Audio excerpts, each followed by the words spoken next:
enough to make a decision that relates to you.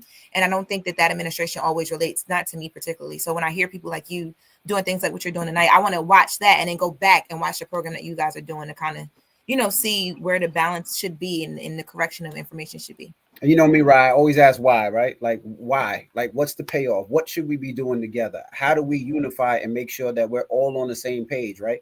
You don't want you doing something, Charlemagne doing something else, Lauren doing something else, and myself doing something else, right? We're bigger and better together as a unified group. So it's always the question to why. What should we be doing? What's the next steps? How should we be handling what's going on? And I think, I always say that you are my political pundit. You're my political head. You do the things that I can't because this is your life. So I always ask why. What should we be doing next as a community for people that's listening, people that's watching, and people that just don't know that want to get involved, that might not be able to stand out there and boycott, that might not be able to be on the front lines? What should we be doing, to help out? Yeah, I love that. And well, Leonard, I'll let you go because there's a good question of what should we be doing? Well, I'm answering the question of, why this is important. It's important because, it's an active protest, I believe. It's an active resistance. One of my favorite things to watch nowadays is those Republican town halls. It is, I don't want to say it's, no, it is entertaining. It is entertaining to watch people who made a decision to vote for somebody, but now that decision has come back to bite them in the ass immediately, and it's sad in a lot of ways because a lot of these people, thought that they were voting, for somebody who was going to make their economic situation better, but then a lot of these people ended up losing their jobs. So I do like watching these Republican town halls. I do like watching people who actually, voted for him, stand up and speak out. And I think this is just our way of doing that. Like, I think that you need these, like, town halls don't always have to exist, in that space. Town halls to me can be held on social media. Town halls can be held like what you're doing right now with this 24-hour, I don't even know what you call it. Stream, what I mean? Like marathon. So, I just think it's a form of resistance that's necessary. And I think that I think we're going to see a lot more of these from so many different walks of life. And to even build on Envy's point, it's going to be very powerful when you start to see just Americans come together, period, to speak out about what's going on. Because to what Lauren said as well, he is the president of the United States of America. We are citizens of the United States of America. This isn't campaign season where, Democrats are over here, Republicans over here. We're all in this situation as Americans right now. So it's going to be very powerful to watch, what's happening at those Republican town halls, what's happening at, a stream like this, when all of that eventually comes together and America just collectively speaks out about this administration. I think that's true. Attorney General Ford, I want to come to you. Envy asked a great question, which is why? Why do things like this matter from your perspective? And how can we change what's happening at the highest level? So many people look and say there's nothing we can do. They're in the doom and gloom of it all, right? Like, we just have to sit by and accept it. And we actually have an obligation to do something different. Why? No, look, I appreciate that. And thank you to the Breakfast Club for joining us. It is great to meet you all and to see you again. No, it's a great question, DJ Envy, a great question. And I think the answer is because it matters. Angela, you asked a question early on about what young people could do who are contemplating getting into the law. And I said, do it anyway, to get engaged and to do it. We need people to end the fight. And these types of things do not only show, a message from a different point of view, it also demonstrates that there are opportunities to be heard from folks. Angela, you texted Nick and me last night, and we're on the screen in the morning because it's important, and we viewed it as important to get out here to be able to talk directly to individuals who are being affected by the policies that we are in court fighting over. And I think that's an important thing for us to hear about, and for us to be able to present to the listening audience and to the viewing audience that you do have individuals out there, and these types of platforms allow them to be heard and to understand that they're not being ignored. And hopefully it also encourages them to continue to stay engaged and to be active and to provide input to us. Listen, if I go on to one of the social media profiles right now, you would think that nobody in Nevada likes me. Because it's filled with such an algorithm of folks who are able to spew hate and make me think that there's only one side of this issue. But if I pick up the phone call at my office and I listen to the messages that I'm getting, the dozens upon dozens of messages that I'm getting, they're saying, thank you for protecting my private information from Doge.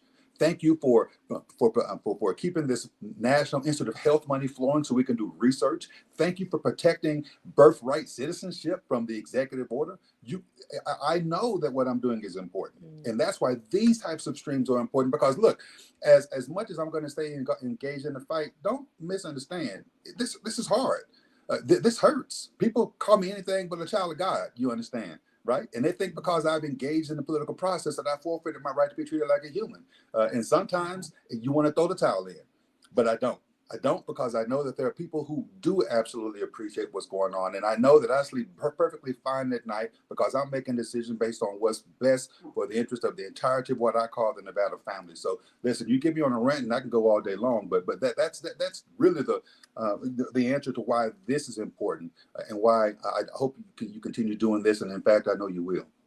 Attorney General Ford said something that's very important too just now, man. And he just made me think about another reason why this stream is important, because it highlights and amplifies people like you, Attorney General Ford. Like, I would have never known, about you or the work that you're doing if I didn't see you on the screen. And I think that's what a lot of people, in the street are screaming for. They're like, yo, who is out there fighting for us? Like, who is out there on the front lines, fighting for us? Of course, we see the Jasmine Crockett's and we see the AOCs and Ayanna Presley's, but, we want to see the people that are, also like yourself that are out there doing the work. Because sometimes we look at those three and we be like, yo, they're doing a phenomenal job, but there's got to be more. Where the rest of the Avengers at?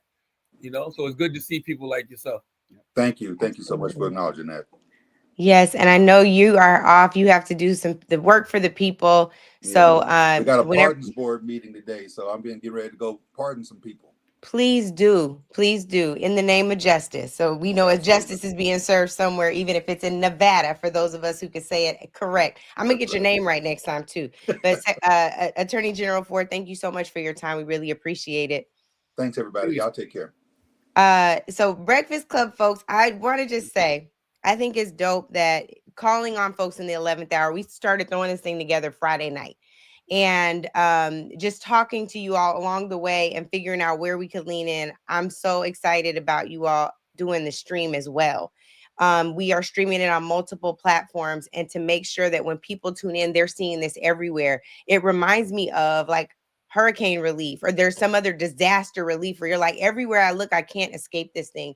That's the day and age that we're in right now. You all are interviewing political guests that come on and share things about the work they're doing. Sometimes it's not as truthful as others, but I think that it's so important that you guys have agreed to lean into this as well. Y'all don't just do entertainment and culture. You all make sure that our people know what's really going on.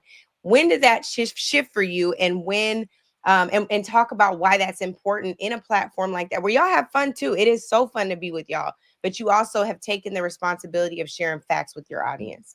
I honestly think that's something we were doing from day one, because, politics has been pop culture for a long time. I would say since, President Obama was in office. But you can even go back to the days. I'm only 46, but you can go back to the days of Bill Clinton, when Bill Clinton was on Arsenio Hall. But for Breakfast Club, we've always had politicians on. Bakari Sellers was probably the first politician that we had on when he was running for lieutenant governor of South Carolina. And, he just started kind of spreading the word to everybody else. And then, Angela Rye, you started to come on really consistently in like 2016. And that was the first, I think, election cycles that we started to be a part of, when, Hillary Clinton came on and Bernie Sanders came on. And then 2020, it was every Democrat and their mama. And then 2024, it was Democrats and Republicans. So I think, that's just a responsibility that we've always taken on, because, like Malcolm X said, the person who controls the media controls the minds of the masses. So whether it's elected officials or,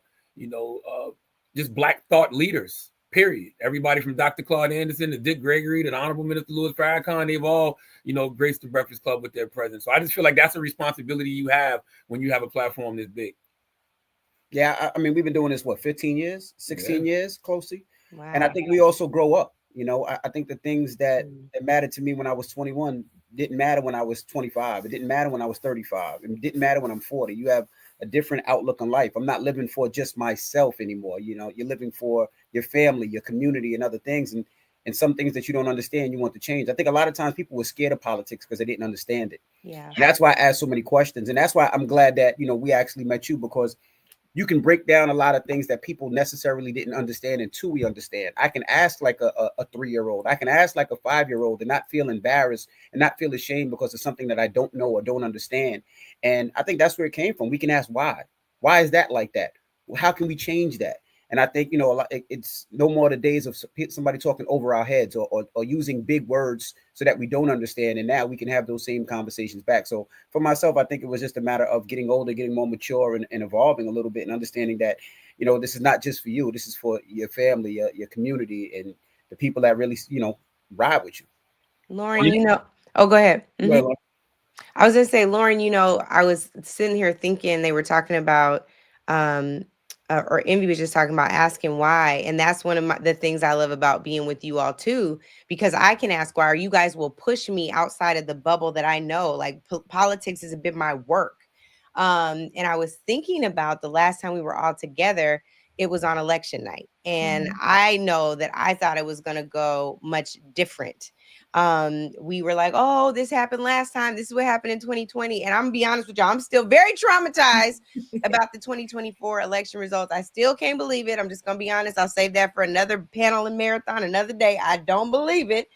But I just want to know what makes you compelled, because you are too, compelled to lean in even when the results break our hearts. I think I was just raised this way. Like in my household, you didn't have, like, you couldn't run from responsibility. So like very young, my mom just taught me to, like, really attach to things of substance, and it is what it is, and you just make the best of any situation that you can. And we also, I didn't know I was learning about politics, but my mom was very, like, she made us get up and go vote. She, even now, she calls me and be like, how much of CNN or Fox or whatever did you watch today? She's upset when I can't answer the questions that she's asking me. My house has always been like that. So I think being in the space that I'm in now, the compellingness that you see is I was literally trained to be like this from birth, of like, there's more to the world. And as you grow in the world, you got to be equipped to fight. And your fight is not always going to be with your hands. Sometimes it's with your voice, with your knowledge, with your whatever. So I don't know. This is my mama. I get it from my mama. I don't know. I love it. Well, I am so grateful for you all. I'm going to be mindful of the time, honor it. I'm so glad you all could come on just for a moment. Again, we are in State of the People. Tonight, you will hear a State of the Union address where facts will not be the foundation. But at State of the People, we have come together, united in ways. I ain't seen Black folks united like this in a long time. So I ain't going to lie, y'all. Being Paparazzi's daughter, I am happy. And so we're going to be streaming this on Breakfast Club's YouTube channel as well. I know I announced that you were asleep when I said it, I guess. But yes, sir. I don't think I said YouTube, so I might be asleep. But to Leonard's point, it will be on Breakfast Club's YouTube for the rest of the day. And I think what is so important about this, again, is from wall to wall, no matter where you look, you cannot turn away from us. We're going to be right here in your face all day long. And that, y'all, right over there, those three, that's the Breakfast Club. Good morning. So we appreciate y'all. God bless you. Peace. Thank you. I'm just here to transition to the next panel. And I'm so grateful that I was joined by my Breakfast Club family, y'all, to make sure you tune in and watch them every weekday morning. It is a fun show. It's a great show. And they are asked some tough questions of our elected officials. I know that we have some amazing... Oh, my brother's in the building. Before I transition to the next panel, we have a surprise guest for you all. We are now calling him the opposition leader, Hakeem Jeffries, who has been my good brother since he joined Congress. I'm so happy to have you. Talk to us about what you're expecting tonight and why this is important today. Good morning, my sister. Thank you for all that you do. Thank you for having me on. Thank you for this State of the People engagement, critically important. We got to meet the people where they are. Nobody does it better than you and all of the folks who have been hosting this marathon, critically important session. Listen, our view is this is an all hands on deck moment. We are seeing an unprecedented assault on the economy, an unprecedented assault on the social safety net, on Social Security, on Medicare, on Medicaid, on the health care of the American people, an unprecedented assault on democracy, and an unprecedented assault on the American way of life as we know it. And so later on today, we'll see President Trump come up to the Hill. He'll deliver a joint address to Congress. we're pretty confident that he's going to spend a significant amount of time lying to the American people about any number of issues, including what they're trying to do with Medicaid and the work that they have failed to do to make life better for the American people. Yes. Well, I know we have another one of our brothers that's waiting in the green room, so I'm gonna bring him up now. I think you'll appreciate seeing him. He is none other than the president of the Global Black Economic Forum, Alfonso David. I know he's also here. I just thought we could have a little lawyer moment real quick. Hey, Alfonso. Hey there, Angela. Okay. Hey, Leader so Jeffries. Alfonso, yes. good to see you, my brother. You too. Since you're here, I'm going to ask a tough question because our brother Hakeem knows I'm going to do it this way. We want to know. You said he's going to be lying to the American people. We want to know, why are y'all going to sit in the chamber to let him lie to y'all? Why do you have to go? Listen, my view is, never let anyone run you off your block. And so I understand there are going to be some people who are going to make the decision. It's a principled decision not to attend, but it's not his house. It's the people's house. And the 215 of us who serve on the House Democratic side. And my view is we shouldn't let him come in there and just speak to a group of sycophants who are going to applaud at every single thing he says or does like lapdogs. He's got to also know that there's a significant opposition to all of the harm that is being unleashed on the American people. But individual members are going to make their decisions in about an hour or so. We'll be sitting with the Congressional Black Caucus, which I'm proud to be a part of course, led by Congresswoman Yvette Clarke, to have a conversation about later on today and making sure that he can be fact-checked in real time and, of course, immediately after whatever it is he has to say. Absolutely. Well, Alfonso, we have cut into your panel. Leader Jeffries, my opposition leader Jeffries, he said, don't let nobody run you off your block. I like it. I still think I would protest, but we have to argue about that later. I promise y'all, we'll be arguing with him about this later. But I said majority leader. I mean, Mr. Speaker, I mean opposition leader Jeffries. We are so grateful for your time, and I am so very grateful for your fight, which I've been able to witness firsthand. Keep the fight going. We're gonna be right here, fact checking him ourselves. We are not watching the State of the Union. We'll allow y'all to report back to us, because we'll be in here telling the American people the truth and what they can do to fight against them. So thank you for joining us. Alfonso, the floor is yours. Thank you. Thank you. Thank you both. Good morning, everyone. Thank you all for joining us. I'm Alfonso David. I'm the president and CEO of the Global Black Economic Forum. We focus on thought leadership through global events. We do leadership development, policy work, and litigation. And importantly, we are a sister company to Essence, the legacy media brand. And we're so happy that they are also streaming this event on essence.com. So today we have been working to really think about how we can talk to folks about the economy. We've been working on advancing economic opportunities for marginalized groups for many, many years. And the state of the people is one of resilience, but it's also one of urgency. And we are at a critical juncture where our hard-fought gains are being challenged. And the path forward requires collective action. As Angela has been saying, collective action. Now, the fight for economic opportunity is under direct attack. Legal and legislative efforts threaten our path to true economic freedom. From lawsuits that are seeking to disrupt investments in our very own communities, to legislation and policies attacking civil rights. The urgency for economic justice has never been greater. And this morning, we're going to be breaking down these critical battles and what is at stake with a group of leaders in our community. But before we begin, I want to express a very, very large thank you to Angela Rye, Joy Reid, Reverend Mark, Holly Holiday, Stephanie Donovan, and all of our partners who have been instrumental in pulling this 24-hour State of the People marathon together. So to begin our discussion on economic opportunity, we're going to welcome And Ariane Simone, someone all of you should know, the CEO of the Fearless Fund, she has been a warrior with limitless courage in our community after she was sued for simply seeking to help our community. We're going to talk more about what that means and the lawsuit. But first, I want to welcome Ariane.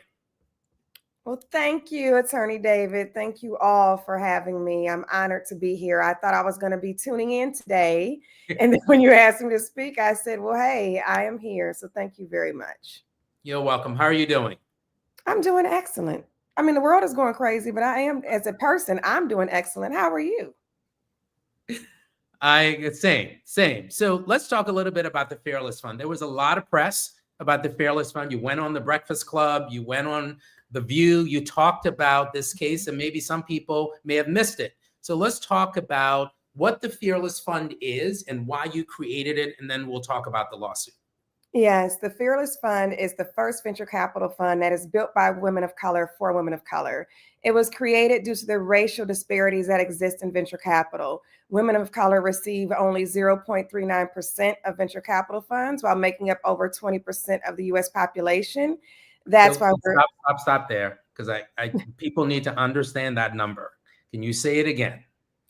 Women of color receive only 0.39% of venture capital funds while making up over 20% of the US population. 0.39%, and we make up more than 20% of the population. Let's talk about how much money is in venture capital. Venture capital and private equity, we are a $62 trillion industry. And how much do Black people get? Less than 1%. For last year, I think it was like 0.48%, less than 1%. So why did you create the Fearless Fund? Why do this? Well, I desire, from a personal standpoint, to be the business investor I've been looking for from being a longtime entrepreneur. But regardless, the stats itself are the reason why I created it. So for a lot of people, they may not invest in the stock market. They may not invest in other businesses. So break it down for folks when you're talking about investments. You create this venture capital firm called the Fearless Fund, and your goal is to try to do what exactly? Oh, to prove and generate returns. We're in business. This is not charity. The money that's invested is generating returns for our investors, which are, in this case, a lot of large corporations, JP Morgan Chase, PayPal Ventures, Bank of America, and many others. So for some folks who may not be that familiar with venture capitalism or investments, I want to sort of simplify it here. So let's just assume you have a local business and you're looking to grow your business. Mm-hmm. And you are looking for investors because you want to grow your business. You want to create other offices. You want to sell to more people. Tell us why venture capitalism, or how does that work if I'm a business owner and I'm looking to grow my business? On a very basic level, it looks like Shark Tank. And that's the best example I can give because it's a visual representation of what venture capital is that a lot of people can identify. People come to us and they say, hey, are you willing to invest $500,000 in exchange of 10% ownership of my business? It is cash for ownership, cash for equity. That's exactly what venture capital looks like. But that's not the only source of funding that we do. We also have a loan program as of more recent, which are small business loans. And then we also have grants at our foundation. So we participate in the capital stack at 3 different levels. So, and you've been doing this for a number of years, I think more than 5 years, if I'm not mistaken. Yeah, 7 going on 8 now. 7 going on 8. So you decide to open up the Fearless Fund to invest in businesses, as well as you had a charitable organization as well, and you invest in companies as well. Yes, not half. Right. And then so 2 years ago, you got something in the mail. Well, I didn't get something in the mail. We found out on the news. I was like, we got to get to the get down right now. We were sued August of 2023 by American Alliance for Equal Rights. I mean, like just the name itself, for alleged discrimination, claiming that we were violating a civil rights law. Yeah. And I had the privilege of representing Arian and the Fearless Fund, along with Gibson Dunn, along with Ben Crump and others. And we represented them in federal court. And just so for folks to understand, why is this case important to you? Why are we talking about the Fearless Fund? Well, this case is not important to me. This case is important to people as a whole, and in particular, Black people. They filed 3 motions against us: a TRO, a preliminary injunction against the grant program that was benefiting Black women, and the case itself of discrimination. And the reason why it is important, because we were inaugural defendants of one of the most defining lawsuits of our time. We were the first lawsuit in this anti-DEI war to take place. So post the SCOTUS ruling of June 2023 that was ending affirmative action for higher education, we were these people's next target. And pretty much they were trying to use us to set a precedent case to say, hey, funding in Black people should be illegal. That was their attempt. That was their goal. They were unsuccessful, as this case was permanently dismissed.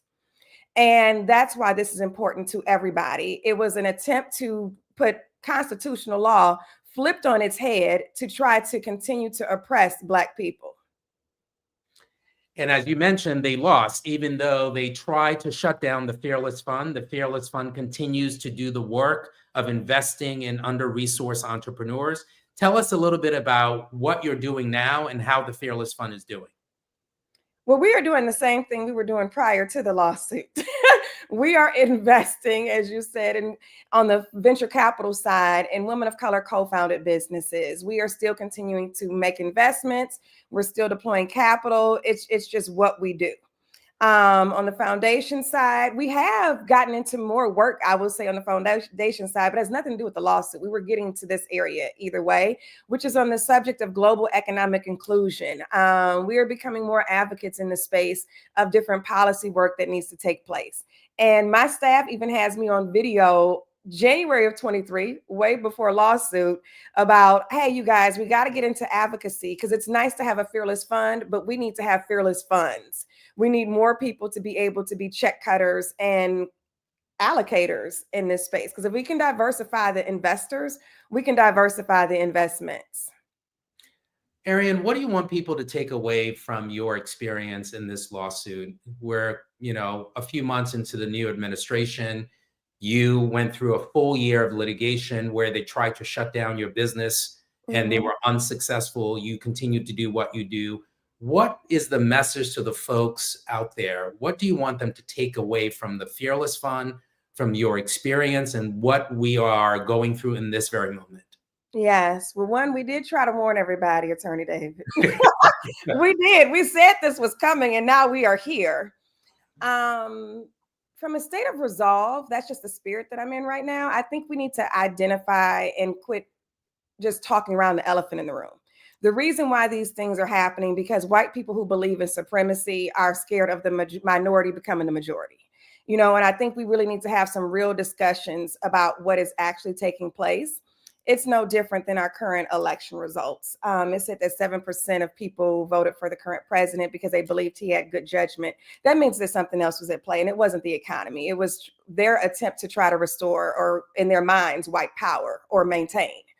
And I think we need to have real discussions about what is really going on, and sitting around the table with people of all different political backgrounds, ideologies, and thoughts, and just call a spade and just say, hey, how can we address these issues and really come to a place of resolve where everybody sitting at the table can be happy? But we need to really address the root of what's going on.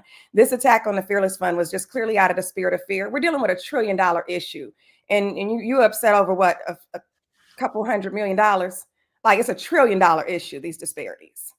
Also, I think we need to operate from a place of victor. I want people to know that you are a victor in this, and not a victim.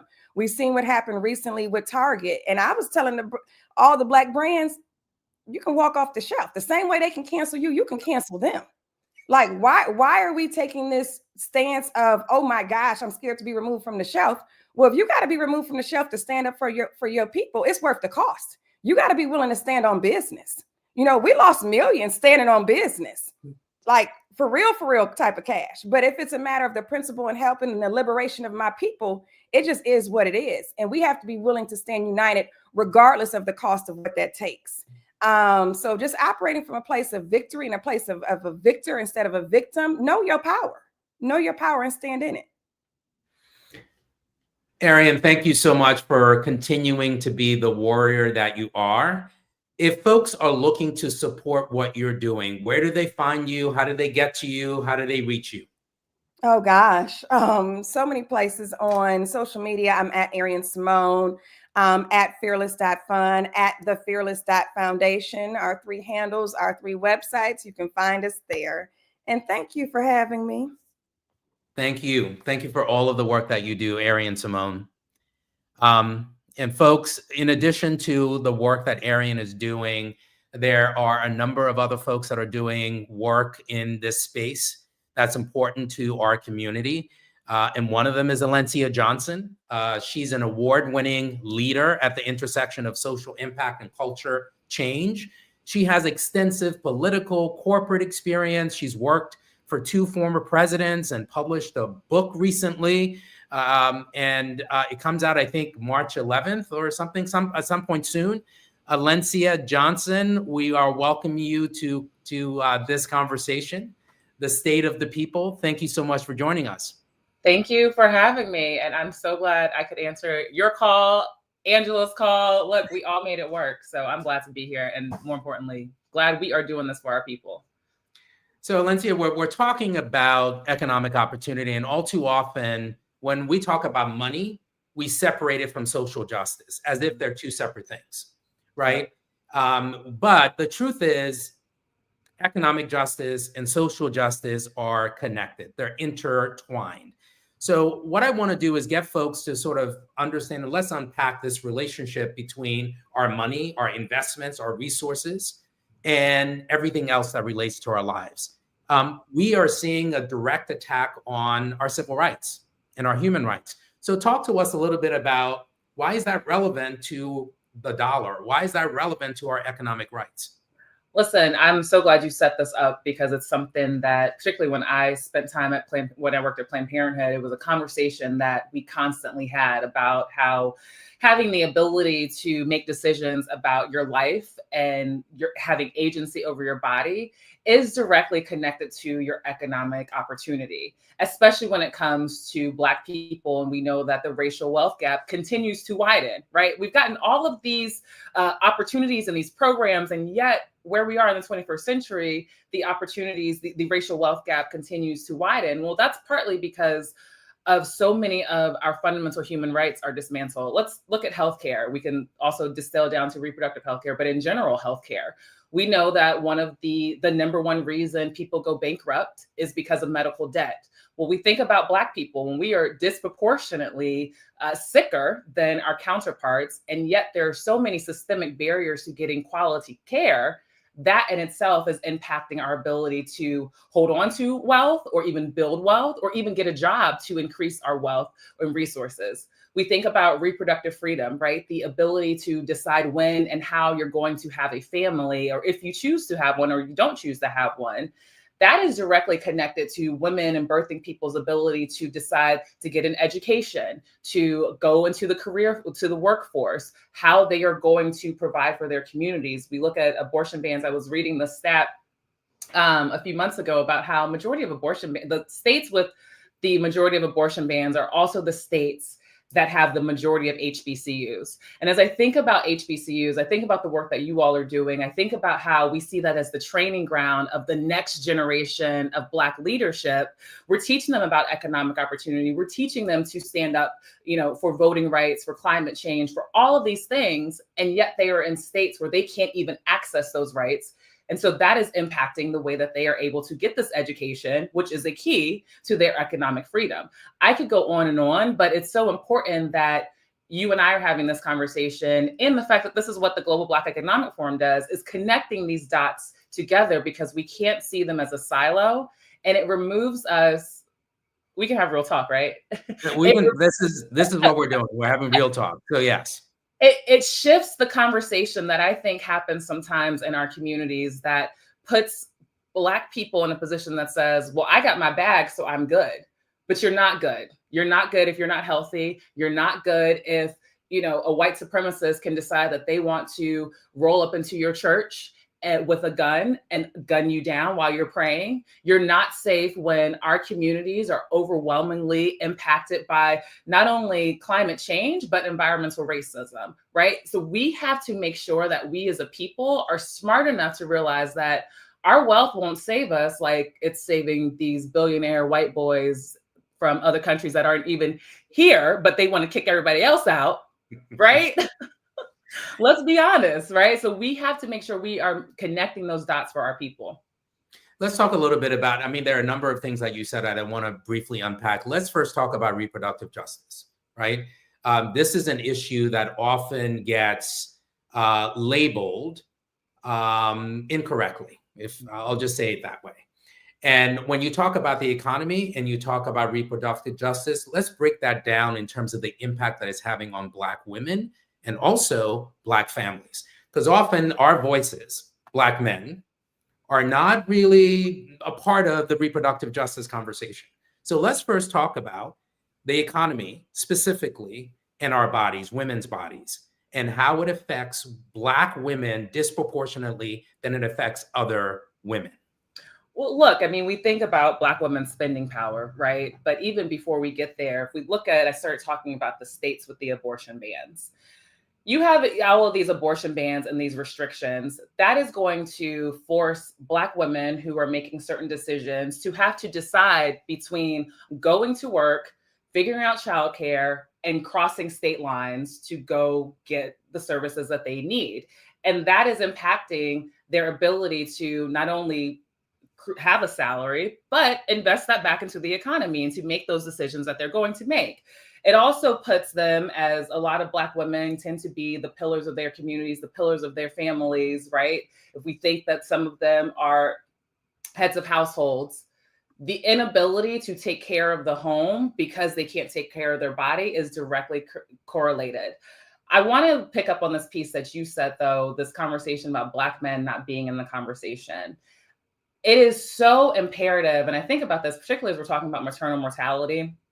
There's so many stories, and yes, we should continue to lift up the stories of Black women that we have lost and continue to lose in the United States, right? Where we're supposed to have access to quality healthcare, and yet Black women, from Serena Williams and Beyonce to Black women who we may not know their names, are talking about their birthing experience.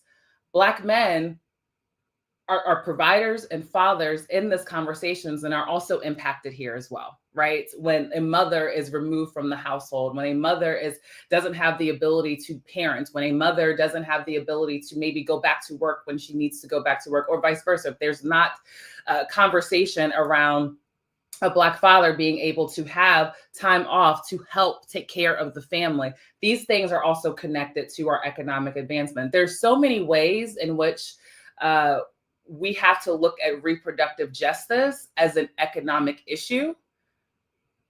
I think if we had it in that conversation, we would have more people, more of our people, right, who sometimes are apprehensive to the conversation because some people think that it's taboo to talk about sex in public, but we have to actually talk about this in the vein of healthcare and economic opportunity because it'll get more people engaged in the process. What about the folks who said, look, I'm just going to vote for the person that can put more dollars in my pocket and everything else will figure itself out? Well, good luck to you, because no, let's have the real talk, because we heard some of that during the election, right? We did. We heard some of that. And so when you said that, it made me think of, well, yeah, you have money in your pocket and maybe you can afford these groceries, but how healthy is that food you're about to eat when they're dismantling the FDA and the USDA, right? Let's talk about the environment. Exactly. That's where we wanted you to go. Let's talk the things that we are consuming. So you have, again, also the environment at a larger scale. So you've got all this money, but you are breathing in toxic air.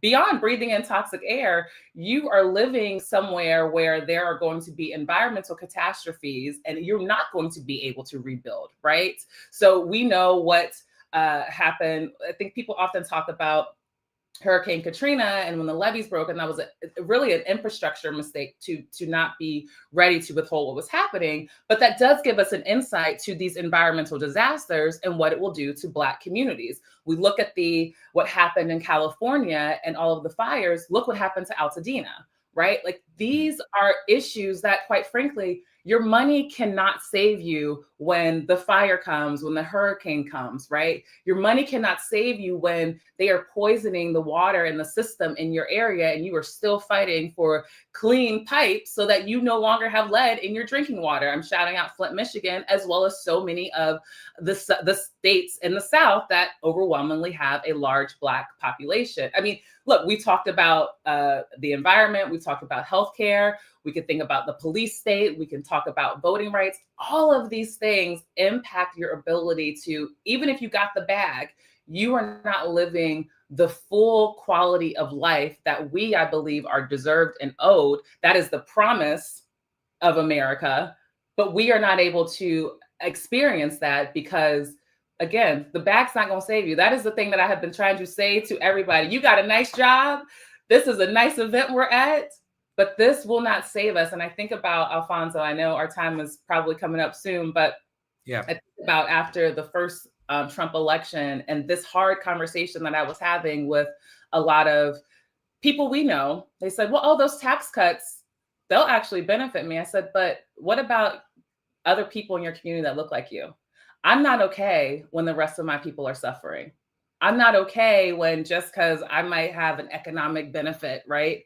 But my family or where I come from or the people I look like or the people listening aren't doing okay. And we have to get back to this community conversation, this conversation of taking care of our communities and ensuring that all of us are safe, because none of us are free. None of us are free if one of us isn't free. Well, and not only that, but if you get the tax cuts and you're looking to reinvest in your community, we've seen lawsuits and legislative efforts that try to make it more difficult for us to do that. That was the Fearless Fund, just so we can connect the dots, right? Arian Simone is seeking to invest in our community, and she's hit with a lawsuit where they're saying, you can't do that. You can't invest in Black and brown communities because we think that's discrimination. So even if you got the tax cuts and you took those dollars and wanted to reinvest it in your community, they're looking to stop you from doing that. So when we think about the economy, to your earlier point, and the intersectionality between social justice and economic justice, it's clear as day. Yeah. So, you know, we're seeing legal attacks, we're seeing legislative attacks. For the folks who are watching, who are listening, what can they do now, today? What actions can they take to secure the economic freedom for future generations, right? For folks who are not here yet, what can they do in your mind? Ooh, there's so much to unpack there. Before I say what we can do, can I also, when you were talking about Arian and the Fearless Fund and investing in Black businesses, we've been talking about how we are going to come through this moment and taking into account what our ancestors did. We built communities, and a lot of ways that we are able to build communities to take care of one another is through what? Black businesses. But if Black businesses cannot be invested in, where is the infrastructure to build that community that is actually going to carry us through? And if we think about the attacks on Black businesses and Black communities, I think about Tulsa, and people talk about the Black cities that were burned down in the late 1800s and the early 1900s. Why were they burned down? Because they were thriving. They were thriving economically. They were thriving communities where we actually didn't need to go out of our pocket of Black people, right? We had the healthcare, we had schools, we had businesses, we had all of these things. And it did take economic power held by Black people. And so all of these conversations are extremely important. And so what can you do? Well, one thing I think is really important is people feel so lost. We're so distracted. There's so much wisdom in what our ancestors went through and what they did. And I would really encourage all of us. And I had to challenge myself. I said, I need to go back and really study this civil rights leader or this movement or what happened in this, year during the civil rights movement and really understand how they were able to sustain through this. And while I'm talking about education, a friend of mine dropped this to me. There is a Project 2025 observer that shows you every single thing that they have accomplished so far. It's at project2025.observer. And it's imperative that we stay vigilant and understand what they are doing. The other piece, and I'm calling people out, know who your representatives are. And I'm not just talking about the federal level. I'm talking about the state level too, because as we've seen, these attorneys generals, these governors are actually pushing back when Democrats are in the minority in the House. We have a lot of state leadership that are pushing back as well. What else we can do? Get in community with Black organizations. If you have the resources, whether time, money, whatever it is, get in community with Black-led organizations to bolster them, to strengthen them so that we can continue to build these coalitions. Because I know Angela and Joy and them, there's a point 2 happening after this, right? There is a call to action. All of the organizations like Global Black Economic Forum and every organization that will be on here on these 24 hours needs all of us. And it may not be, you may not have you may not have money to invest, but you've got time, you've got a skill set. And then challenge yourself to have this conversation. And I have to get on myself about this. It is so easy for me to get on national television and do all these things and tell people what they should and shouldn't do and what they should know. But the conversations around the kitchen table with family and friends who, you got that cousin that might say something hotep all the time, so you just never really say anything else to them. No, now's the time to actually get in community with them. Now is the time to actually not just have the conversation and where you want to get your point across, but listen to how they're engaging on all of these issues. Listen to how they're thinking about Elon Musk and Donald Trump, because they're not having the same conversation we're having. And I know those are they seem very simple, but that is how we start to build our community again, to rebuild our community again. Again, the reason they're attacking us is because when our communities are so strong and we are thriving, that is such a threat to them. My pastor always says the biggest threat to white supremacy is Black excellence. Shout out to Pastor Howard John Wesley. And that's what is happening. And I look at Black excellence beyond the multi-million-dollar business. I look at Black excellence as us being in our brilliance and our creativity and finding solutions that work for so many of us. And so as we have to continue to find ways to do that, but it's so important for us to be in community and in community in ways that, quite frankly, we haven't been in because of social media and because we've been so divided. Alencia Johnson, thank you for your advocacy. Thank you for all of the work that you continue to do. And thank you for carving out the time to join us this morning. Thank you. Thank you, my brother. You're welcome. You're welcome. So now let's shift the conversation. We talked a little bit about venture capitalism. We talked about the broader connections between economic justice and social justice. Now I want to focus on how we intentionally invest our money to build economic power and drive generational wealth between Black and Brown communities. So if you think about growing economic power and growing economic freedom, there is one person that I had the privilege of working with who has extensive knowledge on how to do just that. She's an entrepreneur. She's actually a Black belt, and she's a technologist. And her name is Tanisha Boye Robinson. If you don't know her, look her up. Ty helps businesses achieve their true potentials through social impact. She serves as the president and the CEO of CAP EQ, and she's also a board member of the Freedom Economy, which helps investors all over the country. And she's also an author. Ty, thank you so much for joining us.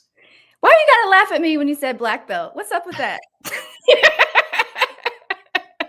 Thank you for having me, Alfonso. It says something about you that everybody from Speaker Jeffries to everyone's like, Alfonso. So glad to be in the number.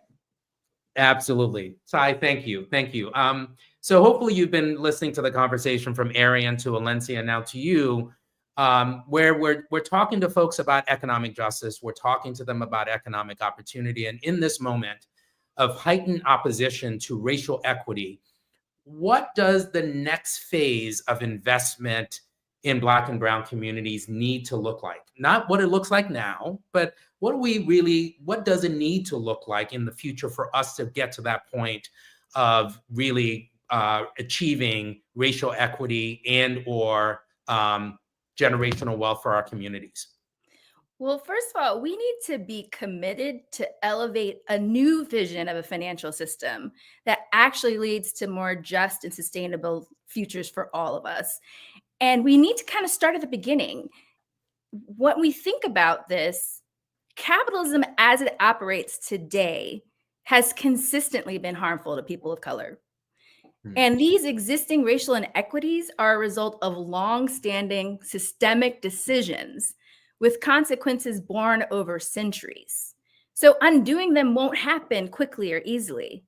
We heard Alencia say, you know why we're getting so much pushback? Because you're thriving. It takes a while to address the unequal and unjust allocation and distribution of capital. That unequal and unjust allocation and distribution of capital has meant that many dominant majority groups, mainly white, have benefited for far more long of the tools of capitalism than have been the groups that have been historically marginalized. So it takes three things for us to transform this capital system. First, we have to shift power. We need to make sure that we have equitable representation in decision-making within investment firms, within companies, and across the board. We need to redefine risk. Risk right now is something where it's a sentence that says, is this a good investment or not? But it's usually a thinly veiled group of policies and practices that reward white men based on potential and Black people and all people of color based on proof. And then we actually have to achieve financial justice. That means we are investing in the types of things that close inequities. It's education, it's health, it's employment. We need to make sure that those investments are having ripple effects and multiplier effects, not just in the bottom line of our business, but in the bottom line of our community. And I'm really proud that CapEQ has been partnering with groups like PolicyLink and the Global Impact Investing Network and others to build the tools and resources to help support investors do just that. In fact, collectively, over the last 5 years, CapEQ has partnered with investors to shift trillions of dollars of assets under management to start to flow in ways that actually achieve power, risk, and justice. So I'll just tell you, you outlined those three strategies, and I'll say within the US, we do such a poor job of financial literacy, right? We're not teaching folks in school about investments. We're not teaching folks in school about, the stock market and what to do and what not to do. So it's not something that we really focus on, unfortunately, in this country. So as we're talking to folks about our financial strategies and we're talking about long-term economic justice, right? We're trying to create an environment where we can grow generational wealth for our communities. But we're also not teaching folks about financial literacy. We're not teaching folks about investments in our communities.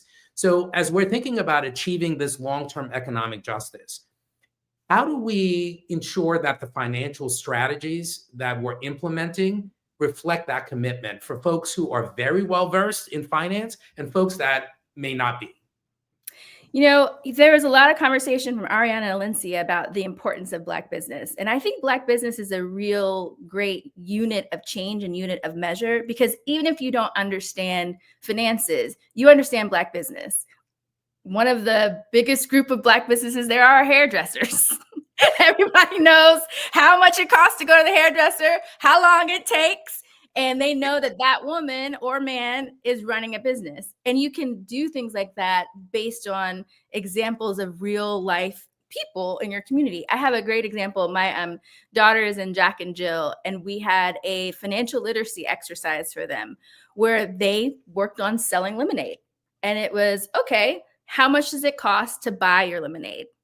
How much does it cost to sell your lemonade? How much money will you get from the lemonade? Just one bottle. And then if you wanted to sell 10, 20, 30 bottles.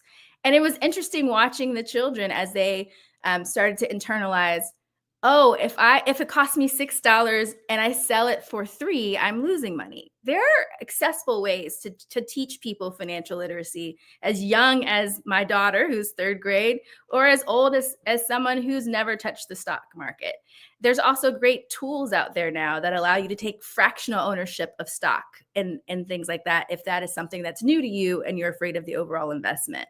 But I want to go back to Black businesses overall. If you look at one of our efforts called Path to 1555, which is about fueling Black business growth, we have a list of key performance indicators on what does it take for us to actually drive generational wealth.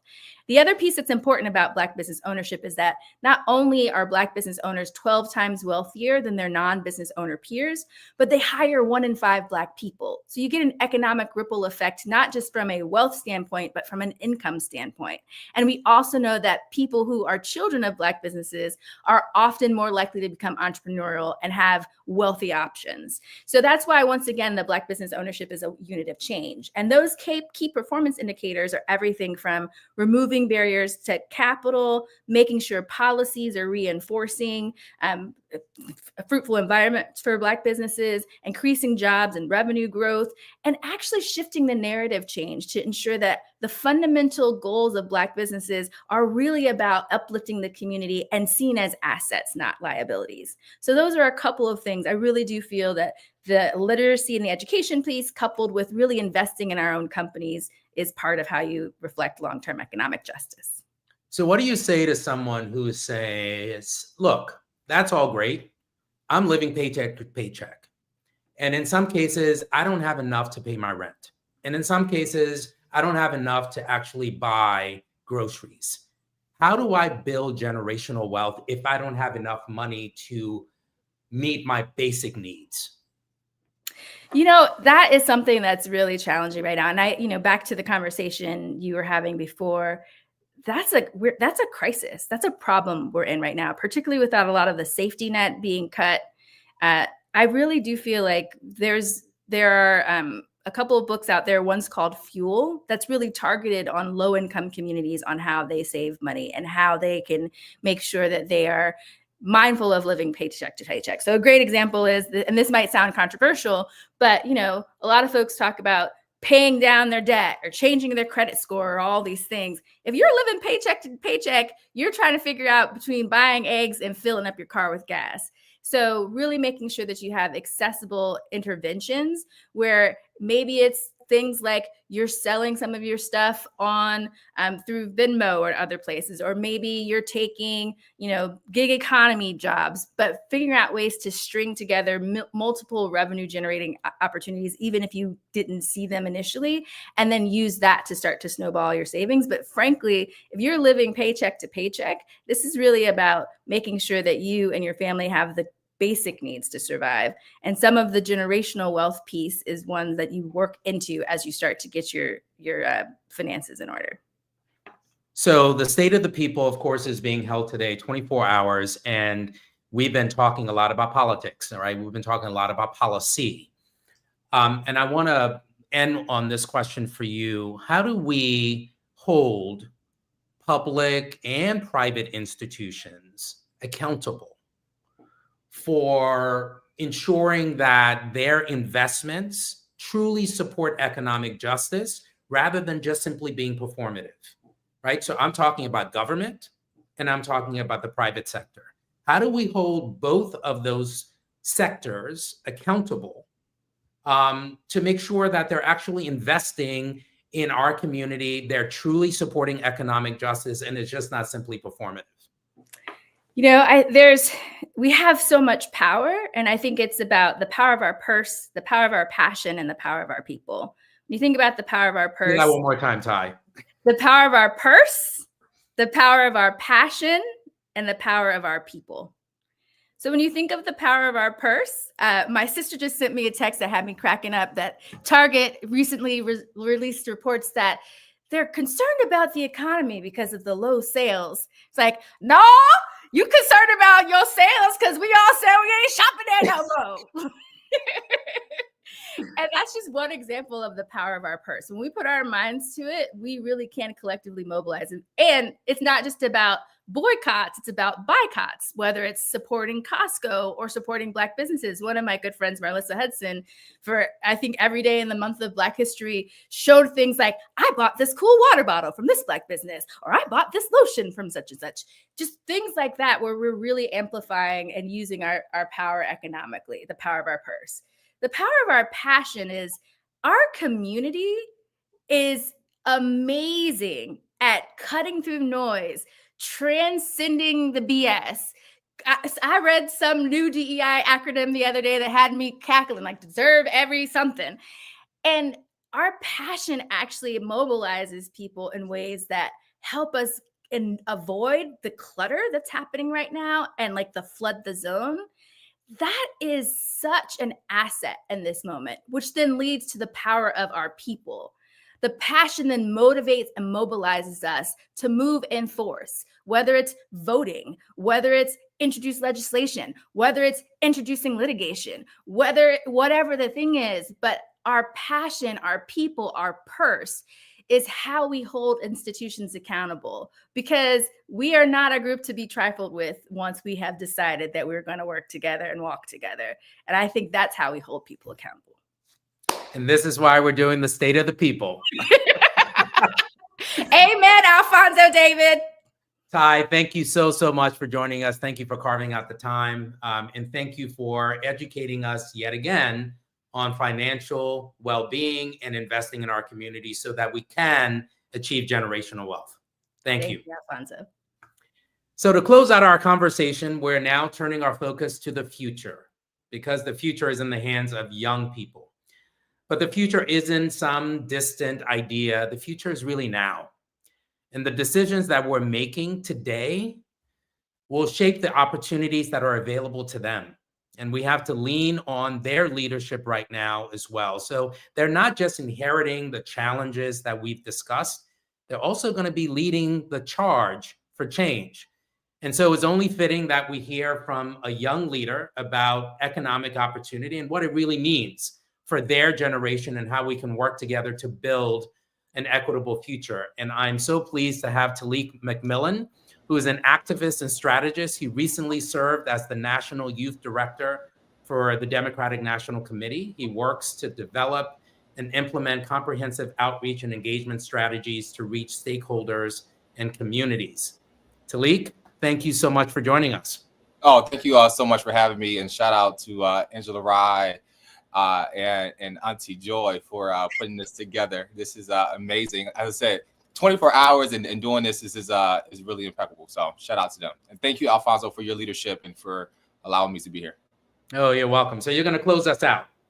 And I have a few questions for you. Young people, as we know, are facing a future where, access to opportunity, we heard from Arian, we heard from Valencia, we heard from Ty, access to opportunity is under attack for Black people. So what are you most concerned about?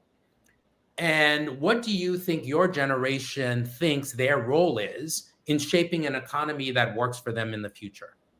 Absolutely. I first want to start off by saying I believe that we refuse to accept in America where opportunity is reserved for privilege or a few. I believe that America wins when Black people win. And it's about creating a future where economic justice isn't just an idea, but it's a lived reality. I believe that silence didn't get us a Civil Rights Act. Silence didn't bring down apartheid.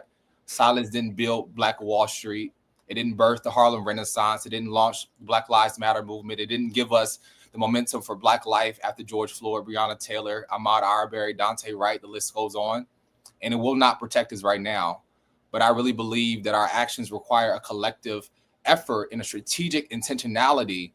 And a big part of that strategic intentionality requires us to really understand our spending power and our economic influence in the market.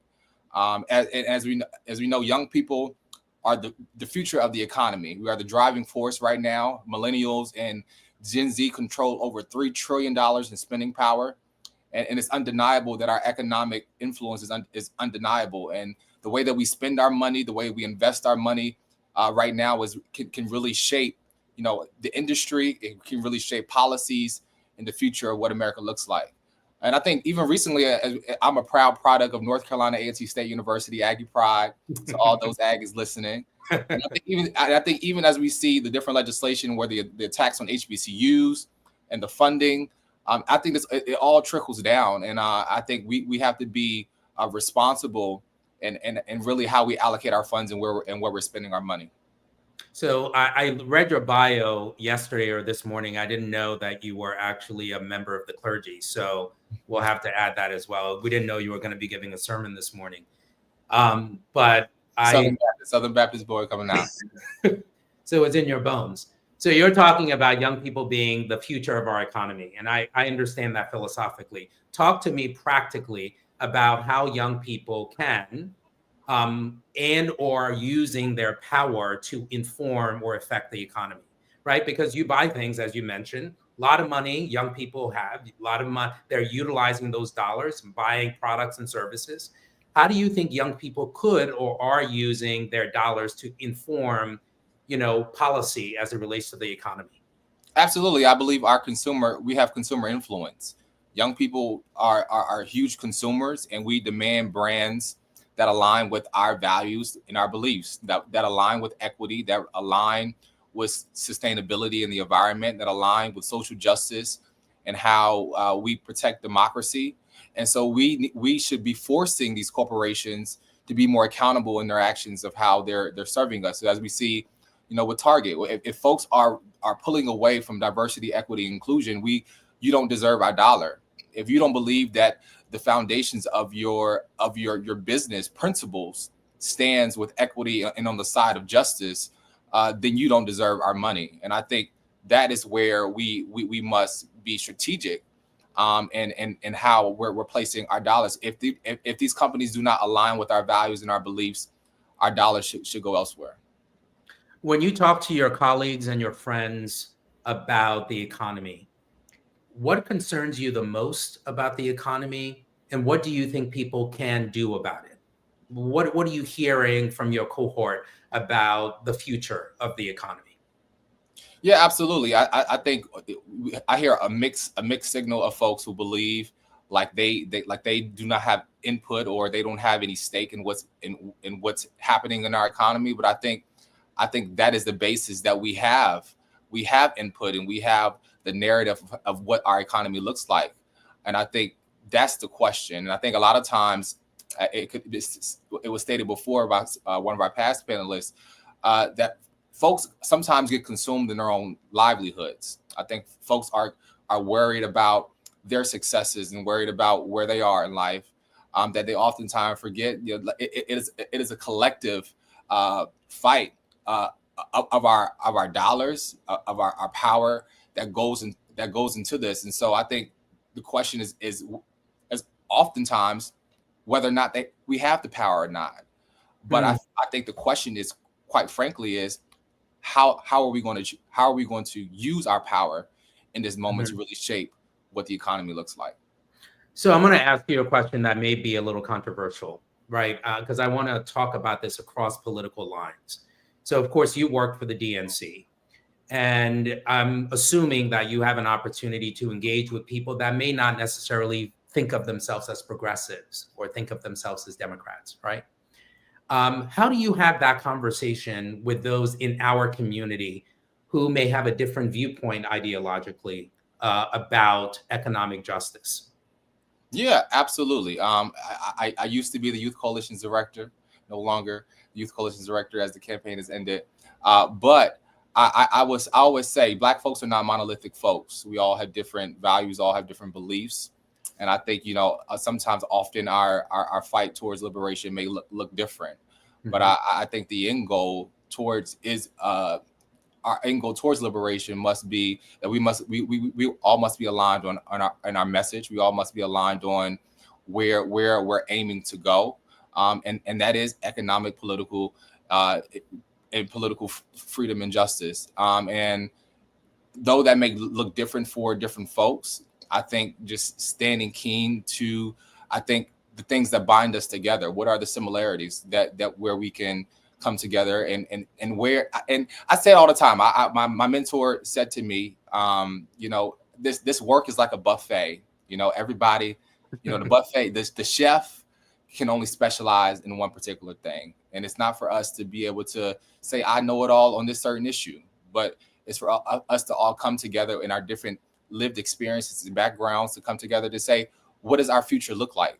And you know, everybody can't bring the mac and cheese to the cookout. Everybody can make the potato salad. So you got to know who can make what, and how we can collectively come together to make sure that the cookout is due for us to come back again. And so just finding our commonality and figuring out what areas we can do best and how we can move forward there.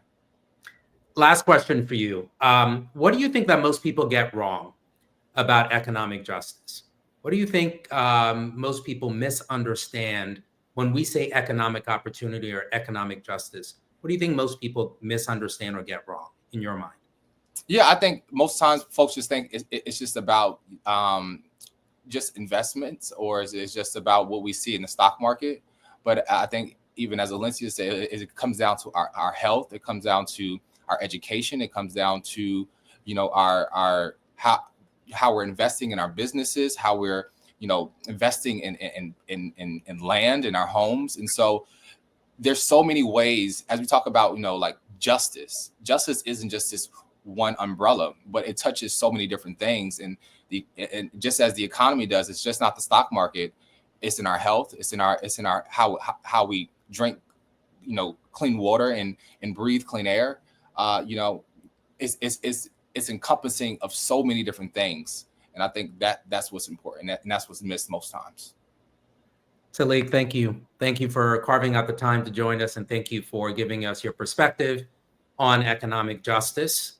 And to all of our speakers, thank you. We are fighting for economic justice. We're fighting for economic opportunity.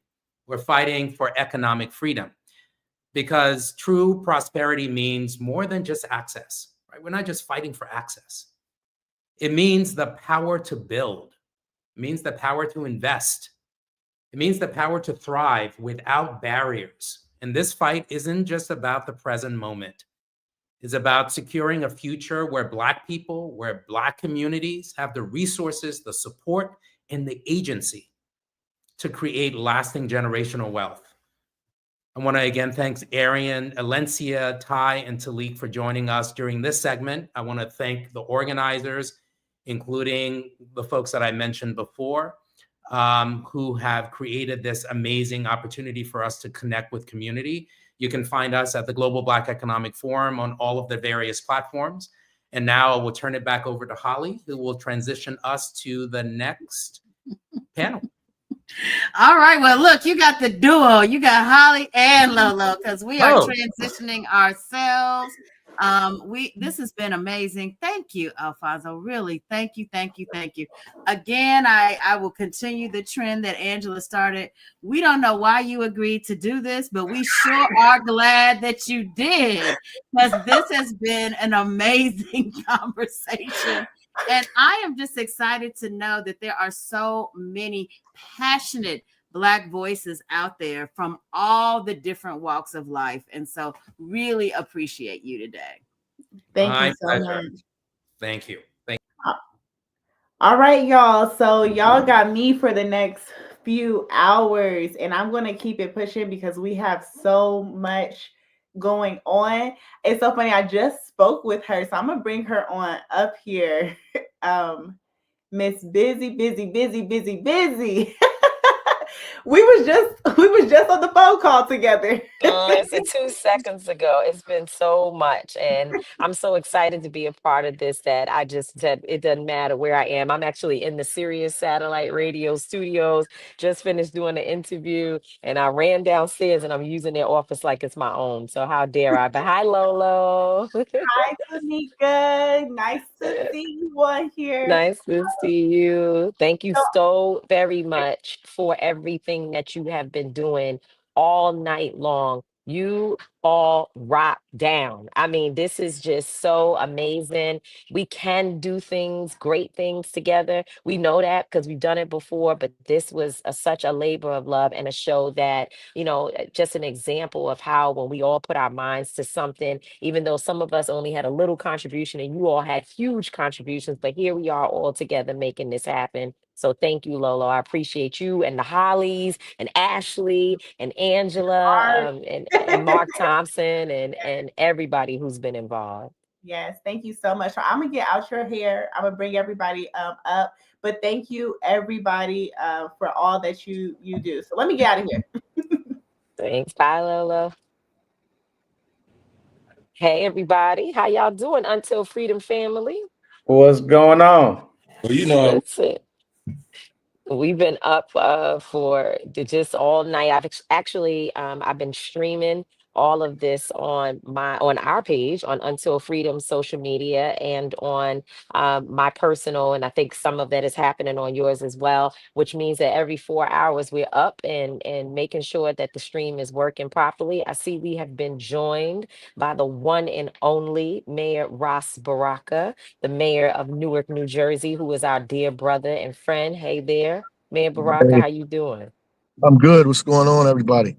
hey, what's up? Good.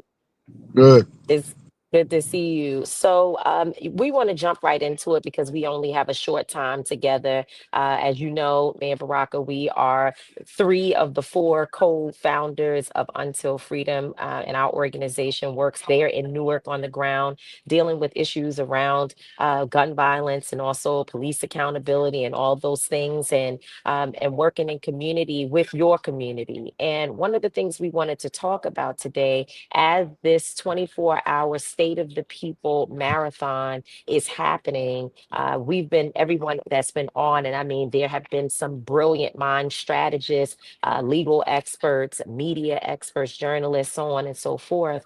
But as this has been happening, what we're talking about is how the executive orders and other things coming out of this particular administration will impact people who look like the folks who are in your community. And one of the issues that we work closely with you on is gun violence prevention and intervention. And Right. I know that the Safer Communities Act funds have been frozen, which are funds that the people need in order to do real work, deep work that you've been leading there in Newark.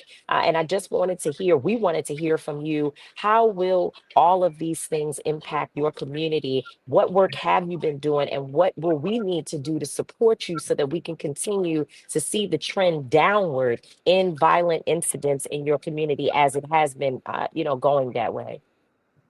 Well, thank you. I appreciate you guys, and it's been awesome doing this thing. 24 hours is incredible. So, shout out to all of y'all for sure. It's going to have a very immediate and deep impact in communities that are using an alternative model, using public health as a model to reduce violence in communities and putting together opportunities for community violence intervention organizations and partnering with community-based organizations to help provide stability, resources, reduce the temperature in neighborhoods, where it's consistently issues, solving conflict, getting young people access to resources, to care, to social services, to jobs, to all of those things. And so as a result of that, we've reduced violence or homicides in Newark since I've been the mayor by 61%, and shootings by 43%, which is amazing because of the ecosystem we created here. Cutting funding from that, we get direct money. We use ARP dollars. There are people getting grants that we're going to get grants from the federal government. Obviously, that money frozen, going to these organizations. The state began to adopt that model, using some federal dollars and state dollars as well to fund some of these organizations. Cutting the resources to these organizations stymies their ability to move, to organize, to act. And people need to get paid for their work, their professional services that they're giving folks in the community. They need to be able to take care of their own families, take care of themselves, have some mental relief for themselves, and some economic growth in their own individual family. So to take that away, it will disincentivize the work. and will take very needed resources away immediately.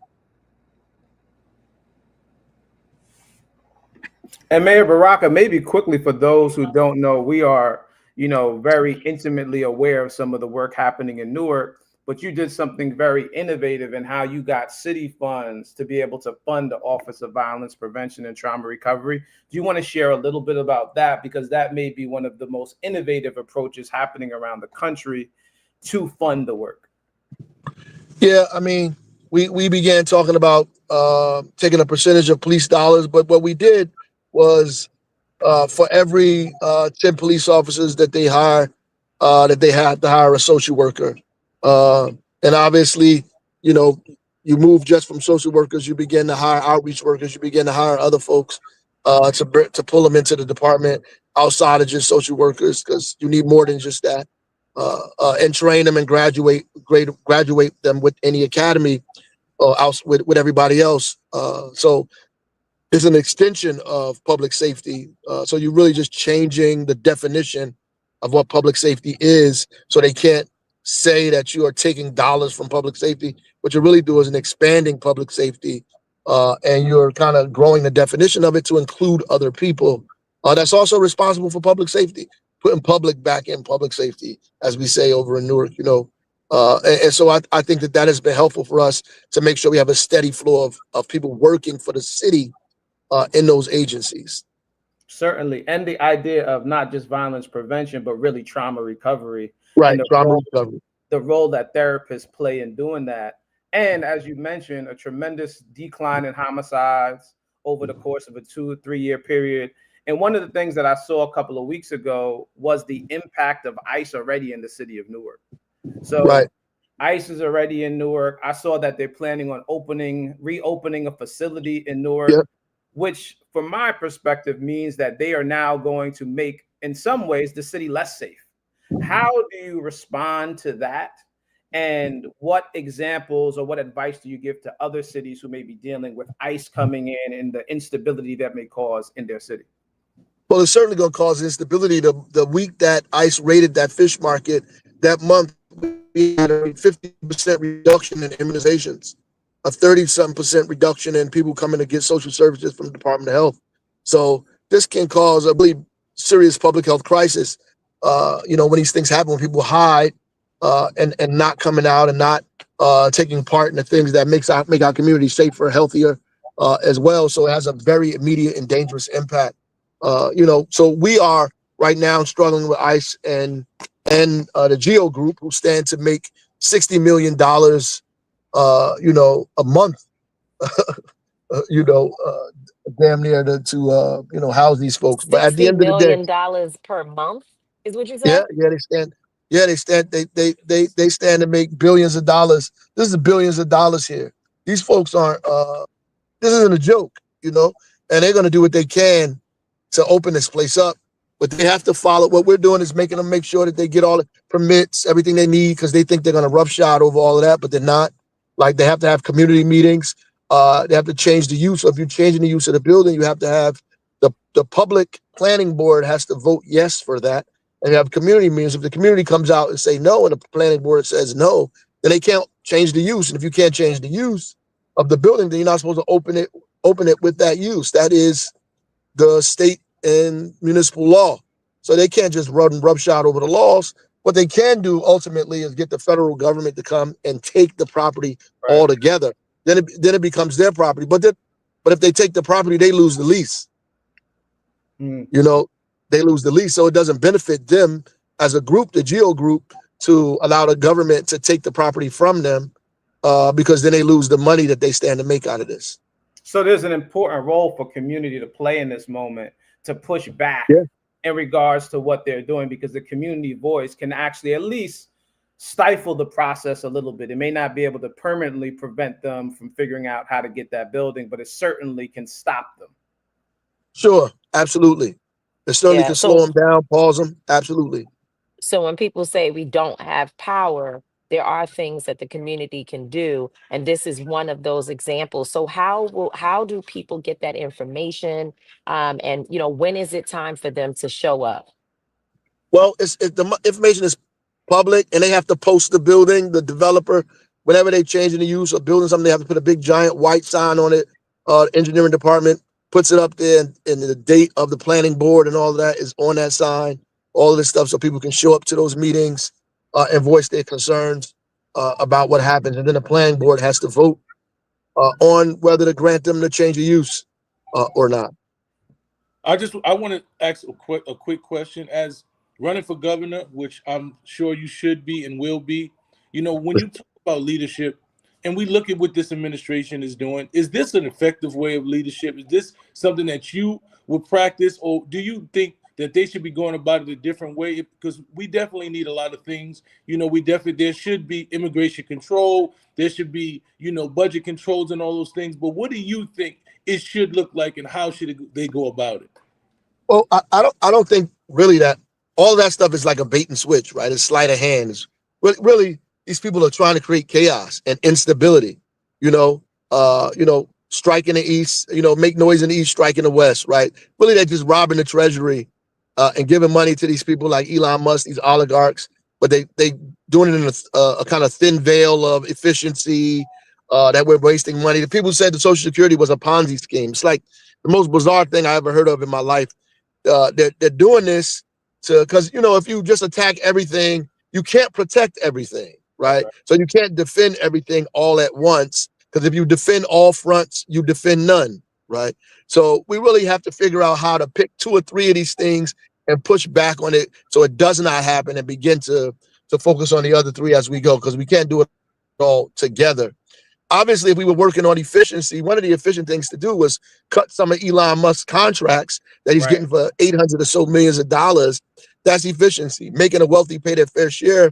You can't give the wealthy these super tax breaks and say you're going to reduce taxes or make it affordable for regular working class people in America. It's not going to happen, right? You can't do both of these things and run government at the same time, because government is funded by taxes, right? It's not funded because we selling pies out of the back of White House, right? So people's taxes funds government, funds all municipal governments, county governments, state governments.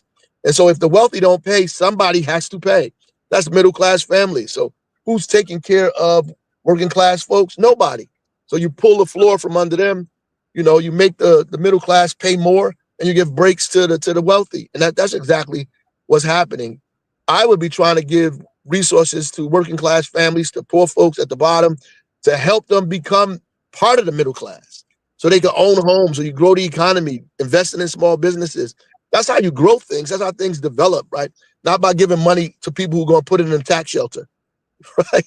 You give money to folks who are going to spend it, right? Who need to pay their bills, send their kids to school, buy food and clothes, put it back into the economy immediately. That's what you need to be able to do. But that's not what this is about. So we got the wrong argument. The context is incorrect. They're not trying to fix the economy. They're not trying to fix government. They're not trying to help anybody. They're robbing us. And we know what it feels like to be robbed from the hood that we grew up in. We know what it feels like to be robbed. This is a straight robbery, what's happening right now. Well, thank you so much for calling it as you see it, man, Baraka. We know the truth, and you're a truth teller, and I know that it's not always the most comfortable to have to be the one to tell the truth, but we appreciate you for continuing to do that. And that we support the work that is happening in Newark, and we'll continue to be there to work through all of the changes and to help to organize the people. You all are doing something transformative there. I say everywhere that I go around this country that if other mayors would look at the model that you have created and use that to address the issues in their own community, we would see that the Black community, particularly across the nation, and others would benefit from it greatly. So thank you so very much. Thank you. We appreciate you. Thank you. Yep. Thank you, Baraka. So we have another one of our brothers coming up to join us, our brother Jay Jordan, who is the Vice President of Community Engagement for the Reform Alliance. Hello, brother Jay. How you doing there? Hey, Tamika, what up, Angela? What up, Mike? What's happening, King? So we just had Mayor Baraka on. Did you get to hear that conversation? Yeah, shout out to the mayor, man. I love Ross Baraka, man. He's dope.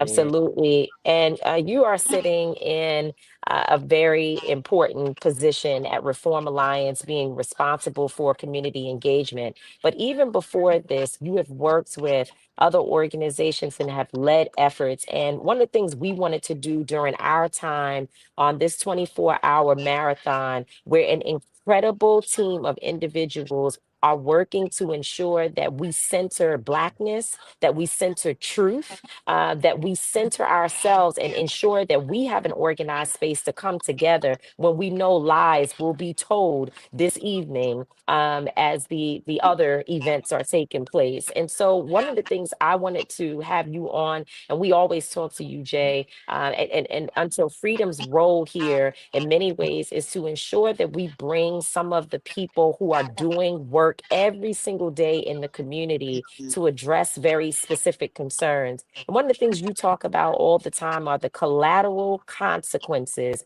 of people who are coming home or already have come home from prison, and what they have to deal with after many, many years to be able to return to a normal life. Now, you've been working and others around creating legislation that would help to address some of those issues. Now we're dealing with an administration that we know will be adverse to much of that progress, and wanted to just hear from you about those collateral consequences. Give us some ideas of what some of those things are and talk to us about where you stand in your work today. Got it. So for those who are watching that don't know, there's a term collateral consequence. These are restrictions that are given to people because they have either a felony or a misdemeanor conviction, right? These aren't the direct consequences. These aren't, going to jail, going to prison, fines and fees, restitution. These kick in after they serve their time, right? So, and there's about 40 to 45,000 of these collateral consequences. Case in point, if you try to go and get a job at a pharmacy and they tell you no, that's one, right? That's one collateral consequence. There is 40 to 45,000 more of these collateral consequences. The problem with these collateral consequences is they affect so many people in America, especially Black folks. There's about 70 to 100 million people with some sort of record. 9 out of 10 of those folks have already served their time. So 9 out of 10 of those people, about 70 million people, are facing these 40,000 collateral consequences. Now, why does it matter? It matters because these collateral consequences, about 70% are employment related, and about half of them are employment related, and about 70% are lifetime bans. And they prevent people from accessing large parts of the economy, right? Case in point, if you have a felony conviction in, say, like New York City, right? You can't work in healthcare, you can't work in insurance, you can't work in a government, you can't work in education. There's large parts of the growth economy that you're locked out of. Another very impactful thing that we came up with about 5 years ago was post-conviction redlining. Where do these people live at, right?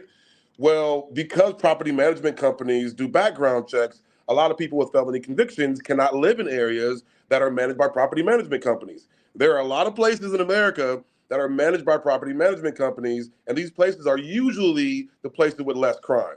So you aggregate all these folks that can't get livable wage jobs into this small geographic area, and you get what we call post-incarceration poverty. Very concentrated type of poverty that is different from poverty that is generated from social determinants of health. This is legal generated poverty, and the industries that attach themselves to these areas are extractive industries like buy here, pay here, buy now, pay later, furniture stores, bail bondsmen, cash advances, very extractive, very exploitive industries, charging people upwards of 400% on the return. It is, so you get not being able to work a livable wage job, living in an area that is primarily unsafe, and are being attacked by all these extractive industries. There are millions of people that just can't get a leg up, right? And so the answer to that, right?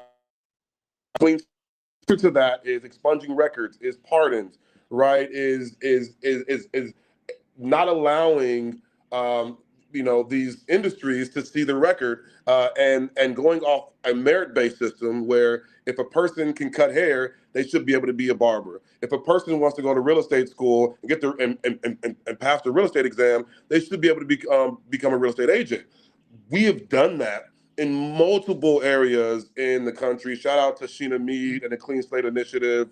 I mean, people are doing this all over the country, and this is a nonpartisan issue. This is not a Democrat or Republican issue. This is a nonpartisan issue. It is literally an economic issue. We want people to get out, to pay their debt to society, be held accountable, but when they come home, they're home and they're able to take care of themselves and their kids. They're able to pay taxes, they're able to build businesses.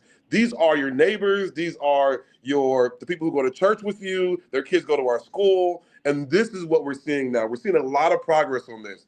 I will say this, that the current administration has a unique opportunity to do the right thing, right? They don't have to be against this. And, they haven't postured that they were going to be against second chances. Obviously, Trump pardoned a lot of the January 6ers, right? Almost all of them. So there's like some synergy there with this issue. I'm not saying that, it will be like the prior administration where there was money going to state governments to fix their court systems so they can expunge records a lot easier. We've seen that go away through a lot of the federal grants going away, but we do see an opportunity for, pardons and expungement to be more of a federal thing. I know Sheena Mead and the Clean Slate Initiative and their coalition has a bill that's working its way through the House. I mean, there is a huge opportunity in America right now to fix this issue. Whether or not we're able to see the leaps and bounds that we need to see, that's up for determination. Thank you, Angelo. Oh, well, I guess my challenge with I have a lot of challenges with the current administration, but what I will say is when I think about the issue of mass incarceration, and I talk to folks about it, and we see the ways in which there has been some progress made, right? Where you don't see numbers necessarily rising, you may see them flatlining. For me, what we're seeing now around crimmigration or the criminalization of undocumented folks is a way for the system of mass incarceration to expand. And even when you see a reduction in some folks who are inside, now, like when we were speaking to Mayor Baraka, you have Geo Group who's going to open a facility in Newark. So, and it's cheaper, and they don't have to honor the liberties because folks don't have their citizenship. So how do you feel about the ways in which it appears the system of mass incarceration or the system of detention is expanding, right, by targeting undocumented folks and also probably making even more money through the privatization of that work? What's the connection, and how do you respond to some of that? Yeah, I mean, you named it. For those of you who don't know what crimmigration is the intersection between criminal law and immigration. Shout out to Rose Kahn and Hillary Blount and all those folks. It's real. It's real. There's a lot of industries that are attached to mass incarceration. I think level setting for people may, give them a picture for what they're up against, right? So the American legal system, right, is the second largest employer in the world. Literally, right? You have the U.S. Department of Defense, which is the first largest employer, private or public. You have the U.S. justice system and all its bells and whistles, the second largest, employs 2.5 million people. Then you have Walmart. And then the fourth is the Chinese Ministry of Defense, right, or something like that. So this is a massive government bureaucracy. It's huge, right? It spends about $300 billion every year. That's not including all of the contracts that are attached to this system, right? And so you just don't have the police and prisons and jails, probation, parole, the stenographers, the whole thing. You have people like GO and CCA that do private prisons. There was a movement in the last decade to get rid of private prisons in America. It was a massive movement. Both red and blue states canceled contracts with GEO. They literally said, we're not doing private prisons anymore in America.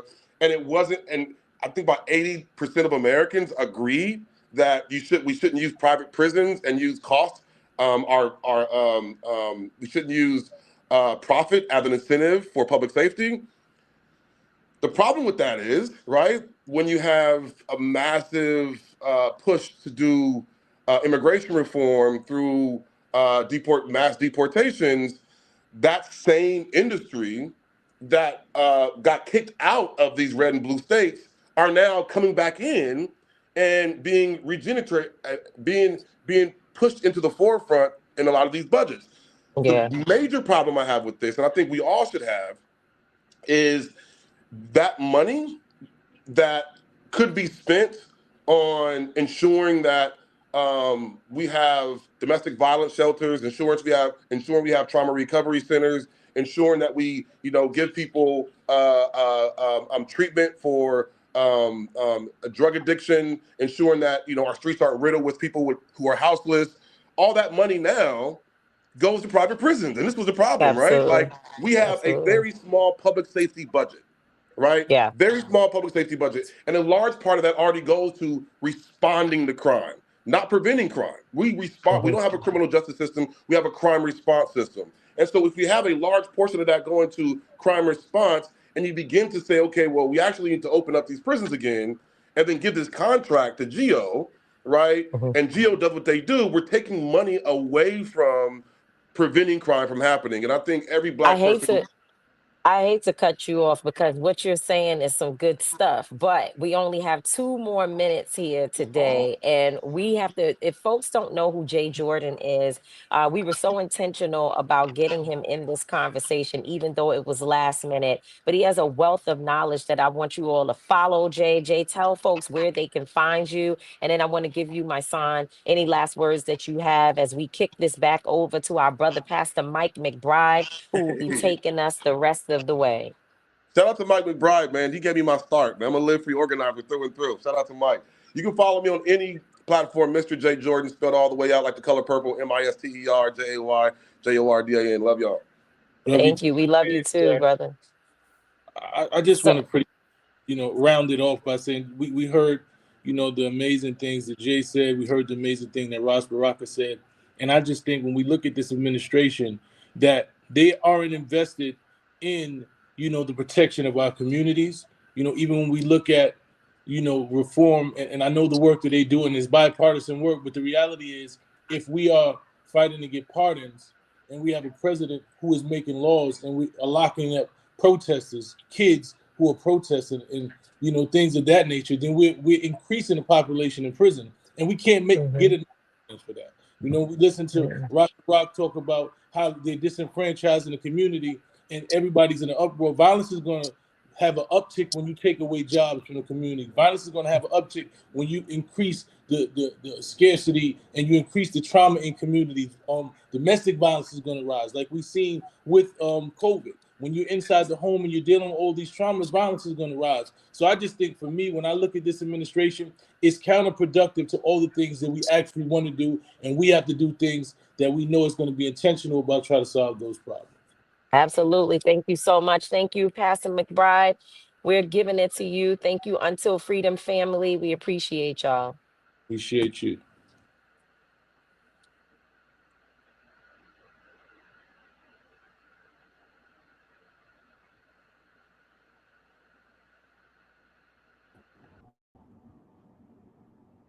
Hey, everybody.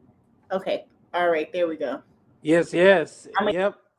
Until Freedom, man. Without the power of Until Freedom fueling our movements, I must declare we would lack the passion we need to connect all points from the community all the way up throughout. And so super grateful for Tamika, for my son, Angelo, and all those folks who came on in tonight. Great to see Mayor Ras Baraka, my boy Jay Jordan. Amazing. Listen, y'all, State of the People. We are cooking. I want you to make sure that you are texting people, that you are sharing these streams all throughout your network, all today. We are literally turning the TV off and we're turning on the voices of our own people that we know can move all of us into a place of truth, of justice, of hope, of action, of solidarity and unity. And so please, y'all, encourage people to join the State of the People community, 24 hours of truth telling, of learning, of educational solidarity. Super excited. Now we're getting ready to bring to the State of the People stage the sip hour.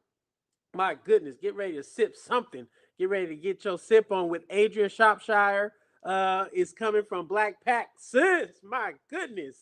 We cooking out here in these streets. Unmute yourself so we don't mute the voice of the powerful Black woman who organizes us all over the country. Say hello to the people.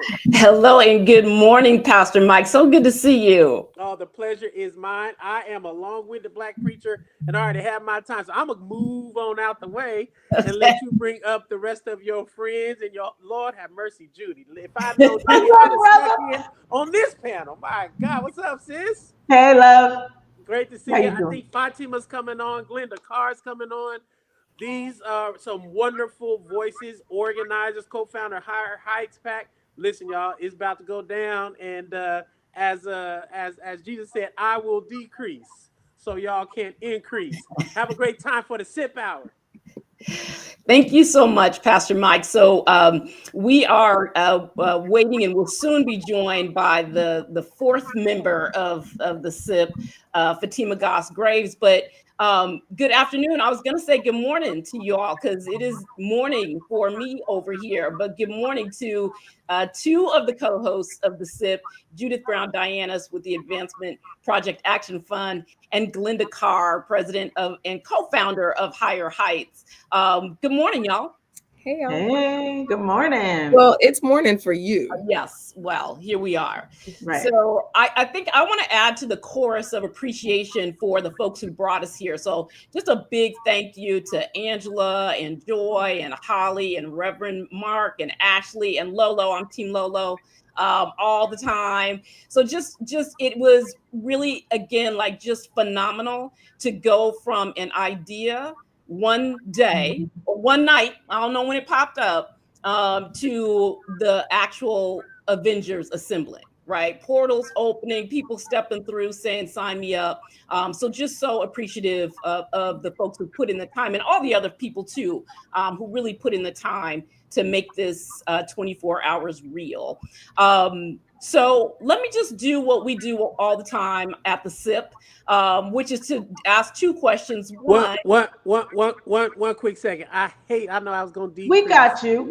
I saw it. All right. We was going to do this. We professionals, Pastor Mike, now. We started. We got a congressman that wants to come on and say hello, so we're going to bring him on. We started.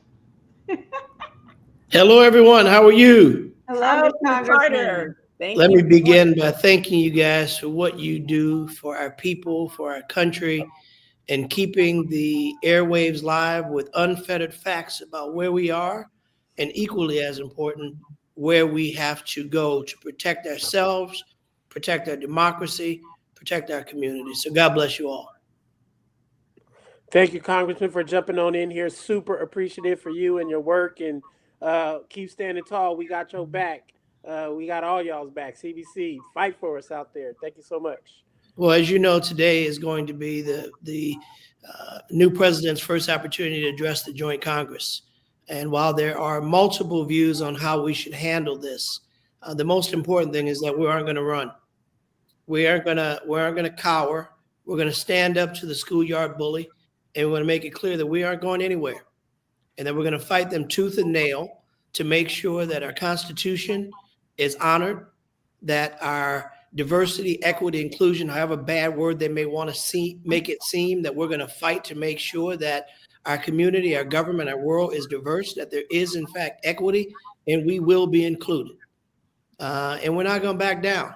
We're gonna be there to address and stand up to the bully, stand up to the unelected billionaire Elon Musk, who seems to think that this is a game, that he can pull out a chainsaw and rip through federal employees as if they were insignificant individuals, that he can rampage through our private data. No, Mr. Musk, we're not going to let you. We have over 100 lawsuits pending, and we will continue to take them up at every front. We'll fight them legislatively. We'll fight them procedurally. We'll fight them in the courts. And yes, we'll fight them in the mainstream with influencers like you to make sure our people know that we are not going to sit back and take this. We're outvoted. But even when we don't have the votes, we have our voice. We should use this as a clarion call that no one ever misses yet an opportunity again to vote when the opportunity presents itself. When we vote, we win. When we don't, we face the consequences that we face now. And elections have consequences. The protection of our democracy, the protection of our rights, whether it's a woman's right to choose reproductive freedoms or a right to go to the institution that you choose or to have access to business opportunities and to not be cut off because of the color of your skin or because of the zip code that you live in. We will continue to fight for all people. We will certainly continue to fight for African Americans who have been historically left behind. And this attempt to turn the clock back, hashtag we won't let them. Thank you so much, Congressman. I appreciate it. All the courage that you all are showing. Leader Jeffries was on earlier and said we're not going to let him run us off our block. So I appreciate you sort of echoing that again and saying that you all are going to be there and stand up. So thank you so much for joining us and for the words that you brought to the viewers. Yes, God thank bless you. We know you're from Louisiana and you all have a lot of fortitude. So, and it's Mardi Gras season. So we expect that, that you're 10 toes down in this fight. So thank you so much. Absolutely. Thank you. So, Sipsters, I was about to say two things that we always ask. One is, what are you sipping? And because I know Judy, I hope that's just orange juice. No, I'm on vacation. Okay. So I have a little sip in my sip.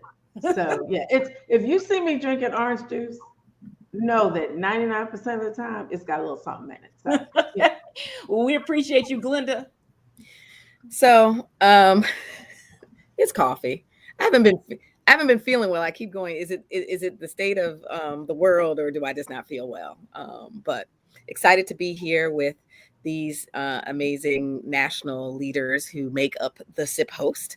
It actually, Adrian, I don't know if we're talking about this. It is literally 5 years to almost the day that we came together as then 5 national leaders during the pandemic. And we're sister friends. And similar to how this came about, it was like, we should do something together. It went into just being one live stream on a Sunday brunch to these 5 women hosted their own political view 3 days a week, all the way through the pandemic. And so we now get the gang back together to sip on coffee. We do little pop-ups. Little pop-ups. We certainly think that this was an important moment, but 5 years, y'all. March 11th. That's crazy. That is welcome, Fatima. Hello. I made it.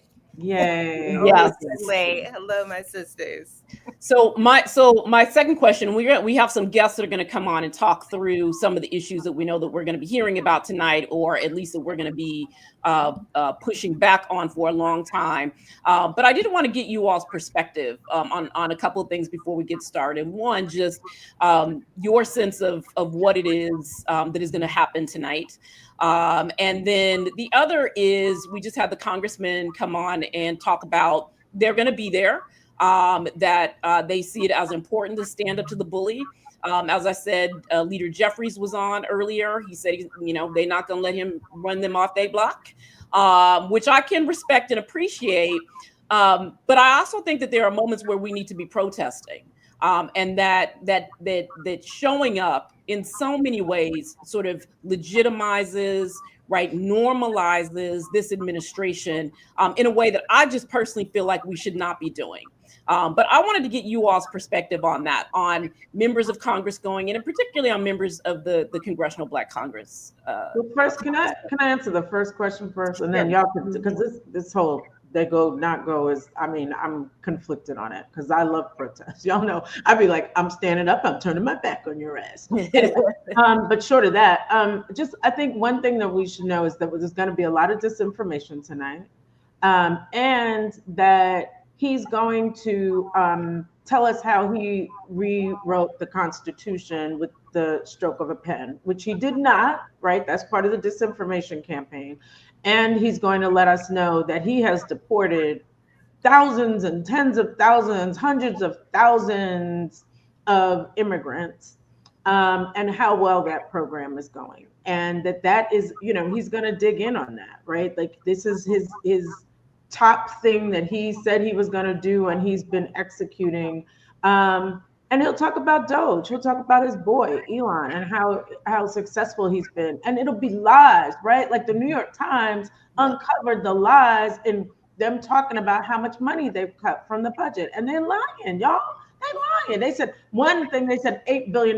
It was not $8 billion. It was $8 million. It was a project. Come on, y'all. Like, get your extra zeros, which also makes us understand why he's been bankrupt 7 times. And Elon Musk, somebody needs to be auditing them books over there at all them companies that he's running.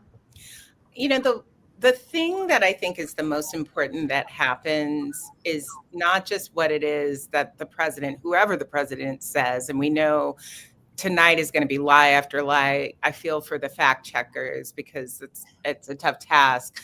But members of Congress who do attend, they'll have guests with them. Right.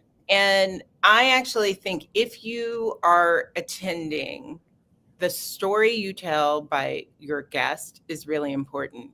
So tonight I expect that members who do come, that they'll have some federal civil servants who have been fired in ridiculous ways, who have been performing essential functions for this government.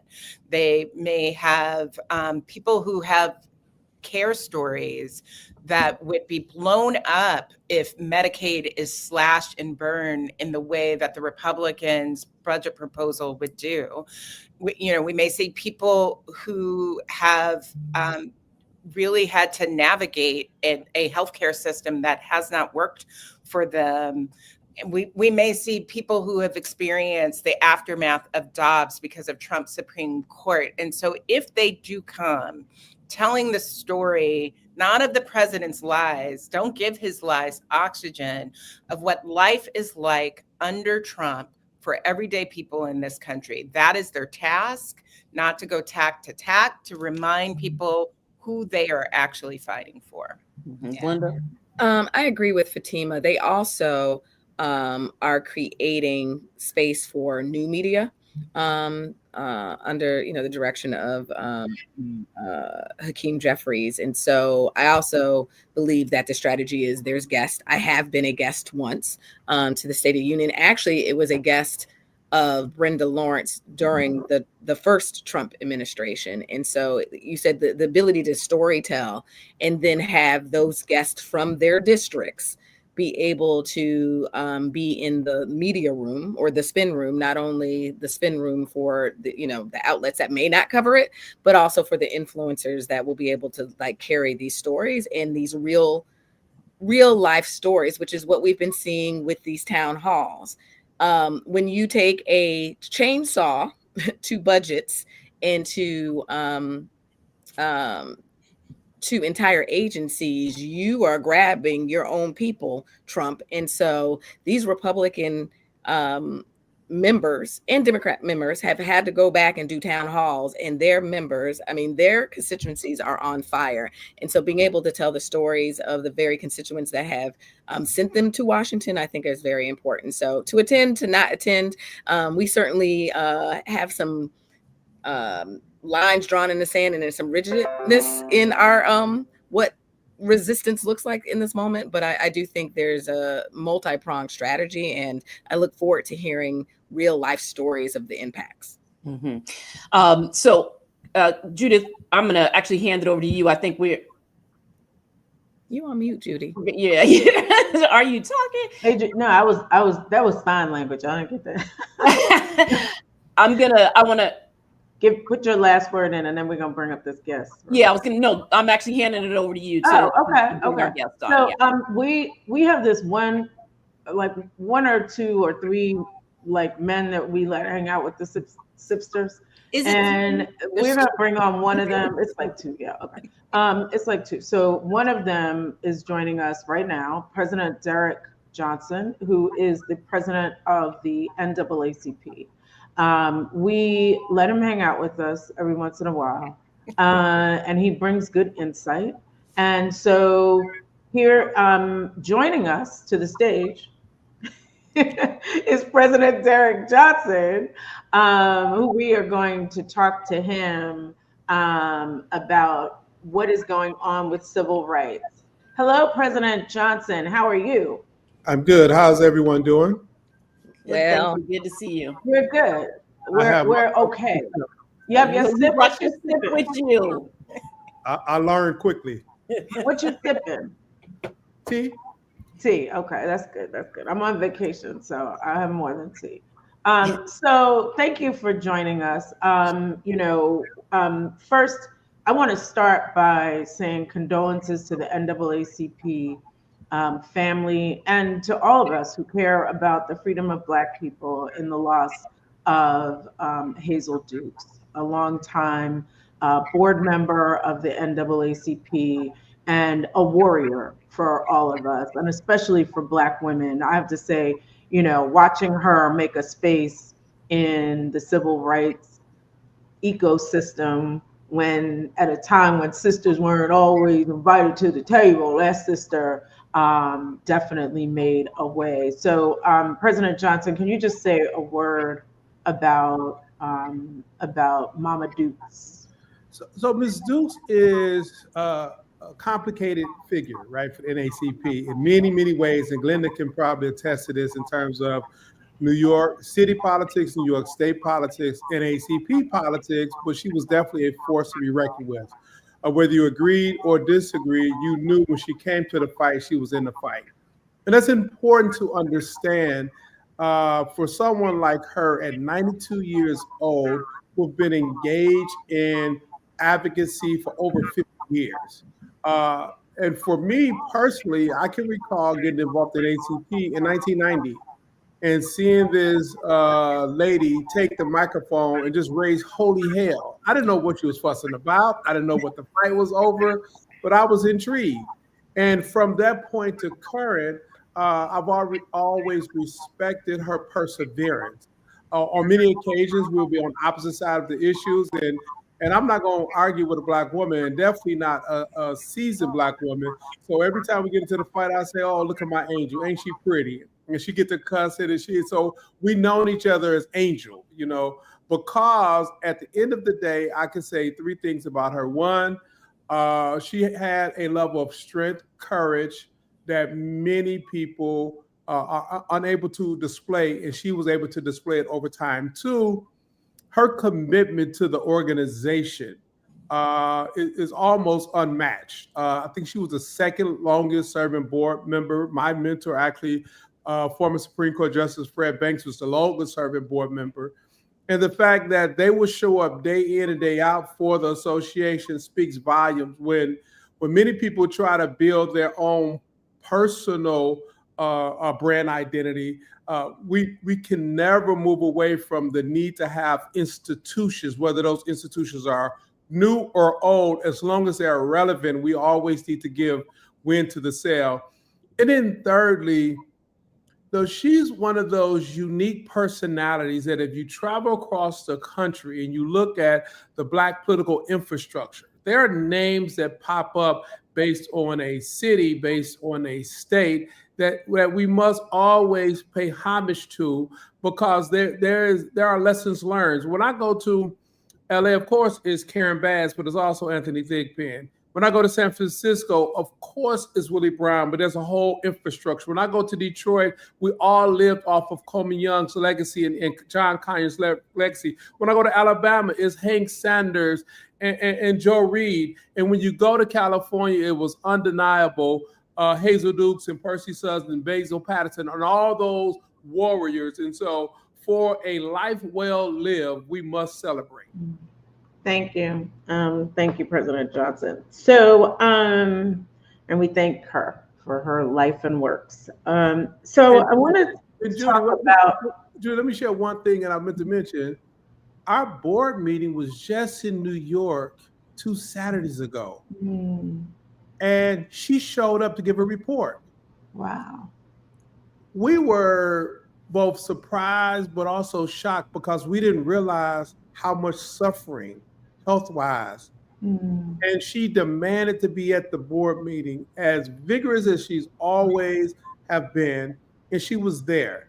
And for some of us, it felt as if it was her swan song, that she came to make her presence known, because it was after that Saturday board meeting, Monday, Tuesday, when we all was put on notice that she was deteriorating much faster than anybody realized. Wow. To the end. To the Oh, yeah. end.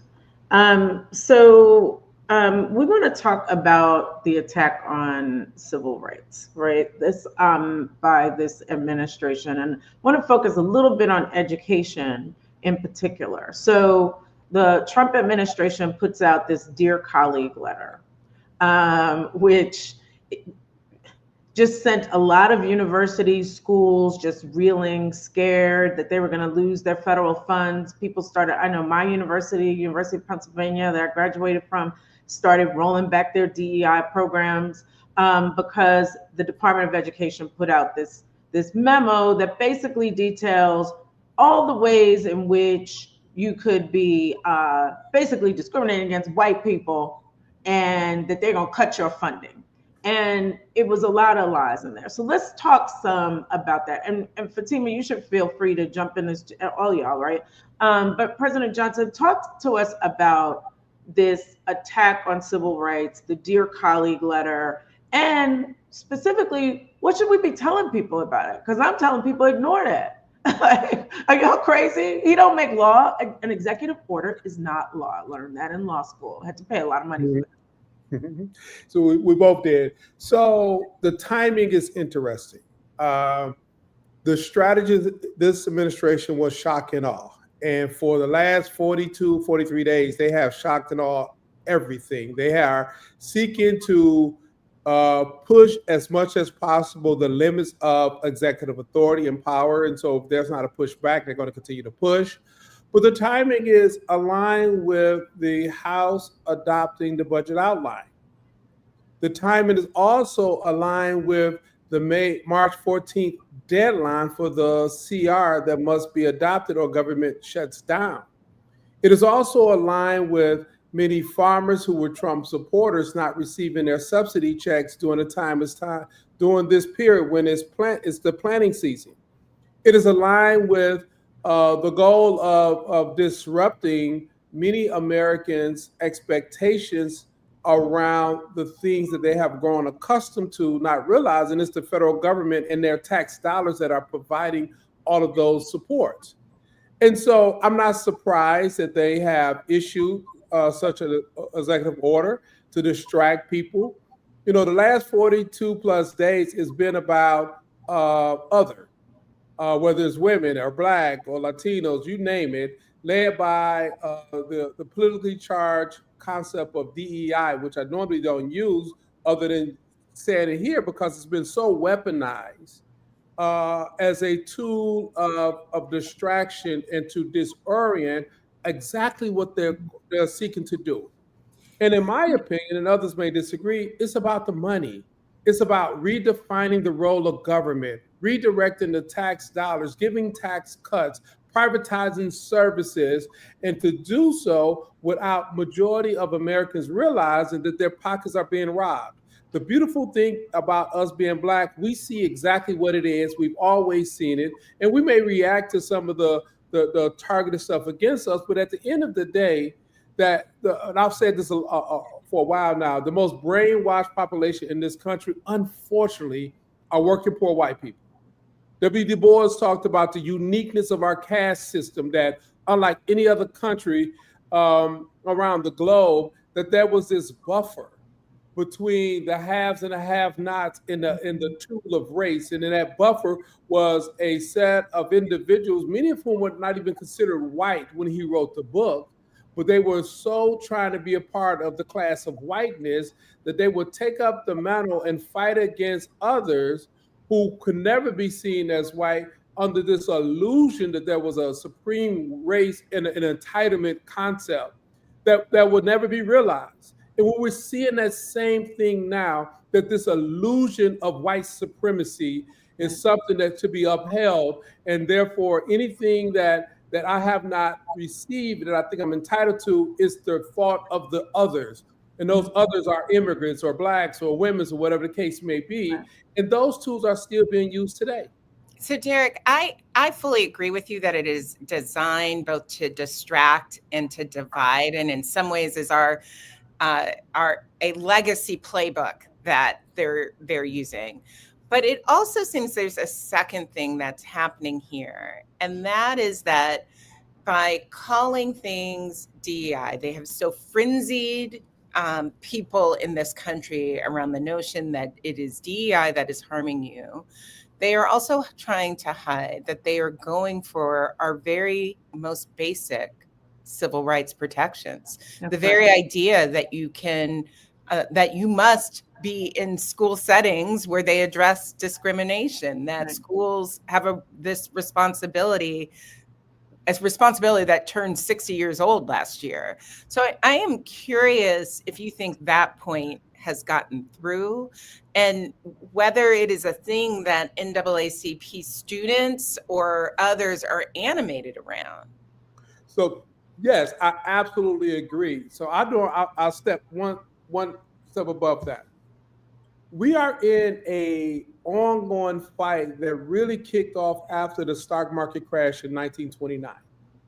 And with the new president coming in 1932, Roosevelt, who began to shake up the expectation and the role of government in a way in which it better reflect not Black people, but the definition of a social safety net, the accessibility of certain protections. And that goes all the way through Great Society programs of the 60s, when we began to see the benefit of the redefining of the role of the government with the Voting Rights Act and equal protection laws that's actually being enforced, and Fair Housing Act. And that's the racialized part of it.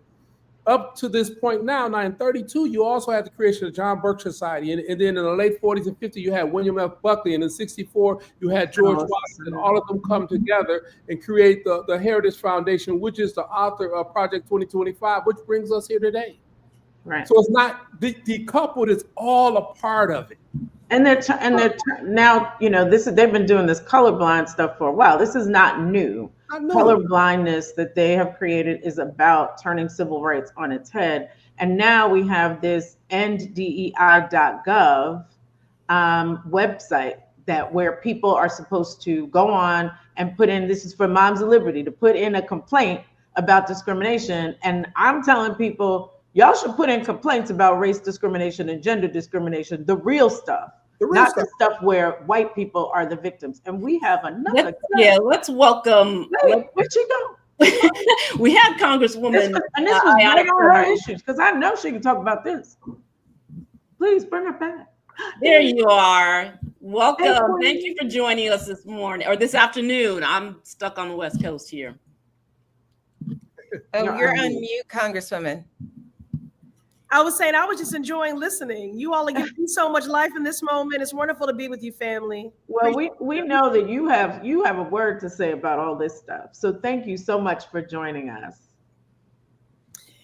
Yeah. I have a lot of words. Where do you want me to take this? Well, I mean, I think, you know, we were just talking about the attacks on civil rights. So it would be great to hear from you, from where you sit, what you're seeing, what you're thinking our fight back should be.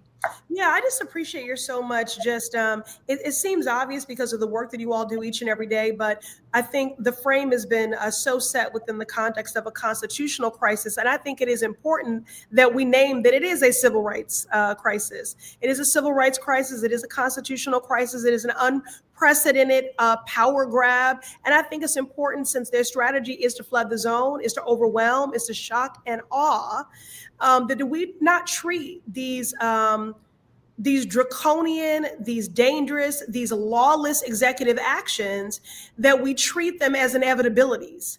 You know, he is a dictator, and we have to be defiant in the face of a dictator. You know, we were not being hyperbolic when we said that, when we predicted a march toward authoritarianism and fascism. And I'll just say, as a Black woman, it's just anti-Blackness on steroids, you know, all around us. And so what is the antidote to anti-Blackness? We have to be pro-Black. We have to be just as race conscious in the prescriptions in this moment. And so we have to be exhaustive. In litigation, that's an important defensive strategy, and we've won a number of those cases. In legislation, I know people, are saying to me, well, why are you still introducing bills, recognizing that they do have a two-person majority? Well, because I'm still going to appeal to them. Even though there really does not seem to be a Republican Party anymore, it's just a cult of cowards that are complicit in wholesale harm, I'm still going to make the appeal. I'm still going to use the power of the pen as a lawmaker while they work to deny us as a co-equal branch of government, to erase our relevance. I'm going to stand up in the face of that and offer an affront at every turn. And let me say this legislatively. It is not only important that we offer legislation in defensive strategy, but that we continue to introduce legislation to affirm who are we? That's right. Because one of the reasons we're struggling, one of the reasons we're in this situation is because when we have the power as Democrats, we do not use it. And so we have to continue to advance. You said it, we didn't. Yeah, no, it's a fact, So while we do the work of blunting these harms, we have to do the work of actively rebuilding the party, but we have to rebuild trust so that people know when we get the gavel back, when we're back in power, that we will actually use the power. And as I said before, my sibling, Brittany Packnett Cunningham, says scared power ain't power at all. So, that's what I'm focused on: litigating, legislating, agitating, and organizing. Organizing is so important. We're actually doing trainings to teach people how to organize, because we can't just keep throwing out stuff like, y'all need to go organize. Not everybody knows how to organize. It's a lot of people for a long time who do have sort of Superman syndrome, who do see democracy as a spectator sport. But in this moment, everyone will have to summit the courage and the will and do something. If you're not leading the resistance, pack a sandwich for someone that is. We need people sending up prayers. We need artists. We need everybody in this one. We need mutual aid. So we need community, and we need to organize. And we're going to actually teach people how to do that, because we can't just keep telling people, call the Republicans, call the Democrats. We need to do the work actively of organizing and resistance. Congresswoman, can I just ask you to build on that? This is a moment where a lot of people seem afraid, right? Both people who move through the world typically with a whole lot of power, right? I've never seen billionaires act so afraid. And then there have been these really inspiring moments where individuals who don't have the protection and cover of wealth or institution have stood up. And I'm curious how you think people find that courage and what that looks for you. Yeah, I see people doing that every day, like my guest tonight for the State of the Union, a federal worker, brilliant attorney, a manual wheelchair user as well, who worked every day to enforce our fair housing laws, to ensure that people were not experiencing discrimination in housing, and also to advance, more housing that is affordable by advancing grants to organizations that do that work. And, she was fired. She was a probationary worker. She could have taken her talents as a righteous attorney into any sphere, any industry or agency, but she chose the federal government because she wanted to give back to her people and her community.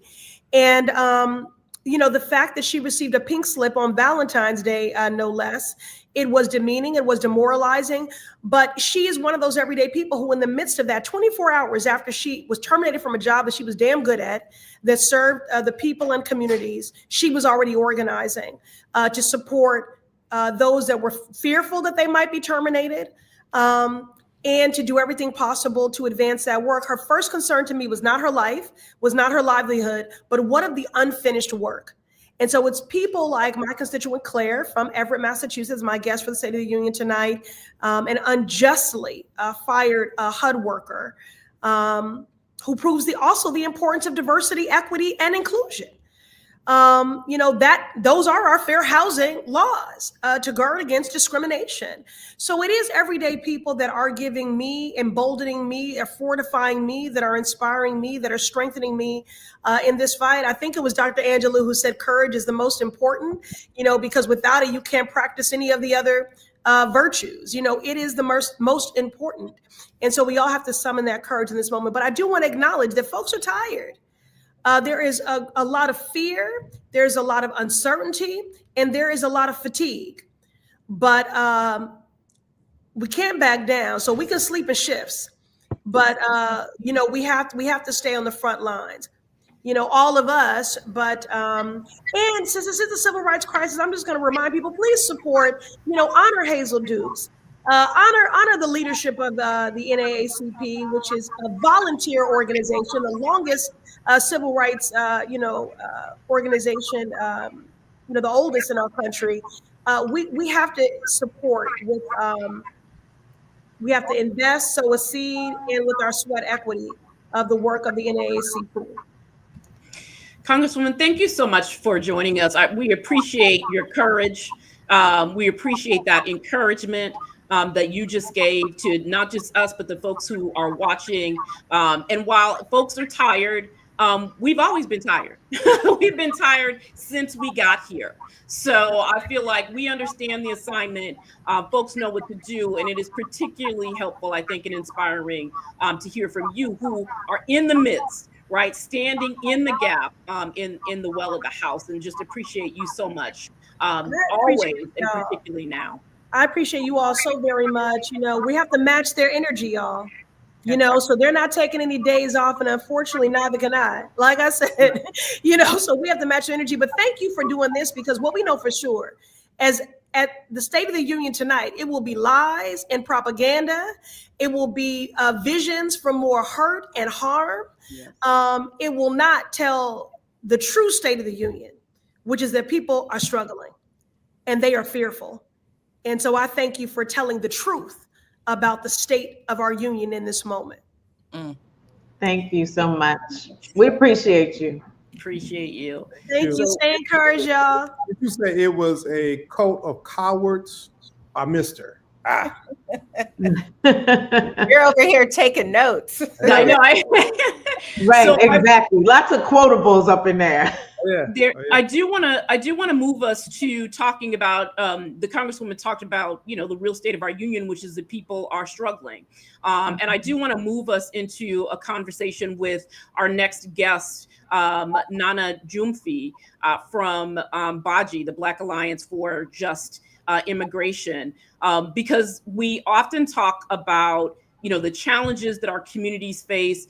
And we often don't talk about the kind of diversity that we have within our communities, and the ways in which different segments of our community are being affected and being harmed by this particular moment. And I think that I think during the campaign, when we saw the Haitian community come under assault, that is when I think people were in the moment like, oh, wait a minute, right? There are dimensions, right, to who we are as a people, and we need to acknowledge when we are individually and collectively under assault. So, Nana, thank you for joining us, and welcome to the SIP Hour. I wanted to start with asking you just to talk a little bit about the work of BAJI and the communities that you all represent. You're on mute. We all get it. It's all right. So Nana, we still can't now hear you. She's not on mute, but we can't hear her. Something going on.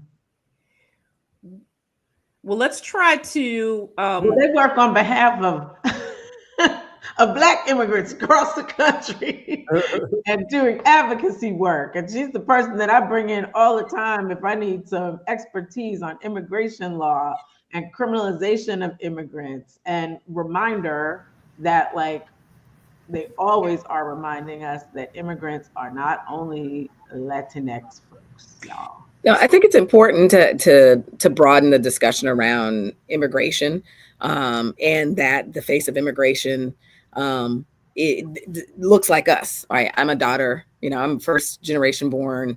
Jamaican American, and so this notion that your neighbors, where oh, none of these cuts, none of these policies, I'm in my bubble, it doesn't attach to me or my family, that this is far reaching. And someone in your immediate family, your neighbor, someone that you love, that are impacted, or that you don't know that their families are going through, particularly around Black immigration, and the concern of being a person walking around this world in Black skin, and then a person that's walking around in this world with Black skin, who are concerned about their immigration status or their family's immigration status. So we filed the DACA lawsuit, I believe it was 2018, 2019, and we won. It was on behalf of Haitian individuals who were actually, some of our young people acted with AXO. The African diaspora is just that, it's African diaspora. And whether the ship stopped in San Domingo Island, because it's the same people, just two half, or in Cuba, or came to South Carolina, we're the same people. And so as the conversations progress, we need to lean into our African essence globally and not allow people to divide us, even though we do it ourselves. Right. And this administration has been stealth on all of the things around immigration, and it is clearly anti-Black. It is unbelievable. Like, first of all, the fact that this joker thinks that he can rewrite the Constitution and get rid of birthright citizenship with an executive order. Remember, an executive order is not a law. And he could do that, and then got rid of. And this is something that Baji and my organization, Advancement Project, have been working on together, along with others. Is like they took away the sensitive locations memo, which said that ICE could not come into schools, hospitals, and churches. And they got rid of that. So now ICE can come to schools. And part of the work that we're doing is to get schools lined up, and teachers, et cetera, to understand that they don't have to let ICE in. That is complicated when you have school resource officers who may be under a cooperation agreement. So that SRO that could be walking down the hall could be really acting as ICE, and they know who the undocumented students are in the school. So we're doing some work around an action kit with Baji and the Alliance for Educational Justice to give people the tools to advocate at their school district to make sure that young people remain safe in our school buildings. Can you hear me now? Yes. Lord have mercy. You see the FBI, someone go and deal with these people. COINTELPRO back. I need to get my H-1B Africans to do something about these tech people. So, Nana, we were just talking about some of the issues related to the Black immigrant community right now, but I also wanted to give you a chance to talk a little bit about Baji and the history as well. Thank you so very much. I don't know literally what was happening, but Baji, Black Alliance for Just Immigration. We've been in existence since 2006, started by a Black diasporic crew of civil rights organizers, anti-apartheid organizers, human rights organizers. We fight for the rights of Black immigrants and Black Americans to improve our communities, to get us all the sweet life by advancing racial justice and immigrant rights. We are national, but also located in DC, New York, Florida, Georgia, Texas, California, where I am right now, and just thrilled to be here. So Judith was talking about, and maybe I'll just give you all a chance to talk a little bit more about, particularly, I think, the sensitive locations. I mean, we know that there's just a lot going on right now. We're talking about deportations. We're talking about people being sent to Guantanamo. It's unclear who's being. I mean, I think there's lots to talk about. And so I think I want to. The sensitive locations thing for me is something that just feels particularly harmful, because that is the point at which, I think Judith, you talked about this before too, is where the sort of criminalization of all of our young people, for example, intersects, right? Yeah, absolutely. if we think that coming into a school means that it's that the only people getting swept up are certain people, we just know that that's not true. And particularly when we think about the damage and the harm of the resource officers that we've seen, in a number of circumstances, that feels really it's a big shift, and I think dangerous for everyone in our community. It is. I mean, these are the ways in which Black immigrants experience anti-Blackness. We talk about in Baji how we experience Blackness together. Sometimes it's in the joys, right, in the culture and the things that we love about being diverse, being in mixed families, folks like Issa Rae and so many others, as well as just being in community with one another. But what that also means is that a cop is a cop is a cop. And that when it comes to places like schools where our children are, that the danger to both Black Americans and Black immigrants is not just the police. They're absolutely a danger, but now ICE has been added to that danger. Depending on where you are in the United States, if you're 100 miles from the border, Customs and Border Protection, quote unquote, has been added to the danger. We saw CBP on the rooftops with snipers at George Floyd's funeral. So we know that they have no problem mixing and matching when it comes to immigration enforcement and law enforcement. And it's really going to be on these same schools that Judith and Advancement Project, Baji, and so many others have been pushing to get police out of schools, to take that seriously and to make that as expansive as possible. And I'm really glad that we're going to, continuing to do the work of pushing back there. Because we can see when we see immigration and we see how there's the ripping of the rights of minors to have attorneys, even though they're unaccompanied, the way in which minors or previously with young people were caged, we understand that it won't be long until we have people under the age of 18 over in Gitmo, unattached to anyone in that torture chamber. Nana, can you talk some about TPS, temporary protected? Because what has happened? Because people expected that they could stay here, and now all of a sudden he has changed course. So talk some about that. So he's changed course. Temporary protective status is like an in-between status. It's not quite the permanent protections we're looking for, but it saved lives. It's only granted for countries where the conditions in people's countries are so terrible that it doesn't make sense. It puts people in unsafe conditions to have them go back. And so the United States right now for Haiti, for example, has declared it like a level 4, do not travel. Don't caution when travel. Don't go there, okay? But they have been sending Haitians there. And with the end of temporary protective status for Haitians, up to 540,000 Haitians could lose that status that allows them to be in this country, not just to work, but to be with family, to be with community, and to be safer from the dangers that they would face in Haiti. And so it's devastating. And also, he did this the first time around. This is not his first time on that rodeo. And we whooped his behind. I'm trying not to cuss that first time around in litigation, in organizing. We kept our people here. He also went after Sudan and a bunch of other countries. We expect the same. And we're here for it. We're ready to fight. We're not going to let our people go quietly into the night. That's not what Black people do. Yeah.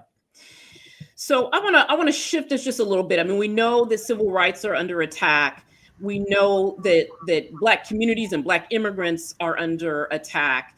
But Fatima, I wanted to just talk to you a little bit about what we're seeing in terms of women. And you said this thing the other day to me, which was really helpful in sort of my orientation around there are things being done in the name of protecting women that in fact are not.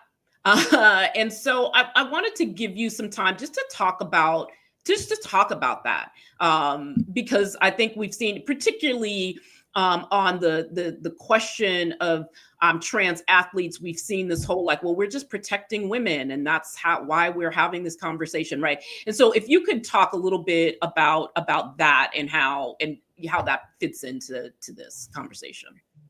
Listen, every day I wake up and say, do I feel more protected today?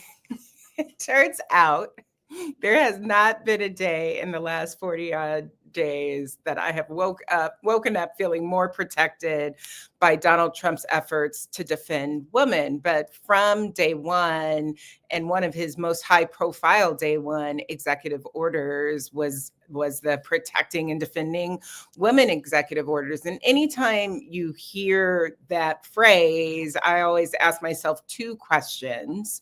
Which group of women is he attacking? And second, who is he trying to distract from? And what we have seen is they have used this as a part of a giant anti-trans effort. So to suggest that you could cover for kicking trans women out of the military, for terrorizing trans young people, from preventing not just young people, but younger adults too, from accessing gender affirming care, and basically full stop saying that trans young folks can't play sports. The nitty gritty level in which they are terrorizing trans people in this country at every turn has largely been done in an effort to protect women in this country. And that's not a new idea, by the way. The notion of defending women, there's a long time sort of code and cover for conduct that is racist and misogynist in this country, whether you're talking about the work of the KKK to terrorize Black men and Black families because they were protecting women. Or you might have the image of mothers standing outside, cruelly shouting at young Black children integrating schools. That this has often been protecting women, protecting girls, has been a justification for a lot of harm. And right now they are turning the eye towards the trans community. And it's cruel. It's terrible. And it actually, I think, as an organization that focuses on actually defending the rights of women in this country, it is a place we know we have to be as litigators, as advocates, and as clear communicators that this won't be done in our name. That not in our name will you exalt a giant terrorizing campaign against a small population in this country in the name of protecting women.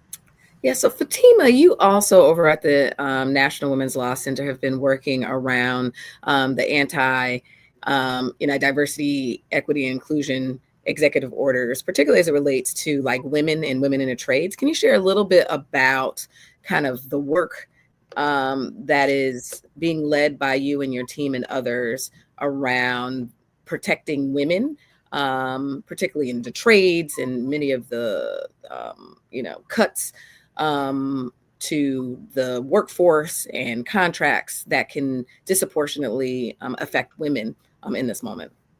Yeah, and we were really excited to join with our partners at the Lawyers Committee for Civil Rights just last week to file a lawsuit challenging the DEI executive order on behalf of Chicago Women in Trades. That is an organization that has for a very long time worked to ensure that more women can get into the construction fields and other trades. And I don't have to tell this group that women are giantly underrepresented in the trades, and that for those who do get there, they experience discrimination and harassment at untold levels. So one of the things that they're defending and protecting women agenda doesn't account for is the many ways that their anti-DEI orders are making it more possible for people to experience discrimination, or making it less possible for people to get high-wage jobs in fields that have been traditionally shut their doors to them. And so part of what we have to do right now is call them out and name that this sort of agenda that they are talking about, if you really had a plan to protect women, to advance women's freedom in this country, it would look very different. You wouldn't be trying to shut down programs that that allow them to thrive. So, Fatima, thanks for that. Because what we're going to do is, because we only got like 3 minutes left. So we're going to do a quick round, y'all. Quick, y'all get like 30 seconds. What is your 30-second call to action before we have to hand this back to Pastor Mike? Mine is go to enddei.gov and put in a discrimination complaint about race or gender, okay, about what has happened to you either in your K-12 school or at a university. Because we need a record that actually there is real discrimination going on, and it ain't about white people being the victims of it. All right, I'm gonna go to let's go to our guests. So Nana, what's your 30-second call to action? 30-second call to action is for us to get together as Black folks, Black migrant and African Americans, hook up with folks like Baji. We are going to be having conversations about how you deal with authoritarians and dictators and get them the heck up out of here. Thank you. President Johnson, what is your 30-second call to action? 30 seconds. Pay attention to the March 14th deadline on the continuing resolutions for the budget. Let's make sure that our members hold strong. Don't cut a deal to cut us out. Cut a deal to cut us in. Glenda, thank you. Glenda, what is your 30 seconds? My 30 seconds is in the spirit of Hazel Dukes. You're either going to sit down in intention in protests, march with intention, call your elected officials, go to lobby days, go to town halls. And as Derek said about Hazel Dukes, is make sure that your voice is heard in every room with intention. As they say on my little workout videos, do something. Adrian Shropshire, what is your call to action? I'm going to just piggyback off of Glenda and Derek too. There is a lot of things that people can be doing right now, not the least of which is holding your elected officials accountable to what you believe is right in this moment. And so that means call your members of Congress, whether they're in the House or your senators, whether they're Republicans or Democrats, right? You may have a Republican representative. They have to represent you, right? And so let them know. And then the other thing that I would say is that we still have elections in this country, right, for the moment. And so what we know is that there are elections happening this year. People keep talking about the midterms, and that's true, and that's going to be important in 2026. But in 2025, you have an election. And so you need to find out, do your research, find out what elections are happening at the local and state level in your state, and make sure you participate, because that will be sending a message of utmost importance about what we will and won't tolerate and what we will and won't let them do. Thank you. And, and today I'm actually, as soon as we get off here, I'm going to vote, because we have a special election for county exec in Prince George's County, Maryland. And it's important because this is the person that I'm electing to protect me from that stuff that's going on across the border. And so we have to participate. Please, y'all, don't be complicit in this ish. I can't curse. Maybe I can curse, but don't, because Pastor Mike's coming on, so I can't curse. So do not be complicit. Do something. We have got to fight back. They are going after our country. Fascism and authoritarianism is here. So we have to fight back. So with that, we love you all. Stay Black, stay strong. Thank you for the SIP hour. Thank you to all of the hosts, the producers, all y'all who had this idea of us coming together today. And we're going to kick it back to our lovely Pastor Mike. Yo.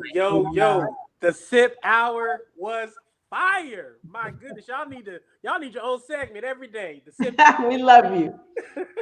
Come on, y'all. I hope y'all have received all of this information. I hope that you are feeling energized.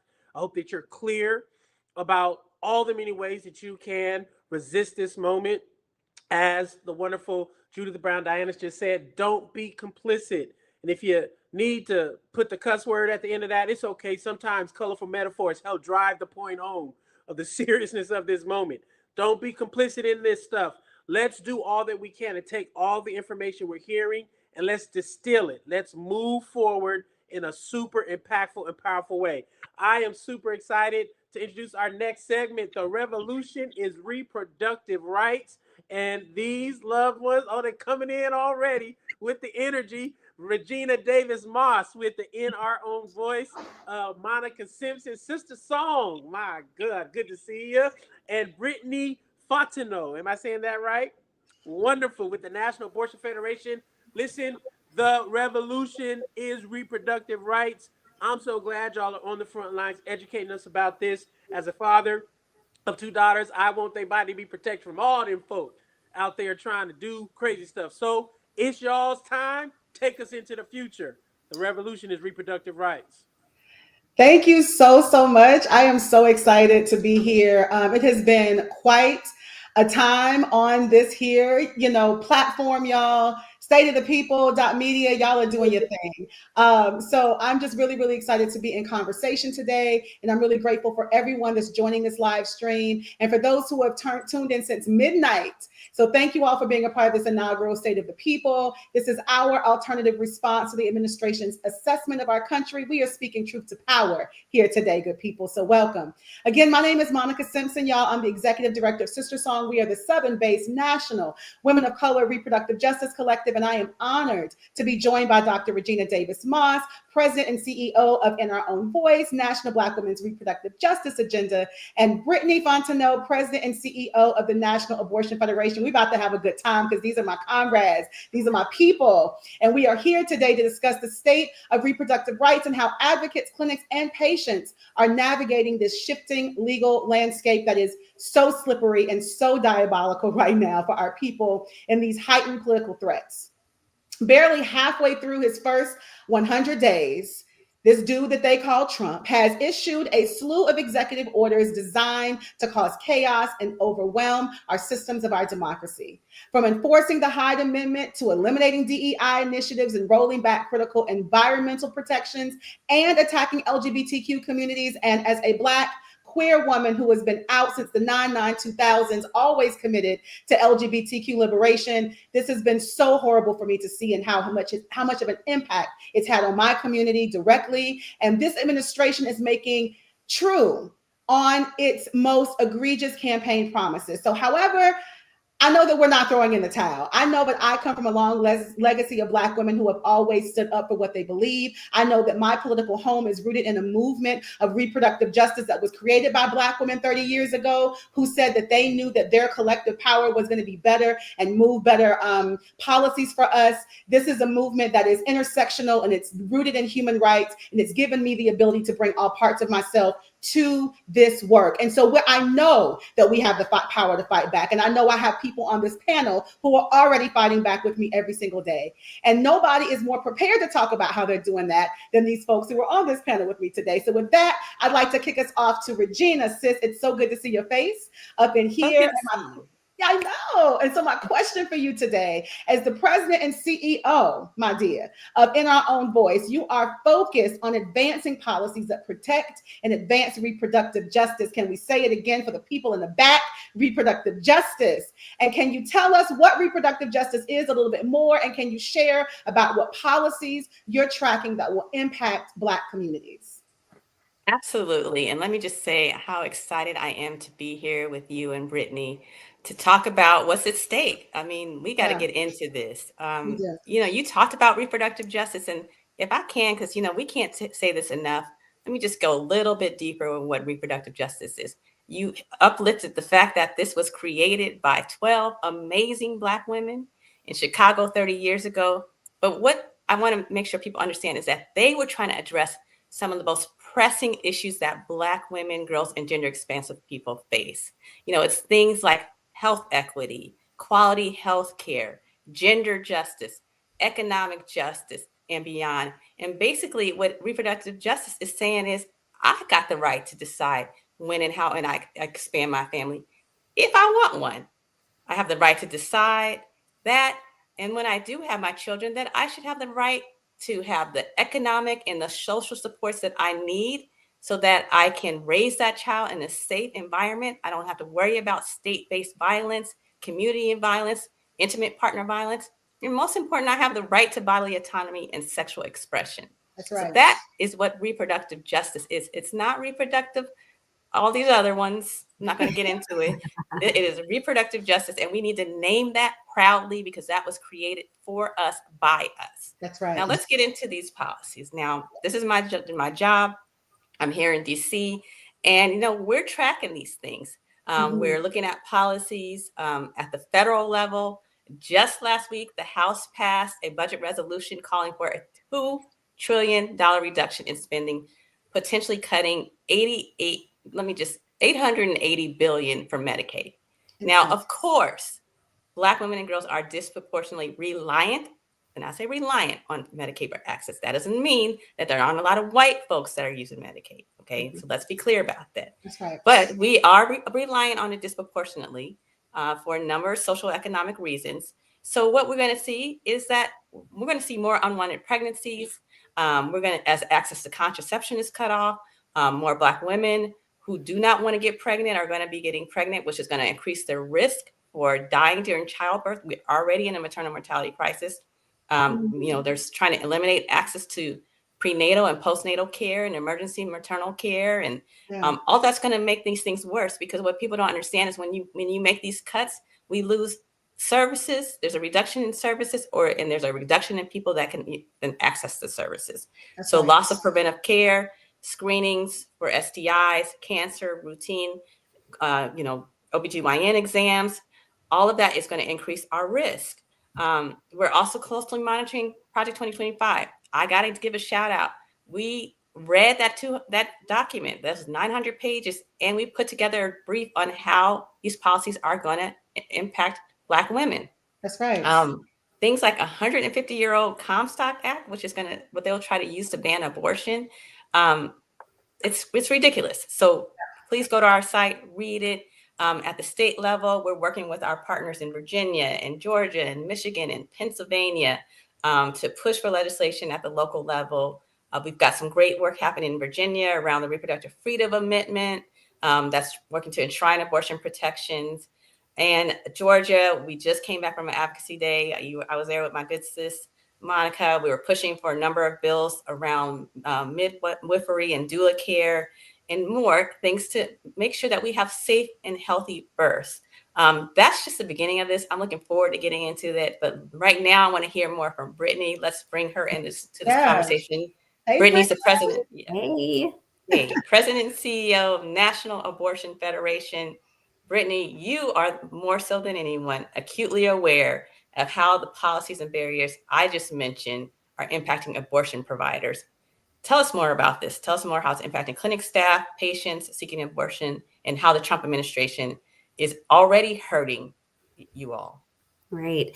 It's so good to be in community with you all and to be able to share so much about what's going on and how our community can fight back. So what we know is that, as Monica said, we're not even halfway into the first 100 days, and Trump has wasted no time on keeping certain campaign promises and going back on promises that were made around abortion rights and access. Listen, what we know to be true is that the vast majority of Americans across political parties, across races, ethnicities, and genders support abortion rights and access. Trump made certain promises to try to engage them and get them to vote for him and his tomfoolery. And listen, he's already going back on those promises. During the first week, he reinstated the global gag rule. And so this is having reverberations around abortion rights and access, not just here in the US, but around the world, essentially gagging providers from being able to talk to their patients about the full spectrum of reproductive health services, including abortion services that people need and deserve. Also, domestically, what we've seen is that the Trump administration very quietly decided to take a step back from enforcing the FACE Act. So just a little bit of information around the FACE Act. This was implemented in the 90s as the result of anti-abortion extremism that resulted in the death of an abortion provider that was just trying to deliver expert care to patients.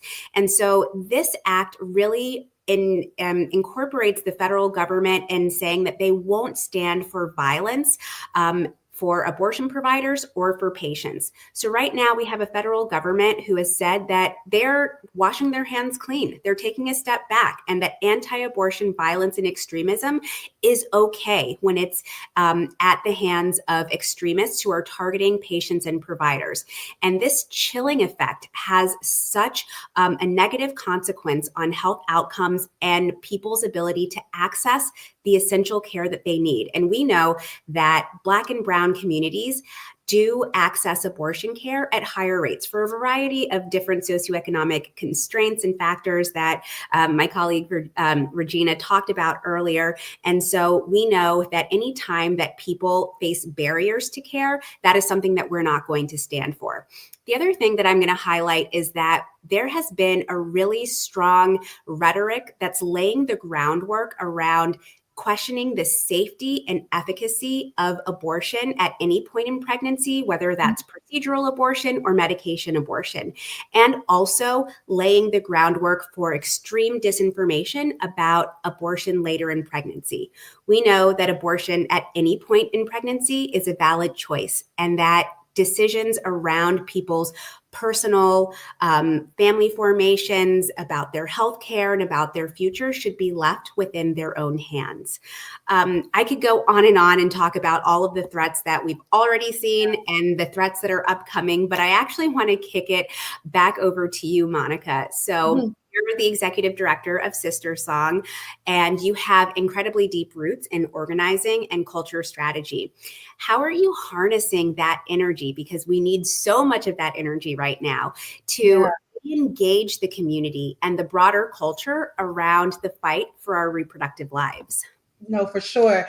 You know, I just want to be real with our people who are watching us, right? Like, we're talking about these topics of abortion access, maternal health care, bodily autonomy, as if they're easy things for our community to always talk about. And unfortunately, they're just not, right? Like, people's stories they're multifaceted. They are very diverse. And so in order for us to really move an organizing strategy and to help more people understand their reproductive justice stories and why they should be connected to this work, people have to see themselves reflected. You know, as a person who is a creative, who really believes deeply in cultural strategies and understanding that it takes a very strong culture to sustain any policy win that we know that we need for our communities, it's important for me to like root myself in some of the greats like Tony K. Bombara that tells us that we have to make our movements irresistible, right? And we know that we are, as a movement, reproductive justice is a movement that, because it is talking about some of the most what we grew up with as taboo topics, we got to find ways to help people see themselves reflected. So for us,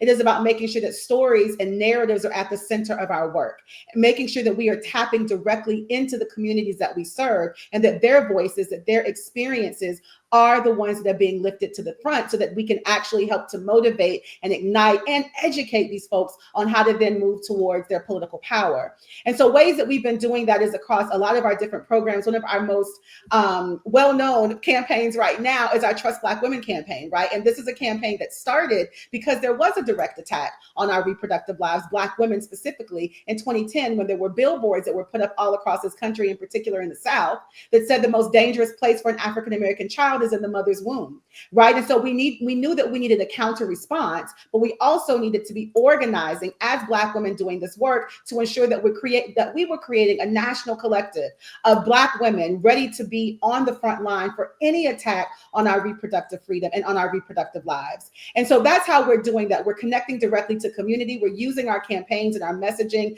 to push and to penetrate deeper into communities to help people see themselves reflected. You know, I'm a church girl. I grew up in the church, right? And I know how sometimes as I'm moving through different communities, in particular in the South, how these conversations can be polarizing for people, can also silence people in some ways because trauma is real. But what I'm here to tell the people today is that we can't have any freedom or liberation in this country if we are not centering bodily autonomy, if we're not centering helping people understand their human rights in this work. That is what we have to focus people on. And I don't want to get to a world where we are able to like rid ourselves of this white delusion that continues to plague us, but we haven't been able to like really root ourselves in understanding the gender nuances of things, how patriarchy shows up in our work, how misogynoir, these different things show up. And all of that is important in this cultural and narrative strategy work that we do, as well as the on the ground organizing. So we here to talk to you about the real things, good people,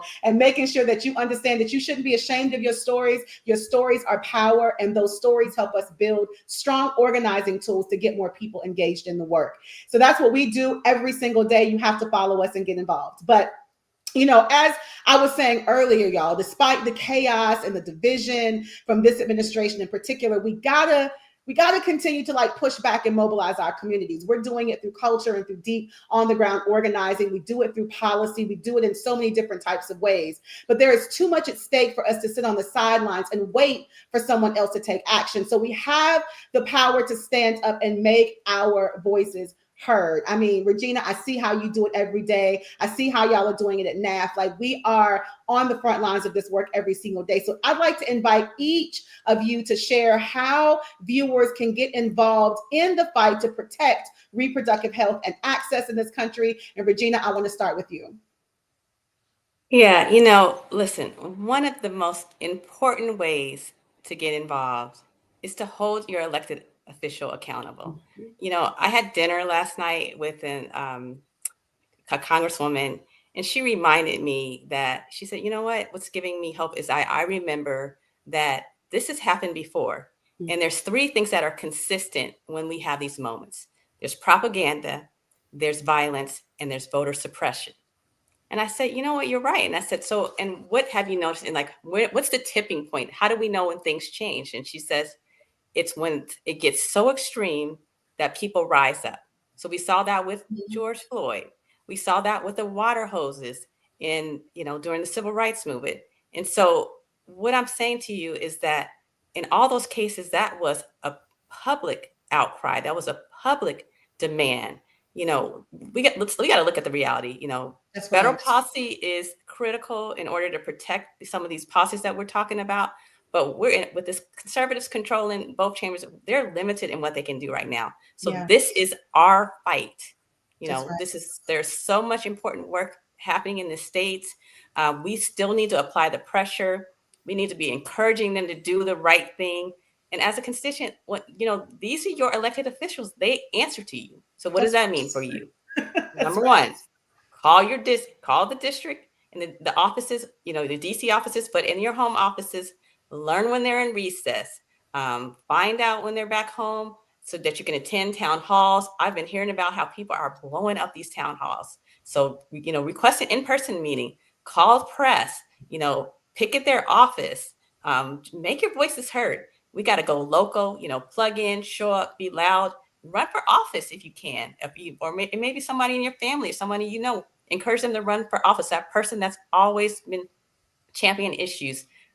Absolutely verify that your voting status is right. You need to do this annually because we are seeing the roles being purged. Yes. And finally, just listen. Everybody has something they're passionate about. It could be environmental justice. It could be poverty. It could be housing, LGBT. Pick an issue because they're coming after all of them. But anyway, pick something, choose a cause, lean in. We need you. We need you. We need you. Absolutely. Thank you, Regina. Brittany, what you got for the people? Yes. So one of the ways that we can take resistance to the next level, one of the most radical ways to resist is to fund abortion. And That's so exactly, fund abortion and reclaim your power and give someone else the ability to be able to reclaim their lives and their bodies and their autonomy. So we're living in a country where your access to essential abortion care depends completely on who you are, where you live, and how much money you are. It shouldn't be that way. And in the absence of elected officials stepping up and making sure that we have unfettered access to all healthcare, we have this community grassroots response, which is abortion funds, which are at the local level and also at the national level. NAF runs the largest patient assistance fund in the country. Last year, we helped fund over 111,000 people to get the care that they needed. We helped thousands of people travel as they fled their communities to get this health care. And so every dollar that you donate will go toward making sure that someone can reclaim their bodies and their lives. We also, I want to just maybe piggyback a little bit on what Regina was saying, that making sure that you connect with your local officials, tell them that even though the federal government has taken a step back from enacting and enforcing the FACE Act, that there is still the opportunity to stand with providers and to stand with patients and enforce civil FACE Act at the local level, making sure that providers and patients are protected from anti-abortion extremism, and make sure that people understand at all levels of the government that the majority of people in this country will not stand for this, and that we will reclaim our right to be able to control our bodies, our lives, and our futures. What about you, Monica? Yo, let me tell y'all, first of all, y'all are brilliant. I just love being able to work with both of you every single day. And I'm hoping that everybody that's watching gets tapped into all of the work that's happening with all these organizations talking about this issue. But, what's real for me, good folks, is that, my organizing teaches me that, to never leave this moment without giving a clear call to action, right? And I think that that's what's important for this moment that we're in. What we do realize is that Dobbs no longer exists, good people. It does not. And our country is being plagued by abortion bans. And these abortion bans are detrimental to our communities. In the state of Georgia, we lost 2 Black women because of an abortion ban. Candy Miller and Amber Thurman, their lives were taken from us because of an abortion ban in the state of Georgia. And we are now seeing so many people losing lives, too many people losing lives. We know that maternal mortality is an issue. Black women are dying at a rate 4 to 5 times higher than white women in childbirth, right? We know that our children's lives are at stake every single day in our communities, as we've seen our communities deal so much with police brutality and just like not being able to be safe and having access to the resources that would allow our children to thrive. That is what reproductive justice is. It is about being able to have the human right to make our own decisions about our bodies and our families and our futures. And to me, that is at the crux of everything that is real to us in this world right now, in this country right now, is our ability to make our own decisions and for our human rights to be secure and for our bodies to be safe, right? And so this is a time for everyone to get connected to a movement to do that work. If you don't have a movement home yet, the doors of the reproductive justice movement are open. We are here for you. This is a movement that allows you to bring your full self into this work. And if you trust Black women and you believe in the human right to make your own decisions about your bodies and families and futures, then this is definitely where you need to be. I know, again, good people, as I've done this work for many, many years, I have worked with people who have had many different views on where they stand with their bodies, because we've never been given the ability to like have what we need to make those solid, real decisions about our bodies, right? We weren't always given that, especially as a girl who grew up in the South.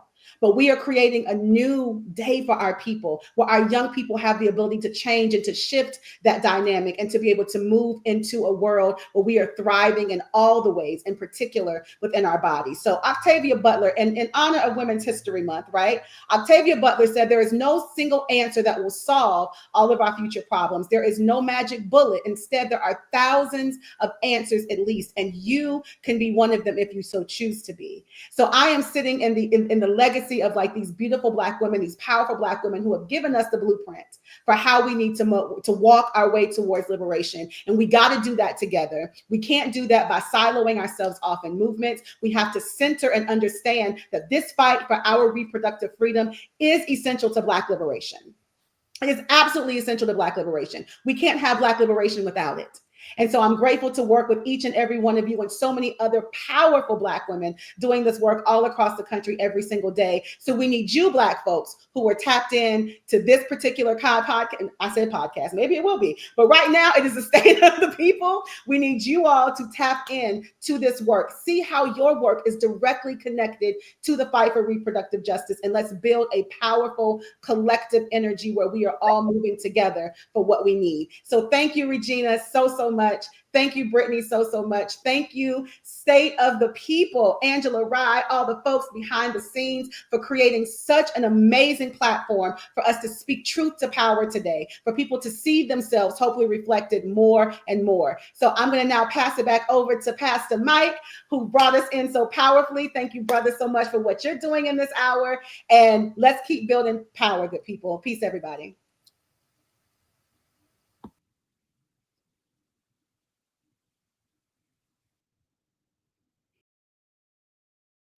Sisters who are continuing to remind us that the revolution is indeed reproductive justice. Listen, we are literally at the, let me see, 10:55 a.m. Pacific time, means that's 1:55 Pacific time or Eastern time. We are, man, moving quite quickly through this next segment of time, and we hope that you all are taking notes, you're sharing, you are making sure people are aware of the state of the people 24-hour moment of power building, relational networking. We're getting information to help us respond in this moment. We're turning the TV off, in the words of Kendrick Lamar, and making sure that we are filling ourselves up on this day of the State of the Union, where President Trump will no doubt share lots of gaslighting, misinformation, claims. We want to fill ourselves up with the information we know we need to move us forward as a people. So we're inviting you, please, beloved, share these streams. We are on YouTube. We are on Instagram. We're all over the place. Make sure your loved one who may not be super political is aware that this is an opportunity for them to hear from some authentic, educated, and informed, truthful voices, people who are working in our communities every day to make sure that we have freedom, that we have justice, that, as Angela Davis says, freedom is a constant struggle. So we can never get tired. We can never grow weary. We have to keep pushing forward. Sometimes you can feel like you're just doing this work all by yourself. Well, we've had at least 11, 12 hours of programming that has shown you, that has demonstrated to you that people are working even while we're asleep to fight for freedom and to fight for justice. Go to stateofthepeople.media. Make sure you share your information there so we can be following up with you. Wouldn't it be amazing if we continue to have this kind of rigorous programming that happens on a regular basis so we can keep getting the truthful voices from our communities out into the universe? So, State of the People, we are almost ready to get our next group and panel on the stage. Super excited for this next segment that is literally going to remind us of the power of our political organizing that has to happen at every level, reminding ourselves that elections are happening literally this year. We don't have to wait till midterms to start amassing political power, putting people in office. We can start that literally today, literally right now. And super grateful that the collective, led by the wonderful, wonderful power couple themselves, Quentin James and Stephanie Brown James. They are the co-founders of the Collective PAC. They got all kind of homies, all kind of smart, educated, activated folk that are going to come and give us all the things that we need to know to make sure that we are politically organized and politically resourced to elect candidates to get us the freedom fighters we deserve on the other side of the political machine. Thank y'all for joining. I'm going to hand it over to y'all. Brother Quentin, Brother Sister Stephanie, great to see y'all. God bless. Thank you, Pastor Mike. Good to see you, brother. Hey, so good to see you. So good to see everybody over these last, I don't know how many hours we're into it, but we in it. We are in it. We are so grateful. First and foremost, Angela Rye, Joyanne Reed, Holly Holiday, the entire team, Pastor Mike, who has been spearheading this for the past few hours. We are so grateful for your leadership. Roland Martin for pulling us all together. It is, I hope, not lost on anyone that's been tuning in. The fact that you have this many Black organizations and leaders who are unified doing this together is so powerful. And as Pastor Mike said, we must make sure that we keep this going. So yeah, we're just super excited to be here. Honey? Awesome. Well, yes, y'all, we are thrilled to be here. As Stephanie mentioned, as Pastor Mike welcomed us, 24 hours of the State of the People. We want to move this convo along to talk about elections, talk about our power at the ballot box. For those of you that don't know, we know that a lot of folks are looking at what's happening in DC tonight with the State of the Union from President Trump. But today, in cities like St. Louis, Missouri, it is election day. People are out casting ballots right now. We encourage you, if you are watching from St. Louis, or you have friends and family and networks in St. Louis, you are encouraging them to get out and vote today, because it's important that we, exercise our right to vote. I think all of us right now are dealing with the consequences of elections, dealing with the consequences of the vote or lack thereof from many folks who, we wanted to make sure they were voting, but may not have shown up in November. And so, one of the things that we want to start with is, listen, elections have consequences. We know that when we do or do not show up and what happens with those elections, they have direct impacts on our lives. And so back in 2016, Stephanie and I decided to start this organization, the Collective PAC. We are the nation's largest political action committee dedicated to building Black political power. We recruit, train, and fund Black candidates all across the country, running on the local, state, and federal level. It's been 9 years now, and in those 9 years, we've helped elect over 500 Black candidates to public office. Many of those folks you probably know. They probably may be serving in your city or state or even on a Capitol Hill. But these leaders are getting into office on a mission to improve our communities, to make sure that they are there representing our concerns and being our voices in the political process. This organization really is about a for us, by us. We want to make sure that we can raise money from our communities and fund our candidates. One thing that stood out to us when we were looking at starting this organization is the simple fact that over 90% of our public officials, people who are elected to public office in this country, are white. We know this is a country that's becoming more Black and more brown. And the reality is, in a country as diverse as the United States, 90% of our elected officials are white. So we wanted to help impact that. But looking even deeper, over 95% of the elected prosecutors in this country, the folks who we appoint and elect to protect us, to oversee our criminal justice system in our states, in our cities, in our counties, those folks are also white, 95% of them. And then to get even deeper, on the candidate side, over 97% of all Republican Party candidates and over 85% of all Democratic Party candidates are also white. And so we have a lot of work to do. Yes, many of us may grow up and live in diverse cities, diverse counties where we see people of color serving in leadership, and that's great. But this country is really big. 50 states and don't forget the territories and other places. We have a lot of work to do to make sure that we have representation from various people, various different backgrounds serving in public office. We know there's a direct correlation to folks who come from our communities who get into leadership and them actually moving policy forward that will impact our communities in a positive and beneficial light. And so, again, we're thrilled to be here. We have an amazing lineup today. Stephanie, I want to turn it over to you to kind of talk a little bit more about why we're here today, what we're going to cover over this next 55 minutes.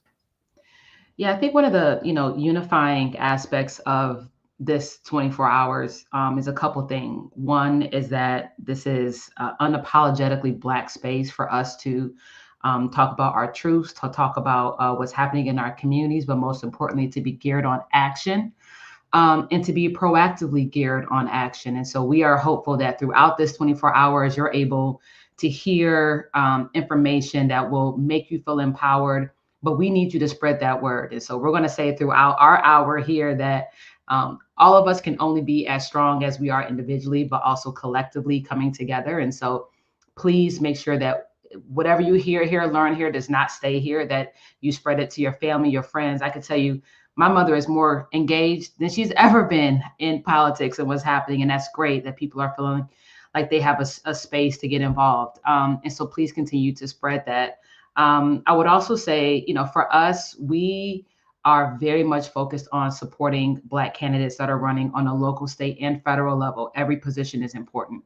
And yet a lot of positions go either we don't have people who are running against folks in some seats that need to be contested, or we have folks in our community that don't feel as though they can be the person in power in these different positions. And so if you are one of those people who know you have leadership skills, who know that you care about your community, we want to encourage you to go to collectivepac.org to learn more about the organization. If you're already running for office, learning about our endorsement process, we are here to be a helpmate to you as much as possible and to be a resource. So please definitely go there and share the information. I think we can probably cue. Do you want to get into our convo? Yeah, let's do it. Let's do it.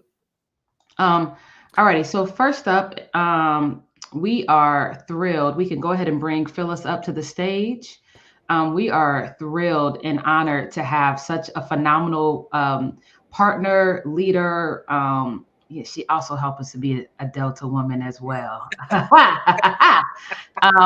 But this is Phyllis Dickerson, who is the CEO of the African American Mayors Association, a body of leadership in this country that is making sure Black mayors have the tools, resources, and the support together to thrive for the sake of all of our cities. And so we are honored to have you here, Phyllis. Thank you so much for joining us today in this 24-hour live stream.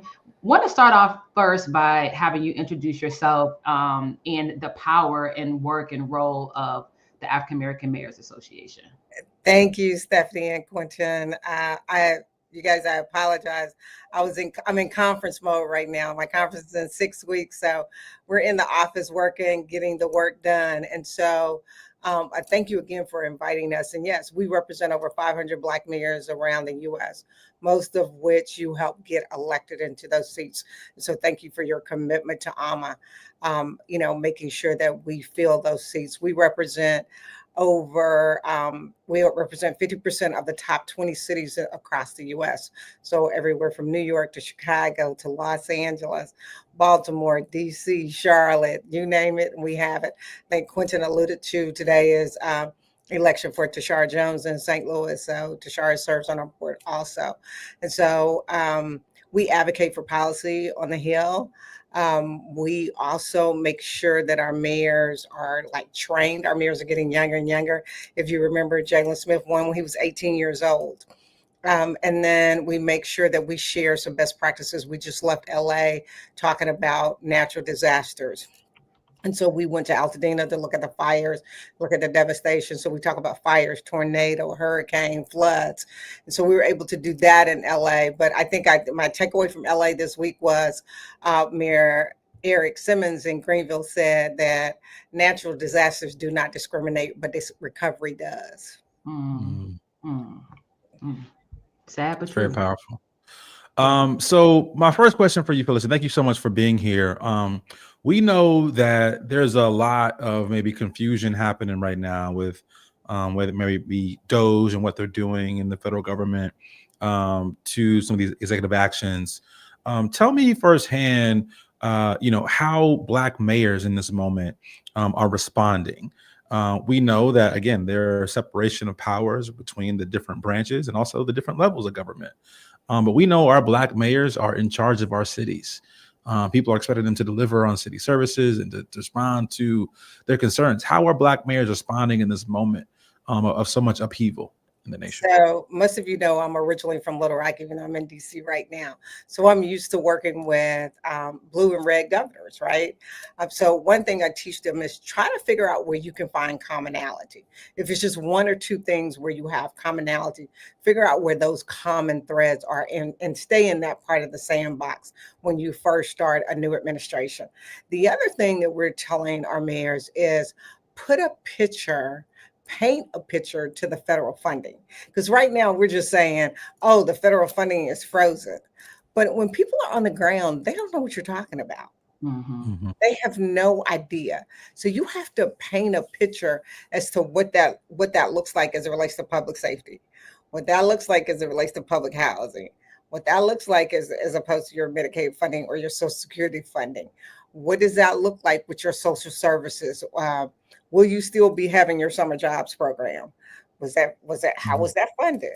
Will you still be having your summer youth program where you can take your kids and drop them off 8 hours a day while you at work this summer? Will that still be funded? Your Boys and Girls Club, your Girl Scout programs, all those big institutions like that, they get federal funding. So when that money freezes, how does it affect your everyday life? Like, you have to paint a picture for people, because other than that, people don't know what you're talking about. It's like the people, whether they voted one way or the other, they're saying, well, I didn't think they were talking about me.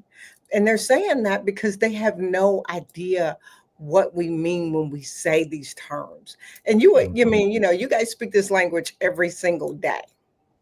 But what does that really look like on the ground?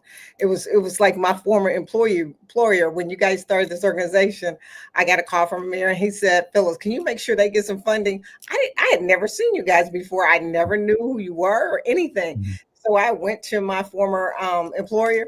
He wrote a check and you started your organization. Years later, I moved to DC and I'm like, oh, you're Stephanie and Quentin, right? Because I didn't even put a face with it to see where that funding was going and what it was going toward. But now that I'm on the other side of the fence, now I see the work. And Phyllis, I'm so glad you mentioned just, at the end of the day, and I think a common thread that we'll hear throughout these 24 hours is it's important that we are talking with our community, not talking around, but being direct about what's happening, how people are feeling, how people are responding in the moment. Again, eggs still high. Egg prices will get higher, unfortunately, and we have to be responsive to the challenges that are happening in our community. I'm curious, over these past few years in your role and with AMA, are you seeing, because you mentioned about how there's younger mayors that are coming on board. I remember we had the influx of, you have Randall Woodfin in Birmingham, you have Justin Bibb in Cleveland. I mean, these are guys that are under 40 years old. How are you seeing younger people being excited about running for office, running for mayor? You mentioned a young man that was 18 that ran. Are you seeing that shift of younger mayors coming on board as something that is just responsive, or something that you think is going to be here to stay for a while? I'm seeing the shift of younger men. I still see that where we have issue is women. And we saw that shift during Black Lives Matter, when women were being, not just the woman being threatened, but they were threatening their children. That's when I saw the shift of women kind of backing out and not running for a second term.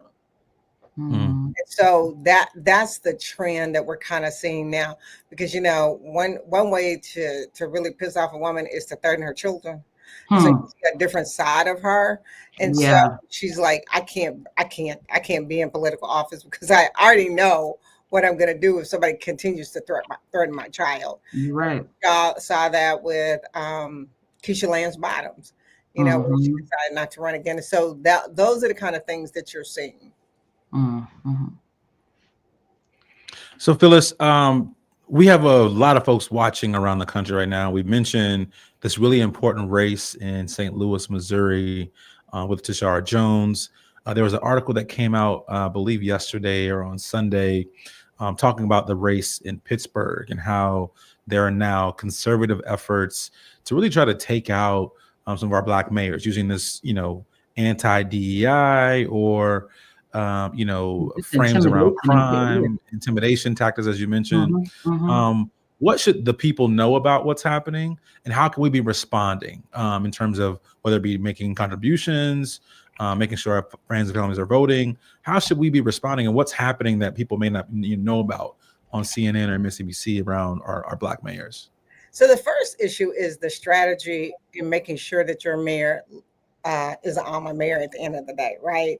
And so, we saw it happen in some cities where you had two African Americans running against each other, and then you had somebody, non-Black running, and then of course the two Blacks knocked each other out of the race, and so the white mayor won. And so you're going to see that more and more, instead of coming together with a strategy and putting your weight and your resources behind that one candidate. Because when you split up your resources, you split your vote. And so that's one. Two, making sure that the people in your household are registered. Like if they're sleeping, eating, and drinking and sucking up the air in your house, they need to be going to the polls to vote. And so you just got to make sure that also is happening. And then there is an all-out strategy. I mean, just think about it. Just last year, we represented the top 4 cities in the entire U.S. And when we ran that story in the New York Times, we got threats at the office. Wow. And So making sure that you're understanding that this is going to be an uphill battle. It's not going to be an easy fight, but you got to prepare to fight. It's a muscle we haven't used in a while. Let's just say that. And so be prepared for the fight. Get the right information. Go to your city council meetings and figure out where your budget and that money is coming from. Like, understand that city, but it's okay to ask questions. All that information is FOIable. There is nothing that they can have that's a secret in local government or state government. Everything is open to the public. And so if you want to know something, then ask the not so easy questions. And that's what I think people aren't doing. They don't want to show up to the budget meeting because they think it's boring. And then as soon as they eliminate the social services program, then they're like, oh, I can't believe you eliminated this. You didn't show up to the meeting. You got to show up. And you can't just show up on poll day. You have to show up to city council meetings. When you want something done, when they know you that you're going to show up to city council meeting, before I came here, most of you know I served as the mayor's chief of staff, the former mayor of Little Rock. And I just remember we were going to not rebuild a adult living center across the street from a predominantly Black upper class neighborhood. And that neighborhood showed up to the meeting with signs and everything. And before they could get up to talk, they were like, it's okay, we're going to build it back. And so the housing association president said, well, let me tell you what I was going to tell you. And so he still got it out, right? And so it's important for us to show up day in and day out. Find out where your city council meeting, find who is representing your ward in your city, that kind of thing. Most people, you ask them, who's your ward representative? They don't know. You can ask people who the mayor is. They don't know. And, and one piece of advice we like to give, especially for organizations, I mean, Black folks have a lot of organizations in our communities, many of which we're a part of. That can also be the role of your organization, is to split out who's going to which meetings, because it can be overwhelming to try to go to school board and city council and the ward club. But if we can take that responsibility within our organizations, within our churches, to say, hey, I'm going to go to this meeting, you go to that one, we report back, we make sure we're going with action items, we're telling them what it is that we need. If we combine forces like that, I think we can definitely make sure we're covering the bases of being where we need to be. Last question for you, Phyllis, is what are your thoughts about ways in which we can come together to build Black political power? So I think we have to build the agenda, right? And so I know some of us are coming together next week. We're having a working group here. I'll make sure you guys get the information on that. But putting that working group together to say, what is our quote Black agenda? One of the questions we're asking the administration, what is your urban agenda and what is your small rural development agenda? Because we just need to know what that is. And like I said, for us, it is keeping up with the executive orders. You said that earlier, just keeping up, right? And so now we produce something twice a week that shows what the executive orders were for this week. So the mayors can keep up, because they're coming so fast. Most people aren't keeping up. And so I think if we form this working group and then work out what our agenda is, and our agenda is not Black, it's just everyday people working to make a better income for their place where they work and play and pray, right? We all want the same thing. We just happen to be Black. I love that. So just understanding what that agenda is, and it's not going to be a whole lot different than anybody else's. I tell people just figure out. I had a conversation with Mike Huckabee not too long ago on email, and it was so funny because he was a former governor in Arkansas when I was the mayor's chief of staff, and I had to ask him a question. Where we have commonality is we're both Baptists. And so he signs his email, Phyllis, keep up the Lord's work. And it's always his hook, right?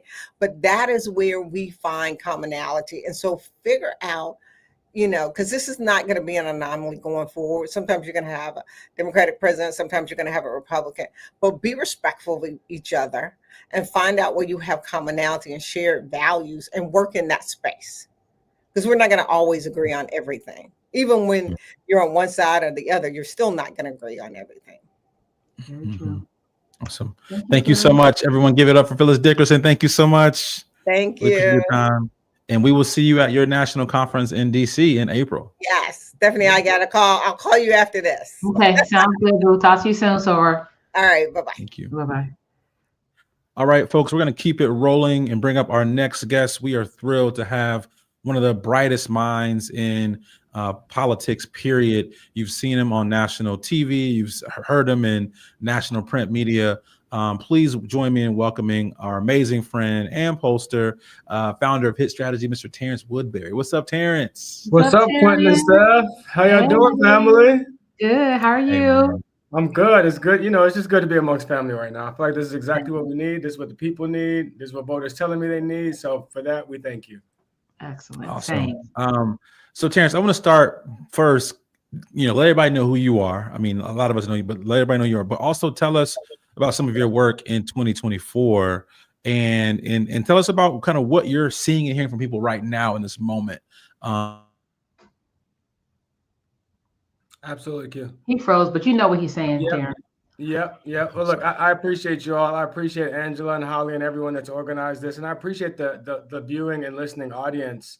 My name is Terrence Woodbury, and I'm a founder of Hit Strategies. We're a full-service public opinion research firm. That means we do polling and focus groups and social media listening and every other way of understanding communities that have often been misrepresented and underrepresented in traditional research. In 2024, I had the privilege of serving as a pollster for the Kamala Harris campaign, along with some other dynamic and diverse candidates around the country. And look, we saw a lot of things I think are very telling about where we are, specifically amongst Black voters, but amongst what I like to call the emerging electorate, young people and people of color. As a result of underinvestment, not just in the Harris campaign, but years of underinvestment, Democrats have experienced quite a bit of erosion in their base. Every group you would think of as a Democratic base voter, we did worse with that group. We did worse with young people. We did worse with Latino voters, young voters, Black voters, urban voters, working class voters. Those are all of what I would consider the Democratic base. And so we have what we do good with, Terrence. Look, I can tell you that we did not do a single point better with Republicans, with white suburban women, with these mythical swing voters. Democrats win when they mobilize their base. And that's what we need to do now. That's what we need to talk to. That's who the opposition is. Because the last thing you asked me, Q, is what are we hearing now? And when I talk to voters and focus groups, people just feel very disempowered. Perception of power is a very important metric that Hit Strategies measures. We've done this on every poll we've ever done for Collective PAC. And this is where we ask, regardless of how often you vote, how much power do you believe your vote has to make a difference in your community? The higher they rate those perceptions of power, the more likely they are to participate. In the 2024 cycle, we saw perceptions of power as high as 60% of Black people said they felt extremely powerful. 58% voted. Well, now only 24% of Black people feel powerful. 24%. That's crazy. We can't mobilize them like this. We can't activate an opposition or resistance if they don't feel like they have the power to make a difference. And that's why I'm glad we're doing this. This is a representation of that kind of collective power that people have been missing and needing. Yeah, can you actually elaborate on that? Because it's whenever I hear about how if people feel empowered, I oftentimes associate that with, do they feel like their needs are being taken care of? Do they feel like they're being heard? Do they feel like they have a say so? Were there any aha moments that you got when you were looking at the results or having those conversations with people as to why they didn't feel empowered or they didn't feel powerful or that they were as engaged? And especially considering the big shift that we saw over not that many years. Yeah. So, we asked this question empirically, which of these things represents political power to you? And you're right, Stephanie, the number one representation of political power is the ability to secure the resources that your community needs. So when they look at other people's power, when they say, the white community has power or the LGBTQ community has power, it means they can get what they need. And that's the number one representation of power. And that's a part of why we've seen that erosion in power, is because instead of getting what our community needs, it seems like these things are being snatched away from us. The services, the environmental justice, the prescription drugs, all of the advancements that we were making feel like they're being snatched away from us. But the other thing that represents political power is collective action. It's feeling like you're a part of a movement, a part of something that others are doing. And so that's why I think it's important for us to really begin to represent not just the Democratic Party, not even just the resistance, but it's time for us to stop being the minority and to start being the opposition. Opposition is a verb. The opposition is something we all do together. We all have to oppose this, regardless of what party you're in or your ideology. If you disagree with what's happening, then join the opposition. So Terrence, I want to stick there and kind of, dig a little deeper. When I look online, I'm hearing a lot of people say Democrats aren't fighting. They aren't showing up. Where are they? They're feckless. When we think about Black leaders, Black elected officials, we think about Hakeem Jeffries, think about Governor Moore, we think about all the various mayors that we mentioned along with Phyllis a few moments ago. What is your advice to Black elected officials right now in this moment around how we should be responding? What would make people step up and, quote unquote, to your point, join that opposition, right? I think people are kind of waiting and ready to go. We don't see a lot of leadership, but what would you say to Black elected officials right now? And even some of the CBC members right now who are still debating whether or not they should show up to the State of the Union tonight or not. What Kamala say? Don't come. Don't come. Don't go. I mean, I think it starts there. I certainly agree. I don't think they should go. I don't think that they are in a good faith negotiation with a joint governing body, right? We are dealing with I believe that we are being occupied. We're being occupied by nefarious forces, both domestic and abroad. What I just saw in that Oval Office with one of our allies shows me that, I mean, not just what I saw in the office, how we saw the United States vote in the United Nations, voting with Iran, Russia, voting with our adversaries and abandoning our allies. We are being occupied. And aid. I mean, it's crazy. It's crazy. Cutting foreign aid. I mean, a part of this, we really need the opposition led by Hakeem Jeffries. But to be fair, what we are facing is insurmountable for any single leader, right? And this is why I believe it's important for us to begin assembling the Avengers, because while one leader cannot take this on, all of our leaders together, Hakeem Jeffries and Governor Wes Moore and Senator Raphael Warnock and mayors in every major city, Philadelphia, Chicago, LA, New York City, every major, well, I don't know if we could depend on New York City, but right, exactly. But together, these leaders can begin to represent an opposition. I've worked in parliamentary politics around the world. I worked in Trinidad on the opposite end of the aisle of you two, and y'all kicked my ass in Trinidad. I forgot about that, Terrence. Wow. Yeah, we were on opposite ends of the prime minister's race in Trinidad. When I was working for the sitting prime minister, Quentin and Stephanie came in and beat me. So, but what I learned working in parliamentary governments in the Bahamas, in Trinidad and Jamaica, is that when you are the minority party, when you don't win an election, you don't become the minority, you become the opposition. And that also comes with standing up a shadow government. Shadow government means you have a shadow cabinet minister of education, a shadow minister of defense, a shadow minister of agriculture, a shadow minister of foreign relations. And we can do that right now. We can activate our leaders to assign them to a specific agency where they're able to watch what's happening, to explain to the American people what is going on in these agencies, to oppose every action that hurts American people, and most important, to present an alternative of what we would be doing different if we weren't in this situation. I think that it's going to require some bold actions like that, some things that we've never done before to oppose something that we've never seen before. Watch, report back, and act is kind of what that made me think about, Terrence. And so you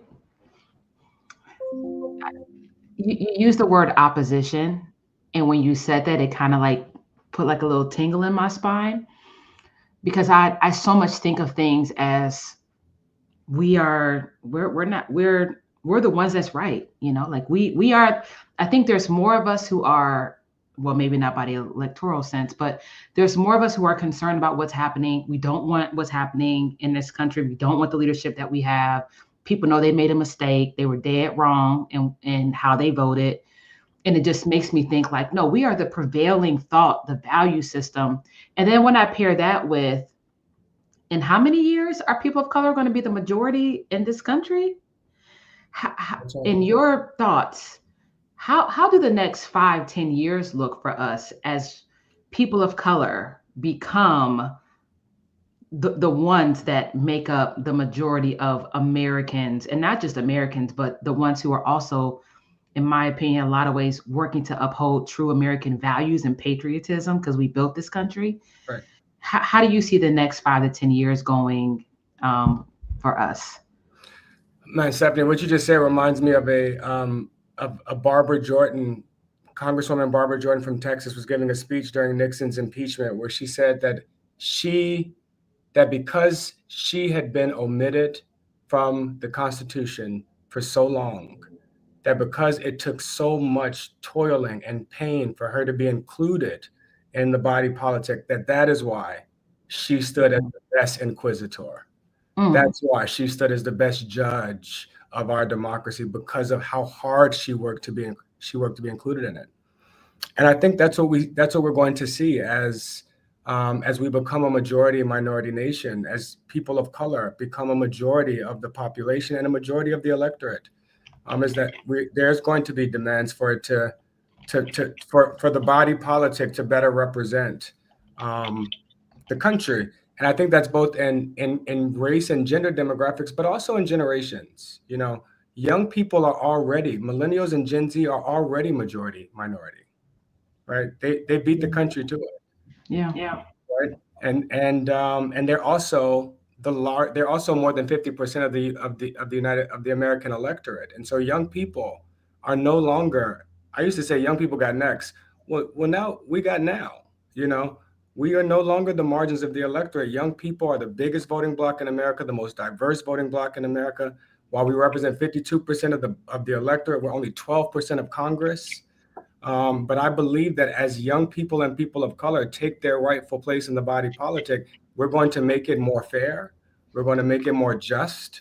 We're going to make it work. I was telling Democrats all 2024, young people don't want to defend democracy. They want to fix it. It ain't work. Right.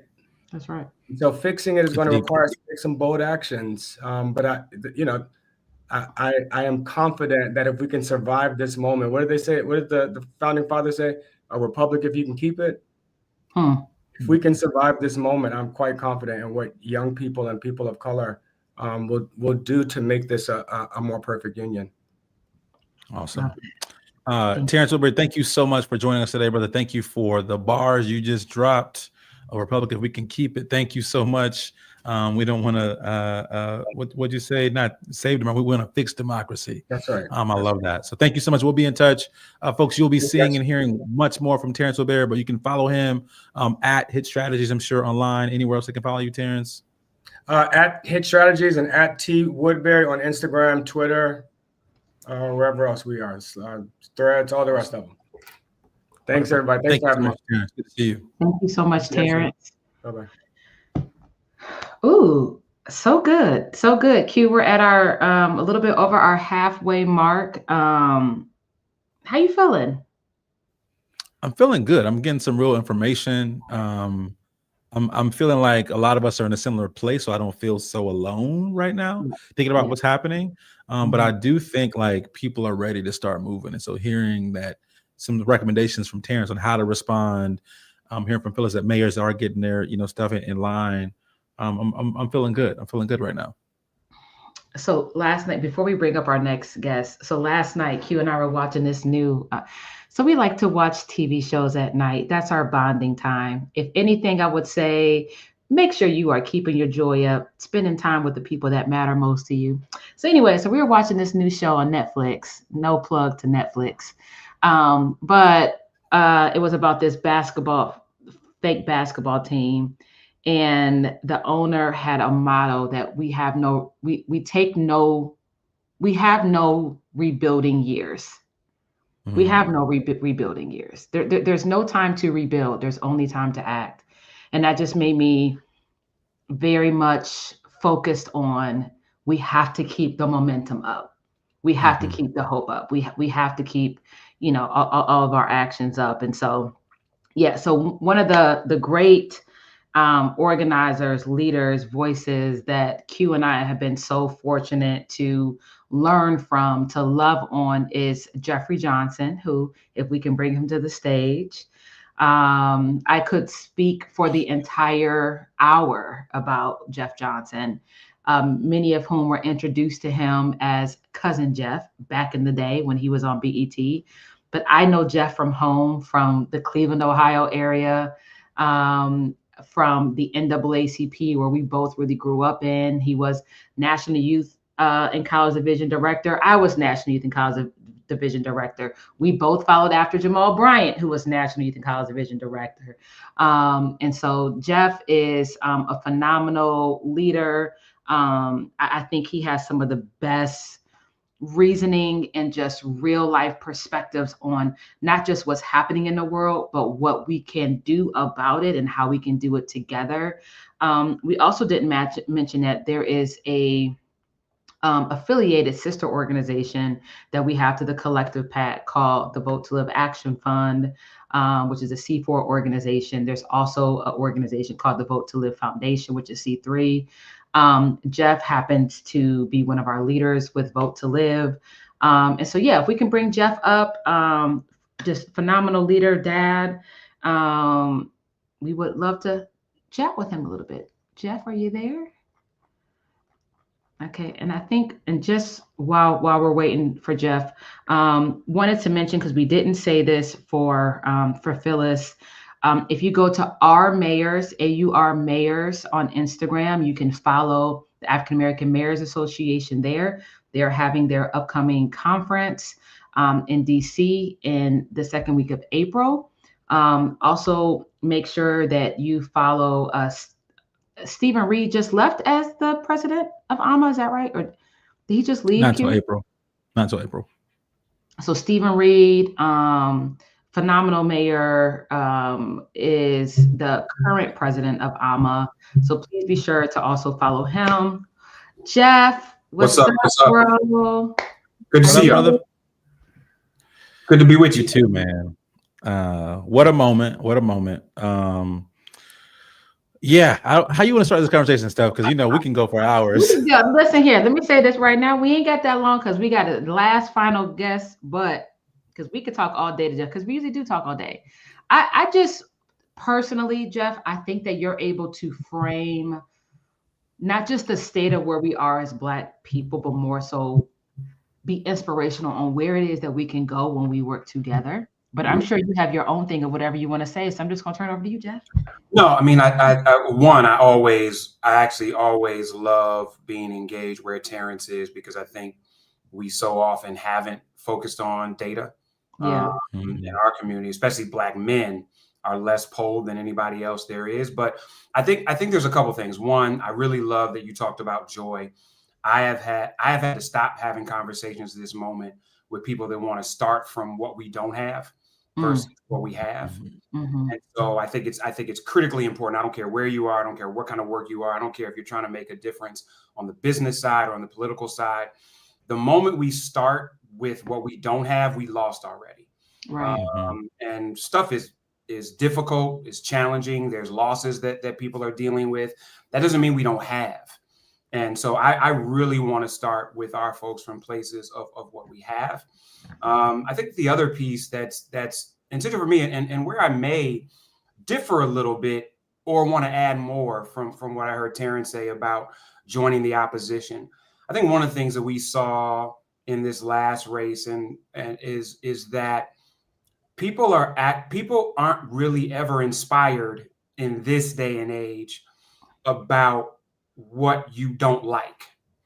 They're inspired by the vision that you have for what's next. And I think that while some of us deal with fighting the insanity that is what's happening in the federal government, a whole nother set of us need to be really clear about what's the vision we're casting.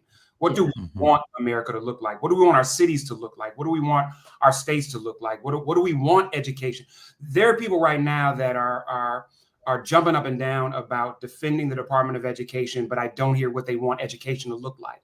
Right. And so there's a challenge here with, and it has been, right? So I think we need to be really clear in this moment, Q and Steph, about what is the vision we're casting for what we want the country to be, even as we're challenging what we don't want it to be. And we really learn, like if we're not clear about disinformation in this moment, disinformation is a tool for suppression, flat out. And thus, education is the first line of defense. And so there was an MIT study that said that false news spreads 6 times faster than the truth on social. And we also know that when you've got a member of the business elite helping to craft what's next, whatever platforms they are owning, are supporting additional algorithms that are ensuring that people don't know. So one of the things we have to do is be super big about education. I think that's why what's happening today over the next 24 hours is so important, because we really have to have disinfo defense. And hopefully what we'll do is do disinfo defense workshops at local levels, because I think what we saw in this last election also is that people frankly don't trust voices they don't know. Even voices they've heard of, they don't trust as much as versus they know. And so I think we got to be really clear in what does it look like to begin to build local and regional centers of voices and messaging, so that not only we're creating continuity amongst messages, but we're building voices at the local level. And to hell with what they do. The question is, do people trust them?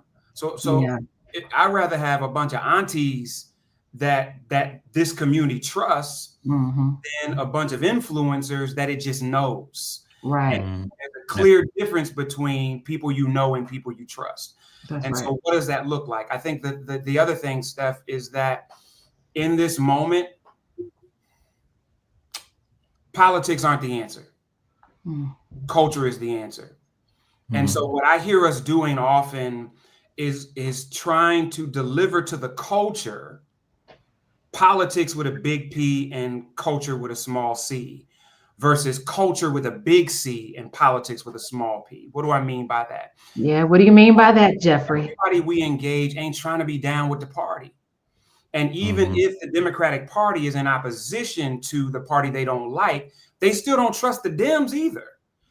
And so if we're not having conversation through a lens of what is the cultural benefit to our engagement in politics versus what is their political benefit to our cultural engagement, we got it twisted.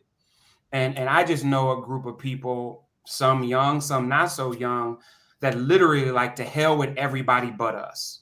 So how are we framing this through the lens of here's what we need, and this is what it looks like, and now everybody's got to respond, Democrats too, because if Democrats are not responding to what we say we want, then that gives those that don't trust the system the ability to say, okay, I see folks riding with us, versus what has seemed for the last few cycles is us constantly acquiescing to somebody else's agenda to save us from somebody else's agenda. And so I think in this messaging piece, protecting democracy requires not only local engagement, but it requires local voices that translate to local issues. And so there's a stat that said 85% of Black voters say they trust information from local organizations and community leaders more than national, which is what we just discussed. But the question is, how are we building those, not only those ecosystems, but those vehicles? And so digital organizing is essential to combating this misinformation, but it can't just be digital organizing that relies on other people's algorithms and platforms. So now is probably the best opportunity to say, what does the next year look like of raising funds and supporting the development of platforms that we own?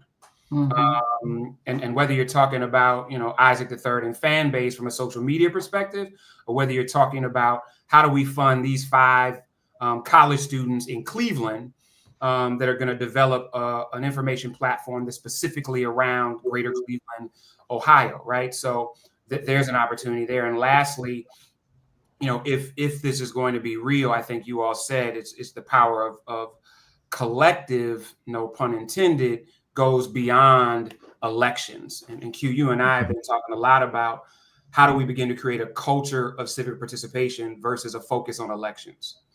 And so, again, people are disconnected because we only see them every 2 years or 4 years, versus what is the strategy for saying, taking these vehicles and now translating it to city council meetings, school board meetings, state legislature meetings.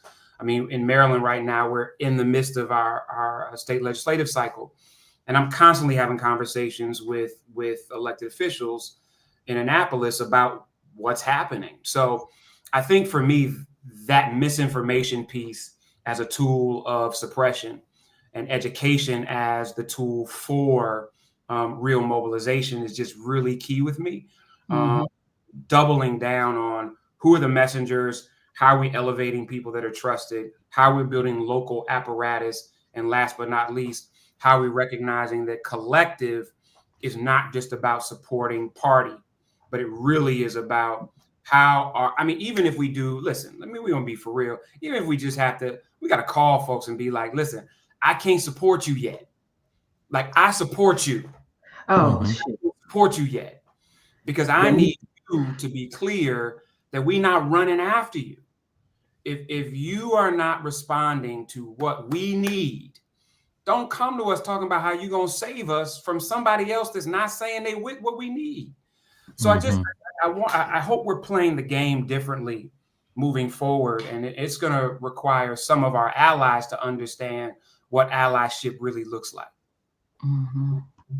The number of times we've had conversations about we can't support you yet, Jeff. Woo, child. That's a whole nother segment that we don't have time for. Let me pass it over to you, Quint. Jeff, you and I talk a lot about the type of leaders that we should be looking out for, developing, investing in, and ultimately supporting. I 100% agree with your point around right now, politics ain't the answer. At the same time, we have people like a Ras Baraka running for governor of New Jersey this year.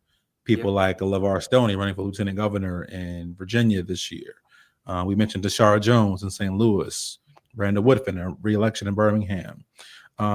What types of leaders, when we look at politics, right, when we're in those moments, should people be looking for, supporting, but also groups like Collective, should we be training, developing, and ultimately expanding the pool of? What are those skills? What are those types of folks that we should be thinking about? Because I think right now, if we're being honest, there is a little bit of a lack of leadership in the Black community, not even the on the party side, but in the Black community. So how do we look out for, support, recruit, fund, and replicate those types of people? And real quick, I don't think we have a lack of leadership. I think we have a lack of people supporting people with real vision. Wow. Okay. Versus those who just want to join stuff. And I'm constantly talking to people that have vision, like real pragmatic vision and track record for what they want to do, but often they are not supported for people that are loudly running for a position. And so I want us to be real clear. So I do think we need to have training mechanisms. I think you all have done an amazing job of that, but I think we need more of it. And I think we need to be clear that we need 1,500 different kinds of leaders. Like there's not one archetype. I know people that I think are amazing representatives that I never want to see run for a political executive position. And I see people who I think are great political executives who I don't want to be members of a legislature because I don't think they advocate, they manage.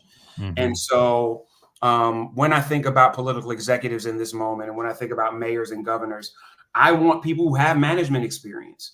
I want people that know how to manage resources towards an impact. I want people that are less focused on the ideological policy and more on how do we leverage work, wages, and wealth. Why I think somebody like Randall Woodfin is a great archetype is because I think Randall clearly understands politics, but he does it for people. He doesn't let the game of politics get in the way of serving people. More, he leverages politics to provide those people with basic needs. And that's why I think he's been so popular. I think that Wes Moore understands that there are billions of dollars at the disposal of a governor to leverage towards work, wages, and wealth for every citizen versus how do I just get elected to talk about it. And so I think it would be great if organizations like Collective did a better job of helping the electorate understand the skill set necessary to best leverage these positions, right? Because like what it takes to be a great representative is not the same what it takes to be a great mayor. And what it takes to be a great prosecutor is very different than what it takes to be a great Secretary of State. And I don't think the vast majority of the electorate understands the difference. We have all seen people march against a mayor on stuff that a state legislature was responsible for, or things that we've seen people, tell President Obama they wanted him to do that their local mayor or governor was responsible for. So I think that, yes, training is important, but I think we got to help people. I think we also need to deal with psychological profile.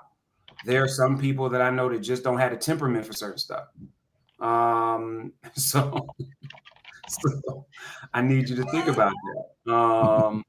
But I know that my dear fraternity brother and mayor is ready to talk, and I'm excited about his leadership. I think it's great. This is a great segue because I think what Ras Baraka has done in Newark in running a school and learning what some of the community needs were in running a school, talking to young people, talking to parents, talking to union members, talking to workers, led to an agenda of what he was able to do as mayor and what he's been able to do by leveraging the resources of the city of Newark is what prepare him to leverage the resources of the state of New Jersey. And so that to me is a great segue and example of how you look at people's track record, what people bring to the table and how they leverage it, not only where they are, but for next opportunities for service, and all wrapped in a vision of what they want to create. So I will get out of the way, let my frat brother, mayor and soon to be governor, give insight that is far beyond what I have to give. So good to be with you all. Thank you, Jeff. Thank you, Jeff. And hello, Mayor Baraka. I want to say that it is especially wonderful for Quentin and I, who are fellow Howard University Bison. I ran for HUSA president at Howard.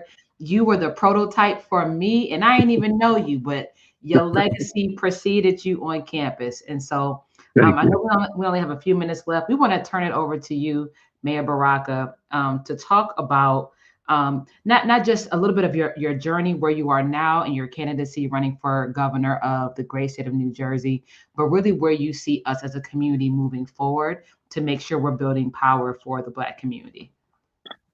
Thank you. I think this is awesome. What's been happening, this whole time, this 24-hour. I mean, it's been amazing. It is exactly what we need to be doing.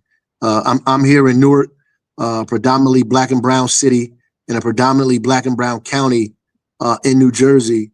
Trying to get resources. That support our families, help us grow, take care of our children, make sure we can afford healthcare, housing, all the other social determinants that determine how long we live or not, here in this city and in this state. I was an educator, an activist. I've been a mayor of this city for 11 years, trying to fight very intractable and difficult issues as mayors are doing all over the country. Now we feel the impact of every crazy policy that comes out of the White House, out of the State House, and in some instances, state houses where you are different. New Jersey is different from Mississippi, different from Georgia. So those problems could be a lot more advanced in cities that have a State House and the White House that's stacked against them.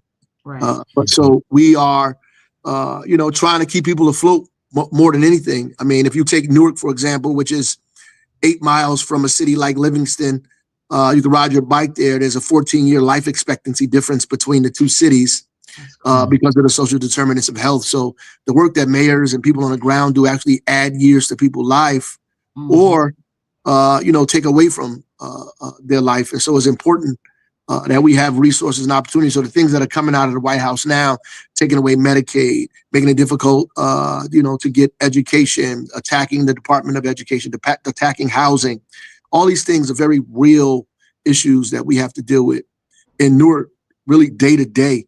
And if the state has a cold, Newark has a flu. So it's the same thing with us all over the country. Whatever's happening in the country, Black folks have it 2 times or 3 times as worse. That's for sure. And I think that now more than ever that we have to be as loud and as forceful as we possibly can, as organized as we must be.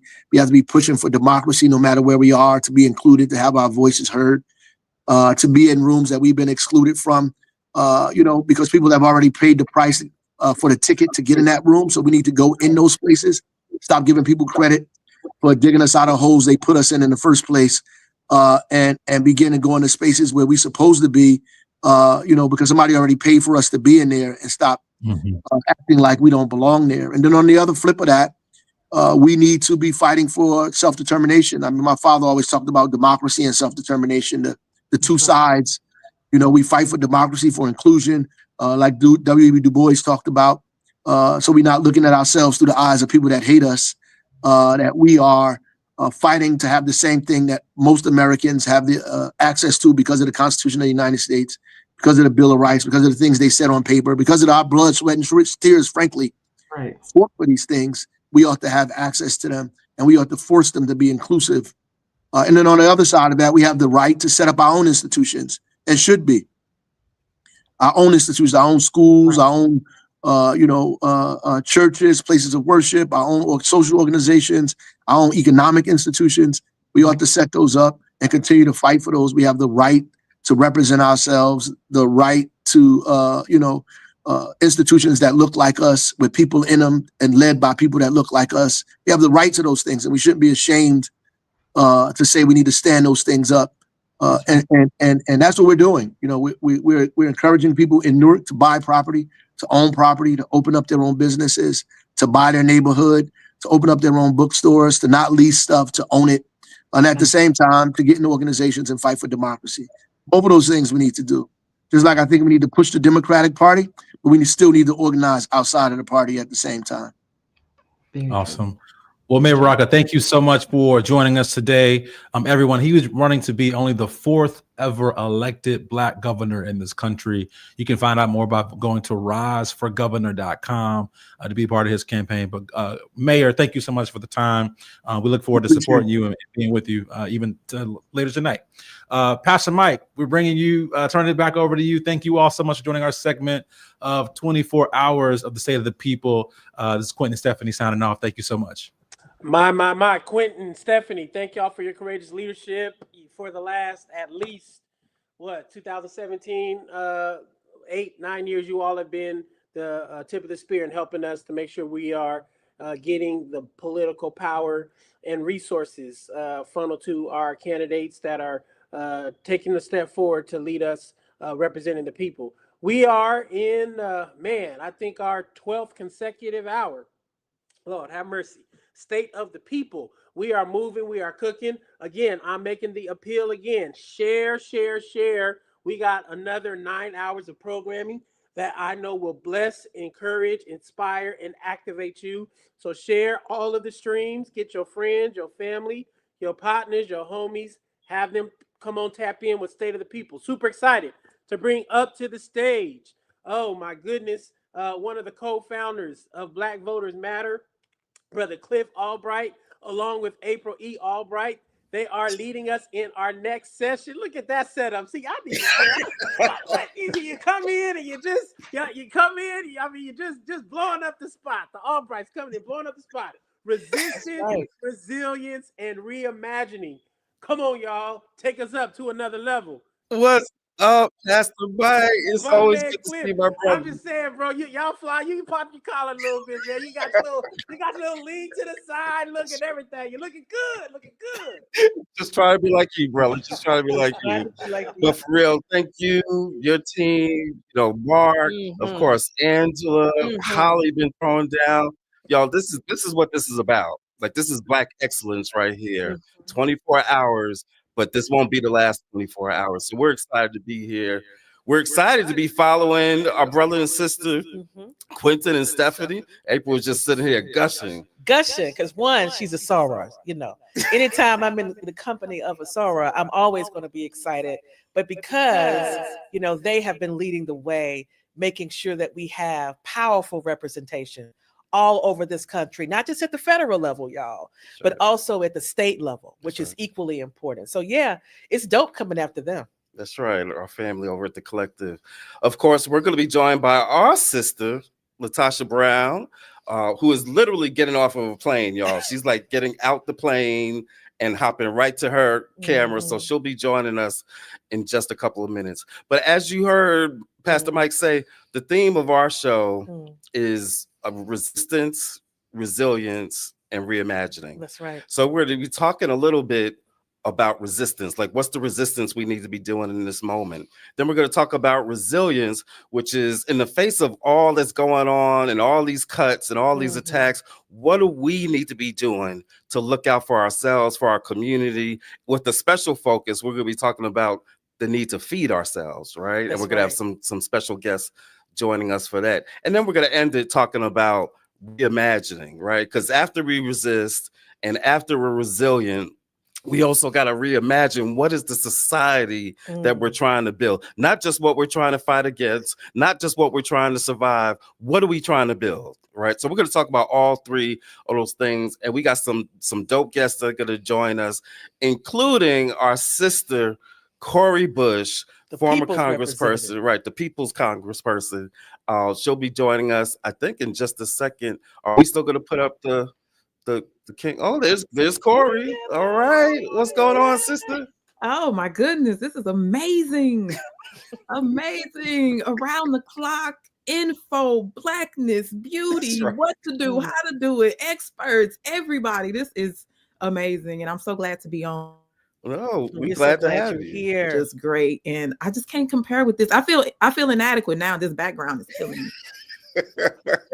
They keep us inspired. We have to have our ancestors to keep us inspired and rooted in this work. That's right. Amen and Ashe. That's right. So let's get on into it, right? Let's talk a little bit of resistance, right? And we thought it was very fitting that we have you here. Amen. Because you know about resistance, right? You know about resistance on the streets in St. Louis and Ferguson. You know about resistance sitting on the steps of the Capitol. That's right. Right? Literally helping to restore millions of dollars, maybe billions, right? That's right. Of dollars for our communities as our communities were going through COVID and evictions and all of that. So we know that you about that life. So talk to us a little bit about like this moment that we're in, and where do you see resistance fitting into this moment?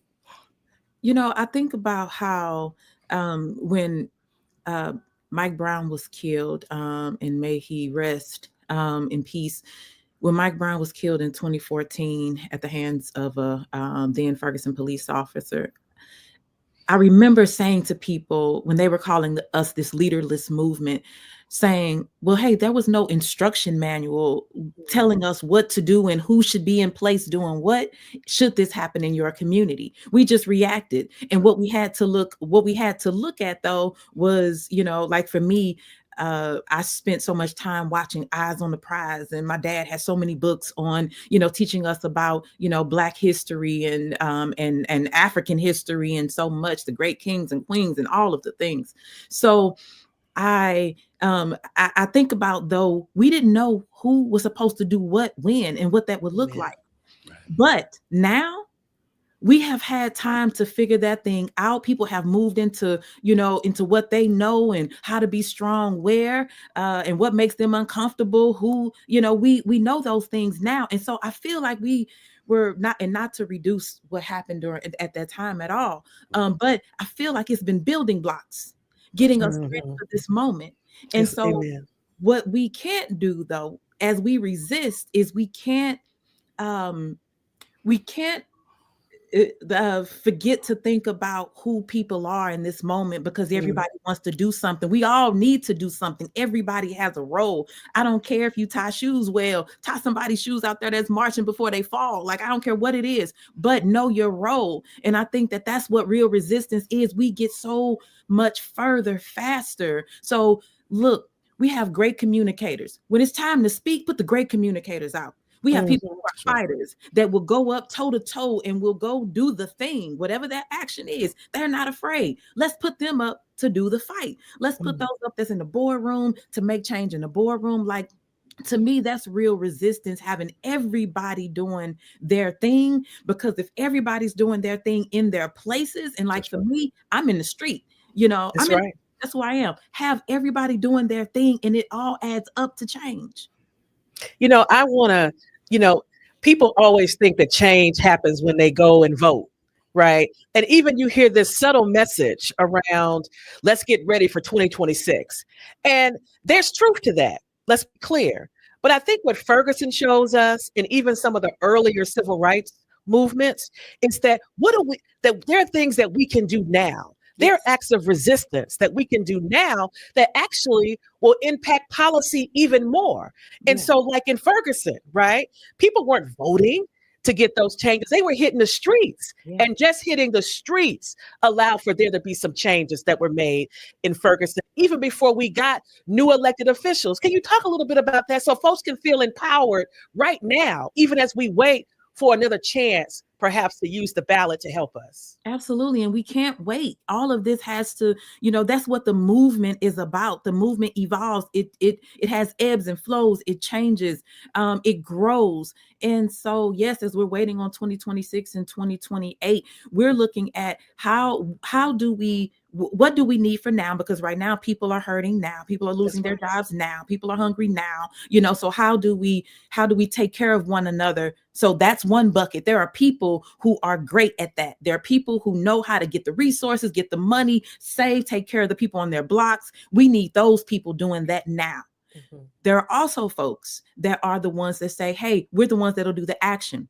So we're going to go out and do that work. We need those folks activated right now, because what happens is when we start to pull on those folks that are active, that are out in the streets, that are doing the community engagement work, that are doing that education at whether it's, at the community meeting or wherever in those communities, even at the club, because I used to go to the club and do some of mine. But before a certain time, because then it's get off the chain. But before that, but I'm just saying we have to be everywhere, because out of that, you're going to find those people that should be running for those seats. Amen. You're going to find those people that are ready for the moment in that time. And you're going to find out who are the people, as the elected official, who are the people I should be working with on the ground in those communities. That's what I was able to do. When I went to Congress, I said I was going to be the politivist. I was going to marry the politician and the activist together. I wasn't going to leave my activist friends out. I was going to bring that with me. And what you said, politivist? Come on, say that again so they can, because I think the folks in DC need to hear that right now. That's right. I'm the politivist. I'm the activist and the politician, and I won't like take off that hat of being the activist. That's why I was out there on the Capitol steps. The thing is this: be who you are where you are. And so I didn't care that I was at the US Capitol and it was going to make me look, unsophisticated and undignified. What was undignified was the idea that 11 million people were about to be at risk for evictions in this country during the pandemic. That was undignified and that was not sophisticated. So that's what we need in this moment. People, the federal workers are out there. We got to get out there with them, but not only them, everybody that's going to be impacted, that's already being impacted, so let's do that work. Let's everybody not try to be everybody's everything, be your thing and be excellent at it. Amen. Because that's what this moment calls for. And if you scared, go into your closet and figure that thing out. Take that off. Because right now, this is the moment. So whatever you're scared of, put it to the back, push, because be uncomfortable so you can grow, be uncomfortable so somebody else can have the change they need, be uncomfortable so that you can even find out who you are. Like, Come on, Corey, let's go right now. Let's go already. Let's do it. Stop playing, y'all. Let's go. Never scared. Oh, let me see that we've been joined by our sister Latasha Brown. What's going on, girl? I am here. How you doing, Corey? I'm good, jet setter. You don't even look like you've been jet setting. I'm literally just getting off an airplane from 20 hours, but I'm here. You look beautiful. The movement demands that we're in this moment. And I love what you just said. Sister, I love what you said about this whole idea of being uncomfortable and fear. The one piece I just kind of want to say about that is because we believe that, if you're fearful, that means you're not courageous. Courage requires fear. That what makes you courageous is that you're able to overcome your fear. So if you're feeling a sense of discontent right now, if you're feeling fearful right now, I understand that. We all should be feeling some of that right now, but it really is a matter of how we going to show up in this moment. Like, come on, Black people. I need my Black people to rise up. And so, and I think that's happening, that we have to see this as an opening. Sometimes say folks, one person may say what we're experiencing is a setback, or is it a setup? Because the truth of the matter is, instead of us thinking of ourselves just as citizens of a nation that has humiliated us, that has exploited us, that has raped us, that has tried us, that at the end of the day, we should start thinking of ourselves as founders of a new nation, a nation yet unborn, a nation that we've got to create that for all of God's children. We can do that. But it's going to require, so we need to really see this moment, as hard and as challenging, as difficult as it is, we've got to see this as the moment. Y'all, this is nation building time. This is a moment we can create. There's enough resources that we got the creativity. If anybody, you need some Black folks with creativity, we can create a healthcare system that can take care of all people, right? We can create political systems that got a space for all people. I'm not even just saying for Black folks. I'm saying that we are nation builders, and we've got to get back to thinking of ourselves as nation builders, not about somebody else's dream, but about really what it is that we desire, we deserve. And so in this moment, we've got to do a couple of things. We got to gird up. In this moment, we've got to fortify ourselves. But in this moment, we also can't get so caught up in responding to racist folks that seek to divide us and continuously have us in this perpetual cycle of fighting them, that we stop dreaming and stop building. So, and so it's really important for this moment. And so, sister, if anybody I know that has been out here ringing the alarm, calling the question, advancing and moving, and you've dealt with consequences. All of us, yes, there is a consequence of leadership, right? It is. But what we also know is there's a reward. Freedom and liberation is a reward. Yeah, you might kick me off your committee. You might say that I'm not on your TV station. But at the end of the day, if I'm doing the work to liberate Black people, I'm winning. Mind your mission. That's the thing. Stay on mission. And you know what? And the hope is, this is what gets me every time I think about it. The hope is we're here. So no matter what is scary, no matter what is, problematic, we are here. When you think about how great you are individually, And just to know that my cousin, my friend, my colleagues, how great they are. And it's like we're here right now. So even though all of this is coming down from this administration and all and the minions connected to them, we're here. That's right. That's right. And I love, so much of what y'all are talking about. We were going to put up a quote. We might still put it up in a minute from Dr. King's letter from Birmingham jail, which I really believe in this moment, we need to be doing all kinds of teachings on that letter from Birmingham jail, because it's such a masterclass in the science and the purpose and the discipline of nonviolent civil disobedience, right?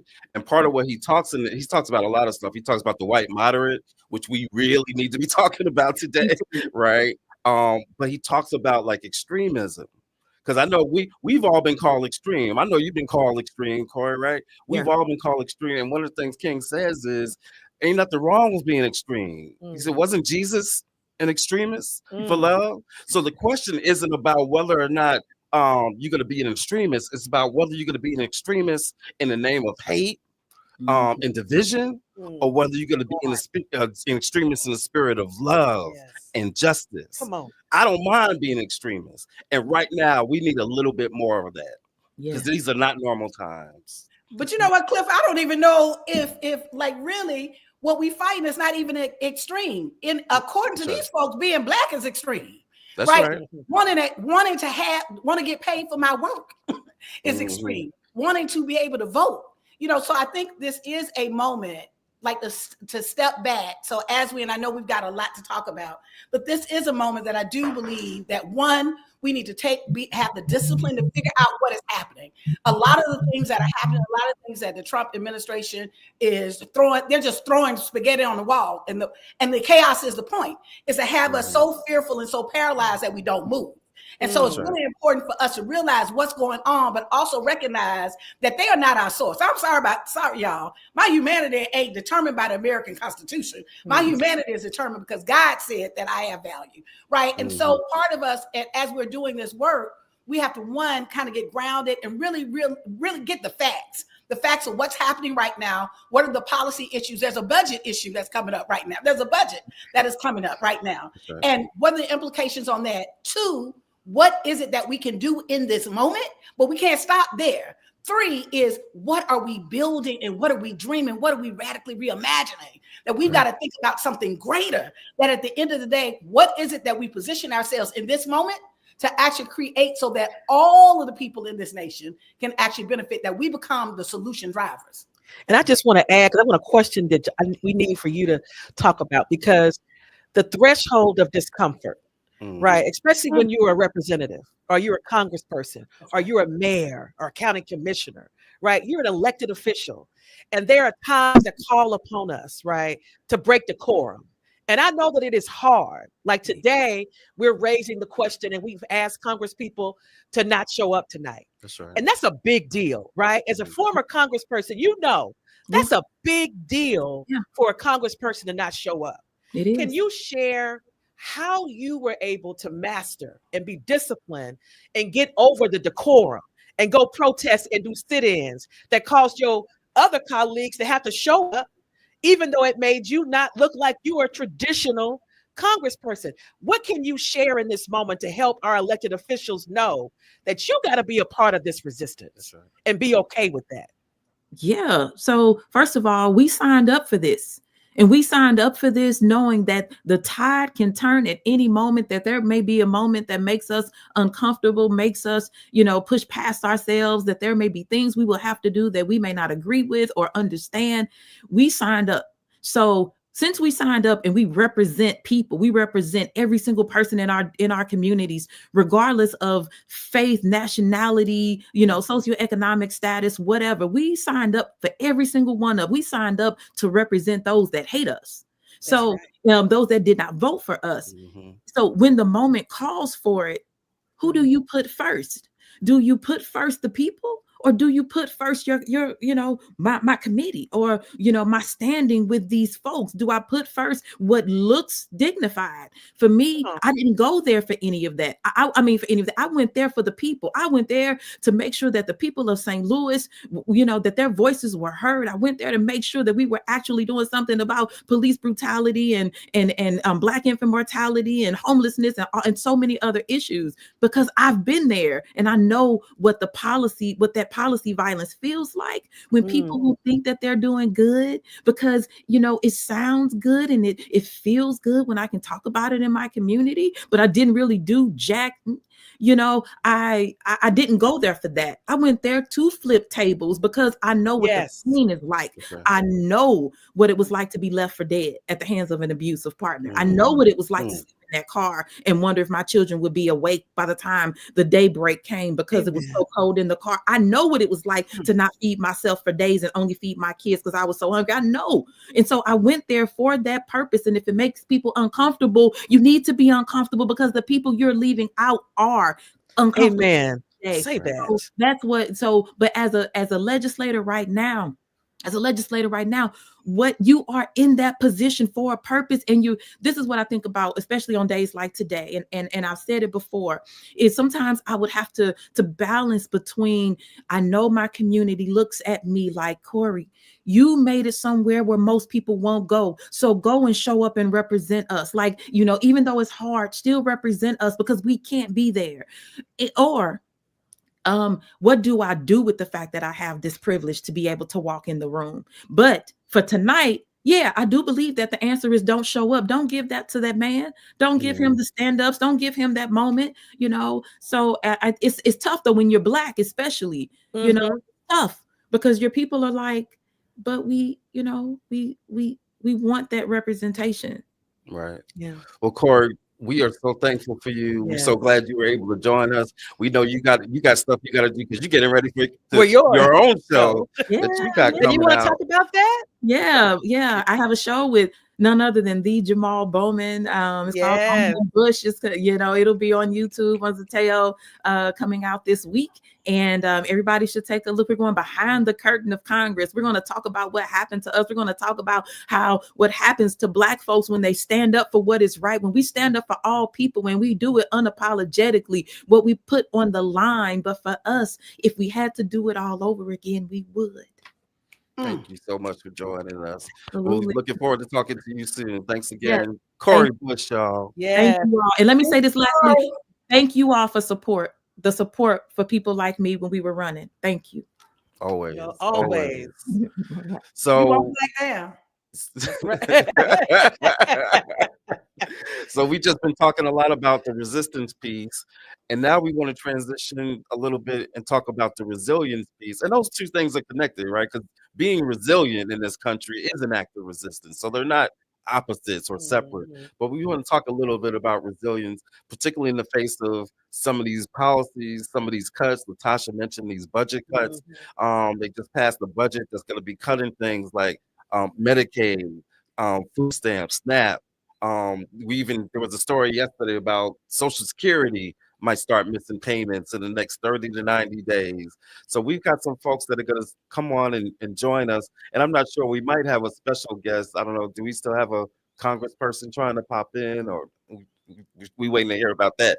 But we still got our guests who are about to come in, because one of the issues is around food, right?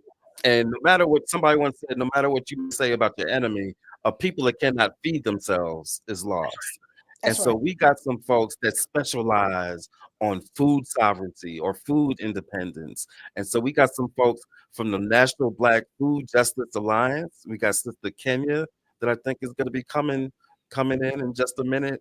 And then she's also joined by one of her member farmers, brother named Duran, who's going to be joining us. And just there she goes. And so, how you doing? Hey, y'all.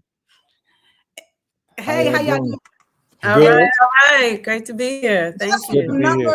I just want to share some quick numbers around when we're talking about food and food security. Part of this budget that is up right now that the Republicans are proposing, these are some numbers, y'all. They're planning to cut they want to cut up by $880 billion through 2034.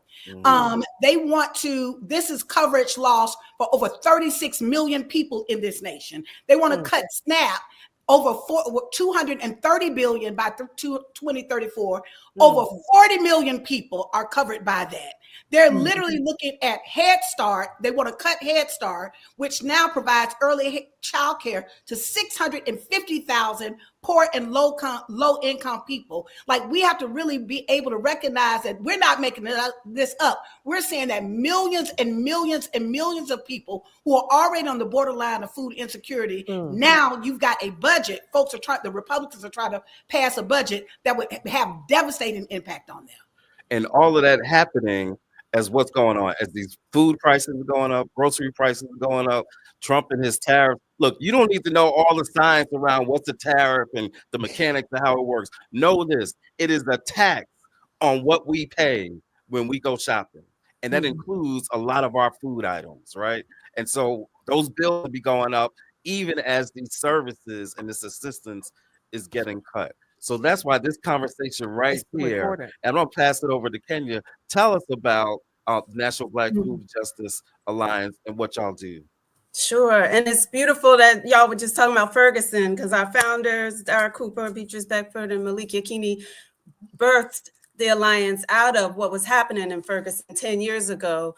They knew that our people are in this country are very intimately impacted by sanctions, and that this country sanctions, protects, and enacts violence intentionally. And that's the one of the most insidious ways that we can experience violence is hunger and malnutrition, right? That's right. And that's connected to poverty, wage, and labor and exploitation. And hunger is a very violent phenomenon, and it's very deliberate. All of what's happening is very deliberate and methodical, and it's also avoidable. And so with that, it's important that we fight against corporate greed and all the protections of the elite few and all that. But we also have to work to build and fight and invest in community controlled, cooperatively operated, and democratically controlled systems that are rooted in love and care for the many. And the National Black Food and Justice Alliance and our members across the country are building and fighting for these systems. Just to give you a couple of examples, in Detroit, the Detroit Black Community Food Sovereignty Network and D-Town Farms have a new Black-led grocery co-op. It's huge. It's beautiful, beautiful. Black people in Detroit, please support the D-Town Food Co-op. Critical sustainable agricultural training programs for our future generations of Black farmers via farms like Soul Fire Farm in upstate New York.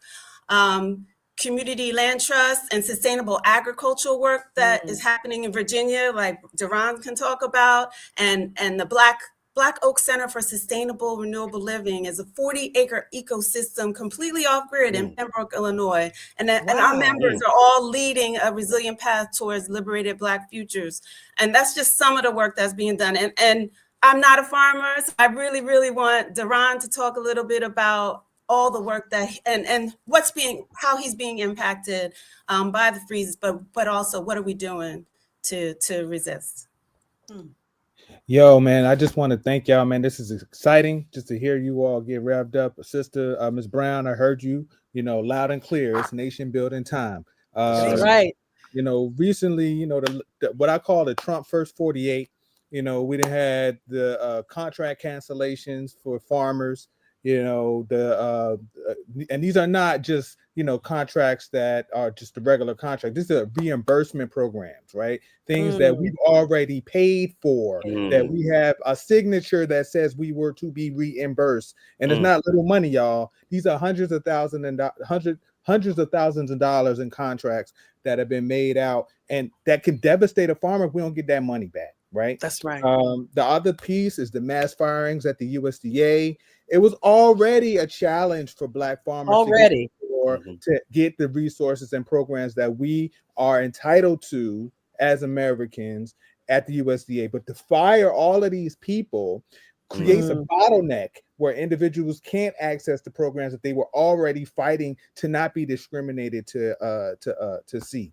Then the third piece is Trump's attack on climate change, right? All of the investments that have been made specifically to address the change in climate that is making it difficult, even more so, for farmers to grow the food and keep it affordable for you, have all been slashed. So this is the game that we're headed into, right? This is the reality of it. I just went to DC last week on a fly-in to talk to about 12 different Democratic and Republican offices, and the despondence that we saw inside of these staffers is astounding. Everybody's in trauma response right now. And I had to come back to my community and let my folks know, like, yo, I think y'all need to be aware there is no cavalry coming in this moment. Amen. I hate that. I hate to be the bearer of bad news, but you're the messenger. This is about to be a hard time. And the reality is Sankofa is a verb, right? That's right. Yes, that's right. That Black farmers have been the bedrock for Black empowerment in our community, from Reconstruction to the Civil Rights Movement. We talk about Shirley and Charles Sherrod, New Communities Inc. We talk about Fannie Lou Hamer, Freedom Farms Cooperative. We talk about the Republic of New Africa. The farmers have come on now, let's talk. As the bedrock for our liberation movements, right? Yes. So this is the time for us to lock in, right? And this is not to dismiss our policy reform energy, but in terms of dialing up, but tell it. It's important for us to dial up our support for those who are working to reclaim land for housing and for food production in our communities all across the country. This is not just isolated situations. The National Black Food Justice Alliance is representative of hundreds of member organizations all across the country. Now, I'm gonna just say this, and I'm a slide. I'm gonna let this energy roll. You know, MLK said in his final days that he fears that he's integrating us into a burning house, right? And in this moment, what we are seeing is the house burning, right? Yes. So how are we developing our own systems? As you said, radical imagination. That's How right. are we imagining our communities not just being resilient, come on now, thriving in the light of what's happening over there? How are we building up our own situations so that we have the redundancies and strategies that protect us from whatever shocks are coming from whoever's in office? That's right. That's the energy that we had to be tapping into right now. And I'm giving thanks for the ancestors and all those that came before us that paved the way. We ain't got to look far, y'all. This is our grandparents that showed us the way. Just our grandparents. Right? Free the land, brother. Free the land. Somebody pass the hat, because my brother Duran is preaching and teaching up in here. Y'all don't go nowhere. Don't go nowhere. We got to bring in a couple of special guests, but I don't you two go nowhere. We got two Congress people, two sisters that are always fighting a good fight. We got Congresswoman Joyce Beatty, another soror, and we got Congresswoman Stacey Plaskett joining us. How y'all doing? I'll turn it over first to Congresswoman Beatty. Well, first of all, let me just say thank you. I have enjoyed all of the segments. Last night at 11:59, I said thank you up to Angela Rye and everybody. It's good seeing everybody. Always good to be with my friend and Congresswoman Stacey Plaskett. But let me just tell you, we are in unprecedented times, as you know. And it calls for us to do what you're doing tonight. And let me just say thank you for this marathon and bringing people who can talk about speaking truth to power and laying it out. I just want to say, since we've used my title as a member of Congress, being here, that we're not going to disappoint you. We are more united now than we've ever been.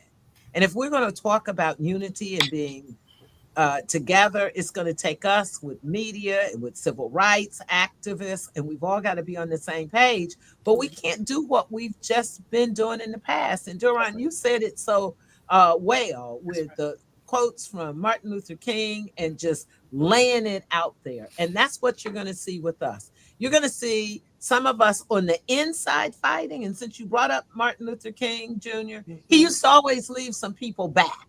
When he'd go in the fight, he'd leave some people back in case they needed money to get out of jail, if they needed a lawyer. And so tonight, some of us, we're going to leave Black back and we're going to come join you. We're going to be over there with Roland Martin. We're going to be out there outside protesting and showing that. But we need some people on the inside too. We need to make Donald Trump uncomfortable in our house. We cannot let him be a bully. We cannot stand up and accept anything that he's thinking, because when we've seen the 100-some executive orders that he's put out there, when you think about this budget that we didn't vote for, and I don't want anybody to get it twisted. They wanted to be in charge. They're in charge, and they are the Republicans. So let them do what they want to do.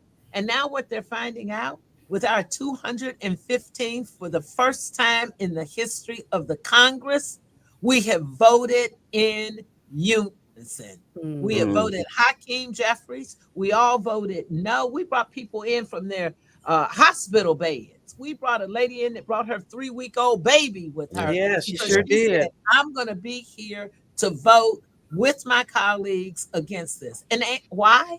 We need to educate people. Look, everybody knows somebody on Section 8.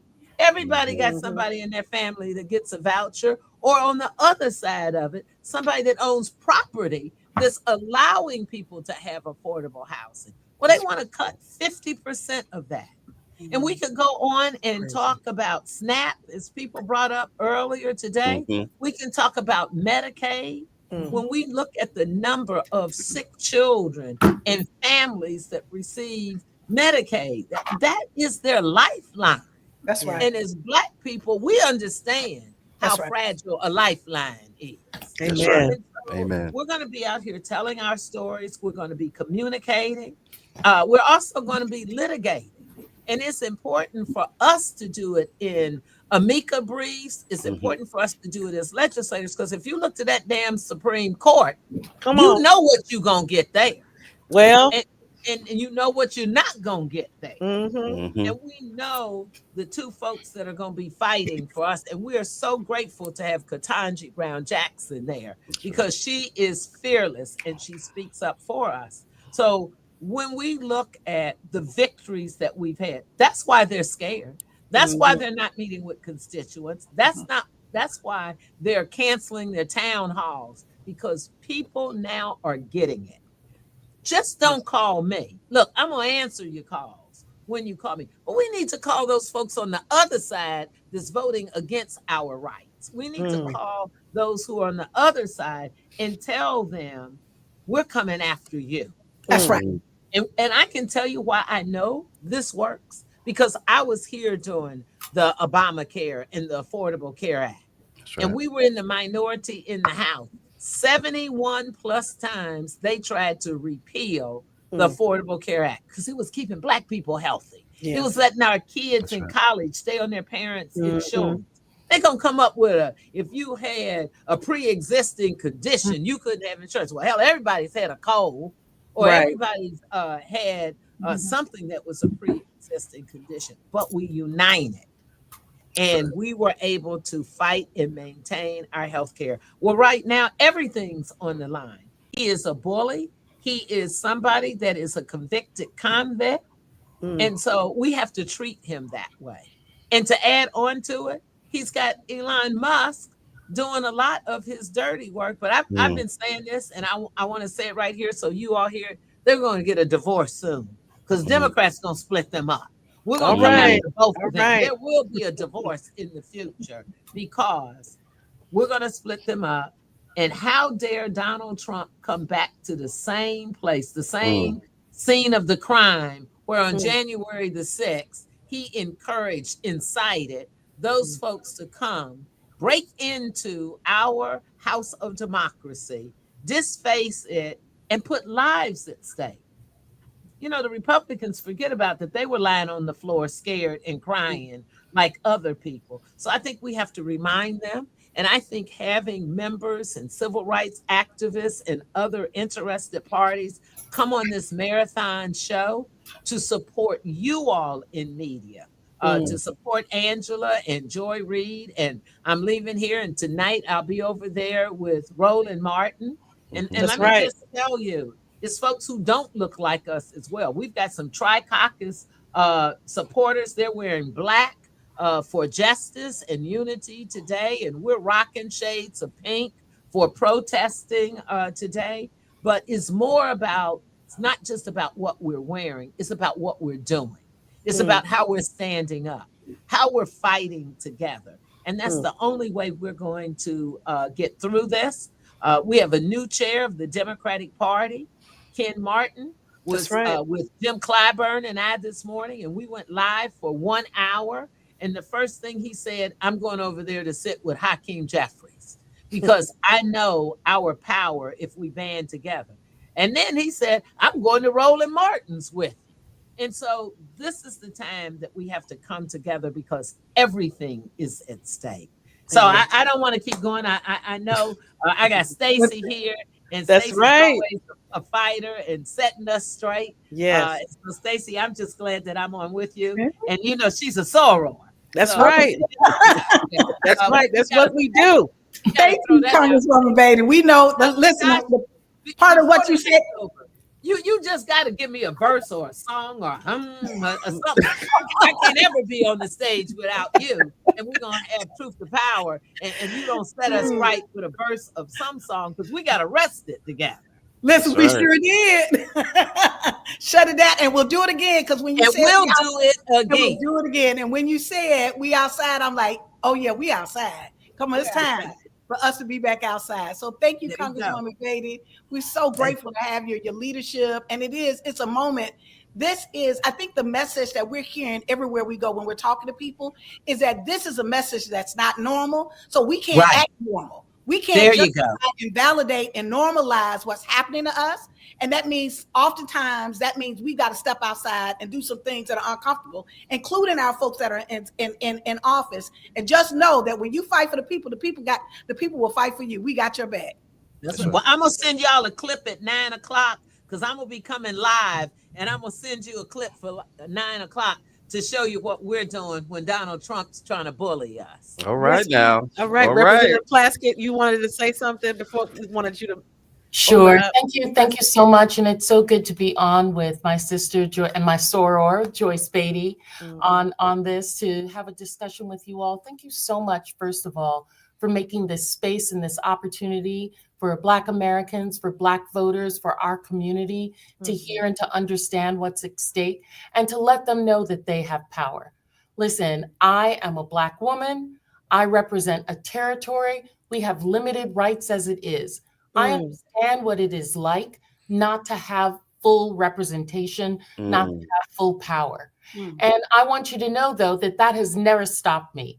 It allowed me to be an impeachment manager when we impeached that MF the second time. Come on now. January 6th, right?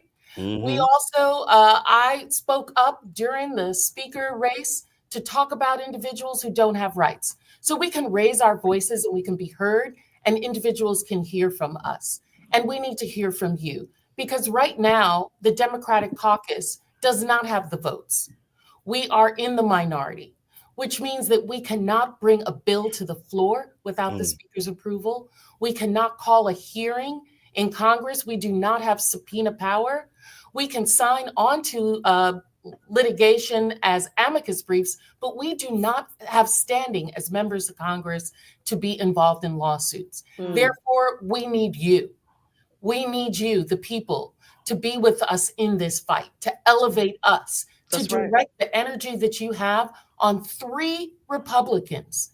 We only need 3 Republicans to vote the right way, to vote with their constituency. Listen, there are Republicans who have more people on Medicaid than Democrats do. That's right. There are more Republicans who are on SNAP than there are some Democrats. There are more Republicans who have constituencies who rely on Head Start, on all of the social entitlement programs that are there to uplift all Americans, not just Black Americans, not brown Americans, but all Americans. And you can best believe that it's occurring more in red states than it is in blue states. Yes, sir. And so we need them to do the right thing by the people that they represent, whether they be Black, brown, or white. And they're not. because they have fear in their hearts, they have greed in their hearts, and they have a desire for power. Those are the things that are stopping them from doing what's right and what will uplift all Americans. America is only great because of its diversity. America is only the power that it is because it has allowed itself to recreate itself over and over again by allowing new ideas, new people, new genres to come into what we call the American experience. And so Elon Musk wants to stop that. Donald Trump wants to make sure that it's only for himself. And there are plenty of other people out there who know they are in the last gasp of white privilege. Come on. Tamp down the rest of us to ensure that they and maybe their children have the benefits of it. But as I've heard so many people say, we are not going to go back. I'm not going to live how my parents live. I'm not going to live how my grandparents live. And I sure as hell are not going to let my children live like that. Amen. So I will stand up to power along with all of my brothers and sisters in the CBC. We are over 60 members, and we will represent ourselves differently because we have different constituencies, but we are all of one mind that what is best for the least of us uplifts all of us. And so that's what we're working on right now.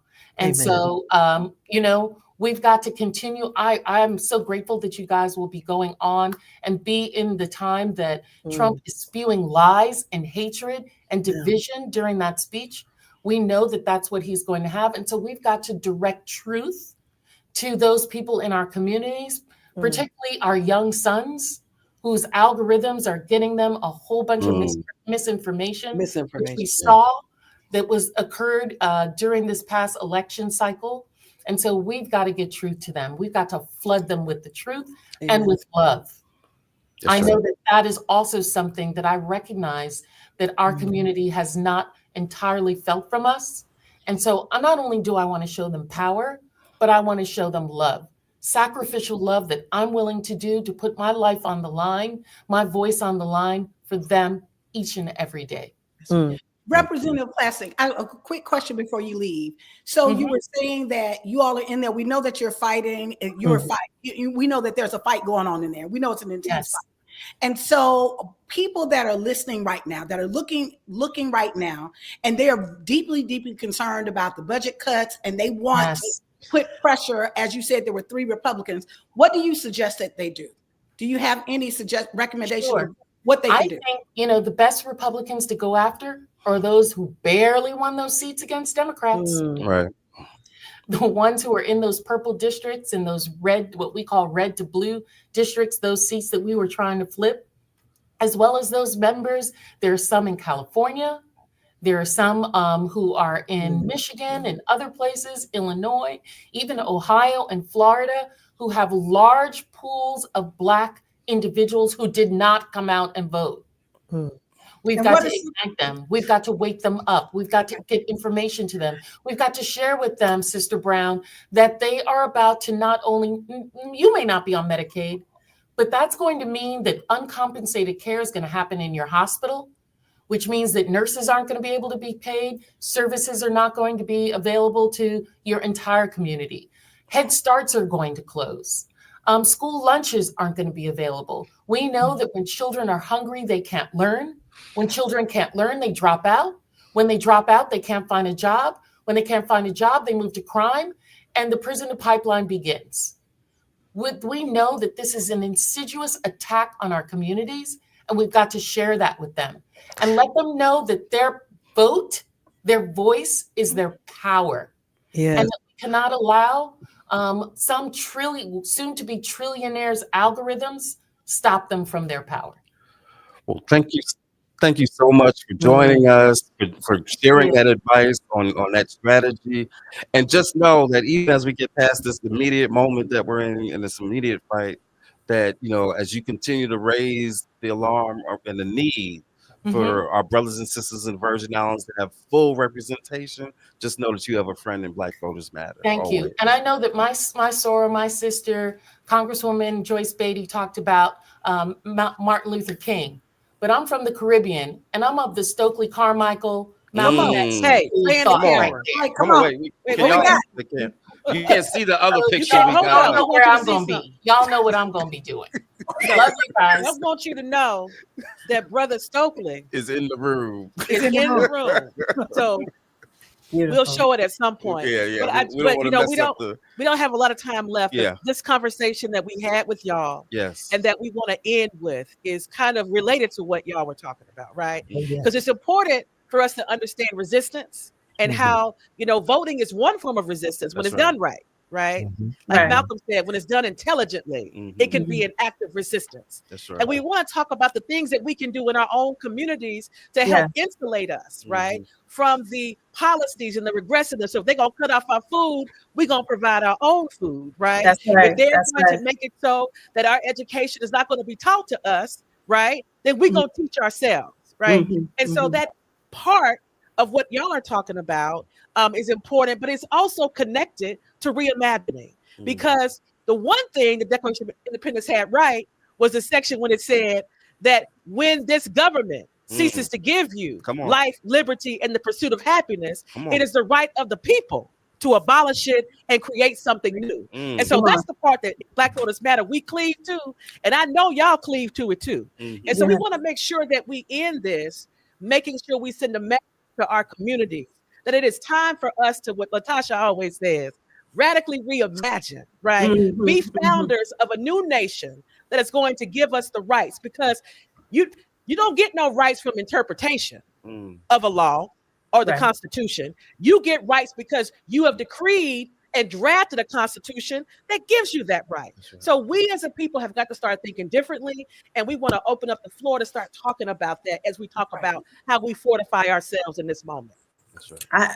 I know Duran has some things. I just want to talk about some call to actions that I have for folks to just, I think it was Representative Cori Bush talking about we need all the tools in the toolbox, right? Yes. So we need folks to support their local Black farmers. That's number one. Just like we had the blackout last week, Friday, right? But okay, so take that money to your local Black farmer. You can look on the Black Farmer Index, in blackfarmerindex.com.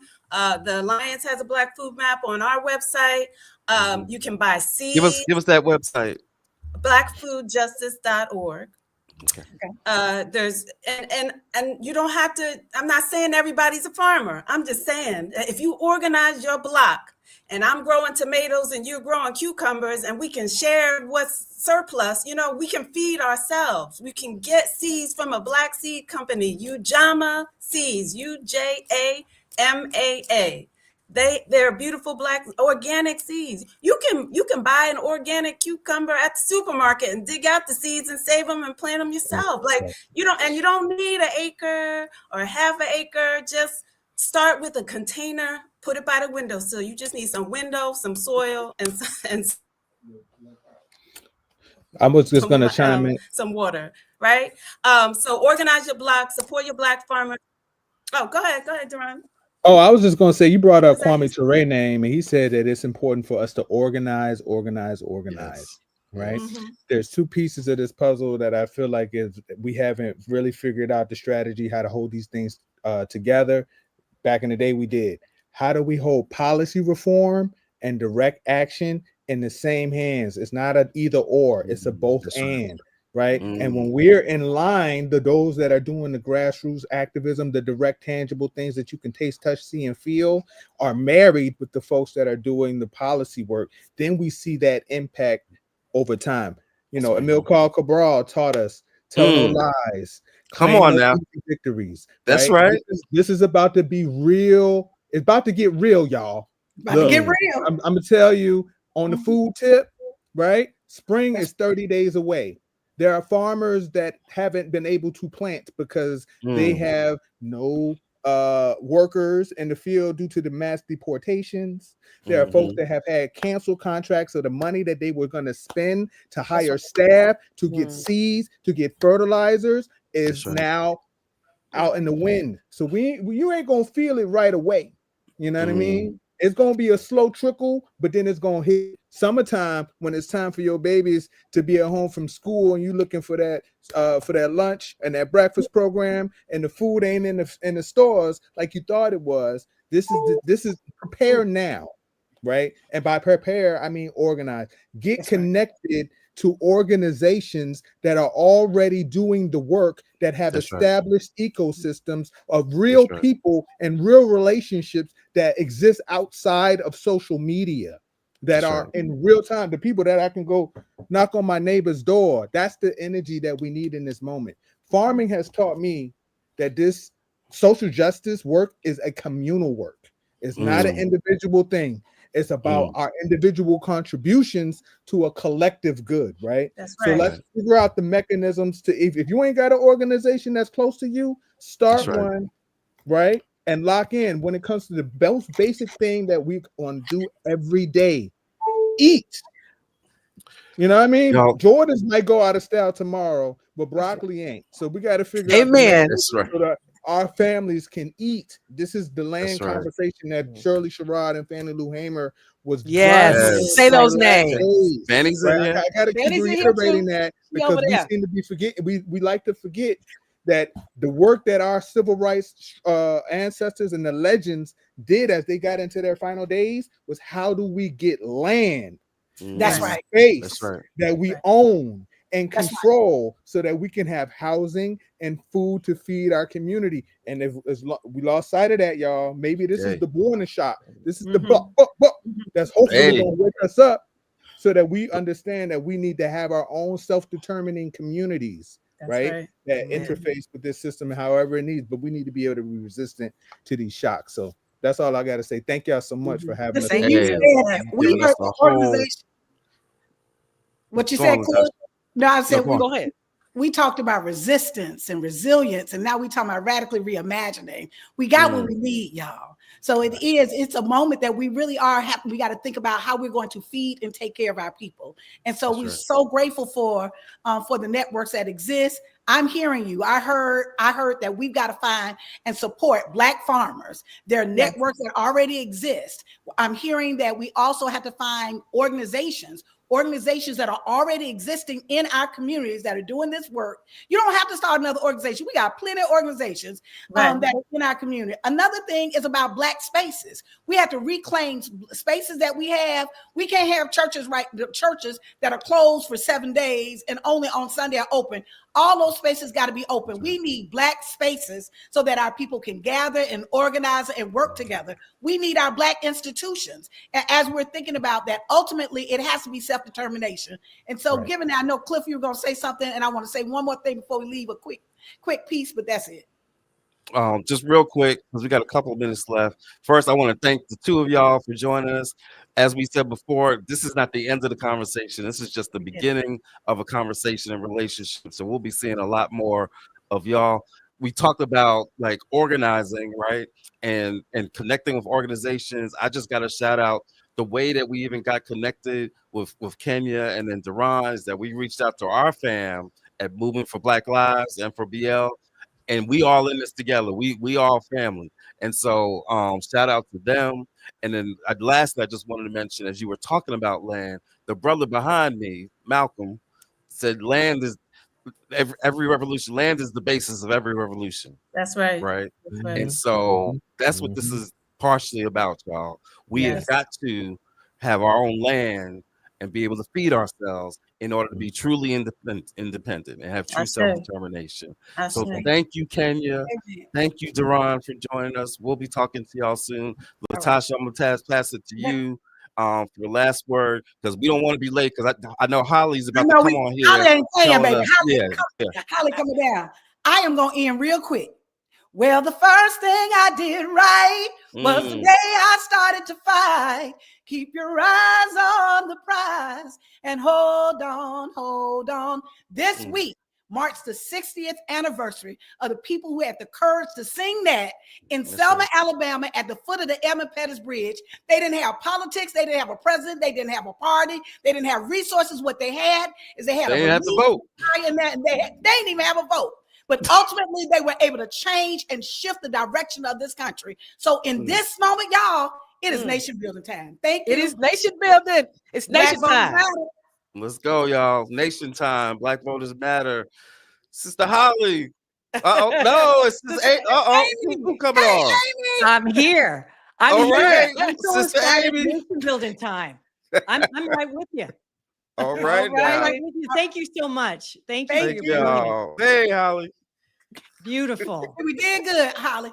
And let me just say, first of all, you are watching State of the People, stateofthepeople.media. If you're watching this live stream, it's time to share what this is about. This has been going on since midnight, and it's going to keep going on. I'm joining from Oakland, California. My name's Amy Allison, and I'm going to be with you the next 4 hours in between the brilliance and the heart and the everything you've been seeing. So, spread the message, share it on social. Send a message to your friends.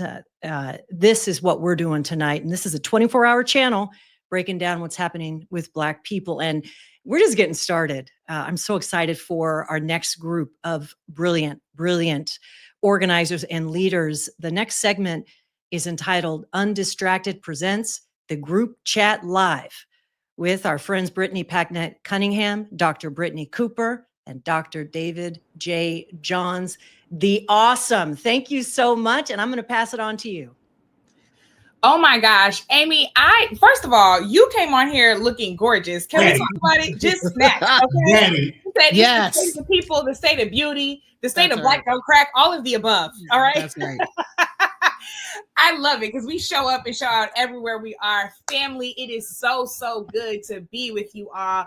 We're here, State of the People. We've been going for many, many hours all together. State of the People will be going for 24 hours, y'all. 24 hours of Black voices of integrity, speaking nothing but truth, unvarnished and unapologetically. And so we here, the three of us are so thrilled to be a part of it. If you are a fan of the podcast Undistracted, which I host, and EP, we just wrapped our 3rd season. You know that this season we brought 2 voices on and we call the group chat, right? Now, the good news is we're really a group chat and we really be talking about this stuff. So we said, why not go ahead and bring that group chat first to the podcast? But you know what? For State of the People, let's go ahead and have this conversation live. You've been hearing expertise all day from the Justice League about what's happening in the courts, about what's happening with Black farming, about how this is going to impact Black reproductive rights. We talk about everything in the group chat, but we have one thing in common, and that's we're all educators. K through 12, collegiate level. We're talking about scholarship. We're talking about leadership, education, policy, education, equity. All 3 of us have done that work. So we want to talk about how this white supremacist agenda is going to impact our young people and why it is so clear that the U.S. Department of Education is a target in a particular way. So we just gonna go ahead and dive right in. Is that all right, Coop? Let's do it. Is that all right, DJ? You already know it is, Civil. Let's go. All right, let's go. Listen, for those of you who don't know, there is a woman named Linda McMahon. And if that last name sounds familiar because you and your family watch WWE, yes, we're talking about that McMahon, all right? Vince's wife. She has just been confirmed to be the Secretary of Education. But here's the kicker. Project 2025 told us, Trump told us, and now Linda McMahon has told us. She has been confirmed to be the secretary of an agency that she intends to dismantle. I don't know about y'all, but I don't need to be the boss of something I'm trying to end. But that's exactly what she's doing, right?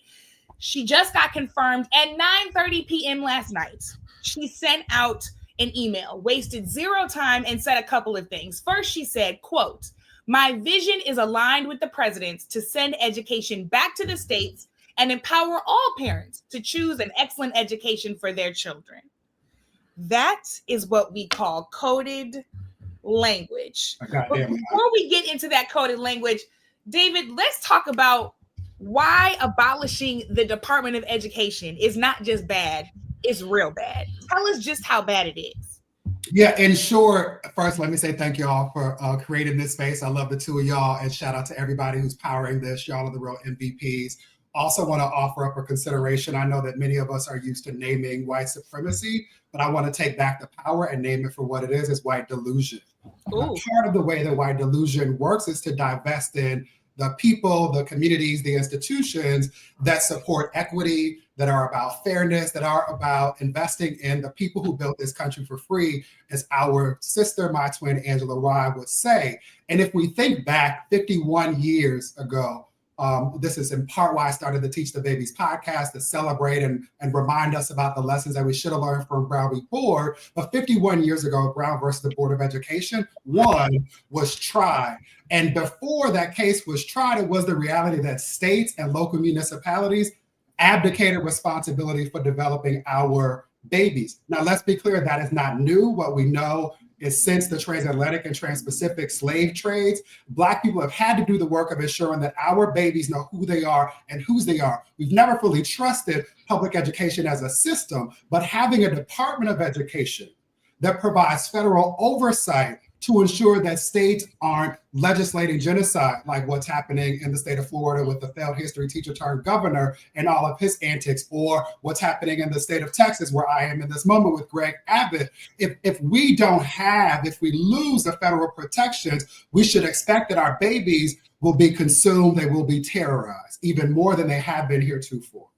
You know what, Coop, I'm going to come to you, but first we actually have some voices coming from Congress. Actually, I'm going to come to you right now, and I know that they're going to join us in just a moment. So David really helped us contextualize exactly why this is so dangerous, right? And yet this is an attack we've always faced. Clearly, those that think that they're in power and want to try to wield that power as they see fit know that Black knowledge is dangerous, that Black literacy is dangerous to their agenda. That is why it was illegal to teach Black children how to read and write, whether they were free or enslaved, right? That is why it was illegal for us to assemble in certain ways. That is why, once again, we find ourselves with certain texts about our history being banned over and over again. But you know what? Go ahead and ban them books, because we're going to make sure that they sell out, okay? That's right. Run up these book sales. Correct. Right? But so David contextualized for us that this has always been the case. And yet the Department of Education has been central to our continued fight for freedom. Why attack the Department of Education to be dismantled? Why not the Department of Labor or Interior? Why the Department of Education? Why is that so critical to their plan?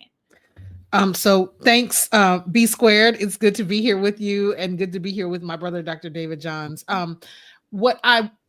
So here's the thing. There has been a 40-year assault on public education that this is the culmination of. There has been an attempt to undereducate the populace, because look, when you have an educated populace, then you have an informed voting electorate, and they tend to choose differently. This is why folks get very upset when their kids go out to college and then come home with a bunch of liberal ideas about inclusion. And we have a strain of that in our community. When I was going off to Howard, all the church folks in my life said, now don't go up there to Howard and act like you don't remember the Jesus that we taught you about.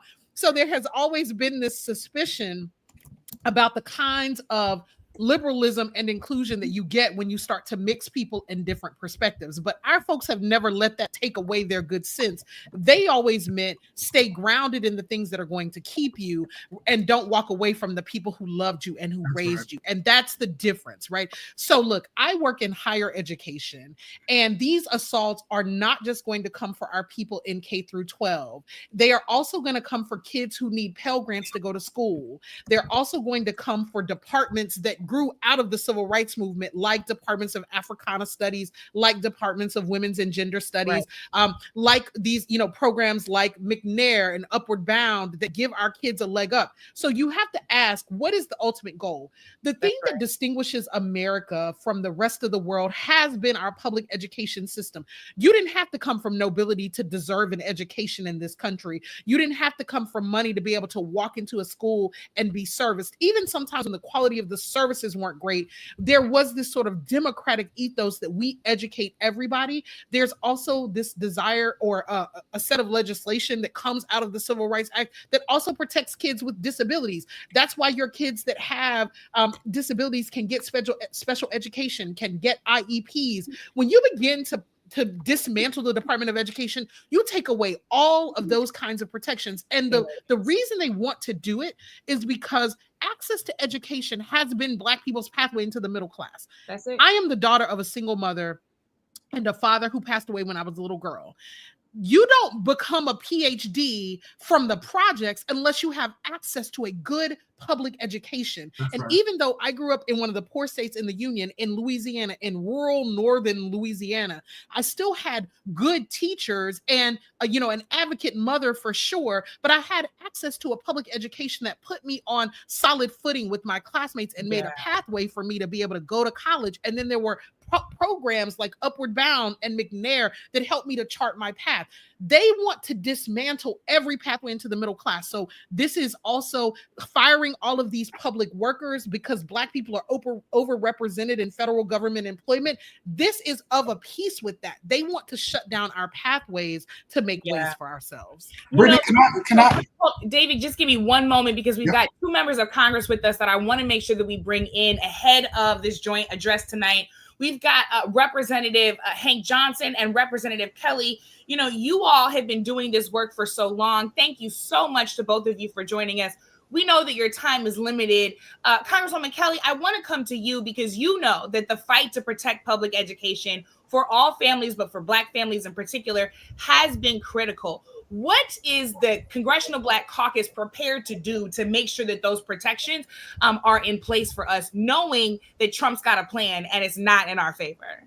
Well, one thing I just wanted to add to Dr. Cooper, I started the Black Alumni Scholarship and the Black Alumni Endowment 20-something years ago, and it's still going strong. And I have to go to my college April 25th because Black students are so despondent that they think that they're not going to be able to get those scholarships anymore, so on top of the Department of Education, just see other parts of it too. As you know, we are fighting with one hand behind our back because they're in charge of everything, but we have an awesome leader in Hakeem Jeffries, but also an awesome leader on the Education Committee, Bobby Scott from Virginia. And, we're working with so many people on the outside. That is what's saving us. The attorneys generals on the outside with going to court for everything. So far, so good. Even Trump appointed judges are siding with us too, because it's so horrific and ludicrous. So, until we can find, as we've been saying, 3 brave Republicans, and as I also say, they ain't in Illinois, we really have to pound on the Republicans in districts that Vice President Harris won, or Republicans that just won by the hair of their chinny chin chin. Those are the ones that we really, really have to put the pressure on. That's incredibly helpful. Congressman Johnson, you've been in the fight to protect education for a very, very long time, but we know that Congress represents the people. So what can the people be doing? How should we be engaging with your offices to make sure that you have the support that you need to protect public education? Well, thank you, Brittany, for all that you do to support education. And thank you all for all of the work you have done in that space. Of course, it's been education that has allowed us to lift ourselves from the agrarian nature of the economy back in the previous century or century before the last century into the industrial age and then into this current information age that we are in. It's education that is key to the uplift of our communities. And used to be a time when Black parents encouraged their children. I mean, it was never in my growing up, I was always going to college. There was never any doubt about it.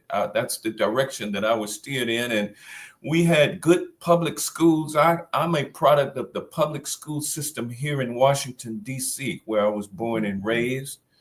Went through public schools, ended up at Clark College in Atlanta, Georgia, now known as Clark Atlanta University. Matriculated there for 4 years before going down to Thurgood Marshall School of Law, Texas Southern University, another HBCU in Houston, Texas, and attaining my law degree. And so I'm a product of the Black schools and the HBCUs. And I believe that I would not be where I am today without those, because I'll tell you, my mother and my father graduated from HBCUs, Clark College and Morris Brown College. And so it's within my DNA to be supportive of higher education, HBCUs in particular, and the public school system. And so it's distressing to think that we have someone who is the Secretary of Education now who is committed to abolishing that department of the federal government. Moreover, she is a strong supporter of things like the misnamed school choice. She's a school choicer, and she's a charter school advocate. So all of the ways in which they can kill public education, from defunding it from a federal level, and then also enabling state monies and local monies to flow into the private for-profit school setup that is ongoing. It's a recipe to make education unavailable to Black people. And where does that then leave us? It puts us back to when America was great, and we were picking cotton and all of it. We're doing the productivity that they are putting my Latino brothers and sisters who migrate here to do that work, because we are not suited intellectually to do it anymore. And but they would have us back confined to doing that kind of work. So we got to watch out for where we are headed, and it's the people that will save our democracy, that will stop this movement towards the past that Trump has us hurtling towards. Can I just jump in, Yes, please do. Brittany? And if people live in states where they're represented by Republican congresspeople or Republican senators, they need to flood the zone. They need to be heard. If you are part of, AFT, but in your state, like me, IFT, call those people. Don't let them off the hook. Even though I know our folks are not going to change their mind, but don't let them off the hook. Go see them, protest, call, do everything you can do to disturb their world and let them know it ain't right. And we're not going to take it. Do everything you can do to disturb their world. That is the perfect place to keep it. I'm so grateful to both of you, Congressman Johnson, Congresswoman Kelly. Thank you not only for joining State of the People today, but for holding the line. We'll be continuing to look to you, and we'll make sure that your colleagues' phone lines are absolutely flooded. Thank you both so much for joining us. Thank you. So listen, I want to continue this conversation because we just have a few minutes left. You all both did such a great job of covering why the Department of Education matters and why attacking it means attacking Black people, right? That the kinds of protections, the kinds of support, the kind of funding that our young people, to be clear, deserve, right? We're not asking for something that they don't deserve. We are demanding what they already do deserve.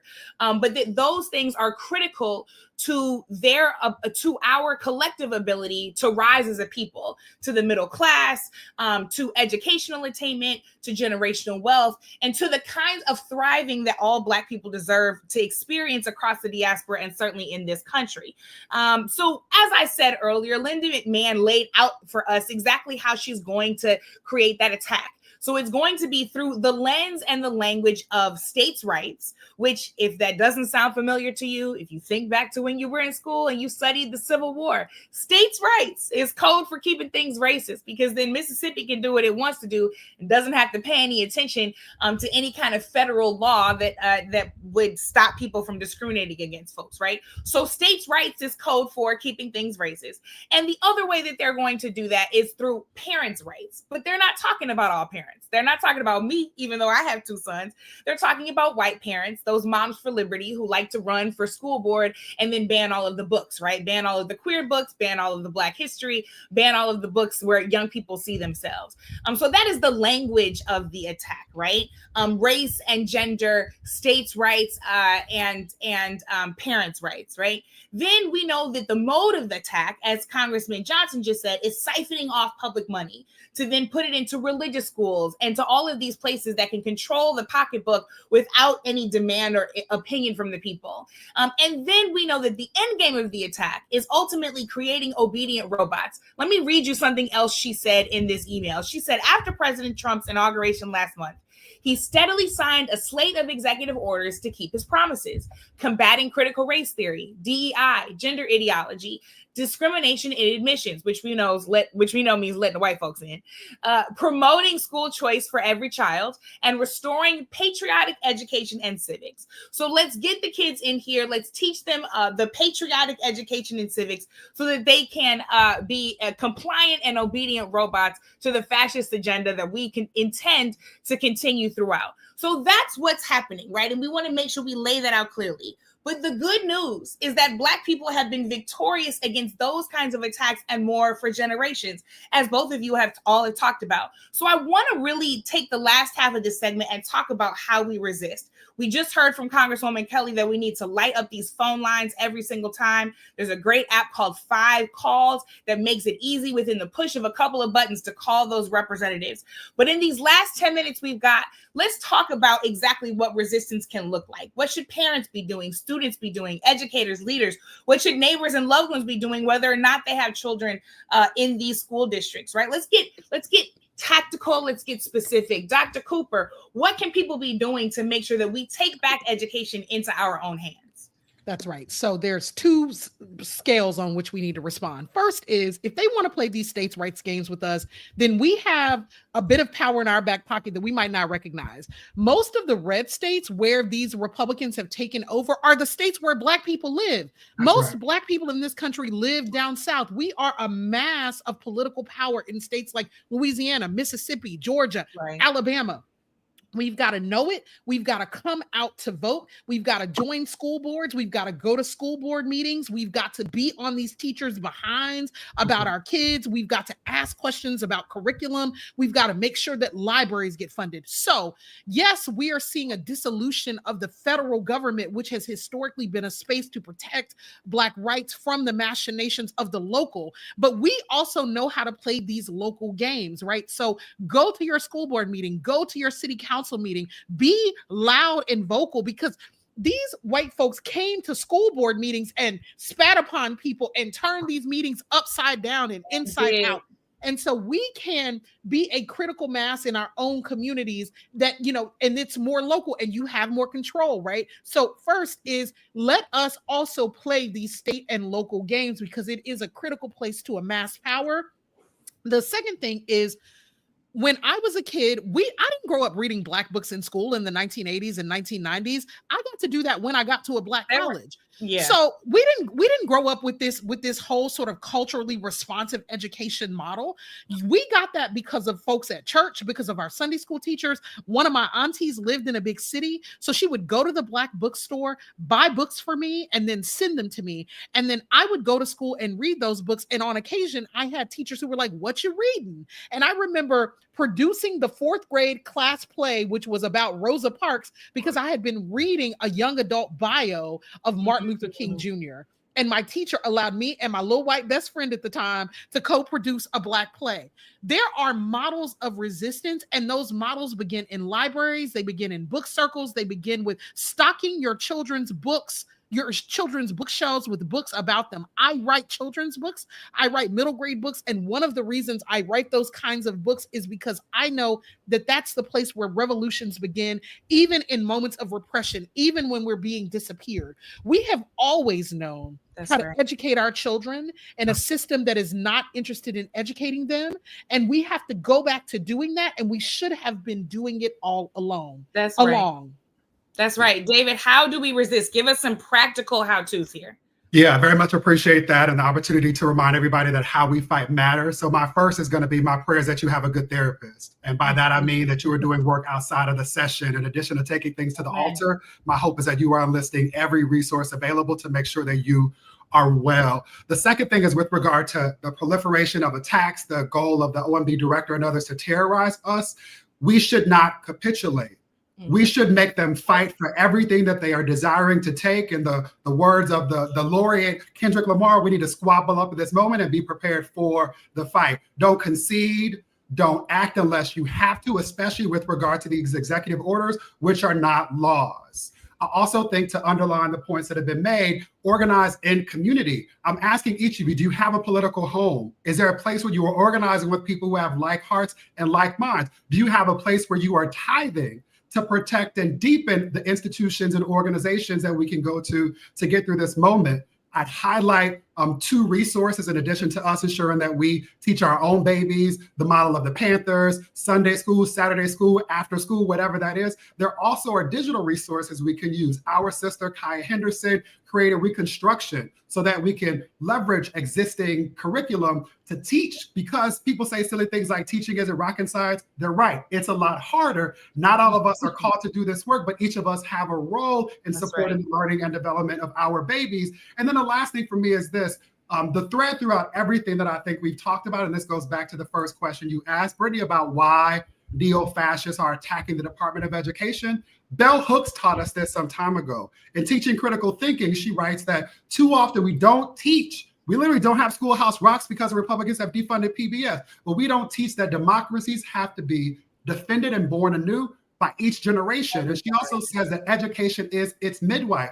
What they know, for all of the reasons that Coop talked about, is that if they dismantle education, they don't have to do a whole lot of work to keep us oppressed. We'll do the work for them. The last thing that I don't want to miss is that in addition to acknowledging all of the layers that you did, Brittany, and framing the question, I want us to remember that sexual orientation and gender identity plays a role in this. We got to think about this intersectionality. The Department of Education is also where Linda McMahon and Donald Trump and so many others are dismantling protections that have existed for women and girls, Title IX, and using them to target and terrorize trans folks.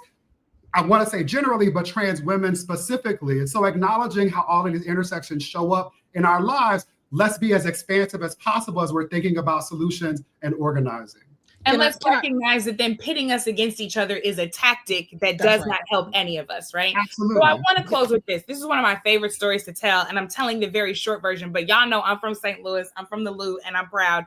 And Missouri was obviously an enslaved state, but it was also a place where when Black and white clergy started to teach Black children how to read and write in their church basements and during Sunday school, the state legislature made it illegal to teach Black children to read and write, right? They saw the power of that action and they literally passed a law, passed statute to stop it. So what did John Barry Meacham, a Black preacher, and his wife do? They got together some wood and some sticks and some hammers and some nails, and they built a boat. And they built a steamboat school and put it on the Mississippi River, because in between the enslaved state of Missouri and the free territory of Illinois, the Mississippi River was unincorporated territory, which means that the laws of the state of Missouri did not dictate what happened. So all those young people who weren't allowed to learn to read and write in those church basements, they learned to read and write on that steamboat school. That is what we call creative subversion. That is exactly what we need to be engaging in. So all of us should be asking ourselves in resistance, what does it look like to create our own steamboat school? Am I going and buying out all of the banned books from Black authors and putting them in a free little library in my front yard? Am I taking the young people in Sunday school that I'm already teaching and once a month giving a Black history lesson? Am I making sure that during the summer, the neighborhood kids come into my house and they get a hot meal and they also get a lesson, which was the free breakfast program that the Black Panther Party started in the first place, right? So let's be creative, because all of us have the power to be creatively subversive and build our own little steamboat school to teach ourselves and our young people what they need and deserve to know to be victorious. We are going to wrap up with that. I want to ask each of you for one word of how you're feeling after after over 10 hours, right, of State of the People. How are you feeling? Give me one word, Coop. Buoyed. I'm buoyed. There we go. Lifted. There we go. Hallelujah. Buoyed. That was real churchy of you. John, how you feeling? I feel encouraged to stay in the church. Come on, hallelujah, encouraged. I feel victorious. We're all very churchy here. And with that, we're going to thank you for joining Undistracted. You can catch us anywhere podcasts are. We thank you for joining this group chat live. We thank you to the entire team behind State of the People in front of the stage, behind the stage, making it happen. We could not be doing this without you all. Your creative subversion is why we're here. And with that, Amy, you better moderate, Brittany. You better moderate. You did your thing, girl. You did it. I had to get back in my seat. I had to get back in my seat. You all are brilliant. Brilliant. Thank you so much, Brittany, Dr. Cooper, Dr. Johns. I love it. Thank you so much. And it's the State of the People, stateofthepeople.media. I'm Amy Allison, and we're going to be keeping it going all the way to midnight. So if you are watching on YouTube or you're watching on your favorite website or social media, make sure and spread the word. You know, I just got, my heart just was filled. I just like, you want to know where people are standing up and standing for our communities. It's right here. And, I was thinking about this in terms of our next segment. Keith Boykin is joining in this segment. How to fight back against right-wing takeover this is just what we need, Keith. This is just what we need. Thank you, Amy. Thank you so much. And Rashad Robinson is joining me too. I think he's going to be on in a moment. And here he is coming in right there. And Rashad and I have been talking for a long time. We're happy to be a part of this conversation. I want to thank Angela Rye and Joy Reid. Yes. All the organizers who put this together. This is amazing. I had no idea when this was when they first approached me about this, it was going to be this amazing. Just the magnitude of it, the scope of ideas and topics, the number of people involved and the ideas represented. Oh my, I just can't tell you how excited I am to be a part of this. I know you are too, Rashad. I mean, absolutely. The brilliance, the energy, the expansiveness of voices that we are hearing from right now is so incredible. And in so many ways, this does represent kind of the ideas of independent media. Right? When we think about independent media, it was really founded by Black people. Right. In so many ways. We had to create our own platforms, our own avenues to reach people because we were denied access to the mainstream ones. And after we did that, though, sometimes those avenues were co-opted by corporations and by others. And so the idea and the possibility that's in front of us when we can both build and create institutions that are independent, that are our own, ways that we can reach people at scale, and be able to give people the information they need to be able to be good citizens, to be able to feel powerful, to be able to do things that they wouldn't imagined otherwise possible. That is what I hope this moment can hopefully open up. Because, as we both know, Keith, and as we've heard from so many of the incredible speakers over the last, several hours since last night, we're facing a lot of pain. We're going to face a lot of challenge. It's going to be incredibly hard. And I fundamentally believe that when I think about Black joy is not the absence of pain, but it's the presence of aspiration, the presence of possibility, the presence of being able to fight for something bigger. And so thank you. I just want to join you in thanking all those who put this together and hopefully giving us a little Black joy in the midst of the pain. And can I also thank you too, Rashad, because I met Rashad 20 years ago. He doesn't want me to talk about it. We met on a reality TV show 20 years ago, and now this brother is so amazing. He just came off of 12 years at 13, yeah. Color Change, leading that organization. And I know no person in the country, I know a lot of people, no person in the country who is a better strategist and thinker about what to do and how to create change than this person right here, Rashad Robinson. So thank you for being a part of this conversation. And so today we're going to be talking about reclaiming the narrative, how to fight back against the right-wing takeover. And, in the past few months, the right wing has really redefined the whole civil rights progress of the past, not just 10, 20 years, but the past 180 years, 160 years, if you will.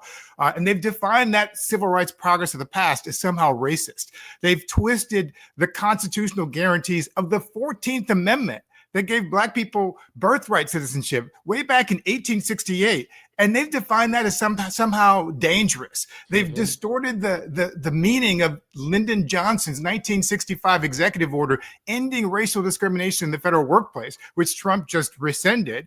They've distorted that to characterize that as somehow racist. And they've manipulated basic words like diversity, equity, and inclusion to make them somehow negative. So this session is all about reclaiming that narrative. How do we fight back? And how do we use this half hour to break down those coordinated attacks that are being used against us on DEI, free speech, and truth itself?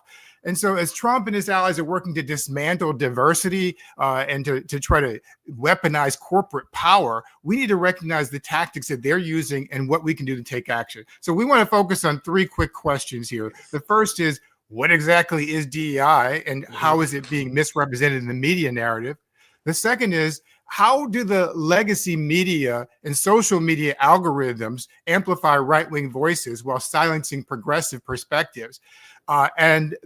And I think it's also important here when we talk about the rules of ownership and FCC regulation and net neutrality, and Rashad knows all about that.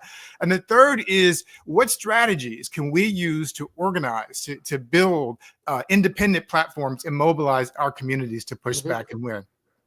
So that's our starting point. And, Rashad is, like I said, he's the expert strategist. I'm going to sort of get us started in terms of defining what DEI is, because this has been something that's been bothering me so much. But, DEI is really not an action. It's an aspiration. It's a set of goals of where we want our country to be. We want diversity. We want equity. We want inclusion. But we've been having this conversation for the past several months as if everybody knows what we're talking about. And the reality is most people don't even know what those terms mean other than what the abbreviation stands for. So I just want to do a quick 30-second, 60-second rundown of the 8 principles of the federal DEIA program. And they call it DEIA in the federal government because the A stands for accessibility. So I'm going to do this off the top of my head. I've been doing this for the past few weeks. So hopefully I don't forget it this time. But the first is data collection, basically getting information to see who's being hired, who's not being hired. That's all that involves. The second is paid internships. So we bring people in who don't necessarily have that network, that nepotism connections. We give them the connections so they can actually get the skills to be able to develop and to be able to do the jobs they want to do. The third is recruitment, not just going to the usual suspects in the usual places. Let's go to HBCUs. Let's go to schools and places and in communities that aren't traditionally represented and try to get those people in so they can have a foot into the door. The fourth is professional development. Once you hire people, you want to make sure they have skills so they can continue to do their jobs, so they're not just thrown to the wolves and they don't prosper when they're there.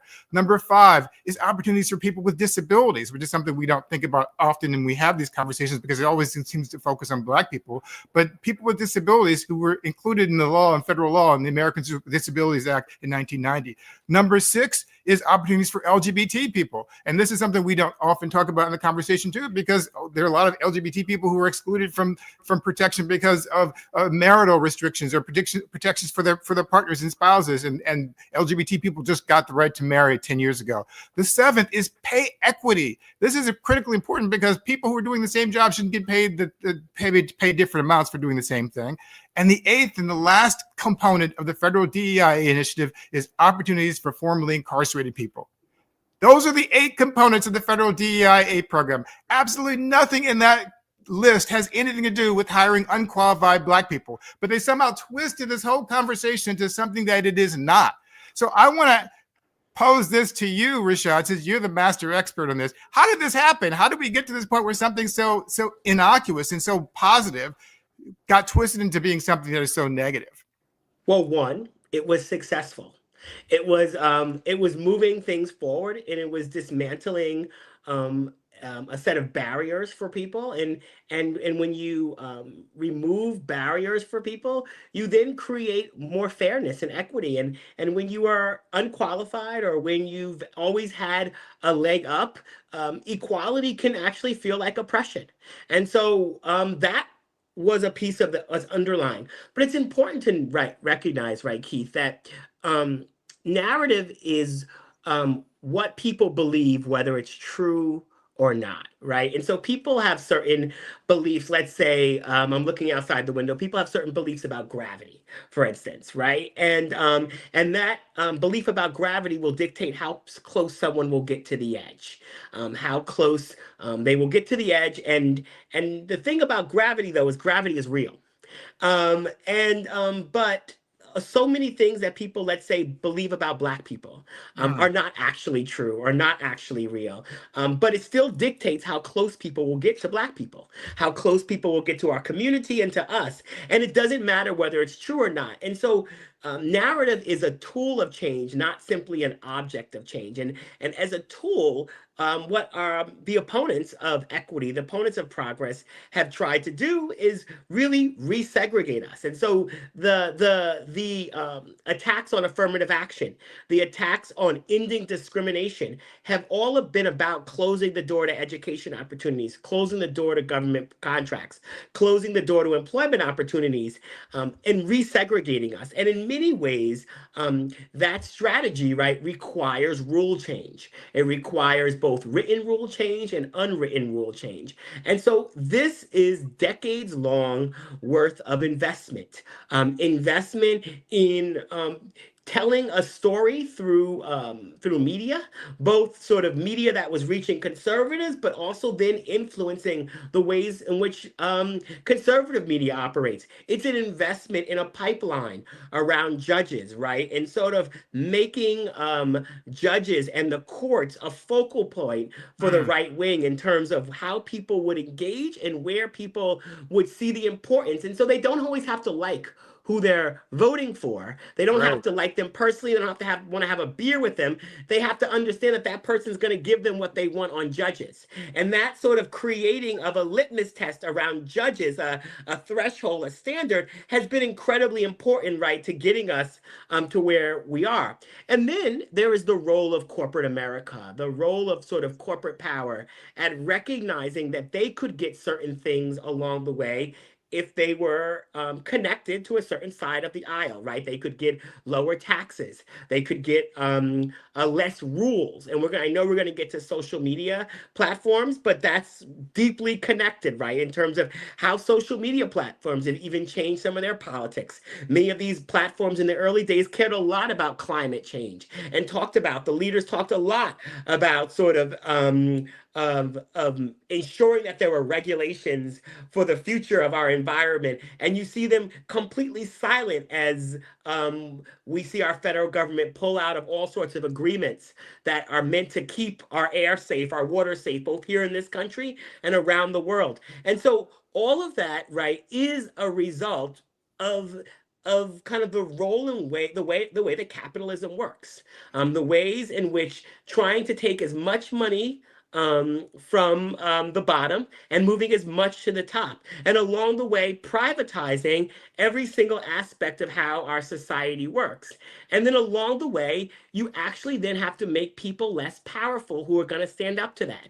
And who has been some of the most powerful people at standing up to that? Black people, Black women in particular, in terms of voting, in terms of engagement. And along the way, you have to decrease their political power. So, right, we see after Obama's elected, we see the American Legislative Exchange Council, ALEC, do a whole campaign to move voter ID laws into states around the country. The American Legislative Exchange Council was built by the same man who founded the Heritage Foundation. And all of these institutions are funded by some of the biggest corporations in America, who have put money both behind the scenes and sometimes their logos out front, all sort of in service of being able to have these vehicles deliver for them all the things on taxes, all the things on no regulation, all the things that allow them to determine how our economy and how our democracy works. So how we got here is because the other side organized. They built power, they made investments, and they recognized the role of being able to fuel an organized base of people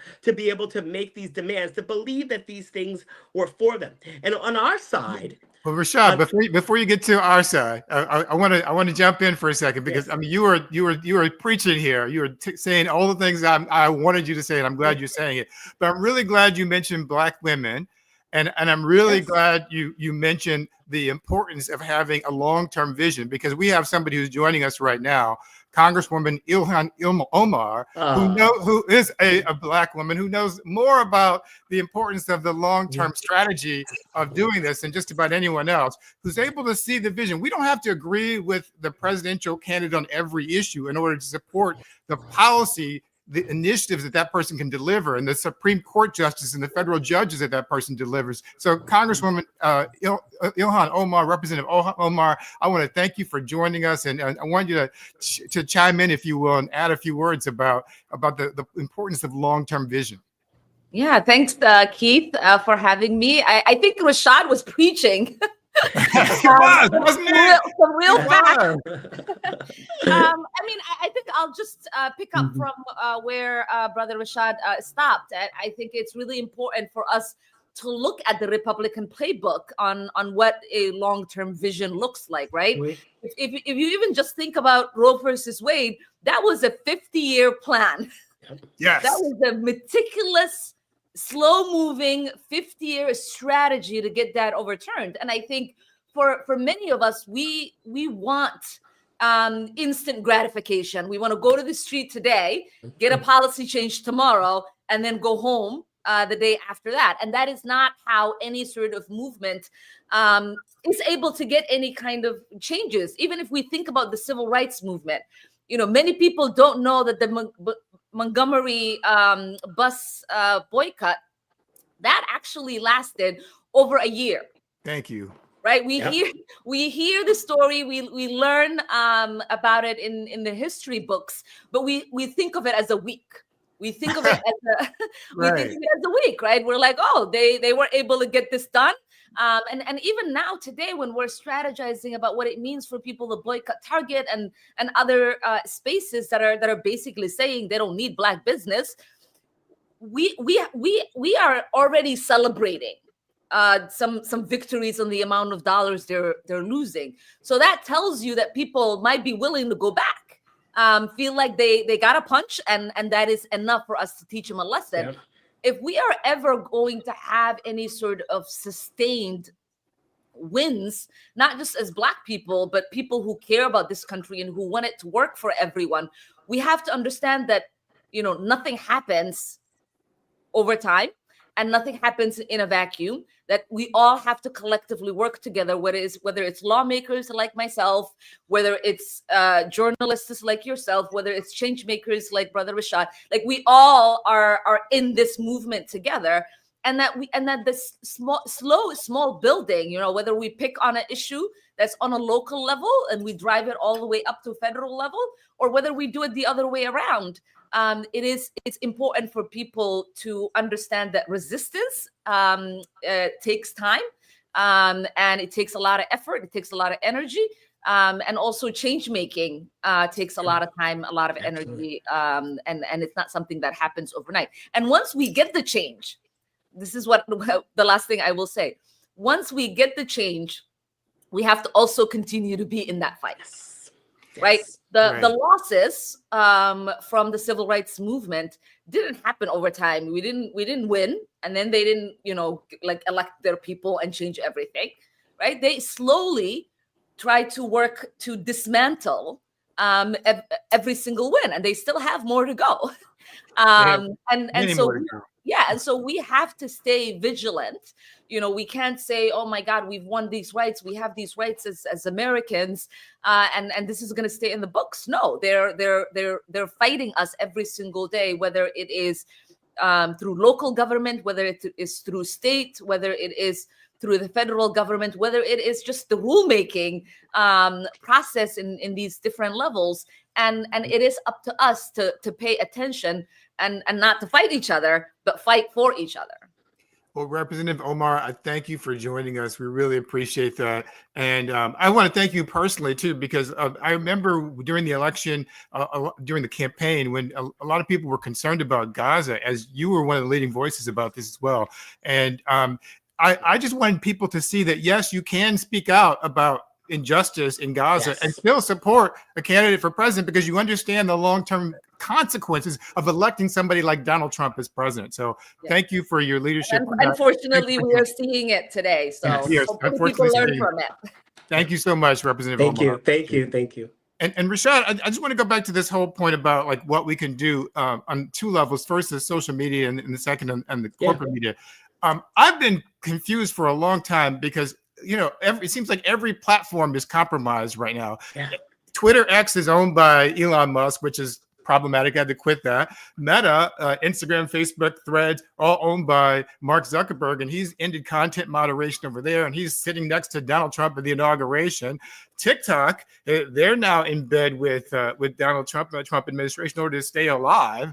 There are African-American places to go. There's Fan Base, there's Spoutable, there's Spill, there's also Blue Sky. There's all these different places people can meet. But I wonder if the purpose of all this sort of attacks on the social media was to sort of force us not to have a place where we could organize. Well, absolutely. I mean, but I think in some ways, Keith, it goes back to what I was saying about sort of the ways in which capitalism and really does drive a set of behaviors when we don't have it checked, when we don't have rules, when we don't have a way in which the people have control. And when capitalism becomes stronger than democracy, we end up. And so I'm going to, as someone who was like in the room with many of the biggest leaders of these platforms, having spent time meeting with Mark Zuckerberg, having spent time at Google and at Twitter, both before Elon Musk bought it and then met with him right after he bought it. Part of the problem, and hearing this from someone who's led boycotts against these platforms, has worked to hold them accountable, has won some things along the way where they've announced real changes that they were making in terms of that, only to roll back. Our cars are not safe because of the benevolence of the auto industry. They are safe because of rules and regulation. And expecting a billionaire to choose rules and regulation when it may get in the way of their growth and their profit is actually a fool's errand. And so we do have to rise up. And yes, I urge all of us to use the various new platforms and the new entries, but recognizing the ways in which it's a setup. And we can't simply outrun capitalism. We can't outrun the rigged system without actually winning new rules. The same way with our cars, like our food is not safe on our shelves because there's not regulation and rules. And so yes, I'm not saying anything against the new platforms. I'm not saying anything about supporting Black institutions and Black media and Black-owned companies. And at the same time, we have to work to actually change the rules. Because if we don't change the rules, we actually will just be in a situation, even as Facebook and some of these companies are starting to say now that they are for certain types of regulations. They are actually for a type of regulation that will make it harder for new companies to actually enter the marketplace. They're kind of making this sort of agreement to actually be regulated in such a way that would make it impossible for a new company to ever meet those regulatory standards. You actually have to already be a strong player in the field, have a lot of money, have a lot of resources.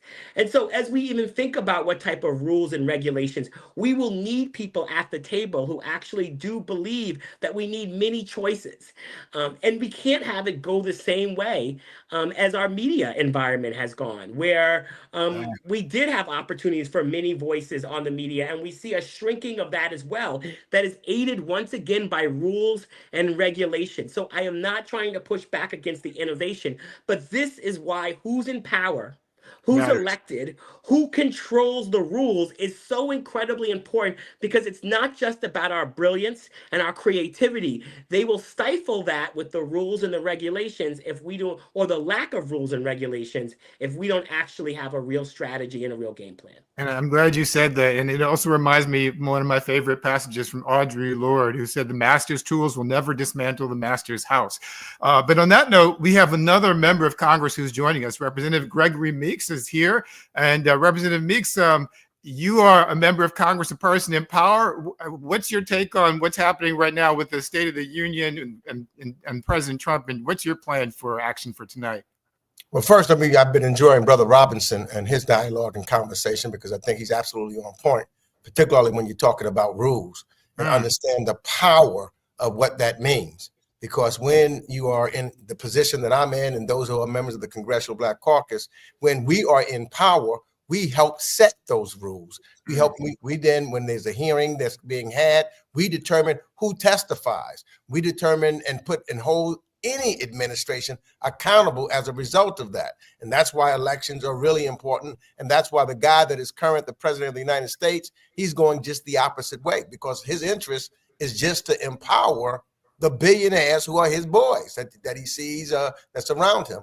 And our interest is completely different from that. So you see a situation when you're talking about a budget, for example, where their first priority is to dismantle some of those rules so that they can make more money, as well as to make certain tax cuts permanent so that they can make more money and have more money at the expense of those who will need Medicaid, or Medicare, or Social Security, or CHIPS. So all of that is really important. So what you asked the question about tonight.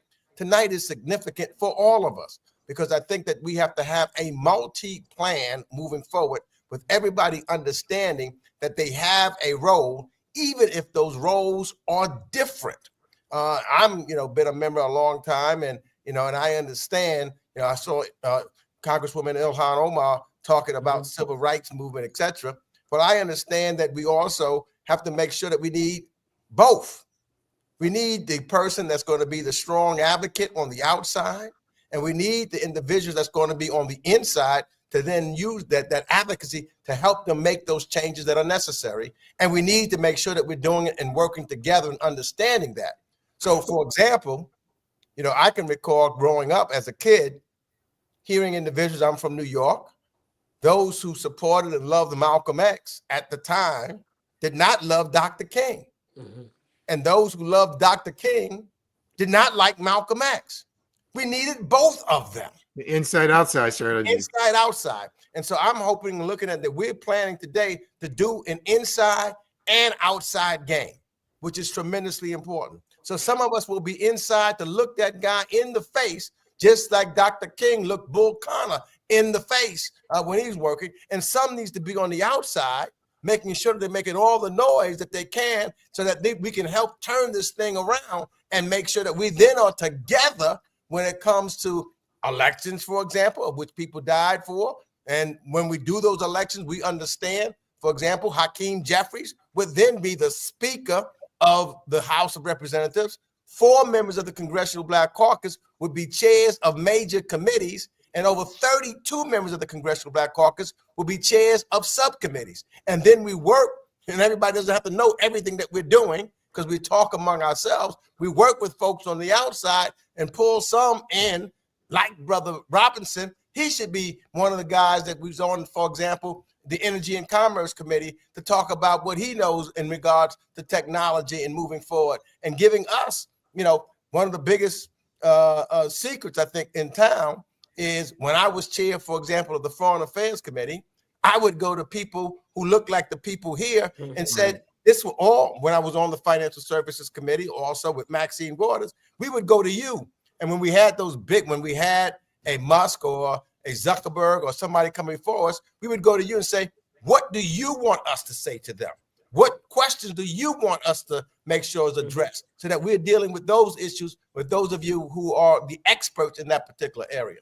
Well, thank you very much, Representative Meeks. We appreciate you taking time out of your busy day to join us, and we wish you the best for tonight and stay strong. Thanks. All right. And Brother Robinson, I'm glad that Representative Meeks was here and had a chance to talk about using our power. We only have a few minutes left, but I just want to sort of bring it to an end in terms of what strategies we can actually take or adopt in this moment to make change. And one of the things I wanted to ask Representative Meeks, but didn't have a chance to ask him because we have limited time, is, I'm curious why members of Congress who, even though they're not in the majority, why they aren't holding field hearings out there or going out and talking to federal workers who've been fired, or even though you don't have the power to bring people into the Capitol Hill, you have the power to create a scene by what you do. So what kind of things can people do? Not just members of Congress, but ordinary people and individuals and organizations. How can we make a change in the coming years, in the coming days, weeks, months, and years? Well, first and foremost, join into something. Become part of a local organization, a national organization. Individual activism is not going to get us over the hill in this moment. It's going to be about collective will, collective power, and building power together. Secondly, I think that we really do need to focus on the enablers. You know, all of our energy cannot be focused at Donald Trump, but at the forces that are playing hear no evil, speak no evil, and see no evil. And they have to actually be held accountable.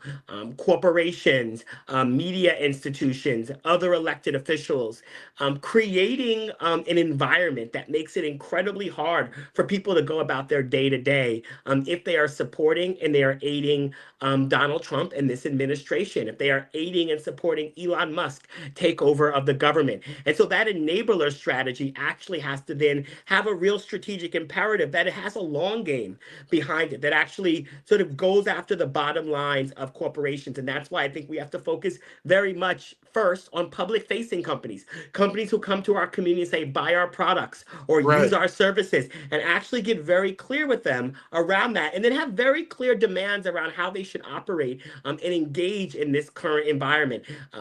So there's the sort of corporate behavior. We also have to both amplify and find ways to engage in the voices that are telling the stories that we want to see, making sure that those homes and those places, whether it be outlets like this or what Roland Martin is doing or some of the other sort of Black media outlets, Angela Rye's podcast. Rashad, I'm sorry I gave you an assignment that was impossible to do in 2.5 minutes, but you did your job. You did your job.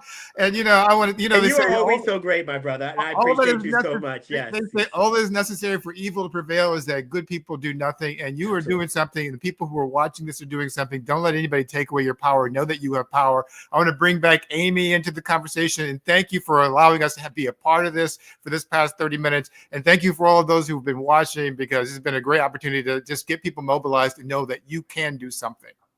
Incredible. Thank you so much, Keith, Rashad. You're amazing. And let me just remind you, if you're just tuning in, State of the People and stateofthepeople.media is where you go to be part of this 24-hour broadcast. It's really special.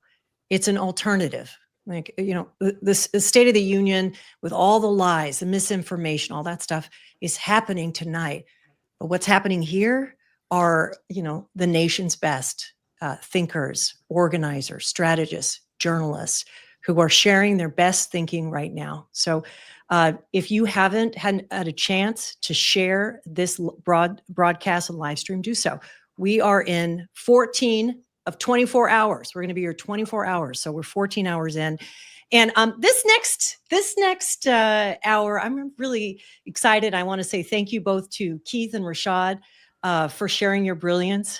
And we'll see you, I know, out in these streets where there's so much we're covering. I'm joining from Oakland, California, and there's people from all over the country. This next hour is about the 92%. It's about the 92%. It's about Black women. And we're going to focus this next half hour on Black women and the backlash that we're in the midst of right now, organizing in the hostile political environment. And I want to ask my friend, colleague, sister, Ashanti Golark, who is president of Emerge, founder of the Brown Girls Guide to Politics, to join. I'm so happy to see you here. Oh, I'm so happy to see you, sis. You've been killing this moderation. Love it. Yeah, and I'm really, you know, this is our chance to talk about the 92%. Mm-hmm. And this is our chance to talk about what the reality for Black women is. And if you don't mind, I will just, I'd love to hear your take, because if you look at TikTok or you look at, you know, Facebook, a lot of Black women say, we did our part. Mm-hmm. It's time for us to rest. But this is not about rest exactly. How are you looking at the moment for Black women? Yes. I mean, after the election, we were all tired. After every election, we're tired because we continue to do our part. And not just in presidential elections. There are elections every single year. And we show up, we volunteer, we are the campaign staffers, we're the candidates on the ballot, and everyone else doesn't do their part. I was just saying to someone the other day, I was like, voting is the worst group project ever. Because Black women, we always show up, we have studied, we're ready, we're acing the test. Not everyone else is with us. But we also know as Black women, this is what they want. They want for us to say that we're done, because then they can do all of the things that they want, which is make sure that things don't change. When we show up, when we have our voices, when we have our seats at the table, we are making sure that this is an inclusive and reflective democracy. We move things forward. And there's a huge group of people in this country, in the White House, that do not want that. That's why they don't want our voices, our power, because then they get the status quo, which means it's just things for them, their rich friends, especially rich white men, and we continue to be at the disadvantage. And while we all are tired, we still have to show up. And one of the things that I like to talk about is the fact that we don't have to think about the macro and huge. We can think about micro. What are the small things that we can do to incorporate this activism into our everyday life? If you are going to church, you can show up to church a little bit early or stay a little bit late and tell people that you're going to be there so you can talk about the issues facing the community. If you're involved in a parent-teacher organization, you can let people know that you will draft the templates to email to the elected officials and school board members saying that this is absolutely unacceptable. If you're involved in social clubs, email 5 friends to come with you who will care about the issues that you are talking about, that are going to be talked about, if they're impacting them. So there's all of these little things that we can continue to do as Black women to make change in this country during this time, because our voices are needed. And especially with all the rollbacks with DEI, equity and justice, today he's saying that he's going to ban protesting on college campus. They want to limit our voices, and we cannot let that happen. Yeah, we're watching the breakdown of democracy, and I have to tell you, it's like we're being gaslit a lot of times when people are like, oh, we'll wait for it to get bad, or when democracy is threatened, or this is only going to be 4 more years, or I'm going to go about business as usual. But, most Black women I talk to, we know what is happening. And in a moment, we're going to be joined by some, wonderful representatives in Congress. But before, I just want to remind Black women who we are, okay? Because Ashanti, you and I, in our respective work, and I know at Achieve the People, we like to remind Black women, you're the highest vote turnout of any race or gender. You're the most educated group in this country. You lead most all of the justice movements for racial, economic, gender justice. And we are what's called super influencers, which is why Black women are so precious, important in this next phase. A couple hours ago, our sister Latasha Brown with Black Voters Matter said, we got a nation build, and we got to think radical imagination. And I would just want to, keep that going. Congresswoman Shafilius McCormick, we're coming to you soon. And I want to just bring in Maya Wiley, who is part of this conversation. When we talk about radical imagination, we're talking about imagining something that we Black women have been fighting for 300 years. We sure have. And frankly, the progress this country has made for everyone has been on the backs of Black women. So you're welcome. You're welcome. Before we go to the Congresswoman, Maya Wiley, when you think about organizing and the backlash and the difficulties facing Black women in particular, what comes to mind for you? Well, first, what comes to mind is resilience. And I think it's important to say that up front. Black women have faced hardship for generations and have nonetheless never stopped fighting, never stopped fighting for our families, for our children, for the future of this country. And what comes to mind first is that it is still and will consistently be Black women who continue to fight. But I'm also thinking about how we're also so often, as is the case, those blamed by those who are victimized by fairness, those who are where the effort is to take us out of the game because they can't really compete. And, we've seen these signs, but where we become the people who not only bear the brunt of the rollbacks on everything from our rights, but also spending cuts. When we looked at the spending freeze that was going to happen, some of it affected every American. But as we know, when we need to see a doctor when we're pregnant, And when we want to have healthy babies, when those kinds of cuts come, they come first to our communities and to us. And so I also think of the incredible importance of that resilience, but also how so much of this country needs to understand that when we do well, the country does well. And when we don't do well, the country doesn't do well. So rather than making us a part of the problem, recognize that we are the solution. We are the solution. And I want to bring in Congresswoman Shafilius McCormick, who's, I know you got a busy day. And I know you're in the green room. I'm really glad you could stop by. We're talking about Black women. What is this moment for you? What is your plan for the State of the Union? What wisdom and experience can you share with us at this critical moment?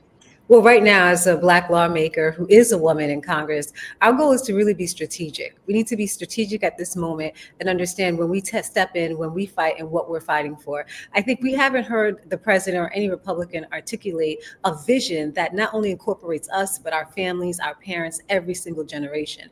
The lie they sold America of this going to be an economic opportunity for everyone is playing out every single day, that it was nothing but just that, a lie, a scheme, an agenda to trick everybody into thinking that they were going to do something. What we have actually seen more cuts, more rolling back of everything we put in place to give Black people, Black women, an opportunity to have a pipeline into government, a pipeline into federal jobs, a pipeline into actually living a better life. And so with all this tearing down, I want to see if they have any kind of real vision that they want to articulate. I'm 100% sure they will not. And I'm 100% sure that even if they did want to say diversity, equity, inclusion, that there was something negative about this, I always ask, so what is the merit standard you want to put forth? Please let me know, because there's one thing that I know for sure. No matter what standard you put forth that is merit-based, we will not only meet it, but we will exceed it, because we are the highest educated, because we are the hardest working, because we've been on jobs longer than any other race or gender waiting for a promotion. So what is that standard? Please spell it out, because we'll meet it and we'll exceed it. And I think we shouldn't be feeling bad or feeling down or feeling tired. I think we need to move more strategic. I think we need to know when we're going to enter the scene, how we're going to enter it, and make sure that when we do enter the conversation, that they are incorporating us intentionally, that we're not a bystander being incorporated, that we're not just coming in fighting someone else's fight, and then once we win, it goes to them and not us. This is a moment for us to be included intentionally, for us to be leveraged intentionally, and for not being taken for granted. And I know you have a very, very busy evening, but let me just ask this before we let you go. You know, there's a lot of Black women around the country who are just wondering where our power is right now. Where is our leverage right now? Things look so positive a few months ago, and now we're facing this situation. I mean, what do you say to just the average person? Well, we still have our power. You can't argue about the power that Black women have. That is not the issue. The issue is, did they trust us when we were telling them this was happening? So I think the entire country now has to take a seat back and been like, you know what? We should have trusted Black women, because look at where we at. I mean, if you even look at who my guest is today, I have a guest today who came here from Florida working for the CDC, and she thought this might actually be a good administration. And who was the first on the chopping block? It was her.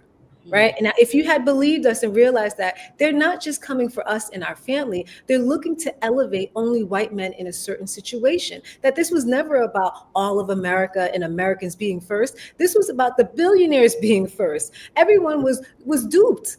And so I think as people are coming back and they're realizing this, the next time we speak and we leverage our power, I really suggest you pay attention to us, because we never fight for ourselves. We're always fighting for all Americans. We're always fighting for everybody's family. We're always fighting for all the races. And we continue to be the conscience of all America, and we will. So trust us when we tell you this was the best option. And the next time we come out and we're fighting, you better be fighting with us, because we're fighting for your best interest. I heard that. Trust us. Thank you very much, Congresswoman. Thank you for having me. Ashanti, we're going to be, when you work in the states, and I know you get state legislators elected in so many places around the country. I mean, it's hard to make that argument, isn't it? Like, it is, but when I look at our work at Emerge, and this is probably my favorite statistic from last election cycle, we may not have gotten the big win with Vice President Harris, but at Emerge, our Black women performed the best. They had a 70% win rate. I need for us to remember that when Black women do run for office, we win. And there are people in this country who are hungry for our leadership because they know that we're going to be in there, we're going to get things done. But just like the Congresswoman said, we bring everyone to the table.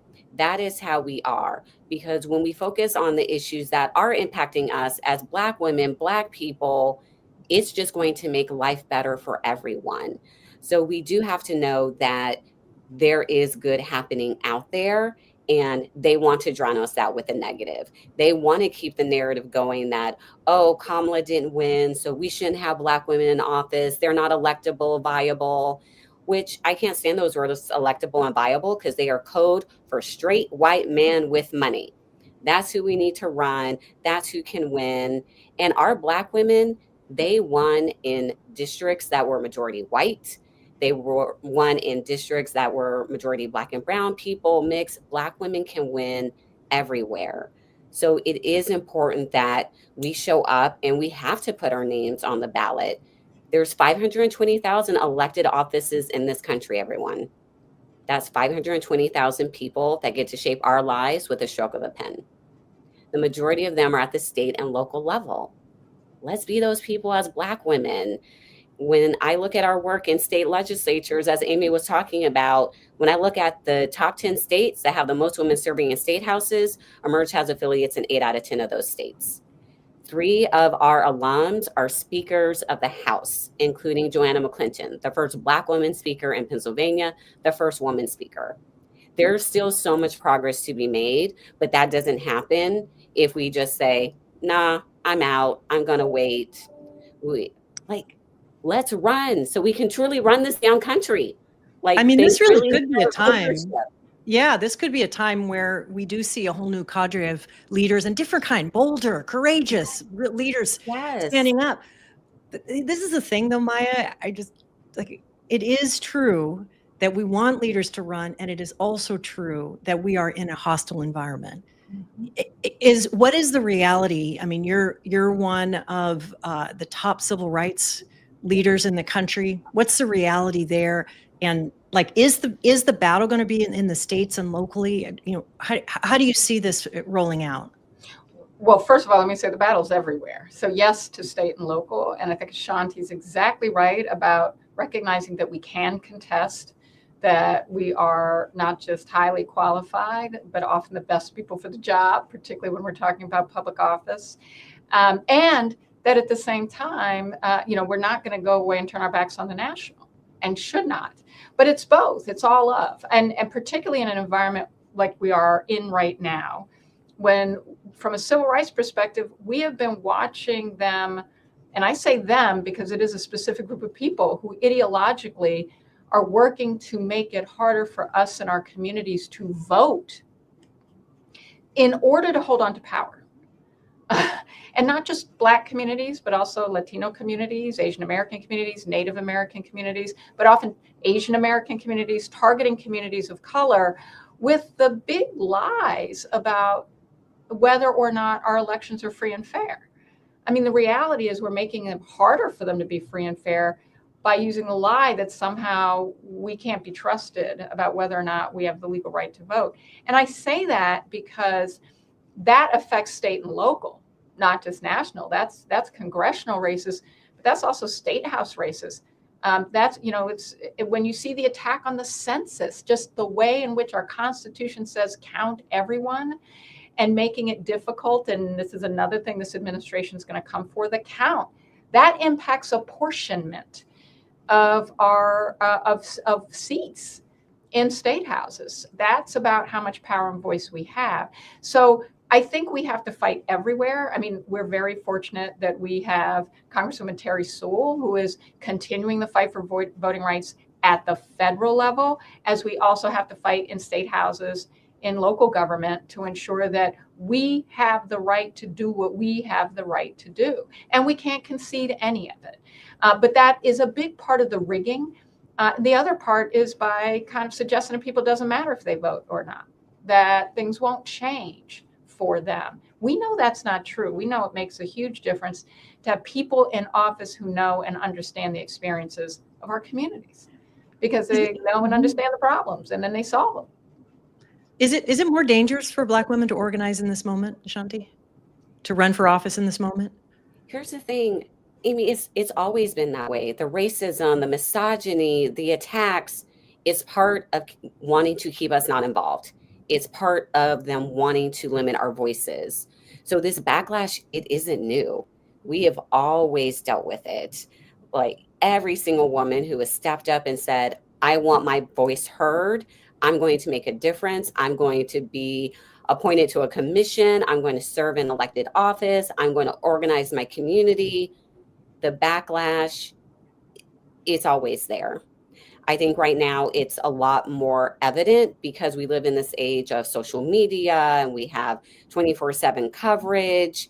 So it's kind of more people are seeing a lot of what we've already known, is how I like to explain it. Well, you've supported Black women, both who were in movement, who were organizers, who then ran for office. And I would just ask both of you, and I will just share my own perspective of how we prepare Black women for this moment.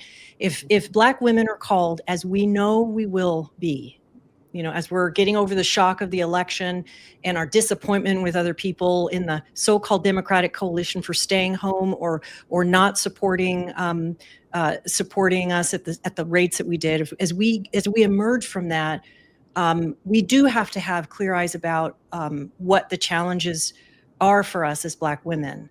I agree with you, Ashanti. I don't think it's new. I do think there are strategies that we can offer people in terms of making sure that their physical person is protected, their online is protected, that they have in their own personal life community that they can rely on, that they don't move too far from movement, and some of these things. What other things would you say, and more specific than I offered? I was talking very generally, but what are your thoughts?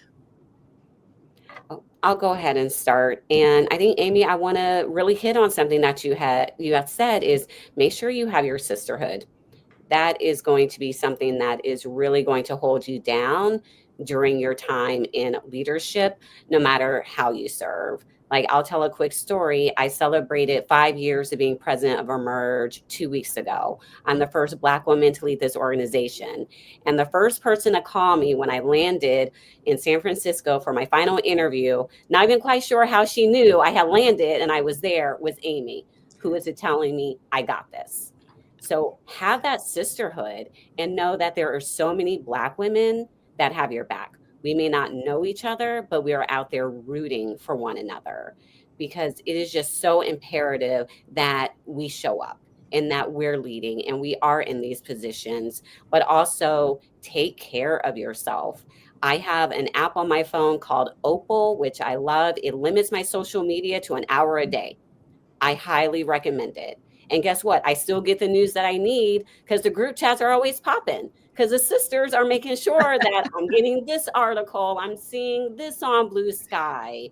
So we can do this and still take care of ourselves, be happy. And like the vice president said, we still have to find our joy in this moment, and we can find our joy in pushing back, because nothing's going to piss them off more than us showing up and stopping all of their stuff and saying, you did not kill us. You did not make life horrible. We are here and we are stronger than ever. It's so beautiful. Maya? I mean, I don't want to say anything after that. That was just a mic drop. That was a mic drop. And Congresswoman Bonnie Watson Coleman is here and is joining us. But Maya, just a quick word in this moment. Look, I think it is incredibly important that we recognize how much social media is being utilized to weaponize not just words, but in some instances to incite. And I don't say that because to drive fear. There's a way to face it down, and it's the way we also organize on social media to ensure that we're a protection network, just as you said.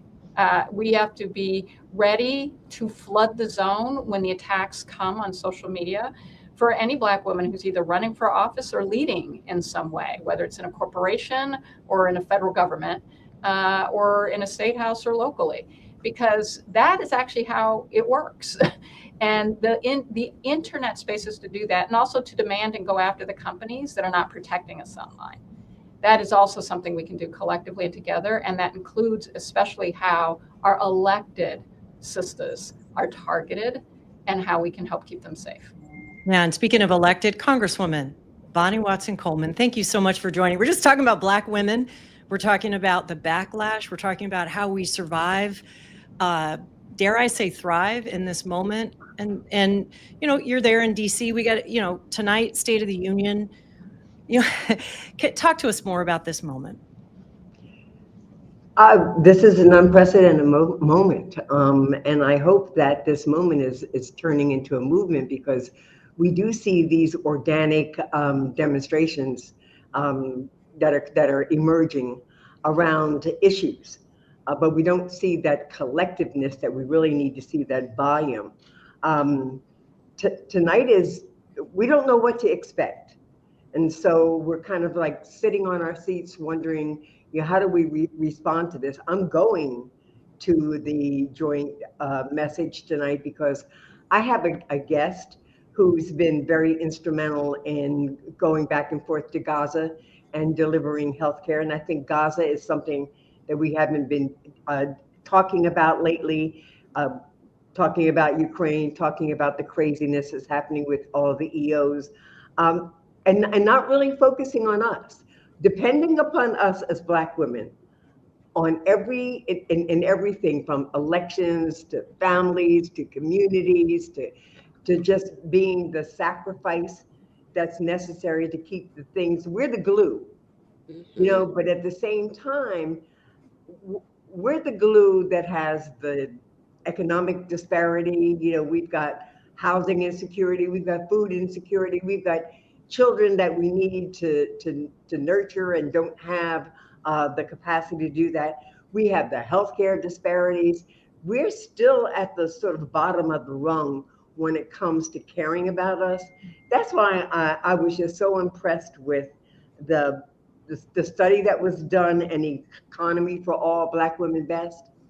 I thought people would get caught up in the title of it, but if they read it and recognize that by focusing our attention and our solutions on those who are at the lowest rung of the economic ladder and creating an environment where there is a floor beneath which no one has to live, then we would be elevating everybody. We'd be elevating everyone's economy. We're right now at a time where we're trying to figure out how to keep Black women motivated, how, even though we're disappointed and we've been disrespected and disregarded and underappreciated for all that we've done, we can't give in. We can't not show up because it just doesn't work without us. So for me, the challenge is, how do I keep having conversations? How do I keep saying to people when they say to me, well, what more can I do? Well, your voice must be heard. You must talk to your friends in the red states, talk to your friends in the blue states, call your members, state, federal, and whatever, and let them know where you stand on issues. Even call us when you know we're on your side, because we need to be able to report out that we're being inundated with calls because people don't think that we're doing enough.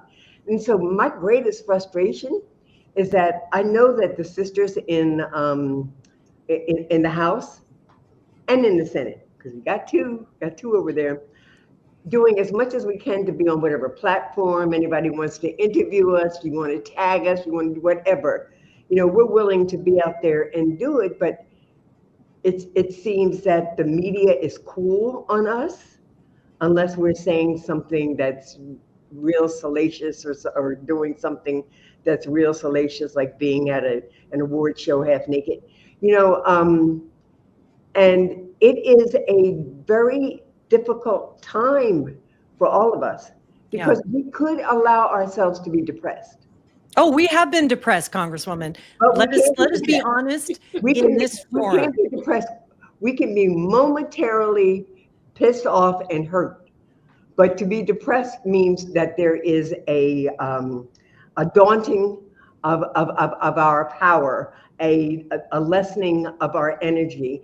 And our children My granddaughter, she needs me now more than ever because I see what's happening at her being 11. What's going to happen when I'm not here and she's 21? You know, And you're talking about the generational responsibility that we Black women feel, and that is real.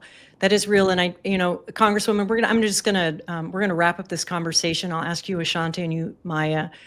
I think for Black women like us, we look forward and we also look back. Leave us with just a couple of sentences. Who inspires you, and a word to move forward for everybody. Ashanti, you want to start us off? I will. I mean, I feel like I can't even name names. I'm just really inspired by every single Black woman who paved the way for us to even be here and have this conversation and talk about moving forward. We get to move forward because of everything that they did.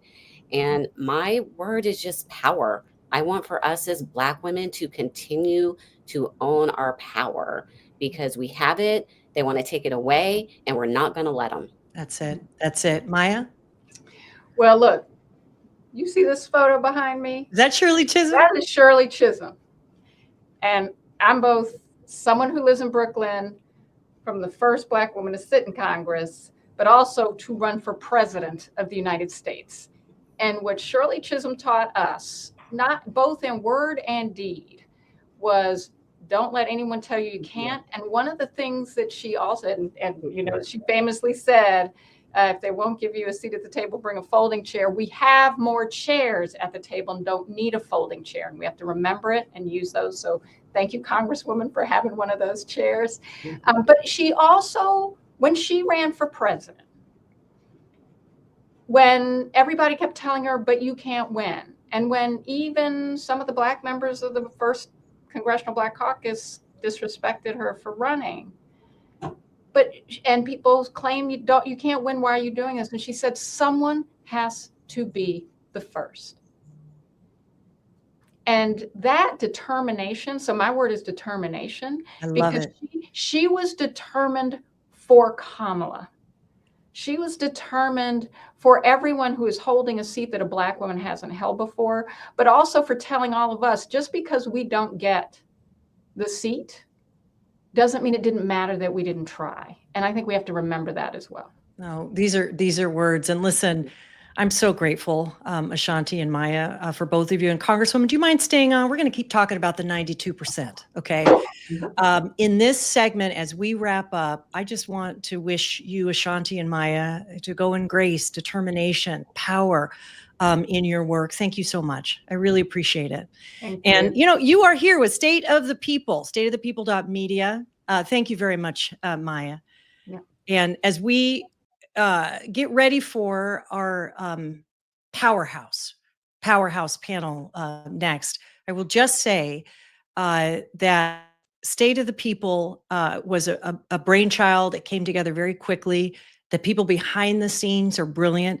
If you are part of this now 14 and a half hours into the broadcast, you'll know as a part of a 24-hour that, the State of the Union is happening elsewhere, but the truth and the spirit and looking forward is happening right here. So spread the word. My friend and sister, Karen Finney, is here to introduce our next panel. It's good to see you, Karen. It's so good to see you. I am not looking quite as glam as you. I just got off a plane, but I'm so excited to be here. The whole plane ride, I was like, I have to get there so I can do this. I'm so excited. Thank you so much, Amy. As Amy mentioned, we have Congresswoman Bonnie Watson Coleman with us. We are so excited and so honored to have her with us. We're about to do 45 minutes on the state of Black women. And this is brought to you by Power Rising, which was founded, frankly, in 2017, 2018, after the last time Donald Trump became president, because we knew we needed a space for Black women, a place for us to come together to create our own agenda. And just like this 24-hour marathon of magic, of Black excellence, has been about having a space where we come together and you're hearing our voices. So if we could bring Congresswoman Bonnie Watson Coleman up, that would be wonderful. We also are going to have with us in this first segment Joteka Edie, who is the founder of Win with Black Women, among many other fabulous titles that I could name. And also joining us, the one and only Glenda Carr, who is the president and CEO of Higher Heights for America. And we're going to start, obviously, with the Congresswoman. We know you have to go. We know you have important places to be, but we're so grateful for your time. And Congressman, I want to start with you. We're talking about the 92%, but you play a very special role in the Congressional Black Caucus as the chair of the Caucus on Black Women and Girls. And we would love to just start to hear from your perspective in this moment, since we're talking about the state of Black women. What are you seeing? What are you thinking about right now in this moment about how we protect Black women, make sure we protect the gains that we've made, and protect our Black girls from everything that we're seeing? I know, Karen. I first of all, let me just say that it is a pleasure to be here with you, and an honor and a pleasure to be with these two amazing women and the work that they do. So when I think of the state of Black women and the impact that even Power Rising has had on us, I think of the fact that we recognize that we work in spaces that we're very efficient and effective in, and that we're very needed in, but then we don't necessarily get the credit for the work that we've done. We don't necessarily get the recognition or the opportunity to sit in the leadership positions, whether it's the Democratic Party or some other entity, that respects the fact that you depended so much on our being there. Our challenges are numerous. Our challenges are disparities in healthcare, disparities in economic well-being, disparities in jobs and opportunities. No matter how rich we are or how educated we are, we have negative impacts with regard to childbirth and things of that nature that shouldn't take place. So to me, the system is not applying the kind of research and searching for the answers to the questions that will help to make us healthy. The Congressional Caucus on Black Women and Girls was established precisely for that reason. We said we can't fix everything, but we can certainly elevate some of the discussions that have been ignored and some of the policies that have ignored the consequences on us. And so we fight this every day. Every day something comes up, especially in this administration, that impacts so many people, but then we can also see that slice that impacts our ability to be good mothers, good women, good professionals, representing where we're capable of representing. So we're fighting the fight. Congressman, one of the things that we're going to talk about, and one of the things that I have been saying to people when they say, what can we do? I keep saying we can support our Black women leaders who are on the front lines, because Congressman, you didn't say this, but I know that it has gotten a lot harder. I know it's gotten a lot harder to be a Black woman in America. I know it has gotten a lot harder to be on Capitol Hill as a Democrat, as a Black woman. How can we support you? How are you taking care of yourself? Because part of what we want to be talking about in this section is how are we taking care of ourselves, our health, our well-being, our spirituality, our peace of mind. Let me just say something about Power Rising with regard to that. Because Power Rising was that wonderful combination. We were going to deal with the issues, but we were also going to elevate our sort of spiritual needs. We were going to, have a little bit of preaching, a little bit of singing, a little bit of dancing, a little bit of, just letting it go. And then having people, validators, speak to our concerns and to say it's okay to not be okay. We do have a sisterhood. I feel very much connected to my sisters in Congress and even to my staffers. I mean, I feel that we're here for a purpose, that we know it's tough. We know that it's sometimes very difficult to get our voices heard, but we still got a responsibility to do it.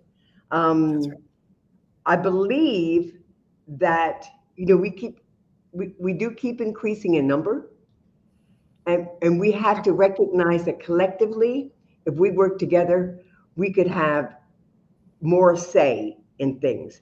And it's important that people see the need to pursue policies and practices and legislation that look to how it impacts us. Because if you elevate the status of those at the lowest economic rung, like us, then you make life better for everybody. So like, what's so difficult to understand? You know, 1 in 5 Black women live in poverty. And that doesn't mean that they're not educated or able to work. It's just they're in low-paying jobs or no-paying jobs. It should not be in America. And so there are people, you know, like my sisters in the House and the 2 in the Senate that recognize that and recognize that we got a responsibility to speak on that and to move legislation and, you know, other things and conversations that elevate the discussion so that people realize there are consequences of ignoring us. And that's a big deal. It should be consequences in ignoring us. You know, that's so important. I want to pick up on that, and then we're going to let you go, because you just said 2 things I want us to really just take in and hear, which is the consequences of ignoring us. When, by the way, as you first said, we do a lot of the work that we don't get credit for, but they sure know when we're not there, don't they? They sure, you know, when we said at the beginning of this year, you know what, go ask somebody else. We're the 92%. We're going to take a break for a beat. People sure were up in arms. And so, Congresswoman, I just thank you for what you are doing. Thank you for fighting the good fight, because as I said, we know it's harder now than ever before. And we know you're going to be there fighting for us and being that voice in the room and that seat at the table. And so we're so grateful. Yeah, Karen, and we're fortunate to have Dakota and to have Glenda. You know, they bring in special needs. We're really happy with Glenda because she sends us money. You know, Black women, it's difficult to raise money in Congress or any place else. So one way of helping us is to help us do that. But the other way is to let us know. Let us know when you think we're moving in the right direction. Let us know when you think we're missing something. Let us know that you're praying for us, because I'm praying for all of us. And let us know that there's the love that surpasses all understanding down here, because now is the time to show that love will trump evil. Amen. Amen. Well, we are praying for you. We are grateful for you. I know Joteka and Glenda join me in that. So thank you, Congresswoman. And we know you've got important things to go do. So thank you for your time. We appreciate it. Karen. Thank you, ladies. It's good to see you. Bye. All right. We're going to keep rolling. Joteka and Glenda, I'm so excited for this moment. What a beautiful day it has been. And I want to start, we heard from the Congresswoman, and she was kind of giving us her perspective, obviously from the Hill, but both of you are in so many different spaces with Black women. And I would love to hear each of you kind of talk about what is the state of Black women right now from your perspective? Because I think our audience would love to hear you talk about that a little bit. I'll start with you, Joteka. Well, I'll jump in. First of all, this has really been amazing. The state of the people is beautiful. We're 17 hours in, I think. I think that the fact that this segment is Power Rising, it sums up the state of Black women. So big shout out to Power Rising for just seeing and knowing the power of the rise of Black women. And I think when this moment, we can best describe it. It's almost as Latasha Brown often talks about, the ability to hold 2 things at one time. So it was indeed the best of times and the worst of times at the same time. And I think that Black women, we absolutely are rising, but we also find ourselves at a state in our country where we are constantly and intentionally being attacked, our rights being taken away. And I think it's important for us, though, to recognize the part and the aspect of the rise that we have 2 Black women simultaneously in the United States Senate. That has never happened in the history of the United States Senate. We have a historic number of Black women serving in Congress. We just saw one of them a part of this segment. We have a historic and a rising number of Black women who are running for office, largely because of the great work that Glenda does. And we also have Black women in other spaces, in corporate, in entertainment, in culture, that are rising, in sports. And so we know who we are, and we see that power. And I believe that our collective ability to come together, to be in power in various spaces, the power of Black women-led institutions in this moment is at an all-time high. We know who we are. We know we're the 92%, but yet we find ourselves where there is this vicious attack. And I think, as you said early in this segment, yes, we took our rightful rest, but I think we also now know that we, as Black women, have always done, we can't sit on the sidelines. I think there's a balance there, but we are going to make sure that we fight for our country, because fighting for our country is fighting for ourselves and our communities. Amen to that, Joteka. And we're going to come back and talk about Women with Black Women, because that is part of how you are helping us to fight for us, fight for our collaboration, our peace, our, how we keep ourselves sane every week or every other week. Glenda, I want you to talk a little bit about the state of Black women, particularly because the work that you do with Higher Heights is so critical in helping to elect Black women, pro-choice women. And we have made phenomenal gains. So many more Black women in Congress, in the state legislatures. I don't want to forget that, because our state legislatures are so critical in serving as mayors, serving on city councils. But it is a tough time. It's always been a tough time to be a Black woman in elected office, but it feels like this is harder. We're going to talk in a minute about disinformation, which we know targets Black women and our community at higher numbers. But I'd love to hear you talk about just the state of Black women. And are we showing up to raise our hand to keep running for office, or are we kind of taking a step back? Mute. So, how did we get to 2024 and to have a Kamala Harris literally in a tweet begin to run for a 107-day historic presidential campaign? It's been more than 10 years in a making. But Karen, let's just share a little bit about a 10-year snapshot of accelerating Black women's political power and leadership. So in 2014, when Higher Heights and the Center for American Women in Politics started releasing our status of Black women in American politics, we just had 18 Black women serving in Congress. We now have 31, including, as Joteka said, 2 Black women serving at the same time in the Senate. And that still only makes 5 Black women serving in that body for our entire history. You talked about state legislatures, right? Which is where we're going to see a lot of, ground happening and the fight happening in this moment. In 2014, there were just 241 Black women serving in state legislatures. In just 10 years, we have 386 Black women serving in state legislatures. And in fact, more Black women serving as the majority or minority leader of their respective caucuses, a distinction that Karen Bass helped to break when she was the Speaker of the House, State House in California. In 2014, just 1 Black woman serving as a mayor of a top 100 city. We now have 7. In January, literally every major man-made disaster or natural disaster that happened were in a city that had a Black woman mayor serving.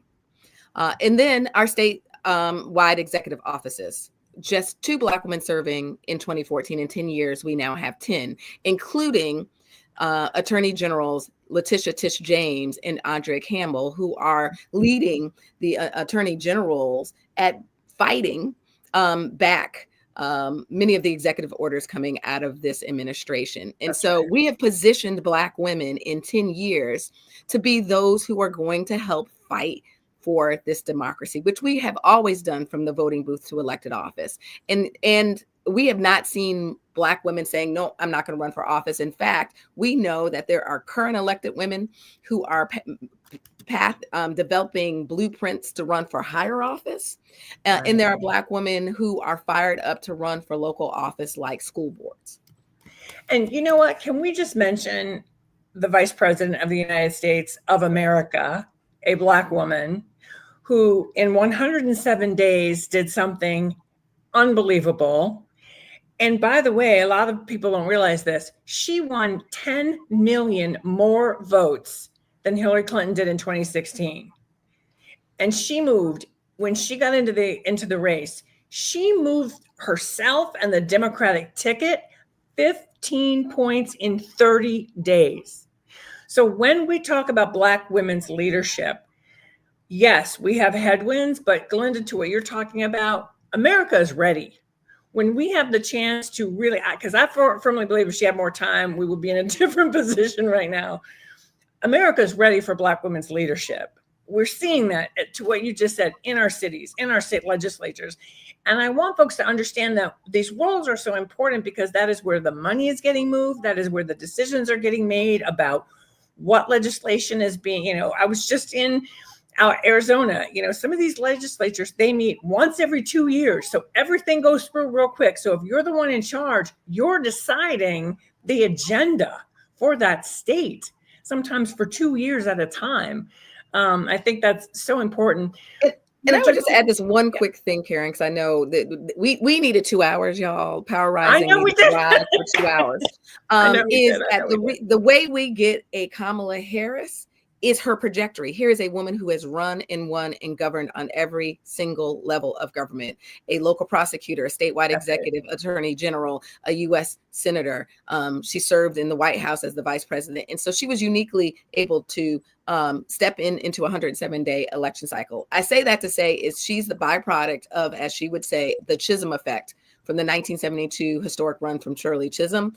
And there are the Kamala effect that has already happened. It is what Senator Angela Osbrooks already talks about. She models her career in her blueprint off of a Kamala Harris. And so we don't know who the Barbara Lees of this 2024 election cycle was, as a young Barbara Lee was the direct descendant of a Shirley Chisholm run. And so I'm excited about Black women's political leadership.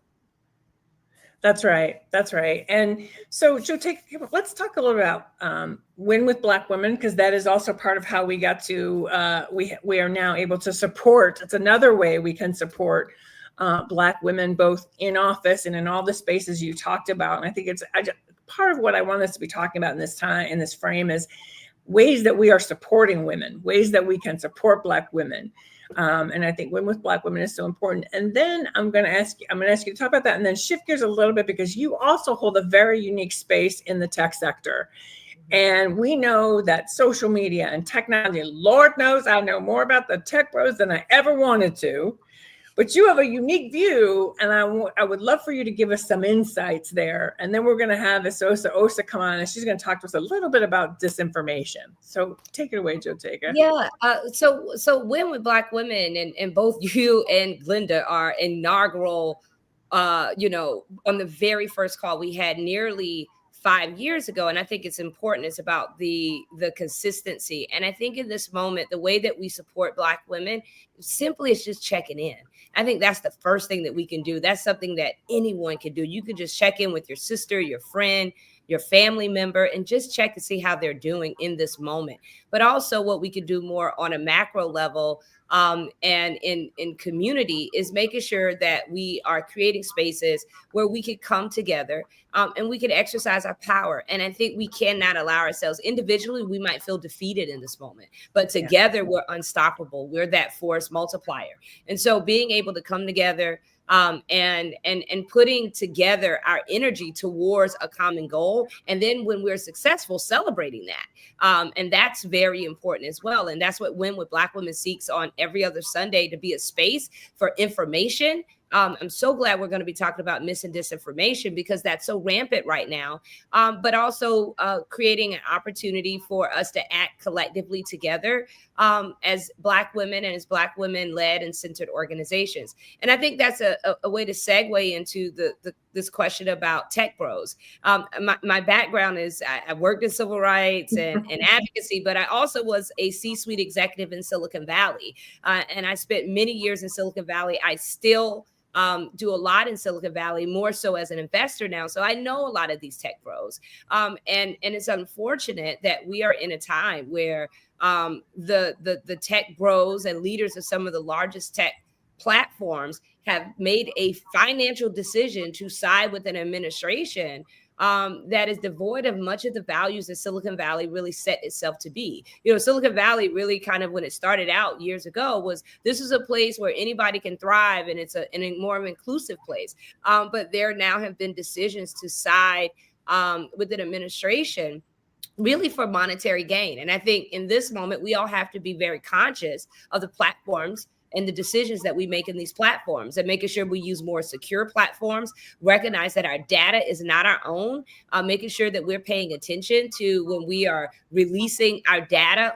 You get on a platform and it's free. It's not free. It's a business model. It's a business model to capture your data because your data is probably worth more than a $2.99 or $4.99 that you might pay a month. So they'll give you all the things for free, but you're giving them data. So it's very important for you to be very cognitive of that. And I think it's also important for us in this moment to recognize that there are Black owned and more safe and people of color centered platforms that are creating technology for the people. Platforms like Spill and Fanbase and others that are centering and creating safe spaces, and also platforms and tech companies that are focused on solving problems and not just creating gain. And I think the more we can highlight that in this moment, but the more we can make sure that we are cognitive of our data and the protection of that data in this moment is so important. And also making it very clear to these platforms that we're making very, very rich and powerful, that we do not agree with their alignment with an administration that is moving in a direction to silence us and to harm us, literally and figuratively. And a sector where we are still fighting to be in the room at the table, to have the same kind of power that some of the fellas do. And I love men. Don't anybody try to say I don't love men, but you know, hey, we need to be in those spaces too, because we've got great ideas. And so that's the other thing, you know, Joe Taylor, that really concerns me, is that we've got to make sure Black women are still making, like you, who are still making gains in those spaces. I think we have Asosa coming up, the phenomenal Asosa Osa, who I just think is so brilliant. She knows that. I always tell her that. And so you've done just some incredible research and helped keep us straight about the way that technology is, and this disinformation is disproportionately targeting Black women, our community, our culture, and some of the things to look out for. So I'd love for you to talk about that. And then I'm going to ask Glenda to weigh in again, because I know we're seeing that particularly in the political space. Will you talk about that, Sosa? Absolutely. Absolutely. And I think, you know, agree with every single thing Joe Taylor said, and such a powerful panel. And, you know, our research has showed we're all feeling that, like, at the end of the day, we are in an information war that we are losing, right? We're in a war for not just our truth, but for our art, for our history, for our very likeness, right? And social, what we're seeing is social media manipulation that is fundamentally shaping public discourse, right? It's suppressing Black voices, and it's amplifying harmful and racist content. Like, we know that 42% of social media online traffic are bad bots, right? That is fundamentally changing what we believe to be true conversations, right? We know that Black youth and Black young women in particular are being disproportionately impacted and seeing a disproportionate amount of racist and anti-Black content, and that is leading to mental health struggles. We know that TikTok has had to apologize for suppressing Black voices in content. And so in an age where where we're seeing these tech companies fundamentally roll back guardrails meant to protect our communities, we're seeing the tech companies rebranding hate as free speech, disproportionately harming our communities. This is our time to claim our power. These companies believe that we need them more than they need us. But, again, Black folks made Twitter worth $44 billion, right? Say that part again. Say that part again. Wait a second. Black folks made Twitter worth $44 billion. Like, we made Instagram and TikTok modern day media sources. Like, at the end of the day, we've been the primary drivers of cultural innovation on these platforms, right? And it's critical that we understand that, we recognize that, and we can use our power. 3 things I think are important for us to do. One, we need to recognize social media manipulation. Again, 42% of comments are bad bots in comment sections and spreading fake news articles. We know that. How do we do that? I'm sorry to cut you off. How do we do, because we only have a couple minutes here before we have to switch gears. How do we do that? I know for me, sometimes I look at the comments and I will click to see if a particular person who's being particularly hateful, I've been trained to look to see, okay, if they only have like 10 followers or 20, usually that's a bot. What can we do? I want folks to have a takeaway about how can we identify some of the hate that is generated but not real. We don't need to identify the bots if we know that half of the conversation are bots, right? Okay. We just need to recognize that what we are seeing is manipulated conversation. We need to recognize that our very social media feeds, right, how we intake news is being manipulated. We are not supposed to be seeing every bad article 20 different times every single day, right? That increases our emotional anxiety in a very inauthentic way. But more importantly, we also need to be following far more Black news and Black journalists, right? These folks that have a stake in accurately telling our stories, folks that have a stake in making sure that we're getting good content. And then lastly, Onyx Impact, we will be releasing a ton of resources next week to help Black communities protect our truth and data, protect our kids, and protect our culture. So please be on the lookout for that, because I think it's so important that we recognize this digital deception that's happening and how it's disproportionately impacting Black communities. So we will try to make sure through this State of the People site that we can share those resources, because one of the things that Sosa you did during the election that I thought was so helpful was, here are the narratives to look out for, right? The economic narratives that were bogus, basically, but they were trying to, trying to convince us that the sky was pink when it was clearly blue. So I'm so sorry, y'all. We could talk for another hour easily. We are going to shift gears. Joteka, Edie, Glenda Carr, Esosa Osa, thank you so much for being a part of this very special day and this incredible conversation. I love you.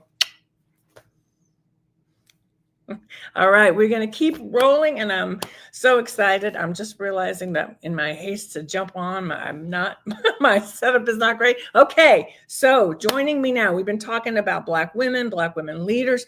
I'm about to bring on 2 of our women who are killing it on the front lines, the one and only Melanie Campbell and the one and only Siobhan Arline Bradley. Hello, my sisters, my CEO sisters in the struggle. Hey, Karen. Hello. Happy. It's happy Fat Tuesday, right? Yeah. I won't go into all the jokes we could make about this moment. So we have about 10 minutes or so. Ladies, you are in it. You are in the thick of it. And we were talking with Bonnie Watson Coleman about what's been going on the Hill. We've been talking a little bit about the challenges Black women who are running for office are facing, but you guys are on the front lines. Talk to us about what is the state of Black women in this moment from your perspective. And Melanie, I'll start with you. Well, the state of Black women, we are still winning, right? Right? We are we have challenges, right? For sure, because we've been winning, right? And so at the end of the day, the state of Black women is that we are also resolved that we are going to reimagine how we have allies, how we show up, give ourselves full permission to rest when we need to rest. Yes. What I would say, I personally learned how important that is after what happened in 2024 with the results of that election on a personal level.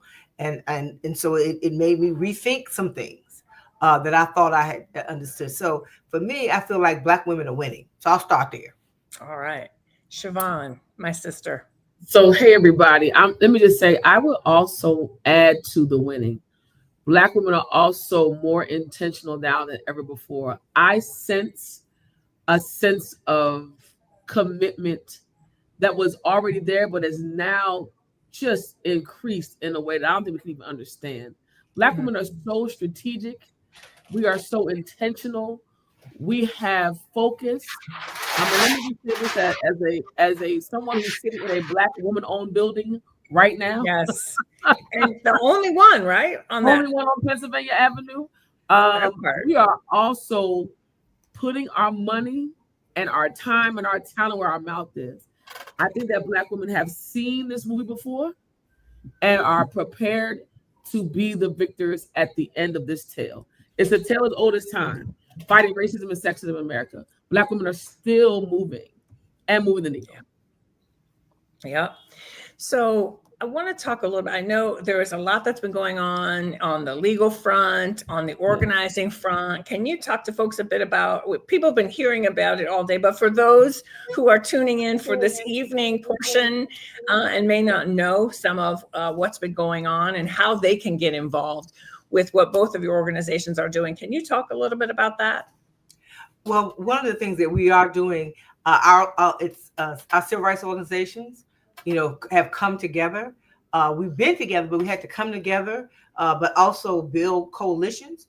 With the Diversity, Equity, and Inclusion Roundtable, Mark Moriel, President and CEO of National Urban League, has been the lead on that. What we do is we all play positions, and sometimes I'm leading, and he's leading, or Siobhan's leading. So he's led that part of our efforts to really bring together. So in January, prior to even knowing that we would have some of the announcements that had been made with that executive action, if you will, from the current occupant of the White House around rolling back diversity, equity, and inclusion. And be clear, Karen, diversity, equity, and inclusion is what we're talking about. Stop using the term DEI, diversity, equity, and inclusion. And so that roundtable was made of leaders from the Latino community, APIA community, from the Jewish community, from the Muslim community, from faith community, all of us coming together, women's civil rights, and all of us coming together, and different folks are leading in different ways. But then also we're getting ready to go to Selma, Alabama next week so that we can organize and get even a broader coalition together. So I'll stop there. There's other things we can say, but that's one of the things that we started doing as a coalition. Been on Capitol Hill, meeting with leaders, asking to meet with Republicans and Democrats, right? So far, we have not had any Republicans say they want to meet, but we asked for those meetings. But we're going to do everything we can there, but also we got to hit the streets. And so other things I'll share later. Siobhan, same question, but I just want to pick up on a couple of things Melanie said. Obviously, hitting the streets is important. Asking for these meetings is important, because I also think it's important that our own people know we're watching. We gotta do what we can with the Republicans, but we need our own. Maybe we have to bolster them a little bit. I don't know, some of them, some more than others. Let me say that. But something, Siobhan, you've also talked about. Black women spend $2 trillion in the American economy. That is economic power that I know y'all have been looking at different ways that we can sort of flex that muscle. Can you talk about that in the context of some of the work that's going on? Yeah, so if you look at the African American spend in our country, it's about $2 trillion. We are, as our own country, could be the country of Australia's full spending, right? Our GDP would be the entire continent of Australia. And I want us to be clear, NCNW has been activating the 3 C's. The consumer strategy has been first. So it's identifying those corporations that value the consumer, and the consumer being valued means the consumer gets to be able to shop at those places. We are also supporting Black women inside of corporations. We've not talked about the sisters who are behind those doors. We've been activating the plan to engage them. Also, the constituent piece, the constituent strategy. How do we deal with these agency leaders now that have policies that affect our families? You see, we don't have to always just talk about Donald Trump. His appointees in these cabinet seats are affecting Black people, healthcare, education, economics. So we've been digging deep there. Let me be honest about the ground game. It's time to talk about the House of Representatives and the U.S. Senate. We have to look at this budget. We've been activating primarily with the United States Senate to say that the budget that is now being proposed will literally harm African-American families through Medicaid, Medicare, Social Security, SNAP, as well as long-term benefits for our families. The last thing is we've been pushing a commitment strategy. Buy Black, invest Black, identify Black institutions to invest in. And these are our priorities. That's such an important point, Siobhan. And let's talk about this, ladies. People, like, we're focused on these executive orders have been, I feel like, one round of harm. And then the second round of harm is as people are losing their jobs across the country, and the businesses that may support, the fact that you have X number of people going to work every day in a particular community. I was just out west, and a lot of people got laid off, and it's hurting a lot of small businesses, right? And then this budget. And this really, and we're trying to fight to protect our rights and the diversity, equity, inclusion, which is supposed to be part of our values as a country. But we can talk about that another 24 hours. So how are we what can we be doing to support what y'all are doing and to support our members around this budget? I think this is really important, and I'm sure Trump is not going to talk about it at that stupid, whatever you want to call it, the lies of the union that he's going to tell tonight. What can we do? Show up in Washington, D.C., or show up at the district offices, right? So, because at the end of the day, it's three levels of government, supposed to be co-equal branches. Executive branch, the legislative branch, and the judicial branch, right? There's a lot of lawsuits we're hearing about, if people are tuning in, right? But the folks who are leading, they have the numbers to stop this, and this is not partisan, just fact, are the Republicans who control the House and the Senate, and they're not doing their jobs right now. So people out there, whether you are in quote unquote a red district or a blue district or a purple district, show up at those offices. Make phone calls if you can't physically get there, but show up and demand that they do their jobs. Saving the civil service jobs is not 85% of the jobs that people say, oh, all them people in Washington, D.C., right? Which is what's wrong with Washington, D.C. It's a community like any other community. That's another conversation. 85% of the federal government jobs are not in Metro Washington.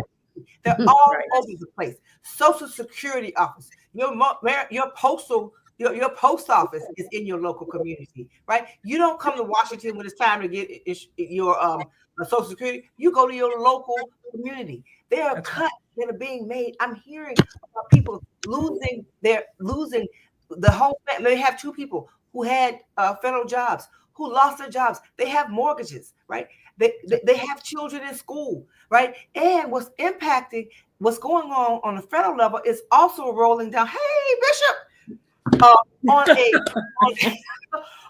it's trickling down. Companies who have no business rolling back on diversity, equity, inclusion are also laying people off. I have a personal family member who's lost their jobs because why? Because Elon Musk, who somehow is acting as the president, You're telling people that if you rolling back federal contracts and telling companies, if you have a federal contract, you can't have a diversity, equity, inclusion program. I got people in my own family who've lost their jobs, had nothing to do because they have federal contracts. It has real consequences on people's lives. So we have to fight. It's so true. I mean, and you have cities like Kansas City, 30,000 government jobs. What happens to Kansas City if all those people get laid off, or even half? I want to say to our viewers, we have been joined by one half of the co-convening brain sisterhood of Power Rising, Bishop Leah Daughtry, the visionary who said, we need a space to come together.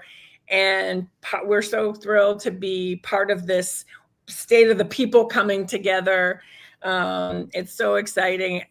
And we're going to have a moment with Bishop Daughtry in just a moment because we got to center ourselves. But before we do that, just real quick, Melanie and Siobhan, and then Leo, to you, what are you doing to keep yourself in, protect your spirit, protect your health? I mean, Melanie, you talked about taking time. What else? Because I want us to be helping our Black women and our viewers think about how we keep ourselves prepared for this fight. Leah always says, like, be prepared, be ready. So how will we help people stay ready? Siobhan, you want to go first? Yeah, I think first and foremost, if you have a space for prayer, meditation, however you believe, activate what you believe. Activate that which is greater than you. For me, it is my faith in Christ. That is my extension. I also believe in moments of solitude and rest. That comes in spa packages, somebody, amen. That also comes in those moments where you can just take that walk. Do not forget that your well-being has to be intact. You cannot serve sick. You cannot serve sick. We must create space. And then finally, find your village, whether it's your companion in love and space or your sister circle or your co-ed brother and sister circle. Do not have folks around you that are going to let you fall down. Make sure your kitchen cabinet is intact. Half my cabinet's on the screen, so it's so much fun doing this today. I love y'all. And we love you, Melanie and Siobhan. Thank you so much. We could spend a whole nother hour, 2 hours, but I want to make sure we give space and time for our viewers to hear from Bishop Daughtry, because I don't want anybody to miss out, because we get to hear her on the regular. Karen, the only last thing I did want to add with Siobhan is the importance of the sisterhood and brotherhood. But what Siobhan said, it's so important now. Do not isolate yourself, right? We're all going through it, and we're going to get through it together because, like I said, we're winning. Thank you so much, sisters. Thank you, Karen. Yes, I'm going to turn it over to you before we go back to Amy Allison and the main program. And, we had talked about, can we just have a moment of being in the spirit, because we need that. Well, I'm going to be brief because I don't want Reese Colbert, who's after us, to be mad at me. No, that's right. We thank you for joining us for Power Rising segment here. And you've heard from our sisters, our partners, and we're always glad to be in good trouble with them. Here's what I want to leave with you. This is a difficult time for us. It's really one we've never seen before because of the pace at which the attacks are coming. You can barely catch your breath from one thing before something else happens.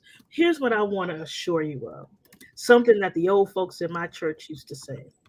In the end, it's going to be all right. And if it's not all right, then it's not the end. In the end, it's going to be all right. And if it's not all right, then it's not the end. And if it's not the end, that means we still have time to fight, to work, to pray, to love, to laugh, to be in sisterhood and brotherhood, to hug on our families, to go take the walk, to do the work. We have time, and the time we have is the time we need to make a difference. Rosa Parks said, "We only fail when we fail to try." So, sister, be encouraged. Brother, be encouraged. It's not the end. We got some work to do, but in the end, it's all going to be all right if we put the time in, if we do the work, and that work includes loving each other, loving our God, loving our families and our communities. God bless you. Thank you for being with us. And with that, I'm turning it over to our host.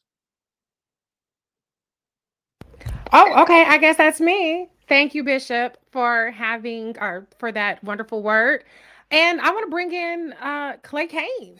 I want to bring in L. Joy Williams. I want to bring in Laree Daniel Favors. Sirius XM Urban View is taking over for the State of the People Marathon. L. Joy, I know you have a train to catch, so I want to make sure that you get a chance to tell people about your 4-time NAACP Image Award nominated Sunday Civics podcast, which people can also check out Sundays on Sirius XM Urban View. How you doing, girlfriend? Hey, girl. Well, listen, you did it for me already by telling folks that they can tune in on Sunday mornings at 9 a.m., where I use what's happening around us, the current political landscape, to teach civic engagement. And, quite often people say we need civics in schools, but there are grown behind folks that don't know where they can engage, what they can do. And I mean, as you know, right, people are emailing and texting and ask us, I want to do something is happening, what do I do? And so this is what we use to do that. And one of the things that you can do, which is what I've been talking about with you, with Clay, with Laree, is talking about doubling down locally. And I'm saying that while I'm in Albany, which is the New York State capital, and I spent all day with over 100 of the NAACP state members lobbying on the state budget, on issues where they're trying to change things that we've done on criminal justice reform, making sure that we continue with our reparations commission. So doubling down locally and making sure that the things that are happening in your local community, in your state, this is what I talk about on Sunday Civics, ways that you can get engaged in that way. Absolutely. And part of what we wanted to do here, this session, for those who didn't see the graphics before, is called Lies, Lies, and More Lies. The politics of distraction. We don't want to just talk about the disinformation and misinformation that we're going to hear tonight from that guy and on the dais. We want to talk about the solutions, because you all know we all have shows where people call in, people want to hear solutions. So I'm so glad that we have Sunday Civics so that people can learn how to get activated in the way that you are. Any other words you want to say before you got to head out? Listen, I just want to also echo something that I think a number of people who have been on this stream, some of whom I've been in a struggle with for a long while, of doubling down, not only engaging locally, but making sure that we are bolstering our institutions in our community. Because it's we who are going to save us, and we who are going to push for a better future. And so look at those institutions that exist in your community and see how you can join, lend a hand, and also just help them make sure that they have the resources they need, which includes not only your volunteer time, but some of your cash, to make sure that those institutions can continue to advocate on your behalf. Thank you, L. Joy. We'll see you again soon. Safe travels. Thank you. Clay. Reese Colbert back again. No, it's not just back again. It's what? Back again. What's up to the Urban View fam out there? Thank you to everybody for pulling this together. Lies, Lies, Lies, and More Lies, the politics of distraction. Angela Rye, the whole crew behind the scenes. It's just really beautiful to be a part of this. It's truly an honor. Yes. We're waiting for Laree. I know she's in studio, but we have to get her. Oh, there she is. Hey, Laree. Asking you shall receive. Listen, Laree, you always give us a moment of gratitude, but tell folks more about how they can get all of the Laree Daniel Favors goodness every Monday through Friday and all the other things that you're working on. Yes. So thank you so much for this chance just to build with you guys. You know, I have nothing but love for both of you, my fellow SiriusXM co-hosts. You can always catch me live on SiriusXM channel 126, Monday through Friday at 10 a.m. The Laree Daniel Favors show sits squarely in the intersection of racial, gender, culture, identity, politics, and the law type issues. And it is a heavy show because we are dealing with the realities of this day and age, which is why we always start out, Reese Colbert, with a moment of gratitude to get centered, to remember that we not only have the power to solve every problem in our community, but we also have the power to resolve the issues in our personal lives. So it's a pleasure. Oh, and also now you can catch a little bit more of the Laree Daniel Favors goodness on Laree Breaks It Down, which is a podcast that I launched this week on the Women's Empowerment Network. We will be sitting in those topics a little more in depth, connecting the dots. I believe a lot in using history, Clay, as you well know, and the power of Sankofa, that West African principle that tells us we have to use our history in order to understand the fugaziness of the world we find ourselves in today, and if we want to build a brighter future. So, yeah. Thank you, Laree. Speaking of the Women's Empowerment Network, shout out to Karen Hunter, Professor Karen Hunter. Yes. The Empress Yes. of Urban View. Yes, yes. Yes, yes, She's built this space where we've got Black-owned media in one element, and then we've got Black-facing media in another element, and she ensures that we maintain a sense of integrity and love for our people that shines throughout all of it. So I'm grateful to be in that space. But y'all said lies, lies, lies, and more lies. And I know we are not going to be watching the lies tonight, because we are going to be doing the work of building this independent Black media space, these independent institutions where we really get to recognize our own power, something we probably should have done before, but I'm just going to be grateful that the ancestors have allowed us to reach that point now. Yes, yes. Thank you so much, Laree, for popping in on us. Appreciate y'all. Keep up the great work. Love y'all. Love you. Clay, all right. Why are we here? Tell the people.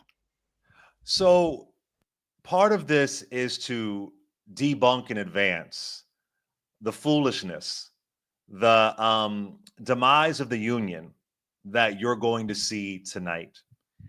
And we're going to break down some of the lies you're going to hear. But one of the things that I really want to hammer in is the lies and foolishness that you're going to hear. This is not just a Trump issue. This is a long time in the making of the Republican Party. Today, 148 years ago today, was the end of Reconstruction in 1877. Today is the day they devastated it, Reconstruction, with the Compromise of 1877. But I want to say since then, the opposition party, whether it was Republican at one point or Democrat at one point, they have been working with lies, telling us lies that Reconstruction was a failure because Black leaders were lazy and they weren't doing the work. Telling us lies that Abraham Lincoln freed the slaves when Abraham Lincoln was forced into glory. Telling us lies about the war on drugs for Richard Nixon. Telling us lies about the welfare queen narrative for Ronald Reagan, when the majority of folks who are on welfare happen to be white and also in red states. Period. Telling us lies about the Willie Horton ad. Telling us lies about DEI and woke and CRT. Telling us all these lies to scare people, scare people into voting for what they believe to be is the truth. But the truth is that the truth isn't sexy. A lie is sexier. Oh, it sure is. And right now we're in a time where they're using Southern Strategy 2.0 tactics to harm people. And so one of the things that I've been saying is that as we talk about these lies, Trump is a manifestation of the hate the Republican Party created. And lastly, I'll say, I also want to think about this. You know, I'm from West Philly. I know a lot of people who didn't show up to vote. And think about this beyond the D and the R, beyond Democrat and Republican. Politics is about resources. So forget DNR for a minute. Yeah. Do you want your grandma to have access to pay $35 for her insulin? Do you want to have Head Start? Do you want to have community college? Do you want to have a higher living wage? Do you want to be able to read about your history and not be banned? What are the things that are important to you? Look at the resources. Right. Which party gives you the resources that you want? Which party tells you the truth? Yep. And that's a main thing I want to center in. So as you hear these lies, Trump may be more bombastic, but it's the Ronald Reagan remix. Yeah. It's the Richard Nixon remix. Right. And this is where Pro, all that stuff. Exactly. So yeah, I just want to hammer that in, that this is an old school stunt. And it hurts me to see that sometimes people in our community fall for it. They got you thinking about immigrant, as they're taking your rights away in your sleep. Trans. Focusing everything, but the rich guy at the top exploiting all of us. So let's not fall for these Jim Crow lies. Yeah, but it's important to note that we didn't all just so happen to be singing the same tune. Our community is disproportionately targeted with disinformation. This goes back to, at least documented wise, the Mueller report and what Russia has done to sow division racially within this country. And it's so interesting that this administration, the Defense Secretary, Pete Hegseth, has ordered that the United States no longer take offensive cyber operations against Russia. Meanwhile, Russia is still taking cyber operations against us. What is the main way that Russia does their cyber operations against us? By disinformation. And so we have to be just as diligent, even though we're not as well funded, especially when we're talking about Black media and Black voices, even though we don't get to beat the algorithm, which is something that was just talked about in the last segment. We have to be diligent about speaking out against this disinformation, because not only does it get people to buy in onto some of the things that we're going to talk about, but it also gets people disillusioned and disengaged. And so when we don't even show up, then they're already winning. Every one of us that stays home is basically a vote for the other side. It empowers them that much more. And so there are very real consequences to disinformation, and it is very powerful. The act of disrupting disinformation is powerful in and of itself. And so one of the things that we want to really address in this session is talking about or pointing out the fact that what you guys are going to hear tonight, those of you who watch, or what you're going to hear in terms of the feedback afterwards, the solutions or so-called solutions that this administration is putting forth are based on lies. They're based on lies. So you have fake crises, manufactured ones, and then you have solutions that aren't actual real solutions to anything, and it's wasting our taxpayer dollars. So let's start off with tariffs. People are going to hear a lot tonight about fentanyl. Fentanyl is about to be the new migrant caravan, is about to be the new CRT, is about to be the new DEI. That's what you're going to hear about tonight, because Donald Trump has just put in 25% tariffs on Canada and Mexico, and he's doubled the tariffs on China because he's saying that they're allowing all this fentanyl to come in. Now, fentanyl is a problem, but is putting tariffs on these countries, which, by the way, they, them do not pay the tariffs. We pay the tariffs. Okay. They, them. The residents of those countries do not pay the tariffs. The trans folks ain't going to pay the tariffs. It's they, them. I'm not talking about the trans people. Right. The non-binary folks ain't going to pay the tariff. They'll pay it in some way, but they ain't issuing it. They ain't putting the tariffs on you, basically. But that's what I'm trying to say, because, you know, the they, them, everybody, oh, they, them. Oh, they, them. What the ad say? Kamala cares about they, them. But Trump, he cares about you. Donald Trump. Hold on, Reese, I went and bought a dozen eggs today. Cost me over $6. The average price of eggs is $7. $7. Yes. I'm just saying. That's double.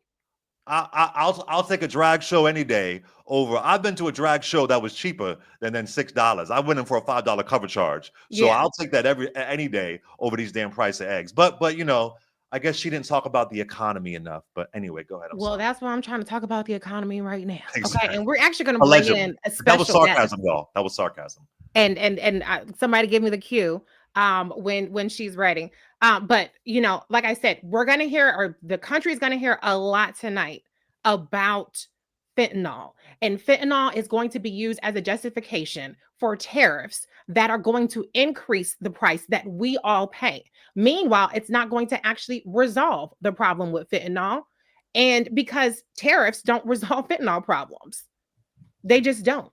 So this is where I'm talking about when I say that the lies, and lies are creating manufacturing problems, and then they have really bad solutions that are not actually solving the issues. If we want to solve overdoses, then we should be doing more around drug prevention. We should be doing more around funding our hospitals, about getting Narcan in more places, not putting tariffs on avocados and your iPhones or whatever else situation may be. So that's just one of the examples of how you're going to hear lies tonight that are going to try to justify policies that are harmful to all of us. But Clay, let's take a pause for a second, because we have 2 congresspeople who are going to be joining us right now. This first one I'm going to bring in, I love her style.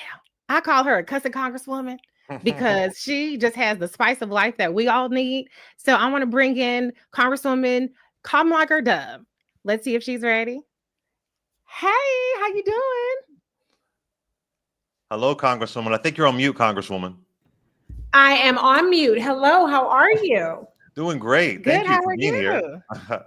I want to say I've been day drinking, but that would kind of be a lie. But I have definitely been in deep meditation as we plan for tonight. What's your drink of choice? Hold up now. Let's get a little cocktail in. Well, I'm a whiskey girl. Oh, okay. I'm a tequila man, so it's all good.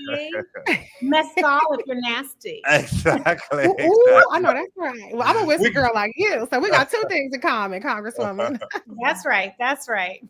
Yes. Okay. Let's pause and let's bring in Congressman Steve Horsford. Is he there? He's serious. Hello, Congressman Horsford. Hello. Good evening. Debonair and esteemed.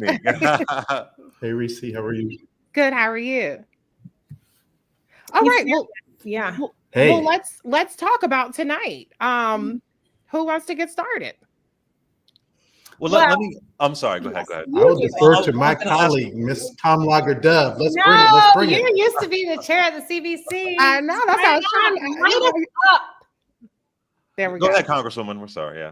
Well, this is not the State of the Union. This is a joint address. So he was invited by the Speaker in the middle of our work time to try and pass some real legislation to share with the American people his faulty bill of goods. And so he is going to lie about a lot of things, right? How great everything is right now, how everything was bad. And then as soon as he showed up, it was amazing. And if anybody just takes a pause, you will see that the tariffs that he has just, put in place with Mexico, with Canada, with China, is really an act of war, of economic war against people. The tens of thousands of workers that he has fired indiscriminately and illegal is war against the American people. And allowing Elon Musk, an unelected, selected billionaire, to raid the coffers of Medicaid, of Social Security, of the Treasury, is an economic war against the American people. Right. But can you just clarify, because a lot of people have the misconception that in this war that Donald Trump is on the side of American workers. And please, one of you explain, and maybe Congressman Horsford, you can take this one, how these indiscriminate, or I should say just blanket tariffs, it's not the kinds of way that tariffs are typically used, which is a strategic or industry based, as opposed to just tariff the whole country. Yeah, so these are, look, Donald Trump promised Americans that costs would go down on his watch. In fact, he said day one, costs would go down. It's months later, costs are going up, and they're going up because of his actions, right? Unilateral actions, self-inflicted wounds. And those costs are on everything from a carton of eggs to a pound of beef to a gallon of gas to the lumber that we need to build affordable housing. It's indiscriminate because it's 25% across the board on everything. It's going to disproportionately affect American farmers. It's not going to do anything to reshore jobs or make manufacturing strong. And it's going to directly affect American consumers. These are taxes on the American people.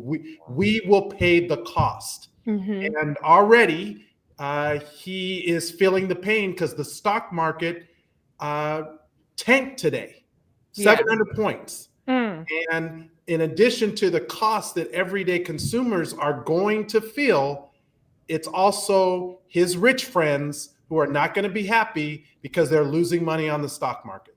May I ask, I'm on Sirius XM 3 hours a day, 5 days a week, and I received so many calls over the past couple days saying that they wish that Democrats would not even attend the State of the Union, that do something really aggressive and make a statement and not show up. That was 90% of the calls I was getting today. Where do y'all stand for some people that say, we want y'all to not even show up and boycott the State of the Union? And what's your response if you're deciding to be there? Either one. So first, I want to also say what people aren't talking about with the tariffs is that President Trump is engaging in market manipulation by forecasting tariffs and when they're going to start and who they're going to be exacted on. He is actually giving some leeway to his friends in certain industries to either buy or sell, to short out, because they're getting a window. Remember, he said he was going to do tariffs and then he held back. And that is illegal. There are so many members that represent all kinds of districts. And so for some, it's an act of defiance to show up, to not let him crowd us out by putting his own homies and cronies in our seats to applaud him, right? And if Democratic members show up, we can be an act of resistance by not standing up and clapping like sycophants. There are also a number of members who are saying, for my mental health, I'm going to boycott because I cannot flush the toilet enough to get rid of the bullshit that I'm going to hear, right? Yeah. And then there are some others that are saying, well, how can I show my solidarity with the American people while I'm there, but not really condoning what he's going to say? So I think folks are all across the board, just like people in America are all across the board. But what we all are united in is the notion that these are not normal times and that we must stand up and resist him, and we are not going to allow him to sell us a bill of goods. Yeah. And look, this is this joint address. This is theatrics, and this is what he's known for. He is a show horse, not a workhorse. He wants the theatrics, and when people don't show up, you're actually, in my view, you're actually giving him what he wants. We are also a co-equal branch of government, Congress. And as a member from Nevada in a battleground district, I have a job to do. And I don't like the majority of the crap that he's advancing. And it's my job to check him. But I have to be there to hear his arguments, to hear the context of the debate. And it's not going to just be about tonight. It's going to be about the government shutdown that the Republicans are risking in a week from now on the 14th. It's going to be about the fact that they're cutting $2 trillion on the backs of everyday Americans in order to give tax breaks to billionaires and the tech tycoons and the big corporations. And even though they call themselves fiscal hawks, they're doing it by adding $4 trillion to the deficit, which is going to make us all hold the bag for their tax cuts. And so I want to lean into this fight. I want to show up to the fight, and I want to be ready to take a punch and to give a punch on behalf of my constituents who need their health care to be defended, who need their rights and their opportunities to be protected. You know, Clay, the other thing is, let me tell you what's going on right now. The Secret Service are there, they're sweeping. And Republicans are actually coming to our side of the floor, and they're trying to reserve seats where we would sit because they don't want us to show up. They want all of their little nasty, stanky bodies to be in our seats so that they can get up and applaud and be like, wah, wah, let me kiss your booty. So part of it is we have to show up to be like, nah, boo, I got elected by 700,000 people too, and I'm going to put my ass in that seat. So he has to look at me and not all of these folks. But I can tell you, those are the shenanigans that are happening right now. They're trying to crowd us out of the room. Before you all go, Congressman Horsford, I know a big thing that Donald Trump promised was no tax on tips. And I expect they will hear lies. This is about lies, lies, and more lies tonight with them claiming credit that the no tax on tips is in the House bill that just passed. Can you clarify, before you guys go, what is the status of no tax on tips from this Republican bill? Well, it is not in the House Republican, and I call it the Screw America bill. It is not in there because there's been no markup. I'm on the Ways and Means Committee, and I am the sponsor of the TIPS Act. There is no bill but mine that eliminates the tax on tips, which is a gift, not a guarantee. And just as significant, Reese, is 6 million tipped workers in America today make as little as $2.13 an hour. This is a post-slavery Jim Crow era policy, and sub-minimum wage has been on the books since 1991, and we have not increased that sub-minimum wage since 1991. My bill is the only bill that eliminates that sub-minimum wage, that raises the wages of these tipped workers, 70% of whom are women, Black and Latina, and that allows them to keep more of their hard-earned money. So, you know, Donald Trump has a concept. He made a campaign promise, but he has no specifics. I do, and I'm working with the Culinary Union. I'm working with One Fair Wage. My guest in the State of the Union is a worker from Las Vegas who's affected by these policies. She will be sitting in the House gallery tonight because I want to center her voice and the voices of workers like hers, not big corporations or billionaires like Donald Trump wants to. Well said. I want to add, Reese, the congressman is a Taurus. I just want to let you know. Oh Lord, here we go with the Taurus. She wages war on Tauruses. It's not fair. I'm just saying. I'll let you know that, Reese. He's a Taurus. Yeah. Thank you, Congressman Horsford. And then Congresswoman Kamliker-Dove, before you go, I just want to ask you, I know that Donald Trump is planning on taking credit for disaster relief tonight.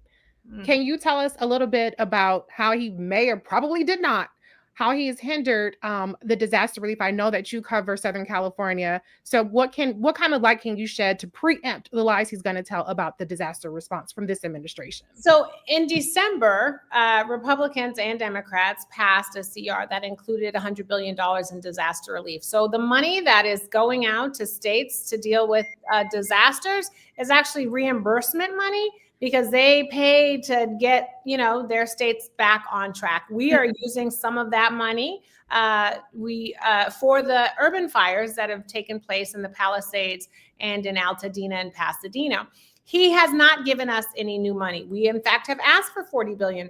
Donald Trump has said he is only going to give California money if he conditions aid. He wants us to do crazy stuff with water. He wants us to get rid of certain bills. He wants to get all up in our business, get out of my house. North Carolina is now on fire. He has said he is going to give North Carolina aid with no conditions. So he is salty with California, but he has not given us any money yet. And I am calling on all of Congress, but especially the Republicans from California, to say, work with us, because California does need this money. So many people want to hate on LA, but they certainly bring their asses on those planes when they're trying to get a fundraiser in LA, or they're trying to go to the Grammys or some kind of fun event. So don't just think about us when it's time to party. Think about all of the ways that we contribute economically to the rest of the union, and the fact that you are the president for all of the union and should be helping a state, whether you like the state or not. Period. Blank. Yes. Well, thank you so much for being. Clay, did you have anything else, or should we let the Congresswoman go? No, I just appreciate you showing up, and it's important for us to be here collectively and hear our voices. So I truly, truly appreciate it. Thank you so much for taking the time, and thank you for taking the time. Thank you. All right. That was a treat, right? That was a treat. Yes, yes, yes. That was a treat. That was special. And listen, this is the part of the reason why we have to have this dialogue. Like I was saying, Reese, a lot of people said, don't show up there. But now we have this context to realize that maybe some Republicans are hoping they don't show up so they can find a way to flood the space to make it look like it's full, because Trump cares about ego. Yeah. Trump cares about presentation. At some point when I was watching the Zelensky and Trump and JD Vance Babel, I felt like I was looking at a Real Housewives reunion. I was waiting for like Andy Cohen to show up. This is where we are. It's a reality show mess. So if they're going to come there and make sure there's levity, then I can appreciate and value that. Yeah, for sure. Well, let's talk about a couple more lies that we expect to hear tonight before we get into some solutions, because there are some good things happening across the country and there are some things that we can do. This is also about empowering our audience. And so the Republicans have just completely bear gripped around the phrase waste, fraud, abuse. That is the new CRT. Everything is a new CRT, a new DEI, a new everything. And you know, Clay, I think that I'm going to be have a controversial take here. A lot of what we're hearing in terms of the attacks on the federal government, the federal workforce, a lot of it has been framed as though this is a war on Black people. And I understand that. Obviously, we disproportionately make up the federal workforce. Obviously, it's been a way that we've attained our status in the middle class. It's a very integral part of the economy in the DMV area. But I think that this is actually a war on white people, and Black people are the collateral damage. Now, they dangle us like a carrot, the bait to catch the big fish, and they dangle our humanity, they dangle our citizenship, they dangle our disenfranchisement, they dangle Jim Crow 2.0, and those are very real things that we are in the process of seeing happening. But the big fish is not Black people. The big fish are those poor Appalachian whites, are the people in, what do they call them? The diners in Ohio, the Rust Belt, the rich people, the oligarchy, the Elon Musk, the billionaires and millionaires. This is a cabinet full of billionaires and Fox News hosts. They do not want to share resources. They do not want to care for thy neighbor. And there are a whole lot of them, in terms of the white people, that they have to find a way to break from this system. There aren't enough of us. Even if they went through all of us, it's still millions and millions and millions and millions of white people who are on Medicare, who are on Medicaid, who are on SNAP benefits, who are part of all of these programs. When you look at the rural communities, when you look at, like I said, the Appalachian communities, there are all these people that they have to get to, and we just don't happen to be the ones that they run over on the road. And so I say that because not that I think it makes anybody feel better, but I want us to kind of not internalize some of this, animus so much. I also want people to understand that this is a little bit different. I know we're used to being under siege. It's like, well, they always after Black folks. What else is new? But the extremes that they're going through in cutting the federal workforce, in cutting these programs, which if the federal workforce is not doing it, that means either A, the shit just doesn't get done, or B, we have to pay for it in our after tax pockets because there's no Doge dividend. That was just a little tweet that Elon Musk sent out. That's not really happening. Republicans are raising our taxes. And so I just want people to understand the gravity of the situation. This is about restructuring our society, undoing the New Deal. Going back to FDR, I know you could talk about that. Undoing all the progress that we've made so that the millionaires and billionaires at the top have to share a little bit more of the pie with us. You hit it. Lyndon B. Johnson, he famously said, if you can convince the lowest white man that he's better than the best colored man, he won't notice you're picking his pocket. Mm-hmm. Hell, he'll give somebody to look down on and he'll empty his pockets for you. You brought up Doge. Nearly 40% of contracts canceled by Doge will produce no savings. Right. And this is the thing that Fred Hampton tried to narrow in on. Dr. King tried to narrow in on. Mm-hmm. That they're trying to exploit you too. Right. They're dangling. It's the Black folks taking your resources. If we have this 1964 Civil Rights Act that goes through, you're going to lose your jobs. If we end slavery, this is going to ruin the economy. When at the end of the day, they want to narrow in on exploitation. And it's heartbreaking when you see poor white folks voting against their own interests. Because, like I said before, the majority of people on social services, even per capita, happen to be white. Right? Mm-hmm. So, they're targeting you in West Virginia. They're targeting you in parts of rural Alabama, right? But that's a lens. and Georgia. That's as they're shutting down rural hospitals. Mm-hmm. So part of the misinformation and the lies and the lies and more lies and on top of lies is they're distracting you and got you pointing at somebody who has no impact on you. Right. As they're picking your pockets. And then what saddens me, Reese, is, as we were saying earlier, is that sometimes we fall for that. Mm-hmm. And we and they got you focusing on, is so and so really black? Ooh, She had an opportunity agenda for black men. Ooh. They got you focused on, well, she doesn't talk to the middle class. As Donald Trump was in McDonald's saying he wouldn't even raise the minimum wage. But where I am right now with that truth you just dropped about Dr. King, where do we go from here? 2024 was the year of chaos. And 2025 has got to be the year of community. And we got to do our best to see through this. Yeah. But the war, listen, everybody's going to get it. Yeah. And that breaks my heart that some people think, I hate these politics of, well, I don't care until it impacts me. Right.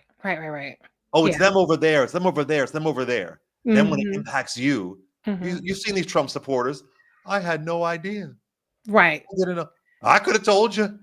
Yeah. But we don't care until it impacts somebody else. That is a sick part of our culture right now. And that, above the politicians, above the policies, that it doesn't matter until I'm the target. That's going to really bring us down. And that's why I'm happy we're here, showing how collectively we're impacted by this. Right. So I just want to clarify that Yes. we do not have a waste, fraud, and abuse problem. I just Exactly. want to be very clear on that. We have do a not. rich people not paying their fair share problem. Period. And the rich people don't want to share with what we already have. They want to take away from us and give to them so they can buy yachts, so they can go to Saint Tropez and vacation, or they can go vacation in outer space. Yes. So I just want to be very clear on that, because we're going to hear waste, fraud, abuse, waste, fraud, abuse. Okay, we have just a few minutes before we have to toss it over. But we are solutions-oriented people. So Clay, let's talk with the minutes that we have left about solutions. What do we do? Knowing that the lies are out there, and that we are in a situation where the Republicans have trifecta control. Right. Well, the first thing is that make sure they don't beat you down into submission. My favorite Bible verse is be anxious for nothing. They want to beat you down to make you think you can't speak out. You can't fight back. So there's key things you could do. You can join your local organization, whether it's the NAACP, whether it's Urban League, or maybe it's an organization we may not know. We don't have to reinvent the wheel here. We can go back to our history and see what other folks have done. So I think we should lean into that. Call your representative. Folks have been saying that, but that really matters. Every time you call your representative, they have to document it. They got to document that. So make sure that you do that. And locally might just be your block. Locally might just be your apartment building. That's kind of where we are right now. So I think we have to really narrow in on our local politics. And I hate the language of states' rights, but we are turning into a states' rights country. So make sure you know the rights of your state. Make sure you know who represents you in Congress. Right. So you're aware. So I think those are some key things that we can do. And also tune into and support media sources that will tell you the truth. So support media sources that will make sure that you're aware of what's going on, because now they're trying to colonize media. Right. That's so true. Those are some key things that we have to make sure we're aware of, and spread the word at your barbershop, spread the word at your beauty salon. And let's hope that we can understand the collective and realize that we have more tools than many folks had back then. And I think that if we capitalize on that, we're going to be all right. But I lean into be anxious for nothing. I lean into that. We can't let the anxiety think we've already lost. Right. I would say, I know we say vote, vote, vote, vote. People are probably tired of hearing about voting. However, I still have to say that. But what we try to emphasize to people is that people need to vote in primaries. So 2026 midterms are coming up. But before we get to the midterms, we're going to have a primary election. We saw the loss of brilliant voices in the Congress because they lost the primaries. Those seats did not flip to Republicans, but we saw the loss of Congressman Jamal Bowman. of Congresswoman Cori Bush. And we know in particular that Black electeds, incumbents, are often targeted for primaries. So we have to make including mayors. Including mayors. Yeah. So we have local elections. There's elections in Virginia this year. There's at the state and, up and down the state and local elections. Prince George's County is voting today. I don't know, it might be too late. I had an absentee ballot. So, there are going to be local elections, and there are local elections of all kinds of sorts of positions. Everybody's not going to be mayor. Everybody ain't going to be president. Sorry. All the people running shadow campaigns. Sorry, everybody going to be president. But it's very, very important to participate in our primaries. And then I have to say that we have to support those electeds that are doing excellent work. When we talk about rural solutions, Governor Wes Moore is the only Black governor in the country, and he's already setting up resources so that people who are getting booted out of the federal workforce by Donald Trump and Elon Musk, so that they can find a landing spot in Maryland, whether that's a new career or whether that's opening filling openings in the state. And so we have to continue to support our electeds that are doing good work at the local, state, and federal level. And we have to continue to be engaged. And then the last thing is we have our voice. We've seen where Republicans are running scared now from town halls, where their leadership has said, do not hold town halls. And that is because when we get up in arms, then it shifts policy. Even if it's one win at a time, we're still shifting the needle. We saw where they tried to undo the Tuskegee Airman training, and they tried to undo the scholarships to HBCUs. But when people spoke up, all of a sudden, oh, that was a mistake. Oh, okay, well, we didn't really mean to do that. So we have to continue to use our voice. We have to continue to use our pocketbooks with these economic actions.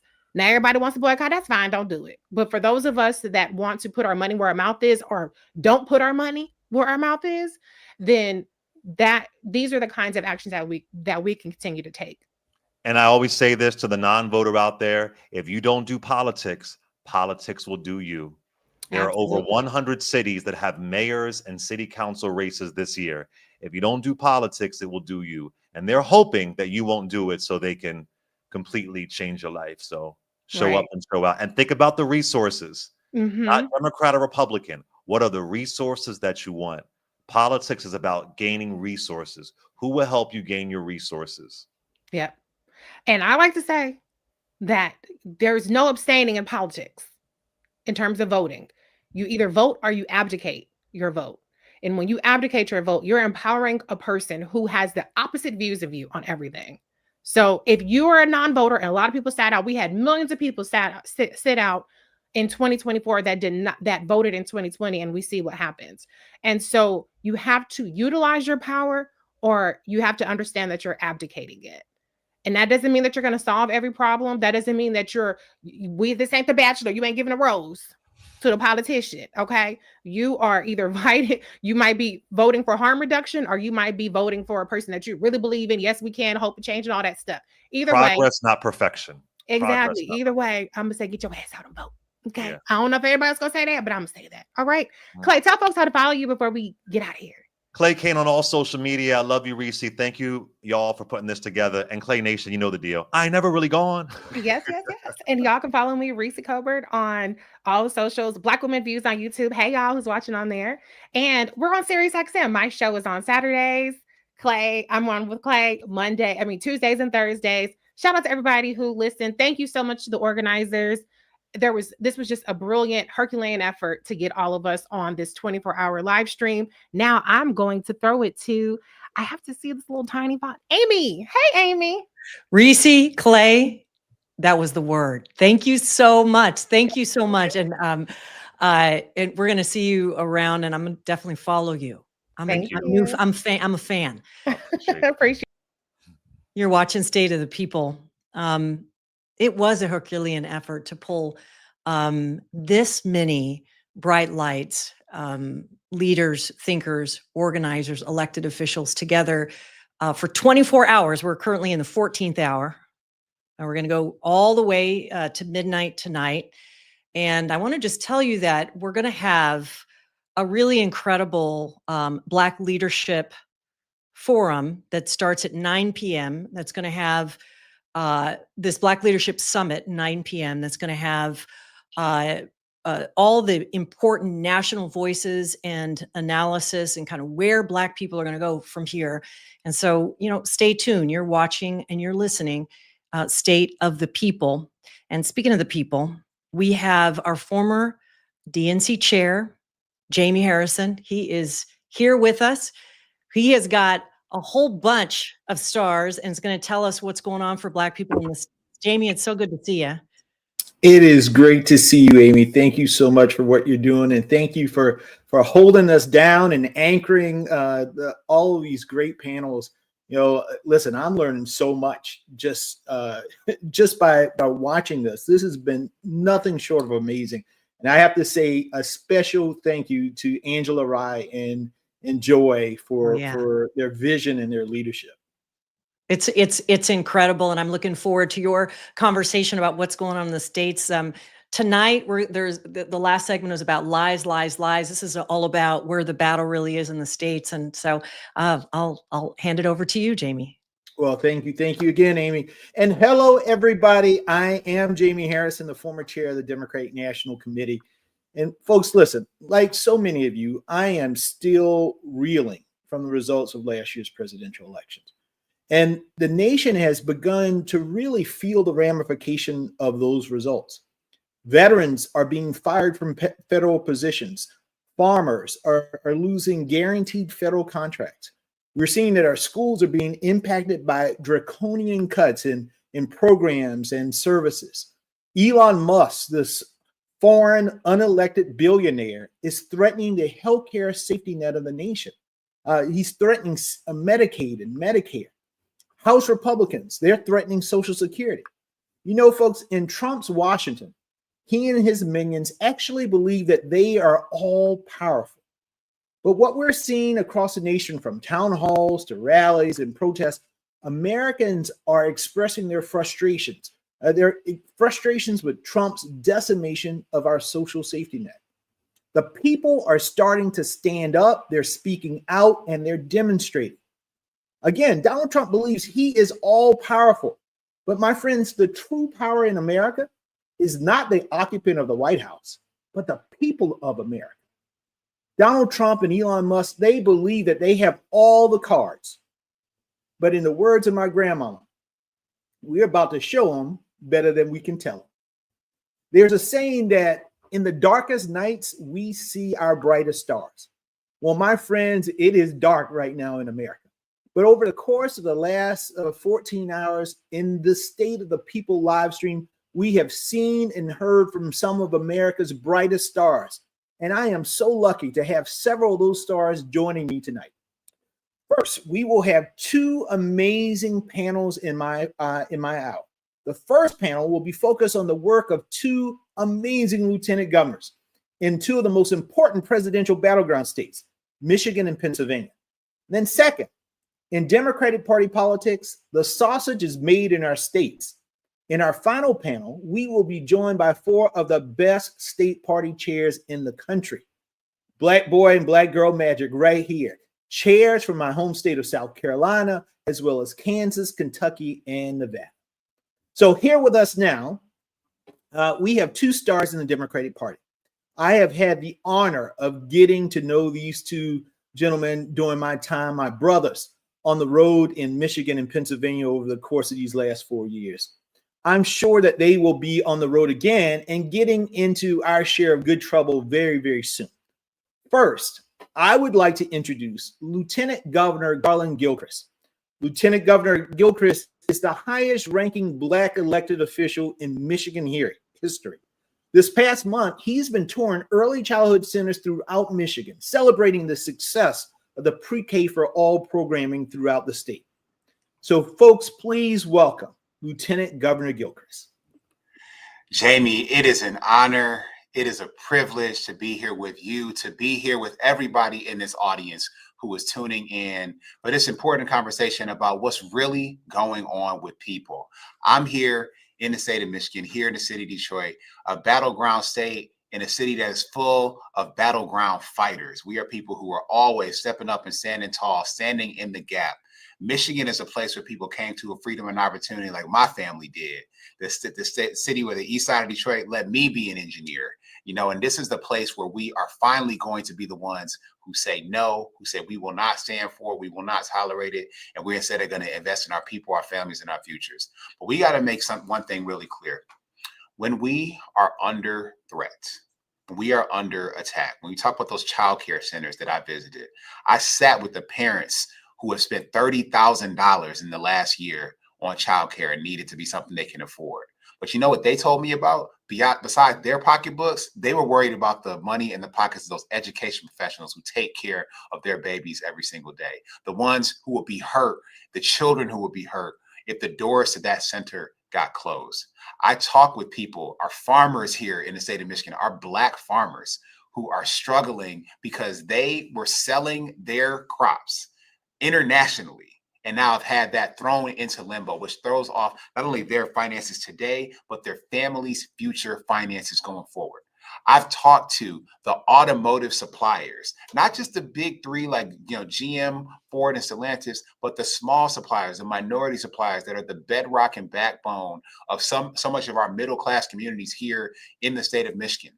They have talked about what these steel tariffs are going to do for their employees, for their businesses and their bottom lines, and then all the people who they support in the value chain for our automotive vehicles, whether it's internal combustion engines or electric vehicles. And finally, I'm thinking about my pocketbook, all our family's pocketbooks who had to go to the grocery store earlier today. And I'm thinking about how food is going to be more expensive, everything from eggs to lettuce to meat and everything in between, because these people are doing nothing but setting fire to our pocketbooks, fire to our paychecks, fire to the bottom lines of our small businesses. And frankly, it's just because they are reckless and disrespectful and dismissive of the experience of our people. But I know something else. I know that when we band together, I know that when we decide that we are going to support one another and have each other's back, that is when we will be able to have the resolve to make sure that our people are protected and that we can make progress no matter who's on the other side of the table. So I'm proud to be here with you. Well, thank you so much, Garland. And listen, I'm going to bring in another firefighter right now, another brother who is putting out fires in the great state of Pennsylvania. We have Lieutenant Governor Alston Davis. And Lieutenant Governor Davis is the youngest active lieutenant governor in the United States, and he's currently the chair of the Democratic Lieutenant Governors Association. Just this past month, the lieutenant governor has been actively hosting roundtables addressing early childhood education and after-school programming, as the Shapiro-Davis administration has announced more than $11 million in state grants to 46 after-school programs across Pennsylvania. Folks, give a welcome to Lieutenant Governor Alston Davis. Well, what's going on, brother? Good seeing you, Chairman Harrison. It's back with you. To my brother, Garland Gilchrist, thank you for joining us today. That was a heck of an intro. I'm hailing to you, coming to you from the Keystone State, another battleground state here in Pennsylvania. I've been on the road talking with everyday Pennsylvanians, Democrats, Republicans, and independents about the things that they're worried about. And quite frankly, what they're seeing coming out of Washington, D.C., only gives them more concern each and every single day. They're wondering when President Trump and his administration is going to work to bring down the costs of their grocery bills to help make sure that their family can make ends meet. And Governor Shapiro and I have been fighting back and standing up for real freedom here in Pennsylvania. When the Trump administration decided to freeze the federal funds to Pennsylvania, we went to court. We sued Donald Trump and we won to unfreeze those dollars to come to the Commonwealth of Pennsylvania. We have so much work to do to make sure that we continue to put our country and our values to the forefront, to make sure we're standing up to an administration that seeks to destroy many of our communities every single day, from cuts to the National Institute of Health that'll devastate Pennsylvania's economy to economic policies that are hurting working families like mine. I'm the proud son of a union bus driver and hairdresser and a first-generation college graduate. I know what it means to fight for working class people. I went to Harrisburg to fight for working class communities like mine. And we need more leaders who are stepping up every single day to deliver real leadership for the folks here in Pennsylvania and across America. Well, I got an opportunity to really see both Pennsylvania and Michigan with the two of you over the course of the last few years. And I know that you go to barbershops, you go to beauty salons, you're talking to people out in the streets and the restaurants and the grocery stores. What are Black folks in your states really saying? What are they concerned about right now? And what do they want to see all of us, elected leaders, community activists, leaders in this country do to address some of the issues that are being created by Donald Trump and some of these crazy MAGA Project 2025 initiatives that they got going forward? Austin, you want to start off? Yeah, I think the first thing that we're seeing that I'm seeing that folks are most worried about is the economic policies that are coming out of the White House. They're seeing many policies that are making inflation worse. Pennsylvania families are paying more for food, gas, and utilities, and many families are being forced on the food banks. And those food banks rely on federal dollars to keep meat, produce, and other groceries on their shelves. And so they want leaders who are going to stand up to make sure that we're addressing the problems that them and their families are facing, not cutting taxes for billionaires on the backs of working class people here in America. Those aren't the policies that people voted for, and that they want leaders who are going to stand up and fight for them and their families. I think the one thing that we have seen, or that I've seen as I've traveled, not just Pennsylvania, but this country, is that folks who are requiring more from their leaders. They're requiring us to think outside the box, to come with a fighting spirit and to fight for them and their families in a way that we have never done before. And I think it's on all of us as elected leaders to meet this moment with a sense of urgency, because many of the things that we all care about are hanging in the balance. And the reality is, unless we fight for these folks to bring down costs, to make sure folks continue to have access to healthcare, these are matters of life and death, unfortunately, for a lot of folks. Yeah. Garland, how about you? What are you hearing in Flint and Michigan and Detroit? So I think that last year, what I was hearing a lot of is they didn't feel like certainly Democrats were meeting people's energy. Like people were really pissed off, really frustrated. And they didn't feel like we were as mad as they were, as that the change and the need for change was as urgent. Coming into this year, I'm thinking about this like I'm an engineer, Jamie. Like I want to see solutions to problems, not somebody who creates more problems. And like all Trump does is make more problems, like make more mess. He's like a kid who doesn't clean up after himself. And I think that our people are sick of more problems coming from leaders than solutions. But even if you try to masquerade, your method as a solution, like tariffs are not a solution to any problem. There's a reason we haven't used tariffs since World War II as the driving factor of our economic policy when it comes to other countries, because they don't work. All they do is take money out of our people's pockets. And it hits us harder than any other community, given the level or lack of wealth across the board that our community has. And so when prices go up, they hit us harder. And so I just think that people that I'm talking to, whether it was a brother who I saw at a basketball game, my son's basketball game, I was talking to him. He was on the other team. My son's team won. I was very happy about that. but what we were talking about those, he said, just man, when are we gonna get back to the time when I feel like I can trust the people in leadership? Because he's saying we don't want people to, they don't have to do everything for me, but if they're gonna do something, I gotta believe that they're gonna be able to do it right. And to me, that was a call, a cry out for a lack of sloppiness, for being thoughtful, for being willing to get in there and actually understand the problem you're trying to solve, understand the people who you're supposed to be working on behalf of. And that requires relationship. That requires connection. You can't be disconnected from a community that you want to serve if you truly respect them. And I think our people haven't felt respected. And I think our people are hungry for that respect, the respect of a leader who will serve them, who will make sure they have what they need to be successful, and then we'll get out their way. I think that is spot on. People are looking for authenticity. People want you to be real. And I think sometimes, particularly in Democratic Party politics, We get these consultants and all these folks who want to package us up in this nice little package in which they think a political leader should do and be. But in essence, people want you to just tell them the truth. If it's going to be hard, tell them the truth that it's going to be hard. If we got to be creative about how we do something, then we need to tell them the truth about how we're going to be creative to do something. But in essence, they just want to hear authentic, real truth.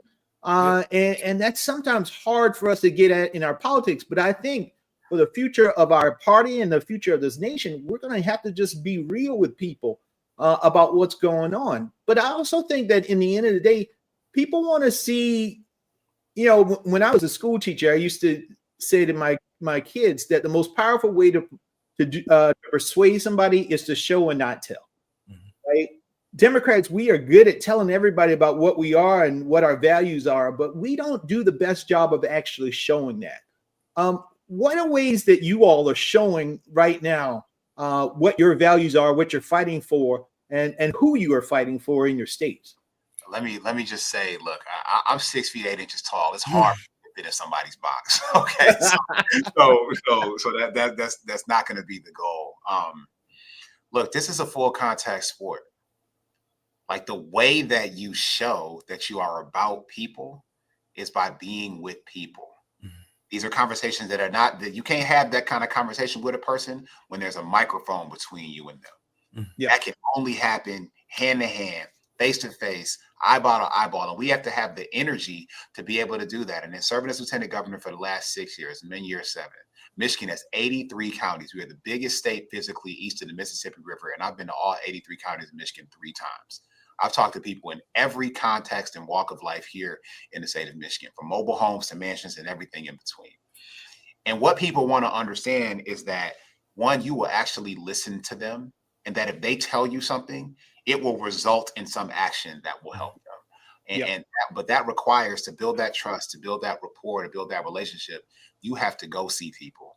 And I think sometimes folks would rather sit in an ivory tower and be an intellectual rather than get in the dirt with our people and understand what's happening on the ground and get your hands dirty to fix it alongside them. I just to piggyback on that, I think, there has to be a connection between meeting people where they are and the actions that we take in state capitals and United States Capitol and our government offices every single day. One of the things that I have heard consistently about is people's desire and need to feel safe in their communities. People don't feel safe under the threat of gun violence. And so we've responded to that by investing hundreds of millions of dollars in public safety programs, from successful violence intervention and prevention programs to after school programs to investing in law enforcement to make sure that we have police officers that have the resources that they need and are properly trained to police our communities. And so I think for a lot of people, they lose trust and faith in elected officials when their words don't match their actions. And I think we have a responsibility to make sure that everything we're doing in government is lining up with our words and our actions. But I also think, to one of the earlier points, when I ran for office, my philosophy was that the people closest to the pain should be closest to the power. And what I mean by that is the decisions that we make every single day in government disproportionately affect Black and brown people, disproportionately affect women. And we have to have diverse voices leading in government and running for office. And that doesn't just mean gender diversity. It doesn't just mean racial diversity. It means background diversity. It means making sure that if you're a small business owner, they have an opportunity to run for office and serve in their community. If they are the son of a union bus driver and a hairdresser, they have the opportunity to run and be Pennsylvania's first Black lieutenant governor. Everybody can't be a lawyer. We need people who have actual, real, lived experience. And I think the Democratic lieutenant governors across the country represent that well, from myself to Kim Driscoll in Massachusetts, the wife of a bricklayer, to Sarah Rodriguez, a former nurse, to Garland Gilchrist, was a tech entrepreneur doing big stuff in Michigan. Like, we all have a different perspective. And I think it's important to have leaders who have a different perspective and who can speak to the authentic concerns of real people. Well, one of the things I often tell people is that our party in particular has to transform itself.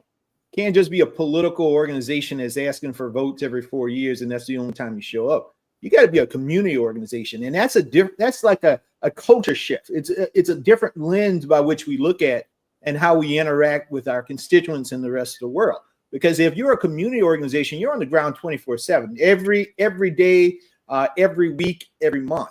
And that's what we have to get back to, because it used to be, you lost your house, you needed housing, you lost your job. You could go to your city council person or your mayor or even your lieutenant governor and say, I need help. And guess what? Those people then would help you with those things.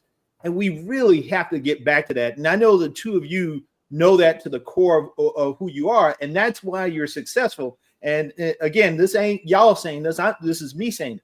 This is why I believe in the end of the day, I won't just be calling y'all lieutenant governors, but one day governors in the great states that you represent, because you understand, you have your finger on the pulse of the people. You understand their pains, but you also understand their dreams. And to go back to that idea of dream, we know hope is so important to our communities. What can the two of you say to inspire our communities right now who are under great despair, and just give people hope again that things will get better as we move forward and we push back against what we're seeing coming out of the White House? Either one can.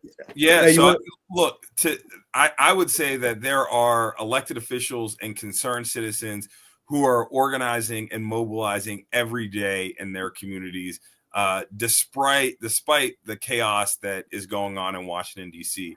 An example of that here in Pennsylvania, Donald Trump, one of the first actions he did was shut down the Federal Office of Gun Violence Prevention. And we're moving forward in Pennsylvania with standing up ours and making real investments to make sure we take on gun violence in our communities. And we have seen gun violence drop all across Pennsylvania in large cities like Philly and Pittsburgh, but also smaller communities like York and Reading. I visited Reading Hospital this week, and they have the busiest ER department in the Commonwealth. And I talked to doctors who are on the front lines of the fight against the epidemic of gun violence. And they're working with law enforcement and local victim service agencies, not just to deal with gun violence, but to prevent it. And these are the folks who inspire me every single day to keep in this fight. And so I would encourage folks to look to your community, look to your neighbors, and then get involved. Not everybody has to run for lieutenant governor or run for office. Sometimes it's volunteering at a nonprofit. It's organizing in your community. And I think you'll find that there are other people who are just as dedicated as you are to moving our country forward. When I think about this moment and what I've seen keep people going, where that hope comes from, we are a people who have always had high expectations.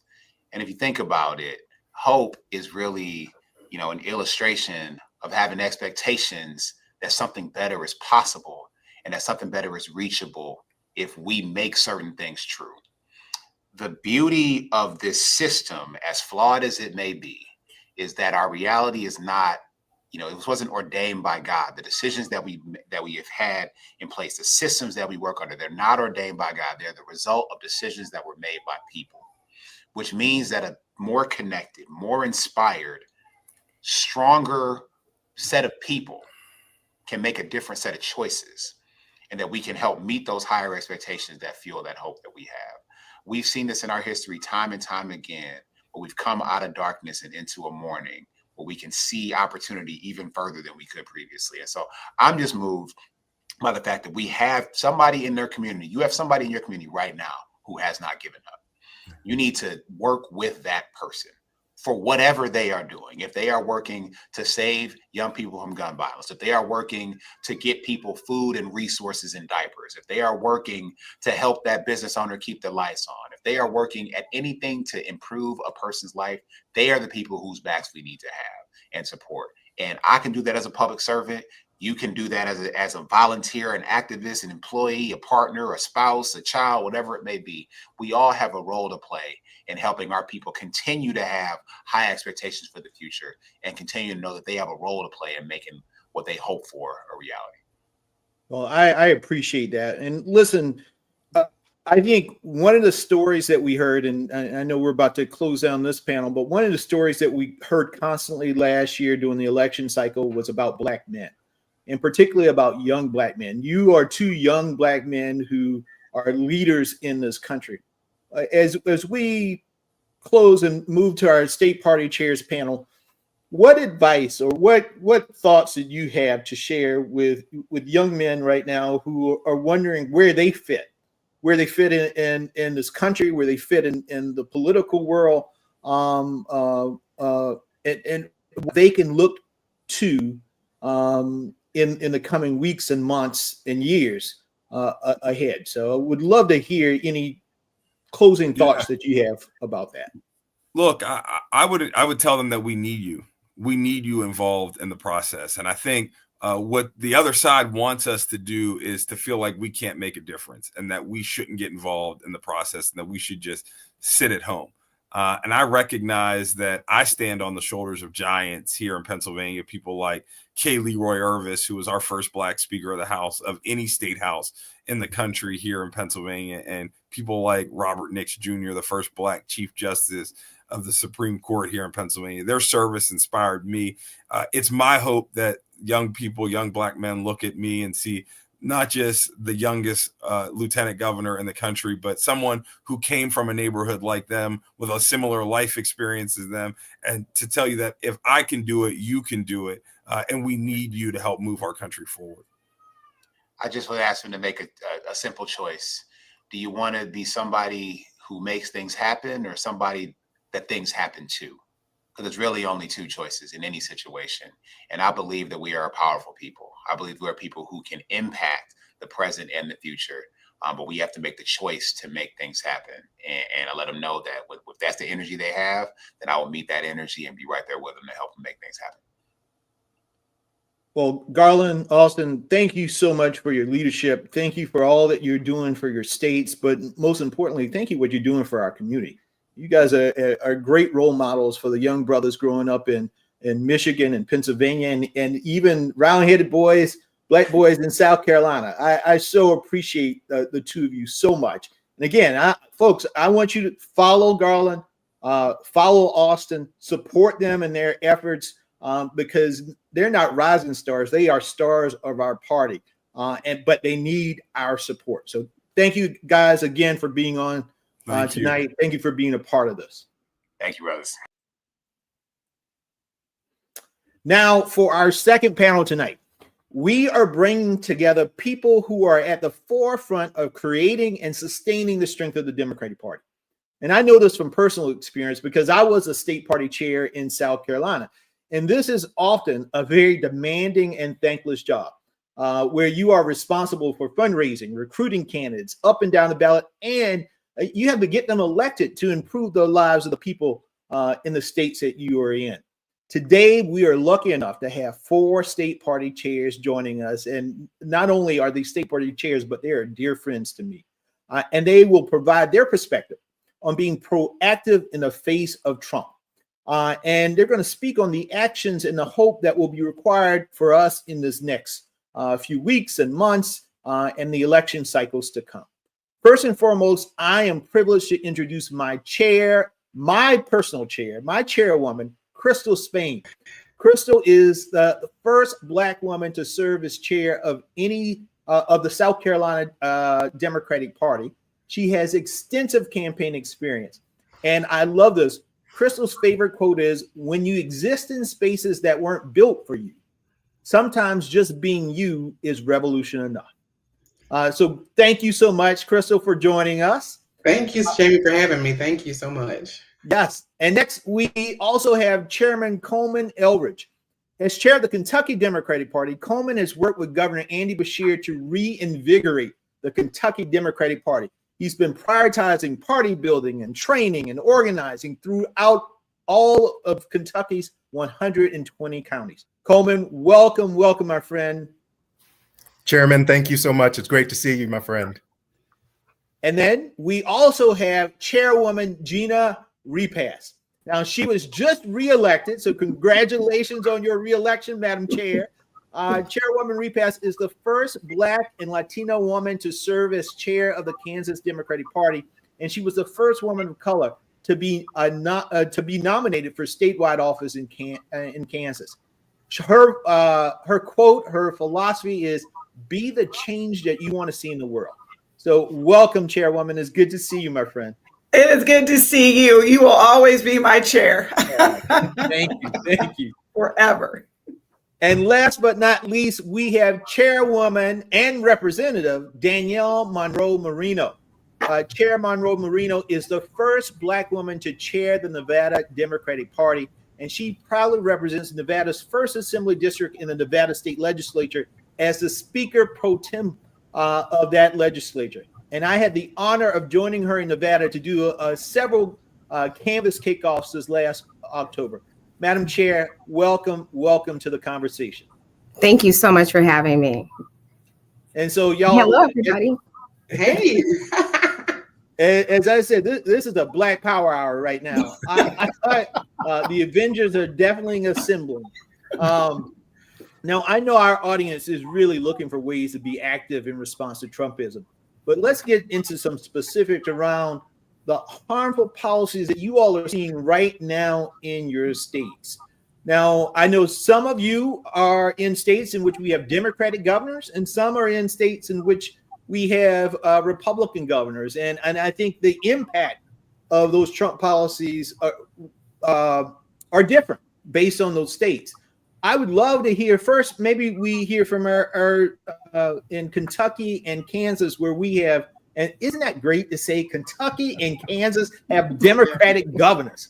Now, that's what I want people to understand, that, the hell with that red state stuff.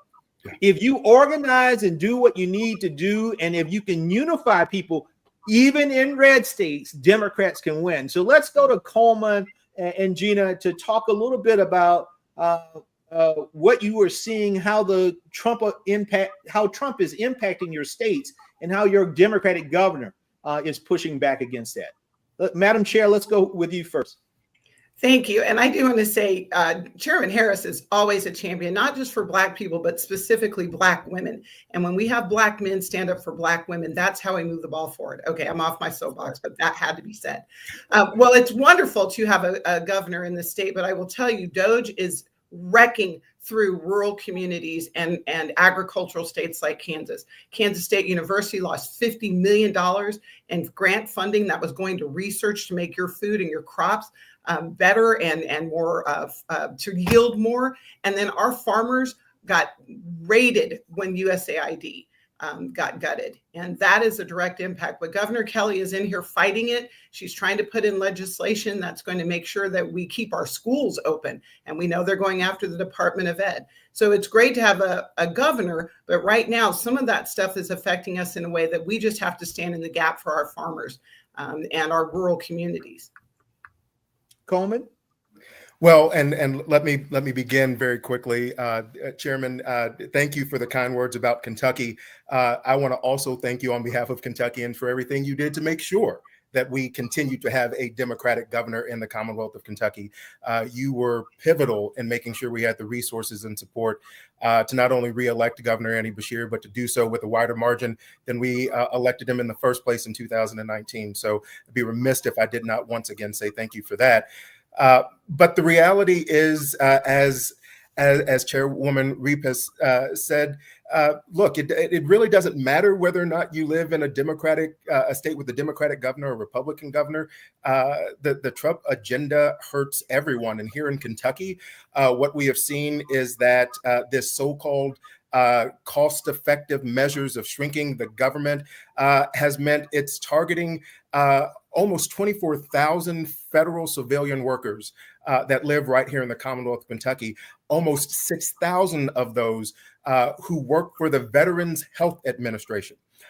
So, in rural Kentucky, especially in rural America, where we've got so many of our veterans who have served our nation, who return home, who rely on having a robust Veterans Affairs Administration, Veterans Health Administration to help keep our commitment to them as they've kept their commitment to us. Now that's on the chopping block for thousands of Kentuckians across the Commonwealth. We too are in the clutch of trying to ensure that our schools in rural communities, suburban and urban communities alike, aren't ransacked and destroyed by the Trump administration and Linda McMahon, who knew nothing about running wrestling and knows even less about running an education department, let alone their desire to just dismantle it altogether. And so we're fortunate to have a governor in Andy Beshear who has continued to fight back, who saw the threat of Project 2025 when Trump was disavowing even knowing it, and has really done his part, along with our Lieutenant Governor Jacqueline Coleman, to make sure that we can fight back. And I will tell you that he is so successful at it that the Republican legislature is trying to once again shrink his authority to take the Trump administration to court and to fight back because he has such a good track record, not only of fighting back, but winning those fights against Trump. Well, thank you, Coleman. And Crystal, tell me a little bit about what's going on in South Carolina right now. You know, no different from, and I'll also say, Jamie, thank you for everything that you continue to do for South Carolina. You know, we're still standing largely in part because of your efforts and your support. So thank you so much. But I'll tell you, no different from what we're seeing across the country. The biggest difference is that we suffocate under the weight of Republican supermajorities here in South Carolina. So what they do over at the State House is double down and try to replicate everything that is happening on the federal level to do it here on the state level. They've already proposed a DOGE bill for South Carolina, although they also, you know, they run all the chambers of the government and they make all the appointees of these state agencies. So they're going to investigate themselves, which makes absolutely no sense. But we feel that that same weight, that same pressure, you know, the DEI policies are over at the State House. We had a total abortion ban bill hearing today over at the State House. It is just that they are just doubling down, and we are, you know, we're feeling it probably double time here in South Carolina.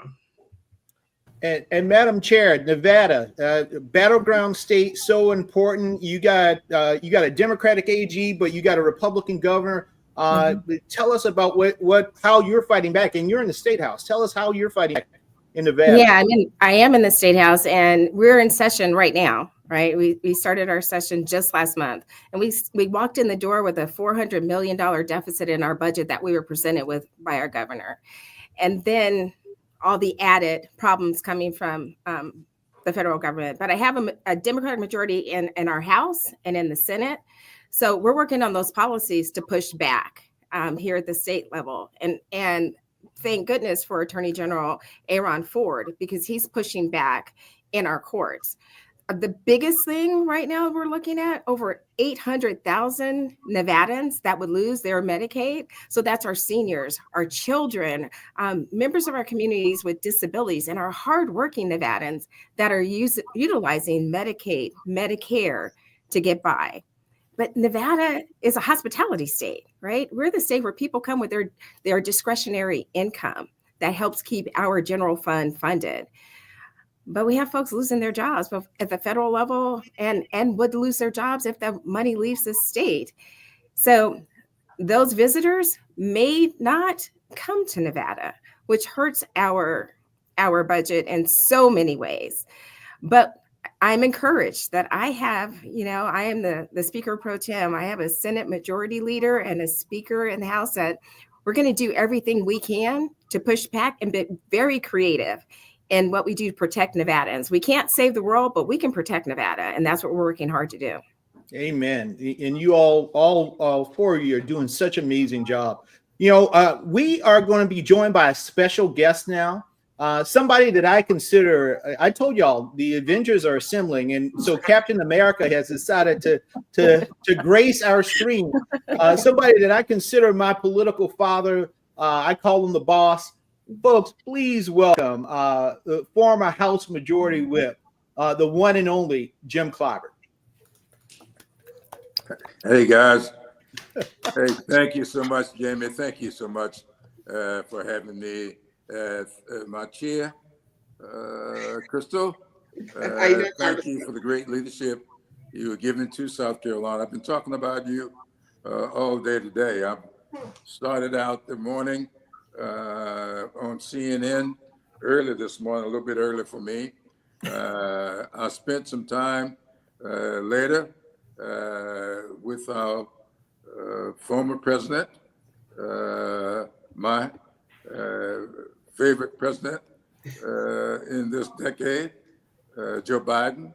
And we talked about this evening and reminisced a little bit about his administration and the challenges they've got before us as we approach this evening. Look, we are going to be treated to one of those rare, maybe I'm saying rare, I've not looked at all of the State of the Union or joint session speeches ever given, but I've studied history pretty thoroughly. I don't believe you'll ever see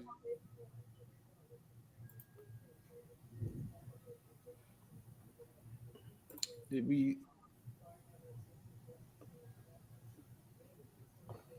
I think we lost him. Did we lose the congressman? I think so. Hopefully we'll get him back here. And you know, he was about to give us a history lesson, Crystal, as you know. I want to take. I got my pen. I was here for it. I was like, get it. You know, anytime you have Jim Clapper going, you get a notebook because you about to learn something that you didn't know. And I'm about to use it. I'm about to hit the road out into Western Kansas. So hopefully he will get back soon. And one of the things that I really want, you know, when he does come back, one of the things I want to chat with him about, if he could, you know, there's some similarities in past election cycles to the one that we have coming up soon. You know, some of us were involved in politics back in 2006. I was the executive director of the House Democratic Caucus in 2006 when Democrats got our butts waxed in 2004. I mean, John Kerry lost. We lost the Senate. I mean, we didn't win a Senate race other than Barack Obama that year, I think. We didn't control the House, and George W. Bush got reelected in 2004. But in 2006, we came back. That was the comeback. When we won the House and we won the Senate, and then in 2008 we took back the White House, and then had a much larger margin.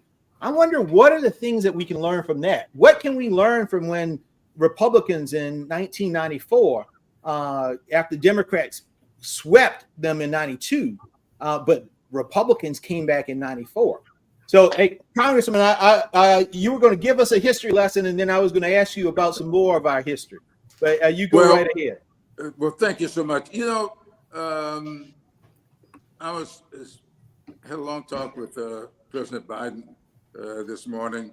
Then I went over to the Democratic headquarters, DNC, in your old stomping grounds, Jamie, and Joyce Beatty and I met with Ken Martin. We spent an hour with people all over the country. And then this afternoon, I did some live stuff into North and South Carolina. People are worried about where we are, and they should be. We as Democrats have got to stay on the offense. And that's why doing this, what I call pre-button. And I want to thank Angela Rye and Joy Reid, with whom I met last week, for putting all this together. And I was with Angela Rye a little bit last evening, and she told me, Jamie, that she had made, I don't know, a star out of you or something. But thank you so much for doing this, because I heard at one point today that something we were doing had over 100,000 people tuned in. We have got to stay on the offense. We cannot allow this president to put us on defense at all. And I think what you're doing tonight, and this will continue, even after the speech is over, is exactly what we need to do to demonstrate to the American people that Democrats are going to fight through this and we're going to come out successful on the other end. So thank you so much for doing that. Thank you for letting me be a part of it. And I'll answer any questions you may have to ask. Congressman, one quick question. You know, I was just telling the panelists that, you know, this is unprecedented in many ways, but there's some similarities to what we have seen in the past. We saw back in '92 when Democrats swept the White House and the House and the Senate, and they had large majorities. But in '94, Republicans were able, the Tea Party emerged and were able to take away those majorities in the House and the Senate. And then we saw in 2004 when Democrats lost the, George W. Bush won. We didn't control the House or the Senate, but in 2006 we took back the House and the Senate, and then in 2008 we took back the White House. What are some of the things from those? What are some lessons that we can take from those past experiences to apply to what these chairs are doing now in the state parties to push back and organize so that we can be successful in 2026? Well, Jim, I'm glad you brought that up because, every time we have an election like this, no matter which party comes out on the losing end, people will start singing those hymns and making the prayers and pronouncing us dead. This party is not dead by any means. I was elected in 1992.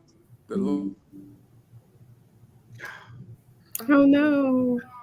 No, right at the good part. I know. I'm over here. If he's in the House right now, that just means Mike Johnson is cutting off the flipping the internet on and off. This is what Doge cuts get you. That's what Doge cuts get you. That's exactly right. Those Republicans, I mean, they're dirty now. They'll come with all kinds of stuff. They come out all types of stuff. But I really wanted him to get to that. So maybe he'll get back. But in the meantime, from you all, what do you, in your state parties, what do you need to do right now in preparation for 2026? And this is an open question.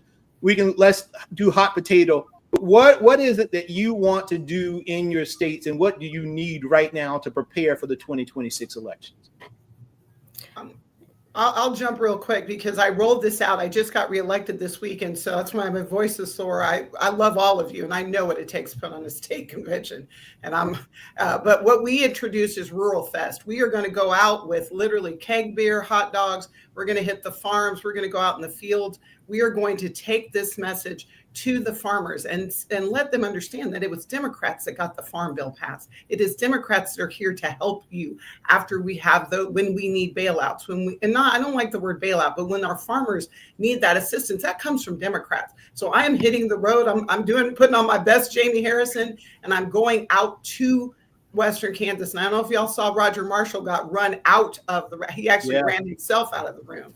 And so we have a Senate seat and a governorship up in 26, and I am starting that fight right now.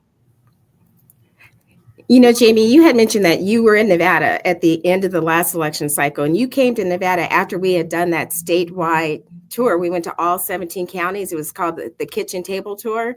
It's doing more of that. It's being in community, right? I think, they used to call it retail politics. Yeah. All it is, it's talking to people, right? And it's listening to people. And it's letting them know that we're the party that leads with empathy, compassion, and respect. But Democrats, we do the work. We haven't touted our story. I'm telling everybody from the hilltops of what the work we are doing as Democrats in the state. We have 6 congressional members in the state. 5 of them are Democrats, and they are working their butts off in DC for Nevadans. But you also have state legislators here in the State House doing the same thing. It's putting the tennis shoes on, being out there talking to people, but more importantly, listening to people and showing up for them. It's more of that.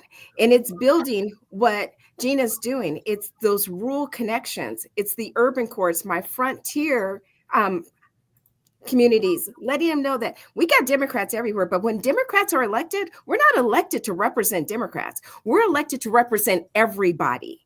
We're only as strong as the weakest area in our state and in our country. We are here working for everybody. So that's what we're doing here in Nevada. That's what I'm doing and our party's doing.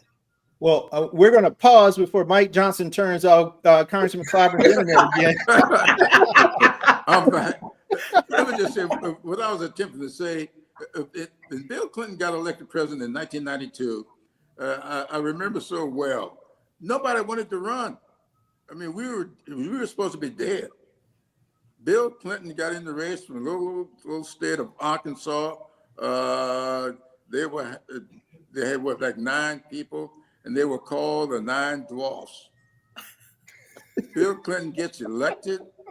He brings with him the largest class since in 1992, the largest class since 1948. And then 2 years later, we lost 56 seats. I tell people all the time, no party is ever dead. I don't care how big the victory may have been for the other party, no matter how your loss may have been. We just had a very disappointing loss. But let me tell you something. Here, this year, we can't wait until next year. Yeah. We got to concentrate in Virginia, in New Jersey. We've got 2 gubernatorial races going. Virginia will be a flip for us if we can win in Virginia. We must hold in New Jersey and let this be a warm-up for what we're going to do next year. I'm telling you, this president is going to flame out, and we have got to be ready. You know, I was born and raised in a parsonage, and one of my favorite sermons from my dad was keep your lamps trimmed and burning so as to be ready when the bridegroom comes. So let's not sit here whining, wringing our hands, oh, pity me. Let's go to work. The pendulum in politics is always going left to right, back left again, back right again. And we must remember, when the pendulum is going from left to right, it passes through the center.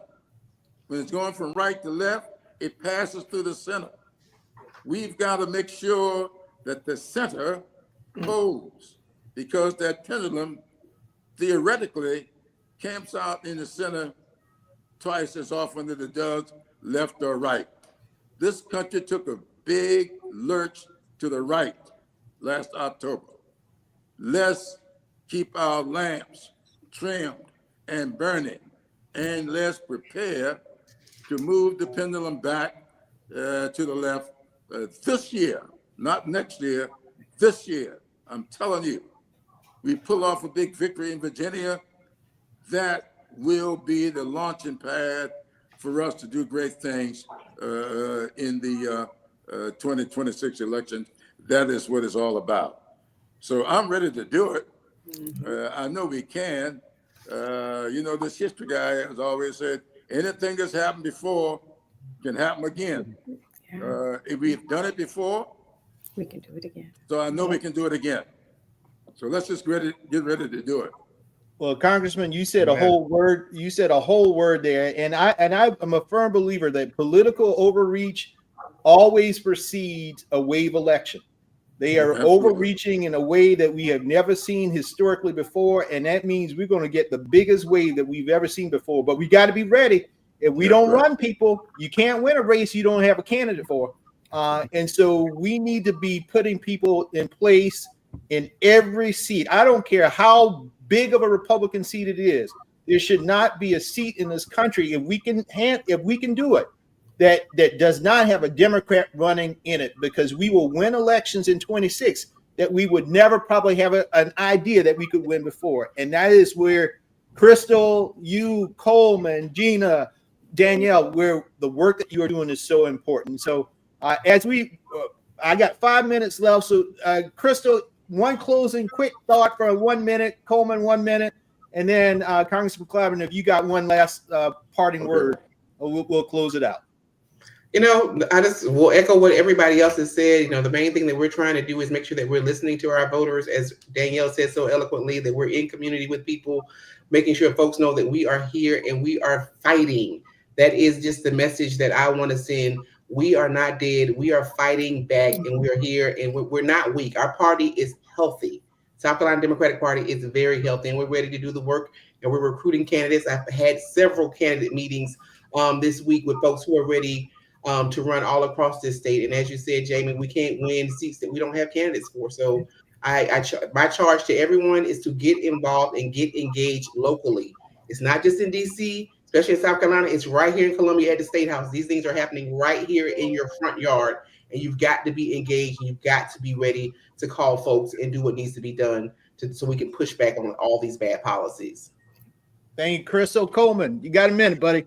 Yes, sir. I will co-sign what everyone else has said. You know, in Kentucky, to kind of echo something in particular that Congressman Clyburn said, when we won in 2023, I level set for everyone that if we could prove we could reelect a Democratic governor in a state that Donald Trump won by more than 30 points, that would begin the process where folks would realize in the most rural places, urban places, suburban places, that Democrats actually could win. And so from that moment on, we had folks continue to say, hey, I'm interested in running. I'm interested in volunteering and being a part of my local Democratic Party executive committee.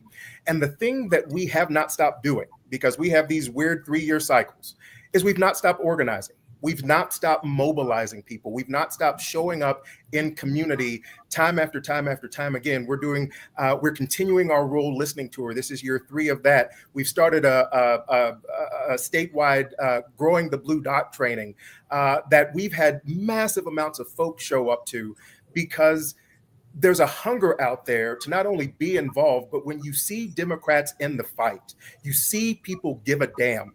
You see the rejection of the notion that we don't care and that we can't fight back against the Trump agenda, against the MAGA agenda.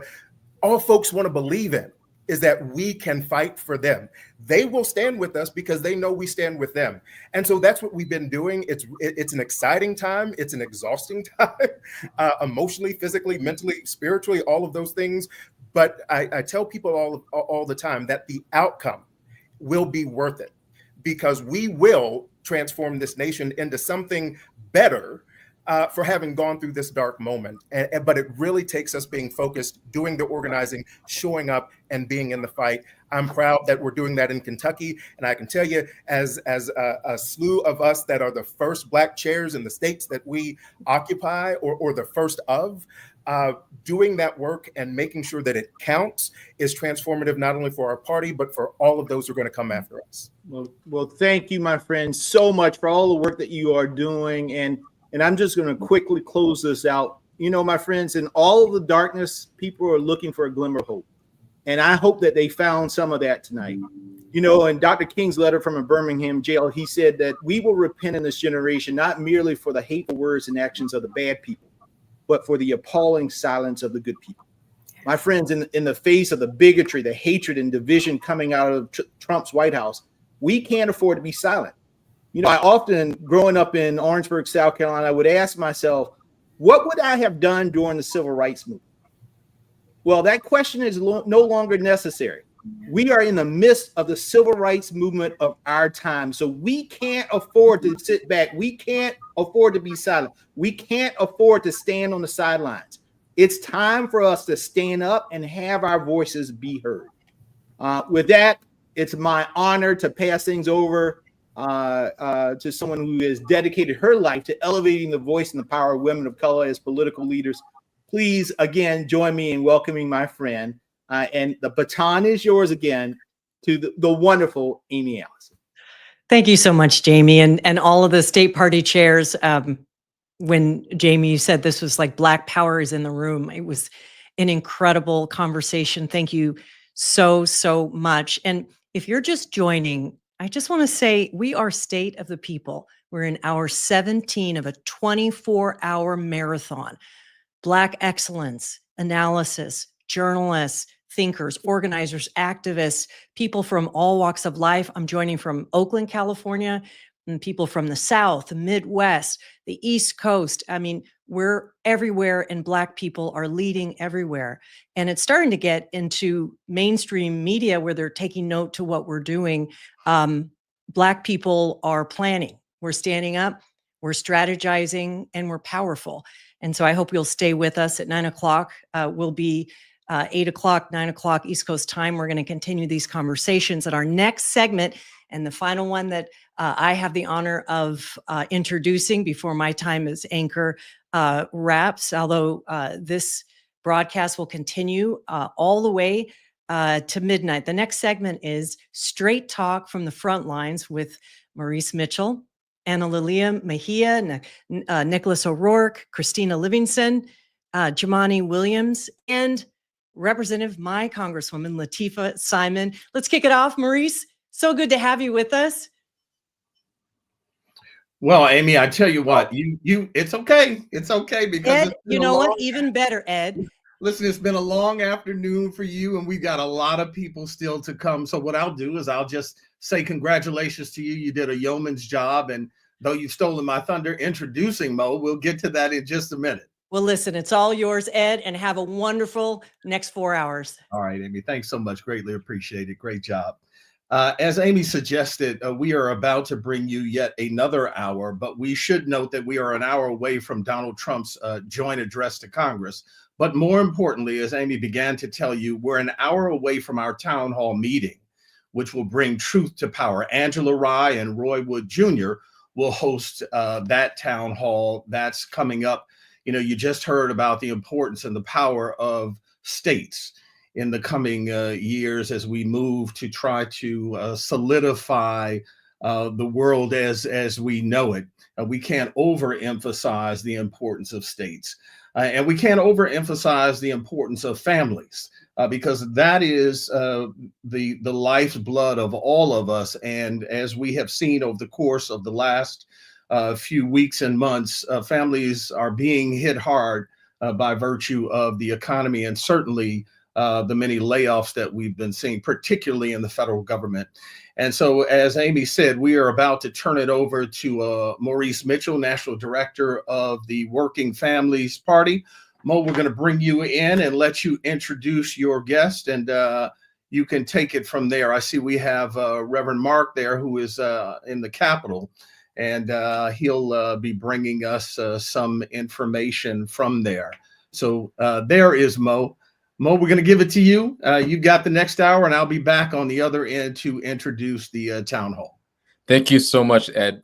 Black media royalty. So appreciate the handoff. It's really, really good to be with everybody today. My name is Maurice Mitchell.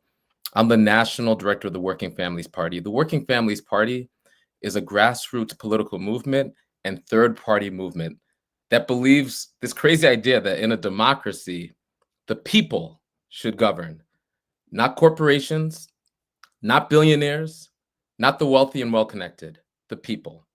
And every single day at the Working Families Party for the past 26 years, we've worked with the people, everyday working class people, in order to build a grassroots democracy that honors their contributions to this society.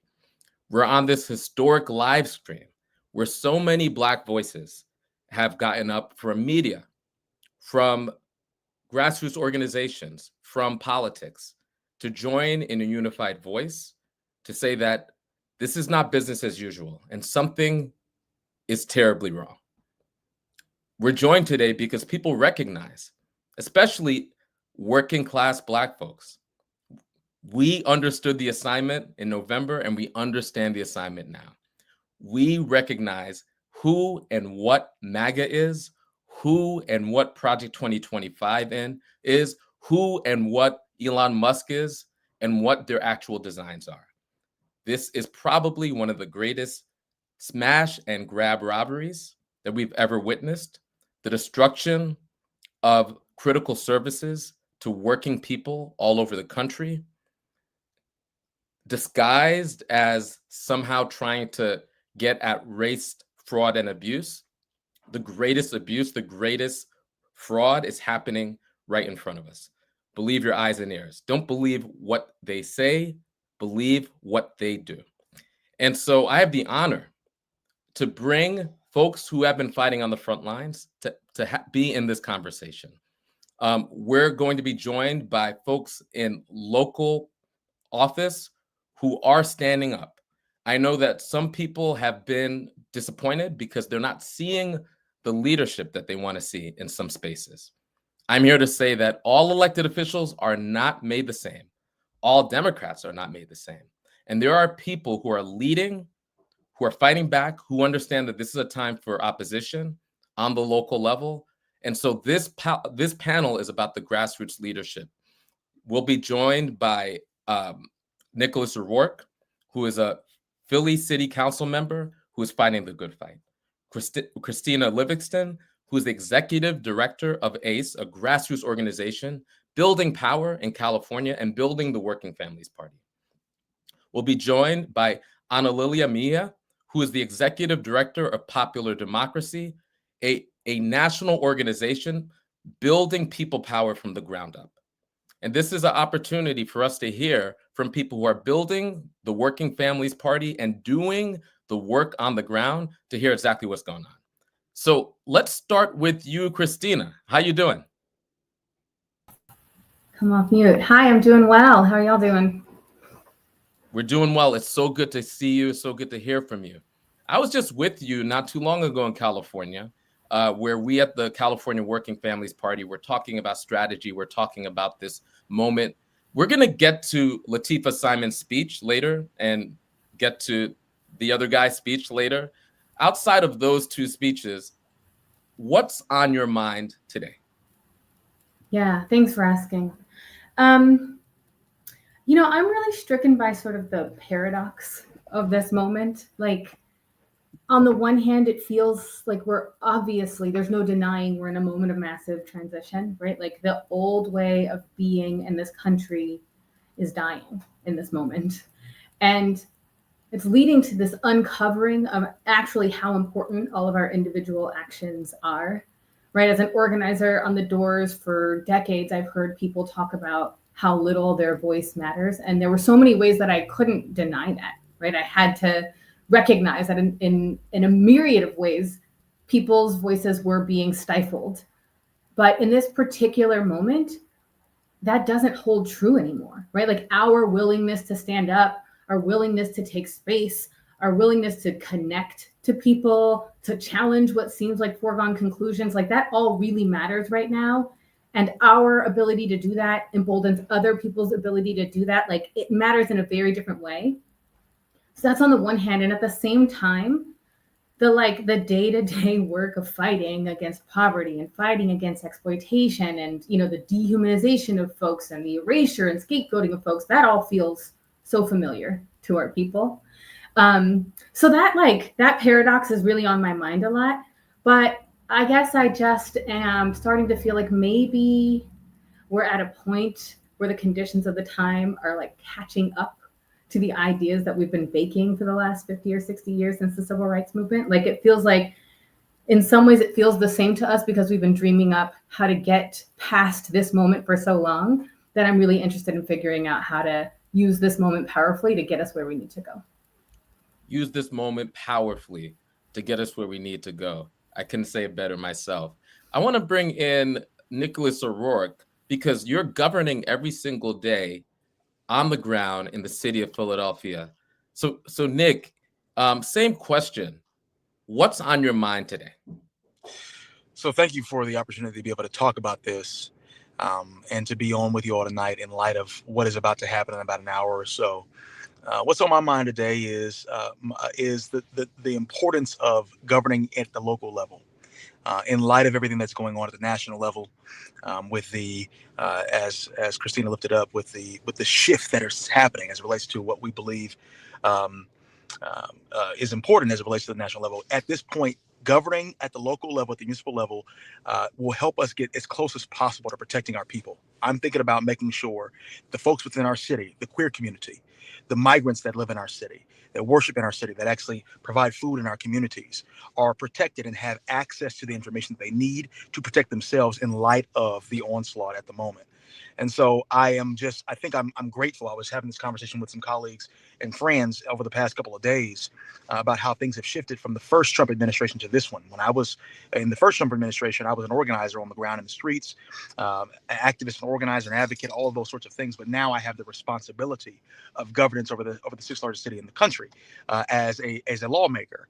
And so in many ways, while I may miss the energy of being on the concrete, boots to pavement, being in the streets, I also have a focused responsibility now that allows me to think about ways that we can materially and measurably improve the lives of working people in spite of what may be happening at the national level. And I think many folks would be looking for that. So I see this moment obviously as a challenge. I'm mindful of those who are suffering in this moment, also as an opportunity. This is the time where, as we said all the time, all politics is local. We can really lean into that right now. And I'm hoping that as folks, unfortunately may see the light at the end of the tunnel getting dimmer as it relates to the national things, that they see the light getting brighter at the local level. And I look forward to encouraging other folks to pay attention there as well. That's right. All politics are local, and presidents aren't kings, and power is diffuse in this country. So especially on the local level, there's so many opportunities to form the opposition, to be on the front lines, and you're doing that work every single day, Nick. So thank you so much. Anna Lily, I want to bring you into the conversation. You have done work as an advocate and an organizer on the local level. You've advocated for policies and passed laws in state houses. You've helped build mighty coalitions.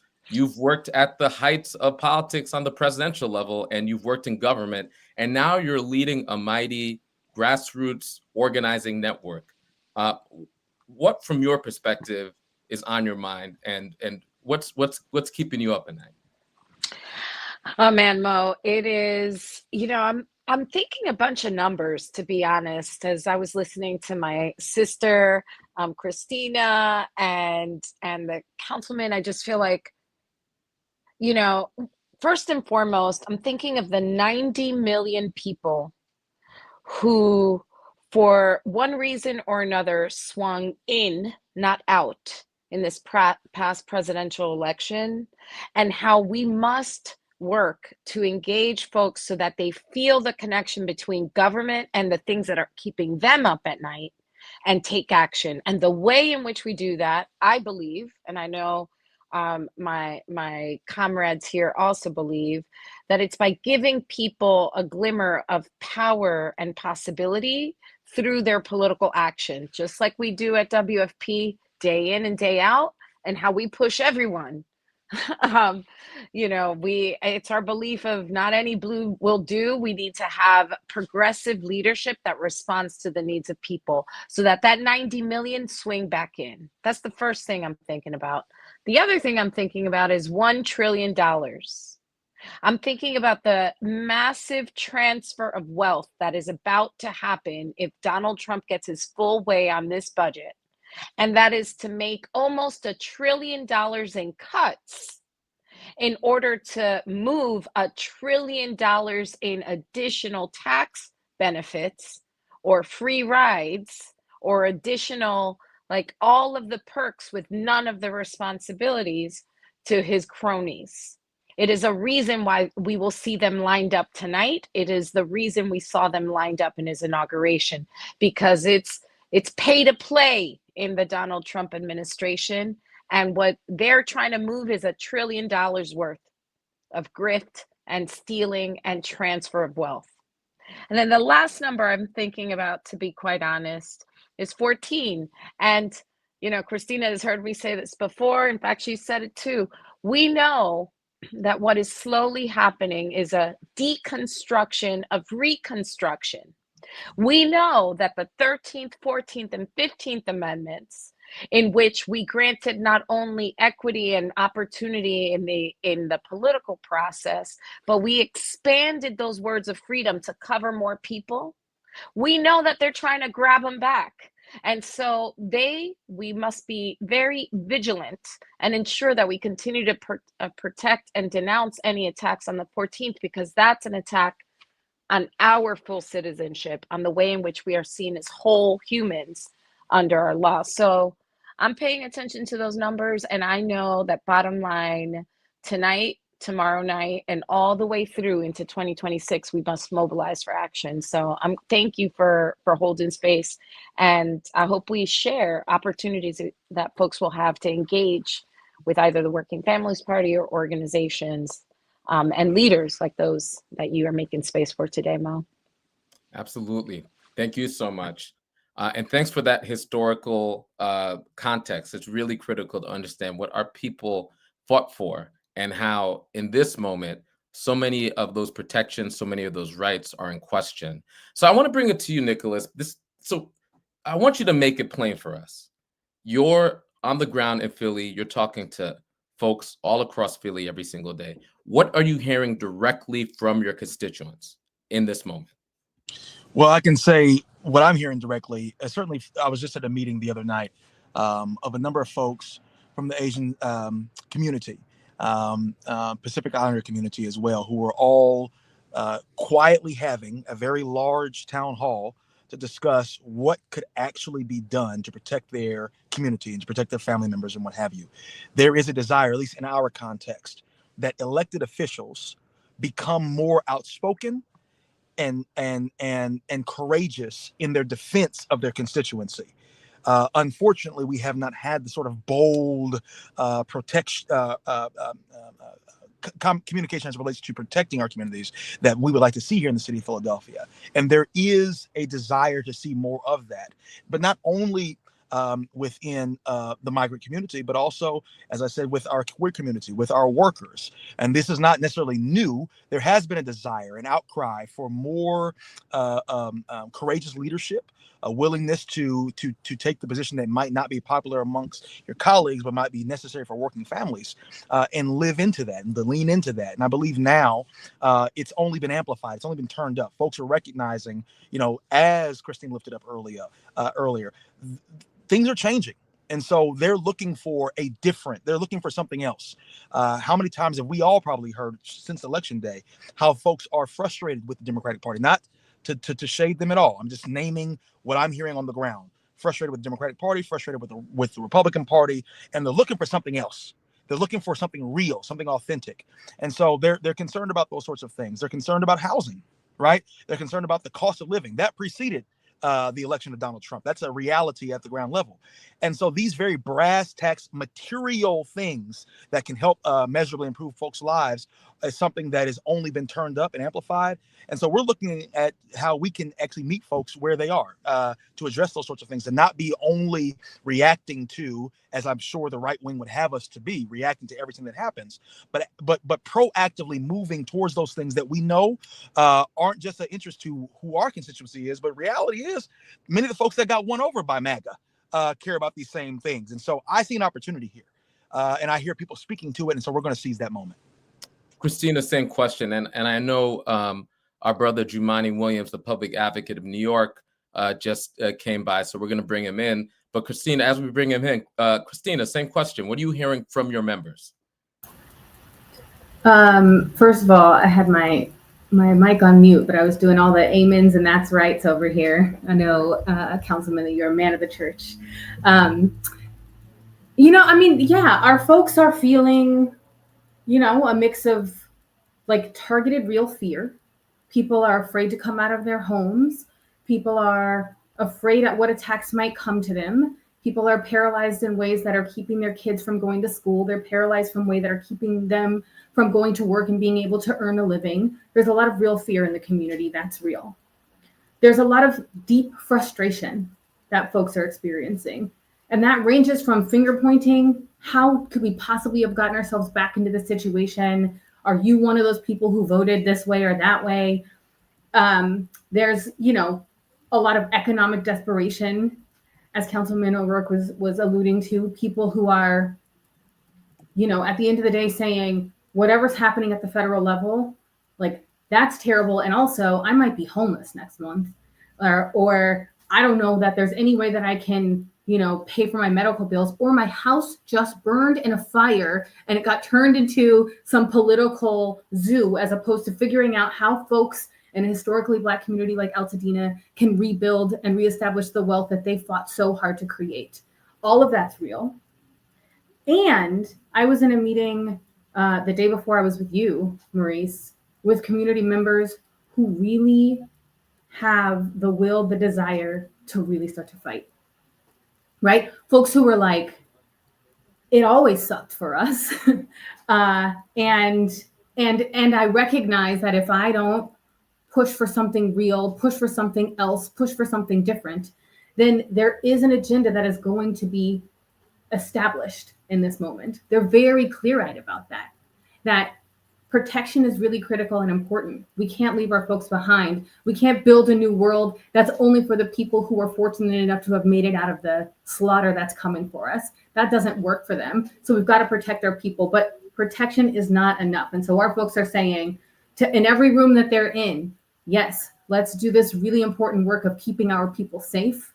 And let's not pretend that doing a lighter version of what the Republican Party is saying is going to win people to a Democratic Party that never worked for our people anyway. Let's not pretend that there isn't already a party established to do that. Let's create something different. Let's create something that actually is by and for us, and put me in every space and place possible where I can make that happen. That's the range of emotions that our folks are feeling right now. Absolutely.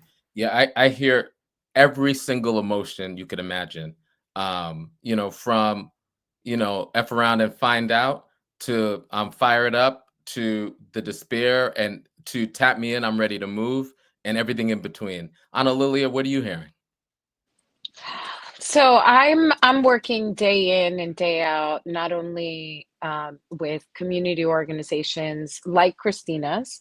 Proud to again be in community with all of those here.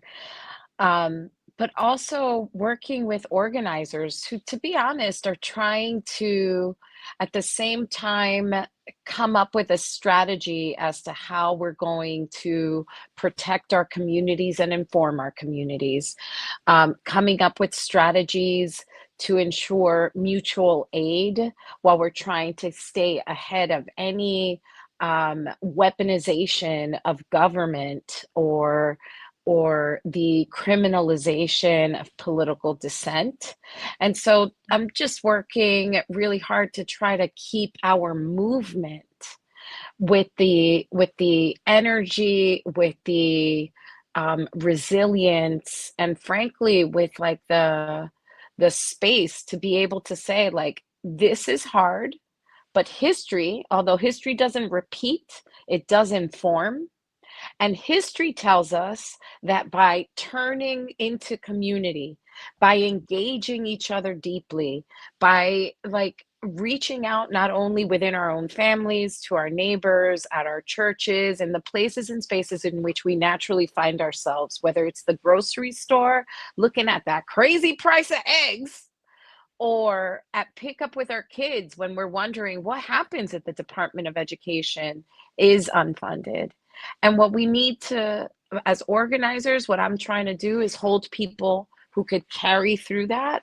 And then at the same time, impart to everyone else that this is the moment to talk to each other, that this is the moment to like look at the pain that we're experiencing, who is causing it, and realize it's not us. No, really, it's them. And our first opportunity to derail it is, for everyone listening, is this budget reconciliation and this budget process. Do not lose, take the eye off the prize on this one. We should be listening to what's happening tonight. The truth is, we need to know our ideological opponents so that we could undermine whatever it is that they're trying to do. They've given us their roadmap. We should believe them. And then we should be looking carefully at budget reconciliation, because that $1 trillion that I spoke about, it's going to be, that $1 trillion in tax cuts is going to be given to the Jeff Bezos of the world by cutting agriculture. and food programs and school lunches and school breakfasts. It's going to be achieved by cutting education and workforce so that we don't have training programs and we don't have bridge programs to get young people into jobs and careers. It's going to be by cutting education and commerce. It's going to be by cutting the national resources. It's going to be achieved by cutting oversight and government accountability. It's going to be achieved by cutting transportation and infrastructure. So this is the time, whenever you drive over a pothole, I hope when you get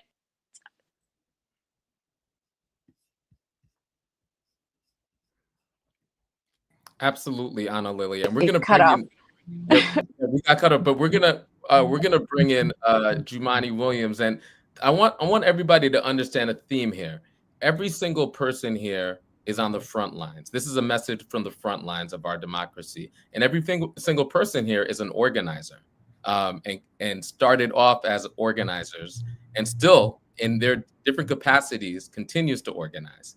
And so I'm happy to bring to the conversation organizer, former city council person, always an activist, New York City's public advocate, my brother Jumani Williams. Peace and blessing. Love and light, everybody. And just so folks know, public advocate is a citywide elected official position.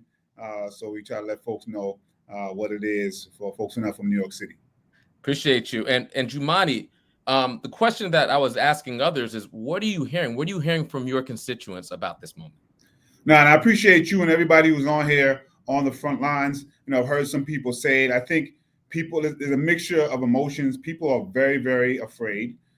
People are very concerned. They're concerned about the city we're in. And here in New York City, we have a whole nother problem that we can talk about at some other point, because we have a mayor that's not providing, I think, the messages of safety that we would want to see. So they're worried about that. They're worried about some of the things they've always been worried about, safety and affordability, some things that the party I belong to did not address. And so we got to this, not because the richer people who want to cause division were correct. I think it was because we just ignored people who were telling us for a very, very long time what they were angry about and what they were worried about. And we just straight up ignored it, if we're going to be honest. I also know that, you know, folks who are on the ground like us and people who are doing this work are starting to come out. You know, to be honest, there was a period of mourning, which makes sense. Folks were trying to figure it out, trying to take some time to breathe. And, you know, this man is a man of chaos, flood the zone. So there's a lot happening. But I think folks who are all the organizers who are going to try to take lead in the situation are very slowly starting to come together with a plan that's going to make sense and I think energize folks. But it's not, you know, it's not surprising. That took some time. This was some heavy blows, man. We thought we was past this, and we're not. So, you know, I don't knock anybody who had to take some time to just take a second to breathe, man. For real. That's right. That's right. And when you said party that you belong to, I'm pretty sure you're not talking about the Working Families Party. Oh, hell no. Sorry, the Democratic Party, Working Families Party is, you know, people are listening to the Working Families Party and listening to people on this call. They would have leaned in to a public safety message that was not how many people can you punish, particularly if they're Black and brown. If they had leaned into affordability and housing, they would have adopted a message that would have addressed the things that people were scared of and have been talking about. Man, you had Obama and Trump voters. Those are people been telling you, we don't want the same old. And we kept giving them the same old candidates and messages. And now we surprised. Like, many of us have been talking about this for a very, very long time. And quite frankly, they try and do the same thing again in some spaces. That's another conversation. Hopefully they won't. No, we have been talking about safety. All of us want to be safe. And we know that our law enforcement partners have a role to play, but we also know they can't do it alone. And everybody knows that. We have been talking about affordability, talking about housing. We allow wealthy people to put a plan to make them wealthier, to convince people that they're the better people to address this issue. And they did that by the tried and true way of telling them the people you don't like anyway are the reason for this problem, even though we get richer during it. And so, you know, I hope we really adopt some lessons that I think we should have learned first time around. We didn't, but I'm hoping we do now. And I see people starting to coalesce and come together. It is sad to see organizations and entities, you know, bowing to the ring at this moment. But we've been here before. Our ancestors have been here before. I think our job is to try to make the next generation as proud of us in this fight, in this moment, than we are of the last generation. Indeed, and we will be unbowed. And we at the Working Families Party, this is another thing. Everybody here is an organizer, and everybody in their own way in California, on the national level, in Philadelphia, and in New York are part of the Working Families family and are building that grassroots energy. And, you know, we don't just fight the power, we want to be the power. We don't just make noise, we make policy, because we seek to govern for the people at the Working Families Party. And, you know, we have been saying for a while that if you ignore the grassroots, if you ignore working people, that you will face a rebuke, a deep political rebuke. So I think this is an opportunity for us to lean into embracing what we're hearing from the ground. And when I say working people and I say the working class, I'm talking about many of the people on this call who come from working class communities. Jumani, who comes from organizing tenants in Brooklyn. You know, Nick, who you lead a small congregation and have been organizing in Black Philly. Christina, who have been organizing for people for years, and same Anna Lilia. This idea that the working class is just white men in hard hats. We need to dispel that myth. The working class is multiracial. The working class is your cousin, are your parents, are my mom, who's a $11.99 nurse. And so if you want to listen to the working class, you need to listen to the voices in this conversation. I want to move the conversation to what we're about to hear. Number one, I'm so excited because we're going to hear from Lateefah Simon, another Working Families Democrat, who is a freshman congresswoman, and she inhabits Barbara Lee's sacred seat and is in that lineage of speaking truth to power. We're going to hear from her, and she's going to be representing the Working Families Party. But before we hear from her, before we talk about her address, we also know that we're going to hear from Donald Trump. So I guess my question is, what do you expect to hear from Donald Trump tonight, and what do you hope to hear from Lateefah Simon? And Anna Lila, since you came back, well, good to see you. Why don't we kick it to you first, and then we'll go to Christina. I mean, I know to expect lies from Donald Trump. I know that he's going to spew hate and vitriol. I'll be bracing myself for the vilification of communities and the amplification or exaltation of wealth and power. Like that's his trope. That's the way he rolls. I want the American people to believe him when he tells us how much he actually doesn't care. As for our own address, the people's address, what I'm listening for is hope and direction. I'm listening for, you know, the tidbits that are going to give us the resilience to keep pushing, maybe a little bit of history to keep us grounded on we have been here before. This pendulum has a tendency to swing both the way, but we have the collective power and organizing expertise to make it come back. And then I'm listening to my heart that tells me tomorrow is another day that we're going to keep organizing. So, you know, that's where I'm at, Mo. I'll hand it to my colleagues to share some insight as well. So, Christina, what do you expect to hear from Donald Trump? It's so hard to get those words out of my mouth. And what do you hope to hear from Lateefah Simon?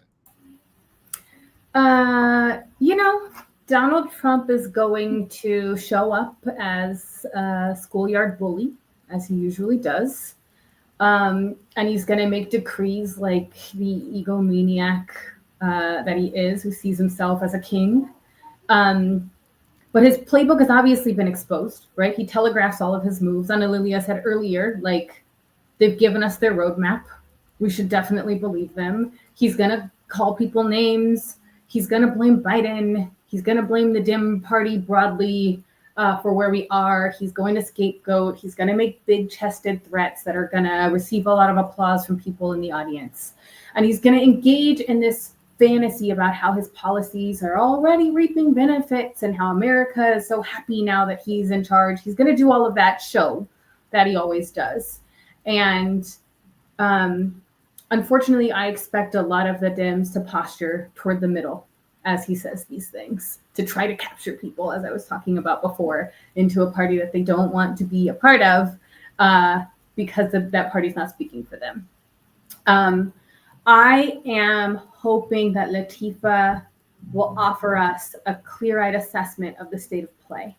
I know Latifah to be a very serious woman, an organizer, someone who's been supporting organizing for a long time. She understands how to see the field in a way that is not made up, not overly dramatic, but is actually clear-eyed about what's really happening, and then offer an alternative, a call to action for us to protect the vulnerable, a call to action for us to organize towards something new, a call to action for us to take up space, and a call to action to build a new party, and in a way that feels not like a pie in the sky dream, but actually feels like it's tangible, something that we can grab onto. Thank you, Christina. Nick, from your vantage point, what do you expect to hear from Donald Trump? What do you hope to hear from Latifah Simon? I fully expect to hear, and I thank you for asking this question, I fully expect to hear from Donald Trump a lot of what we heard on his inauguration rant.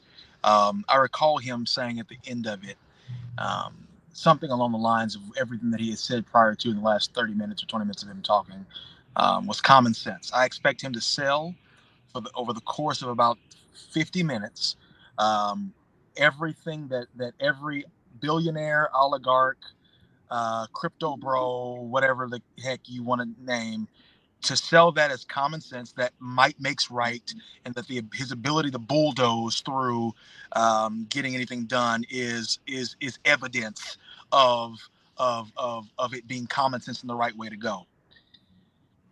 I also think that he'll try to conflate a lot of what people genuinely do have concerns about with what it is that he's doing. And I think folks are beginning to slowly, as they say, F around and find out that it's not the case. What I do hope to hear from Congresswoman Simon is also a lot about common sense, but emphasizing the idea that care is common sense regarding your fellow human being, your fellow citizen, and what they need in order to thrive and survive.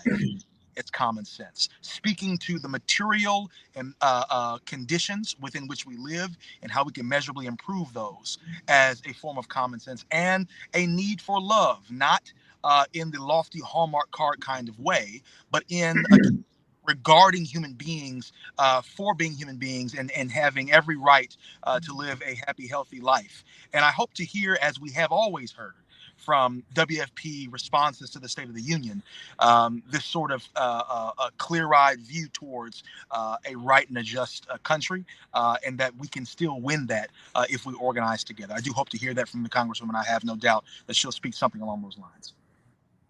All right, Jumani, same question.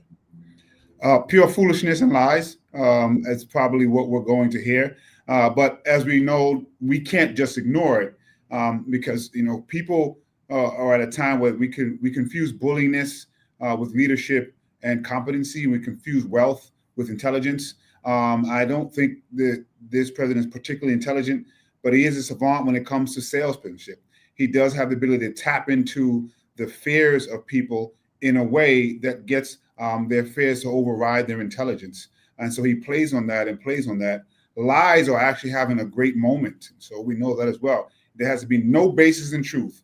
The sky is orange, and that will be something that people will believe because he said it. And so I'm expecting to hear a lot more of that. I'm expecting him to continue to blame the other, whoever the other is for you, for whatever concerns you right now, and that he is the only one that can deal with that other. And so he would play on the biases that, if we're honest, we all have. And that's what he's been doing for a very long time. I think what is happening is people trying to see that, oh, it's not just happening to the other, it's also happening to me. Hopefully that will unfortunately happen a little sooner than we may want, so that we can get some folks back on board. And from our sister, I'm hoping that we will hear the opposite of that. I'm hoping that we will hear truth, because we all know it may take a little while, but truth will rise again. There's a slogan that I've been took from our brothers and sisters in Brazil when they elected their dictator wannabe, which is no one let go of anyone's hands. And so I'm hoping that we'll hear some messages of we all have to hold together Be careful of where you put your marker of bias, because someone's marker includes you, and that all of us can get through this if we try to hold on and make sure that equity is our North Star, love is our North Star. And lastly, I'm hoping that she will do what the Democrats should do, which is tap into the things that people are afraid of. Do not ignore it, but that doesn't mean you have to adopt the policies of the right, which actually don't address those concerns. But grab onto it, talk about those fears, talk about them being real, and then provide the real solutions that will address those fears, not just make wealthy people wealthier. Provide those real solutions, not the false solutions, and, That's correct. and grab onto every nobody let go of anybody else's hands. I love that in this moment. All right, we're gonna have a rapid fire round in our last 3 minutes. So quickly from our panel, just one thing that people who are listening can do in order to oppose this war on working people. I'm going to start with you, Christina. Just one thing in our last 3 minutes. Okay, pressure's on. I would say the one thing that you can do is not believe the things that are being told to you about what is right and what is wrong. You know already what is right and what is wrong. So you need to stand up for what you believe is right. You need to not let people hold you back from protecting other folks. And you need to be dreaming and creating up the world that you know that we can create on the back end of this thing. Thank you, Christina. Ana Lilia. I would say connect.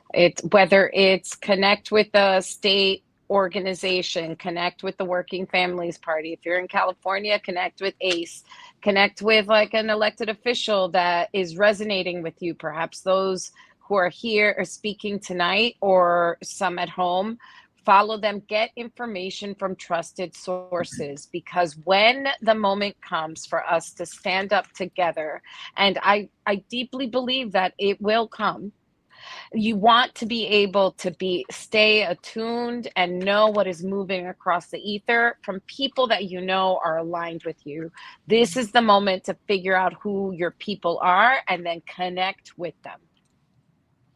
Thank you. And Nick, Pastor Nick, take us home. Two things I'm gonna say. One, absolutely, I agree. Connect with the Working Families Party. I would say connect with any organization, but as an independent with the WFP, I'm going to say find a local Working Families Party chapter and get connected to them. So many folks have talked about a desire to find some other option, viable, non-delusional, durable political power that you can be connected to, a political party that is different from the Republicans and Democrats. The WFP is it. You don't have to think about it. You don't have to guess at it. It's a viable, real thing. I'm living evidence of that. But not only that, should you stay connected in these times, but also I want Congress to work. There is a branch of government that has abdicated its responsibility in the whole checks and balances arrangement here. And that's because I don't know that we have unilateral expectations being leveled at congresspersons and senators. Call them, email them, blow their phones up, get real used to forcing your representative to actually represent you. The more that we get that and the more that we activate them, I think we'll get a lot more done than if we said idly by. Connect and engage and lean in. All right, final 30 seconds, Jumani. Simple, do what you can with what you have, where you are. If you got $1, make it count, link up with somebody else who got $1. If you have 1 minute, make it count with an organization, link up with somebody who got another minute. And lastly, for self, I got something from RuPaul. I'm not a big RuPaul fan, so I was surprised. I heard an interview, and this is for self. And he said, it's okay to look at the darkness, just don't stare at it. And so while we're in some dark moments, make sure you look away at your children, look away at your family, look away at the sun, and get rejuvenated. We've been through this darkness before. We're going to get out of it. Amen. That is a word. And on that word, I'm so honored to introduce Representative Lateefah Simon, who is going to give the Working Families response to the president's address, the pre-buttal to the president's address. Thank you all. Good evening. My name is Lateefah Simon, Congresswoman for California's 12th Congressional District in the East Bay. My district covers Oakland, Alameda, Berkeley, and Emeryville. It's the home of the Black Panther Party, the home of political courage, and it's the home of 21st century technology companies and life-saving medical innovation. If you travel through my district, you'll hear people speaking over 150 languages. My predecessor, Barbara Lee, is a mentor and a trailblazer. This is the district that sent me to Congress, and I'm honored to serve as a fellow Working Families Democrat. We are the party for for working people in this country from every background. We come together with a simple belief that government should be run by and serve the people, not just the privileged and the wealthy. And when I look at what has been happening in our government today, this mission has never felt more urgent. Each year, the Working Families Party selects one leader to respond to the president's address. And tonight, I am honored to be that voice, to offer our response to the president's actions over the last few weeks. But no matter what he says tonight, we've already seen and heard enough.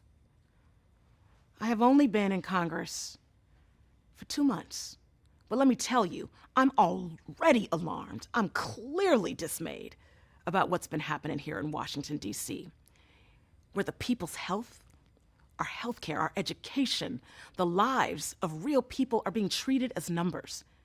Every family, every child, every senior, every worker, every veteran has a life that matters, and they have people that love them. You know, my story is not a typical congressional story, and I've experienced so much of what other families, many families in this country, are struggling with today. I was born in San Francisco to a mother who escaped the Jim Crow South in search of a better life. I was born premature and was visually impaired at birth. I've never driven a car. I can't drive a car like many disabled people, and I rely on public transportation to get around.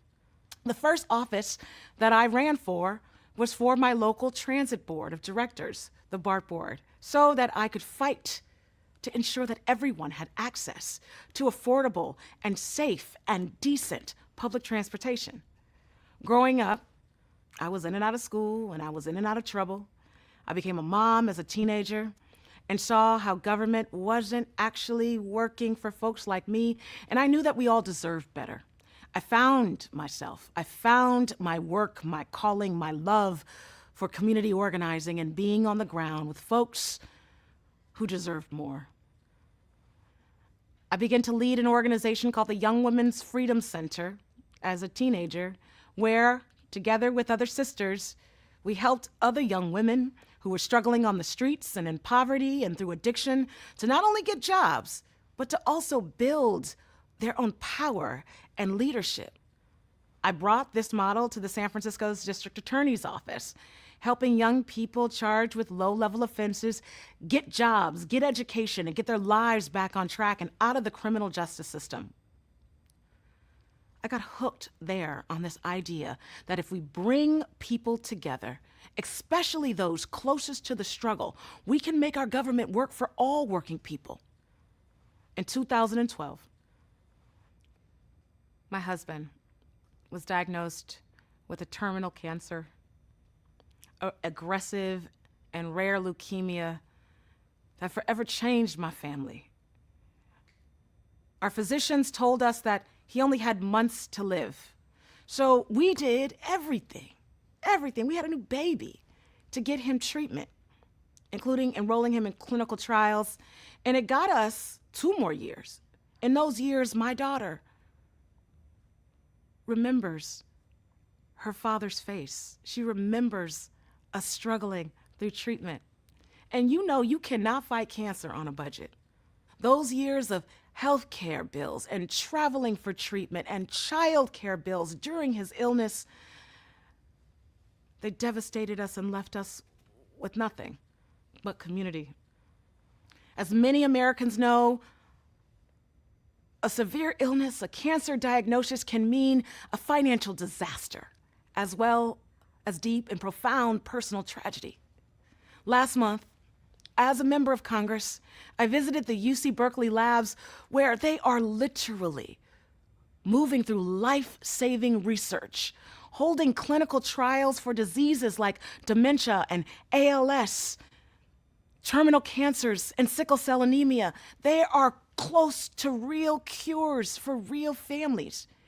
And in that visit, it was also clear that the Trump administration is moving a tax forward to cut funding for this very research that will prevent these scientists and these student learners who are also in that lab from finding real cures, this will have devastating impacts on families and will leave children without mothers and fathers. This is not hyperbole, this is fact.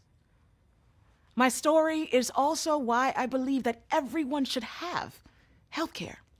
And I'm fighting with every fiber of my body to make sure that there's a loud voice fighting against these devastating cuts to Medicaid and Medicare that Republicans are trying to move through Congress right now.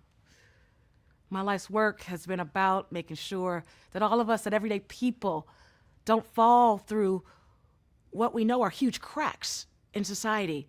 And that when they do, and if they do fall through those cracks, we collectively reach down and we help them up. That's why I ran for Congress. Every American story is unique, but I know that many of us are facing a similar challenge. I know what it is like to rely on SNAP benefits. I did as a teen mother. I had to put groceries back oftentimes at the grocery store while I was attending community college and working 2 jobs. I know what that is like. I know what it is like to rely on Social Security benefits, trying to get a death benefit after my husband passed away in his early 40s. I know, I've been there. I want better for all of us. I want our government to work for us. Our government throughout the years, especially now, it doesn't feel like it. It doesn't feel like it's serving working families, but we all know that there are folks in our communities, particularly young folks in our communities, who want to go to college and universities, and they get this big opportunity for better, and they want to take care and bring their families along with them in that success, but they know that they can't pay that high tuition. We all know that there are folks in our communities who want to stop paying their landlord and they want to buy their first home, but the interest rates and that down payment is just too high. I want this. We want this. We want that American dream. We all know that there are mothers who can't work the jobs that they've received, that they've worked hard for, or get more hours because they can't afford the high cost of childcare.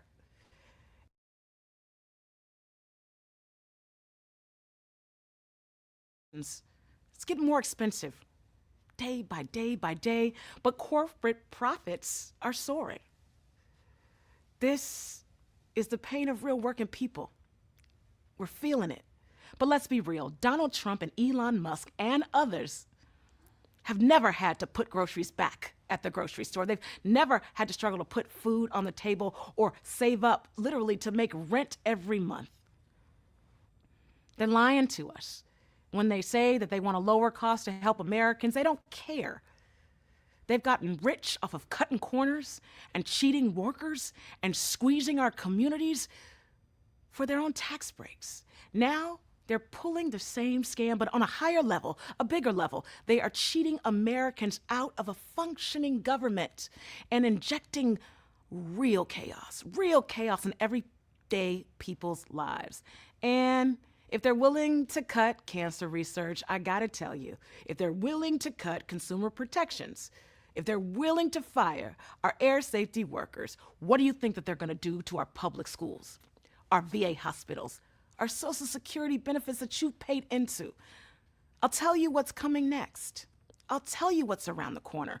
School classrooms with 60 kindergartners, veterans and children and working families without access to the most basic of healthcare provisions. Working people into their 70s and 80s without a hope of retirement that they paid into their whole lives. Job losses that force real people. We've already seen it. 20,000 federal workers have been fired. These folks will be forced into poverty, potentially shuddering into homelessness. A sicker and poorer America. What Republicans want most for themselves. Bigger tax cuts for the wealthy, the richest among us, and they want us to pay for those tax cuts. We work too hard for our children to succeed. We work too hard to take care of our elders, to give it all up now. The fight that we are in, it's not left versus right. It's not blue state versus red state. This is the fight against regular folk and the ultra wealthy. When they talk about immigration, gender, diversity, equity, accessibility, and inclusion, they're trying to make us blame one another. But diversity isn't the reason why families can't afford housing, and immigration is not the reason why you are paying more for your prescription drugs. Billionaires and CEOs who don't care about you are. Trump campaigned every day on lowering prices for all of us. But he's already admitted that he don't know how to, or he doesn't care. So we're going to build our folks together from every background, and we're going to fight back, because working families have more in common with one another than we have differences.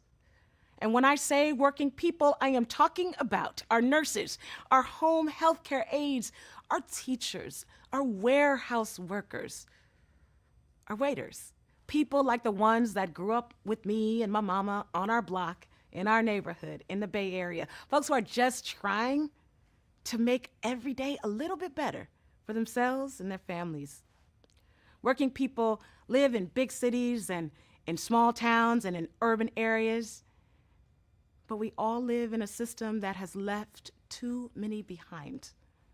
And it's in that end that we want the same things. We want a job. Everyone wants a job that pays them enough to pay the bills, the rent, and to put food on the table.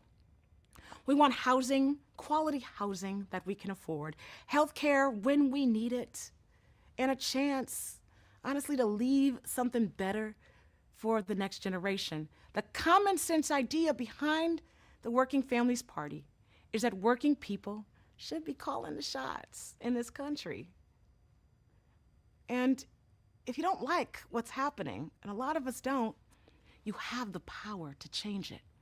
If everyone on your block voted for a government that we deserve, we could change this whole thing. We can elect everyday folks to lead our school boards and our state legislatures. We can do that. We could bring these folks, the smartest and the best among us in our communities, to Congress and even the White House. We can get there. But that starts with rejecting every bit of Trump's agenda.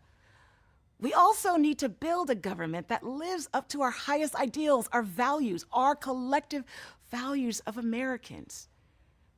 So let's make healthcare a human right. We can protect reproductive freedom and abortion rights. We can make every public school a great school. We can build affordable housing and make home ownership an attainable reality. We can and we will raise the minimum wage so that you can work one job to at least $15 an hour. We can do that. We can make it easier for people to unionize so that workers can get fair treatment. We can pass a federal jobs guarantee so that everyone who can work will work and has work. We can reform our broken immigration system and give families a true pathway to citizenship. We can get money out of politics so that it's you, voters and not big donors, who drive our electoral politic. You could be in the driver's seat. We can stop utility companies from price gouging families and stop subsidizing dirty energy. We will stand on a foreign policy that prioritizes the best of us, that prioritizes peace and diplomacy and not bullets and bombs. We can ban stock trading from sitting members of Congress like myself and restore people's faith in elected officials, because they will come from our communities. And let's be very clear. We must support and lift up our small businesses. Those mom and pop shops are the backbones of this nation. They should and must thrive. We can take government and make it work for us if we roll up our sleeves. And we can do that and do this together. Year after year, the number of WFP Democrats here in Congress has grown. In offices and states across the country, we have shown what is possible when working families Democrats take office. We have raised the minimum wage for millions of workers, and we have fought and won for sick and family leave. We have stopped people from being evicted from their homes. We have built more affordable housing in our communities. We have strengthened democracy and given people real choice at the ballot box. So how do you help? I have a few ideas. And one, you should think about joining the Working Families Party so that we can help elect working class people right there in your community. Or maybe you want to run for office yourself. It sounds like a big leap, but it is possible. Working Families Party provides working class candidates around this great country with training and a lot of support. Now, I'm an organizer at heart. And as an organizer, I know that if I'm in the room with people who agree with me 90% of the time, then I know I need a bigger room. Let's create a bigger room. Let's build that room. And let's create a nation that finally works for all of us. Thank you and good night.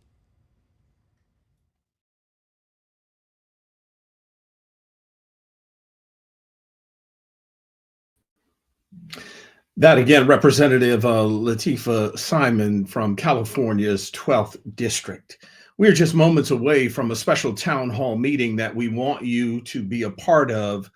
Angela Rye and Roy Wood Jr. will be manning that. But before we get to that, we're going to hear from the Attorney General of New York.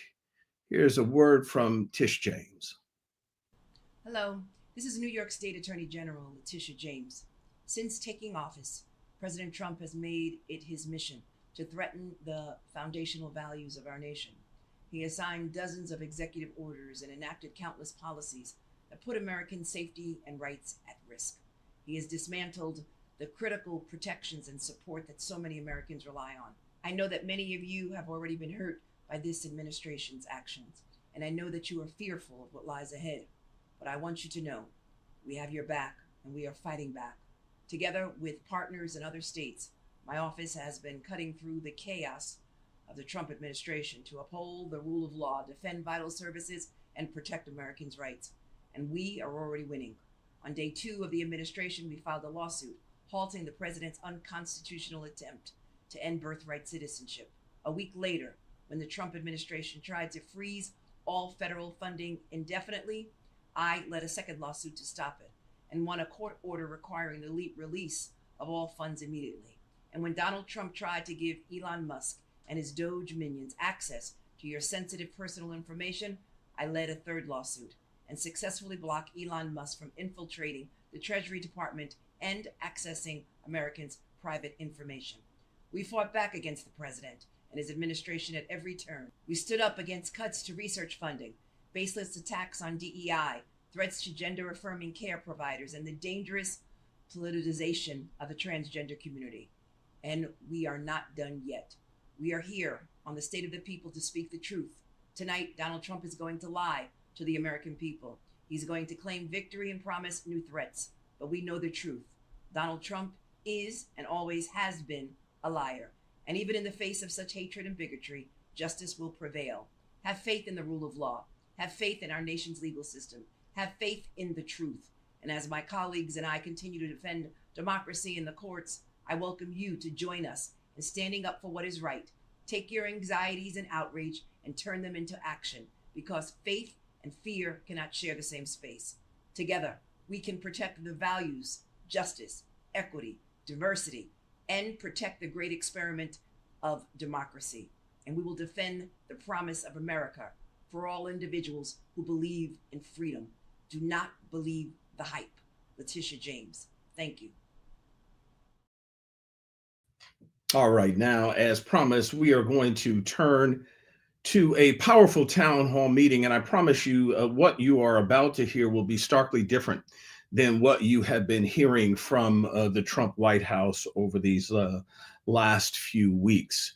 We are going to be joined by Angela Rye, co-host of the Native Land podcast, and we should say co-creator, along with Joy Reid, of this trailblazing marathon that we've all been putting on. And there are many, many, many people that you will not see who've been up and working mighty long hours to keep this thing going.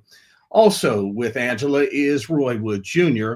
We all know him as one of the most profound comedians and hosts of our time. I'll turn it over to them and I'll join them in a few minutes. Been up and working mighty long hours to keep this thing going. So with Angela is Roy Wood Jr. We all know him as one of the most profound comedians and hosts of our time. I'll turn it over to them and I'll join them. Okay, let's go, Angela. Good evening, everyone. Thank you so much for watching this live stream. We are 21 hours in, and as we embark upon this 21st hour, my co-host and I, Roy Wood Jr., have a very, very special guest. He happens to have made Black history and history for all of America as the first Black governor of Maryland. His name is Wes Moore, and he joins us right now. Good evening, good sisters. Good to be with you, Angela, and thank you. We love you, and we are so thankful for you and your leadership and everything you continue to do. And to everybody else, I just want to say not just good evening, but thank you for continuing to watch over us, continue to love us, continue to believe in us, and to continue to spend your time. So can I tell you something about Continue embarrassing about your time right now in a place, in a space where this is truly a celebration of us, when we know the assault that so many of us and our communities are feeling, when so much of the pain that our communities are inheriting right now. But I want to say that even at a time when we know the kind of pain that is being intentionally infused upon each and every one of us from a federal government, even at a time when I know that I'm standing here as the governor of the state of Maryland, where we have over 160,000 federal employees in the state of Maryland who right now are being questioned about the value that they bring to our society. People who have been working for Democratic and Republican administrations before, where politics has never entered into the equation, simply a love of people, and are now being told that the work that they are doing to make sure that our grandparents are getting the health care that they need. At a time when you have people who are defending our country, both domestically and overseas, at a time when we have people who every single day are ensuring that our communities are safe, that our parks are open, that our homeland is protected, who are now being told that they are adding to inefficiency within our society. At a time when we know, when we're watching proposals like cutting hundreds of billions of dollars of cuts to things like Medicaid, at a time when we're watching basic freedoms and securities that we relied on and we believed in, that are being challenged by people who have done nothing to sacrifice on behalf of this country themselves. I just want to say that I continue to be uplifted about the place and the space that I'm in right now. That I'm speaking to you from Annapolis. I'm speaking to you from a place, from the state of Maryland, that was literally the birthplace of Frederick Douglass. That was literally the birthplace of Harriet Tubman. That was the birthplace of Thurgood Marshall. About the place and the space that I'm standing here and coming here from Maryland, a place that is the northernmost southern state, a place that had the bloodiest battles of the Civil War, a place where the Mason-Dixon line literally runs through my state. And I'm standing here to say that we are all descendants of survivors. We're all descendants of those who came before us and saw the pain and saw the brutality that our society can intentionally inflict upon us. And they got up every morning and they said, still I rise. Still I fight. Still I conquer. And still I win. We are now just the most recent iteration of this journey. We do come from the blood of Tubman. We do come from the blood of Douglass. We do come from the blood of Shabazz. We do come from the blood of Marshall. And just like them, still I rise. And so even in the times when it can feel darkest, hold on to that light. Hold on to each other. And know that in this time when we stand strong, And yes, when we mobilize, that there is no weapon that is formed against us that shall prosper. We have been told, it is written, and yes, that joy will come inside the morning. And so I'm blessed to be with each and every one of you. Thank you to Angela and to Ed and to Roy and to everybody who made tonight happen. This was the fulfillment that we all needed tonight. This is the entertainment that we all needed tonight. This is the joy that we all need to feel tonight. And I'm here to say, I will rock with you tonight and tomorrow and always. We love you and God bless you and thank you. Thank you so much, Governor Westmore. Does he have time for one question or does he have to bounce? I always got time for Just one question. I'm not going to ask you about the samurai sword on the wall in the background. I know we don't have time for that, Governor Moore. Oh, you can ask about that one. no, that's tonight. That's getting ready to get used. Okay. You flipped the Republican gubernatorial seat to Democratic. As a candidate, what was one thing that you were able to do to help connect with Republican voters? As I feel a little deeper into this administration, as we get deeper into the first 100 days, I feel that some Republican voters are going to be a little more pliable coming up on midterms. Is there any one blanket thing or one piece of advice that you could give people as we start engaging Republican voters to get them to kind of see what's going on? It seemed like from the looks of these town halls, some of them, they starting to see what's happening. No, they are. And you know, it's interesting, Roy, because I ended up winning with more individual votes than anyone who'd ever run for governor in the history of the state of Maryland. And the reason I bring that up is because just mathematically, you don't get that by just winning Democrats. We won Democrats, we won independents, we won a good chunk of Republicans. And I think a big thing was we had to show up and we had to be able to make our case to them. And I really do believe that one thing that we have seen is that you've seen how Trump, he mastered something. It's this idea of telling people to be afraid of it and then telling people who's to blame for it, right? That is the strategy. That's the whole game. And it's rinse and repeat. It's rinse and repeat. It's either saying that the reason that my daughter is not winning a state championship is because they're allowing boys to play. The reason that my child is not getting into college is because of affirmative action.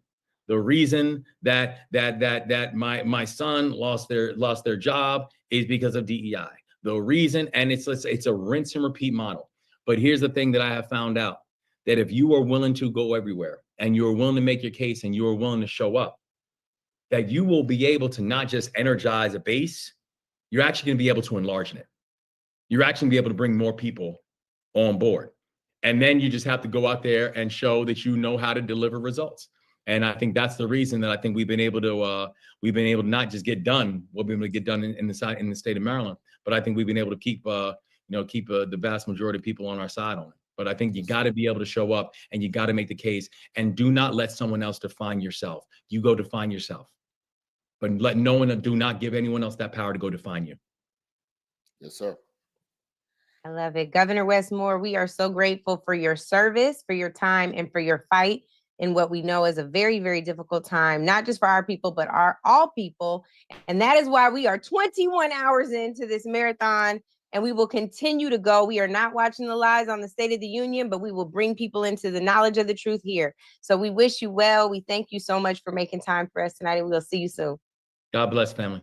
Thanks. God bless you. So, Roy, I want to do something a little different real quick. We have someone who is a queen and a sister to us. She said recently at Essence Black Women in Hollywood, she said, I recently went through a little breakup. You may have heard about it. So I want to bring Joy Reid up really quick because her name isn't just Joy. She is joy. She is walking joy. She illuminates joy. She oozes joy. And she has been such a tremendous treat for so many of us for so long. Joy, you join us tonight in this time to talk about the state of the people. We've been on this marathon. We started together, we ended together. We started from the bottom, now we're here. And so I just want you to talk about from your own journey, from where you are right now. You're also embarking on a new road in multiple ways. Yes, in this country, but also in media. Where do we go from here, Joy Reid? Well, first of all, it was so much fun to go on this journey with you, Angela Rye, my good sister. We started, you're right, we started at midnight. Then I think I was up to like 3, 4 in the morning, fell asleep with the phone right next to the bed, woke up to the beginning of the town hall. So I don't know what I missed, but I feel like it was in my spirit through my sleep.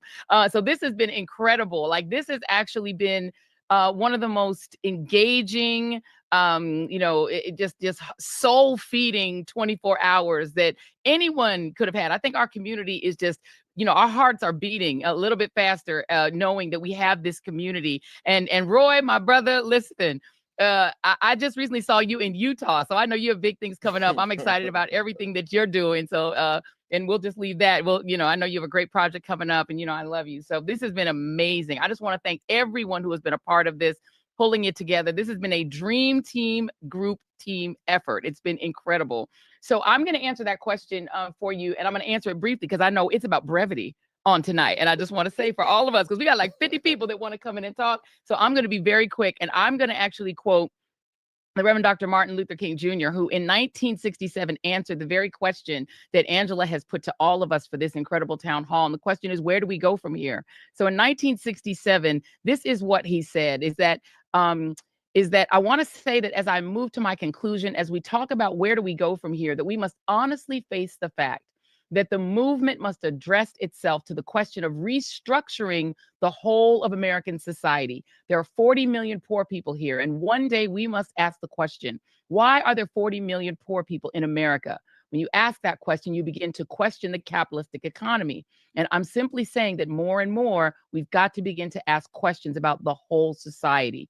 And he says, when I'm questioning the whole society, it means ultimately coming to see that the problem of racism, the problem of economic exploitation, and the problem of war are all tied together. These are the triple evils that are interrelated. In other words, your whole structure must be changed. A nation that will keep people in slavery for 244 years will thingify them and make them things, and therefore they will exploit them and poor people generally economically. What I'm saying today is we must go from this convention and say, America, you must be born again. And so as we all watch Donald Trump and Elon Musk really dismantle our democracy, dismantle our society, I think that we understand that there's going to be rubble in the road. And the question is not, how do we build back what we had before? It's not about building back the previous status quo, which was obviously so dissatisfying and unsatisfying to people that people chose chaos. So I think where we go from here is starting to think about what we build from that rubble. What does this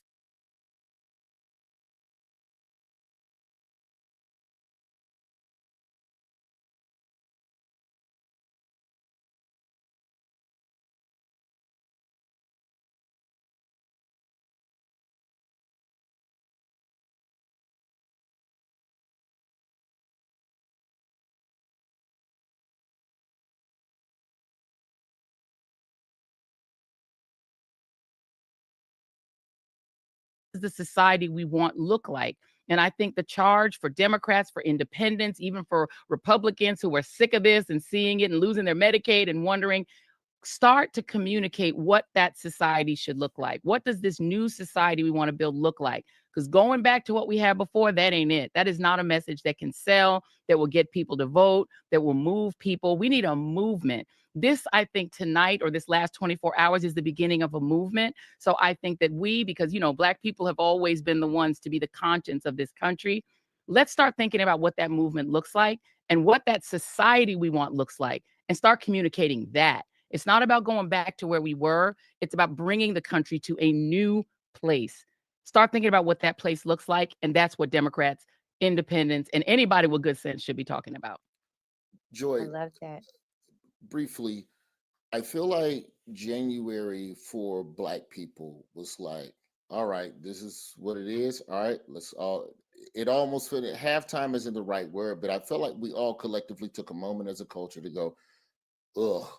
And I know Black women was going, don't call us, don't tell her, don't check in on us. We are not going to help you.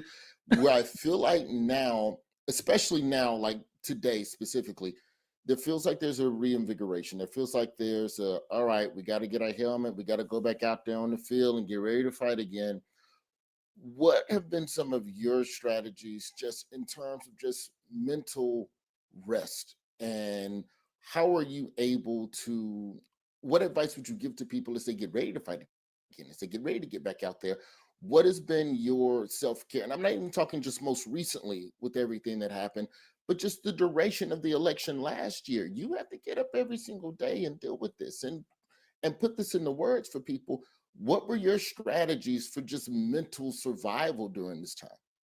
Yeah, I mean, well, first of all, everyone cannot have Angela Rye's cell phone number because one of the strategies is to call, phone a friend. And I have to say, I have some of the greatest friends, not just the Machetes, Angie and the other Machetes, but my best friend, Miss Kim, Miss Jackie, that, you know, we do read this, read that together, but she also is like a counselor on the side for my wellness. And I think that the reality is, and of course, my husband, my bestie is my husband, Jason. I really think you have to lean into the relationships, the people around you, your friends, your family, because unless you're grounded in those personal relationships, you're not going to stay sane in this mess. And look, we as the 92%ers, we were sitting on that wall in that graphic, watching everything burn, but the fire has caught the building we were sitting on. And so as Black people and our 80%ers, our brothers that rocked with us in this election, we did not choose this. We did not cause this, but this fire is burning us up too. So the reality is, we actually just now have to engage. We may have wanted to sit it out, but as you all know on this town hall, we don't have a choice now because this fire is consuming our house. So I think what we have to do, and I love the fact that we leaned into what the Black community is going to do to save ourselves, save our community, save the resources we fought for, save the positions we fought for, because we have to put the mask on ourselves before we can put the mask on the country. So I think unless we're strong as a community, cohesive, and unless we have a plan, we can't even really try to save this country. We've tried to do that for almost 500 years. And there are parts of the country that don't want to be saved. They want this fascism. They want to go in this direction. So I think what we have to do as a community, let's put the mask on ourselves. Let's get cohesive. Let's describe the nation we want, the society we want, and then we can form a plan. And part of that is a communications plan. How are we speaking with authority to our community? Who are our trusted voices? No one can choose that for us. Who do we trust? Where can we find them? How can we get access to what they have to say? And then how can we take what we hear and form a plan? Once that mask is on us, then we can start to plan for everybody else. That's exactly right. Joy, thank you so much. I want to bring in, we have a big Black family gathering, y'all. I want y'all to see this. We have a full swath of experts, organizers, activists, attorneys who are here with us. And I really want you all to see how large of a gathering we have. And it's going to continue to grow over the next few hours. I'm trying to make sure we get the visual where y'all can see the pictures of everybody in here. Right now, it just looks like me and Roy. But hopefully soon, our production can figure out how to get the squares of everybody up. While we're doing that, though, I do want to take a moment, Roy, to recognize Congressman Glenn Ivey, who is joining us. Clearly, he is sitting with us and not in the House chamber. So I want to ask him why. Like, you chose clearly to sit out, Congressman.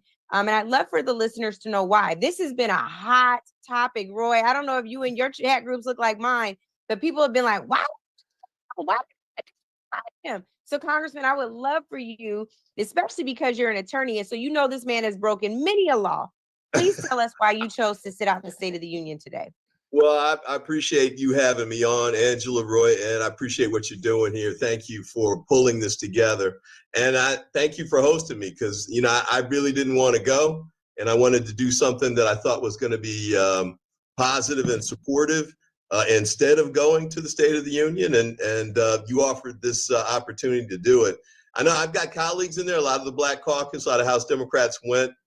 You know, God bless them. I think it's fine, you know, depending on what room they're in, as long as we're all saying the same things. And I think we're all recognizing the need for a change to move forward. And I do feel like the tide's turning for us. You know, we've had a lot of good success with these court cases. There've been about 100 filed. You know, the legal teams that were put together by the unions and advocacy groups gotten a lot of injunctions put in place, probably around 30, and they've won almost all of those. And I think politically too, his numbers are starting to drop. People are starting to realize that, this was an okie doke. This was snake oil. He said he was going to try and help regular folks out economically, but he's really just trying to help out Elon and the billionaire buddies. And I think it's important to see too with the tariffs. I mean, because that's clearly not aimed at helping regular people. There's no way he can spend that. I don't know what he's going to say tonight, but that's just taking money out of people's pockets as a sales tax. So, I didn't want to be part of being in there. I wanted to be out here. And once I heard that you all were doing this, I knew I'd rather be here working with you all in this community, with this strong team, with the, like Joy said, people moving in the right direction, moving together. And I wanted to be part of this instead.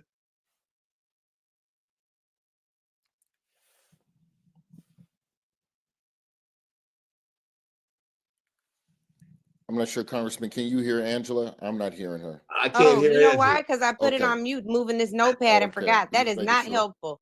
I was trying to test how well you could read my lips, Roy Wood Jr. Did you see? I'm in here. I'm ready to jump in. You just say the word. Well, I Roy, appreciate thanks the for Congressman bailing me being here. out, man. I thought my laptop had gone south or something. Man, or hearing was going out something. I'm sorry. I was just gonna say the question of the day really is, where do we go from here? So given the amount of pressure that I know a lot of our members are facing, your colleagues on the other side of the aisle have been protested so severely in town hall meetings that they were like, you know what, hell with those town halls. We just gonna go forth and do something else. Where do we go from here? Do we continue in the fight? Do we become more united? What is your plan? What do you suggest that we do? Yeah, I think all of that's right. I think we need to keep the pressure up. In fact, keep increasing it. There was sort of a lull after Trump won. I remember when he won the first time, we had thousands of people come out and march in the streets, and there was a lot of anger and everything. This time around, I think we were all in disbelief. Like, how could this country have elected Congressman this Ivey, dude I don't again? want to cut you off, but I want to note right now, I'm not watching the State of the Union, but reports are coming out that Congressman Al Green has been carried out of the House chamber. So I think that he wasn't carried out. He walked out of his own will. So But who they said he stopped got carried out? Well, it looked Oh, like they you were going said to that, escort him Mark. out. Put Yeah, this yeah. They information came. in It the chat. appeared. No, well, I didn't. That's why I put it in chat. It appeared they were going to arrest him, but he decided to leave of his own free will. Vince and I just below the chamber, but he stopped the speech. Al Green stood up as the one Democrat and stopped the speech. So he's coming out, and we're gonna go try to see if we can get him now and bring him down here to us. So we may see him in a minute. That But would be go ahead, great. go ahead. On it, boy. Okay. So this is what the fight looks like then, Congressman Ivey. He cut in. Let me tell you the facts right now. I'm wearing a suit and I'm in the building. I'll report back in a second, Angela. That's all right. This is what democracy looks like, right? I got a note saying Al got escorted out, but that's Al. He's I think he might have already filed articles of impeachment against Trump. So that's his approach, and I God bless him. The key is that we're all working together on the same team, trying to accomplish the same goal, because we recognize how destructive Trump has been just in it's like 50 days, and he's put the jackhammer to like everything across the board, especially things affecting the African American community. The Title I stuff. He was trying to cut funds for schools, Medicare. The Republicans like almost a $1 trillion cut, and that's taking health care away from folks, and Obamacare too. African Americans, but also low income folks in those red and rural states are going to be hit by that as well. And so, we've always led the charge as African Americans for the fight for equality.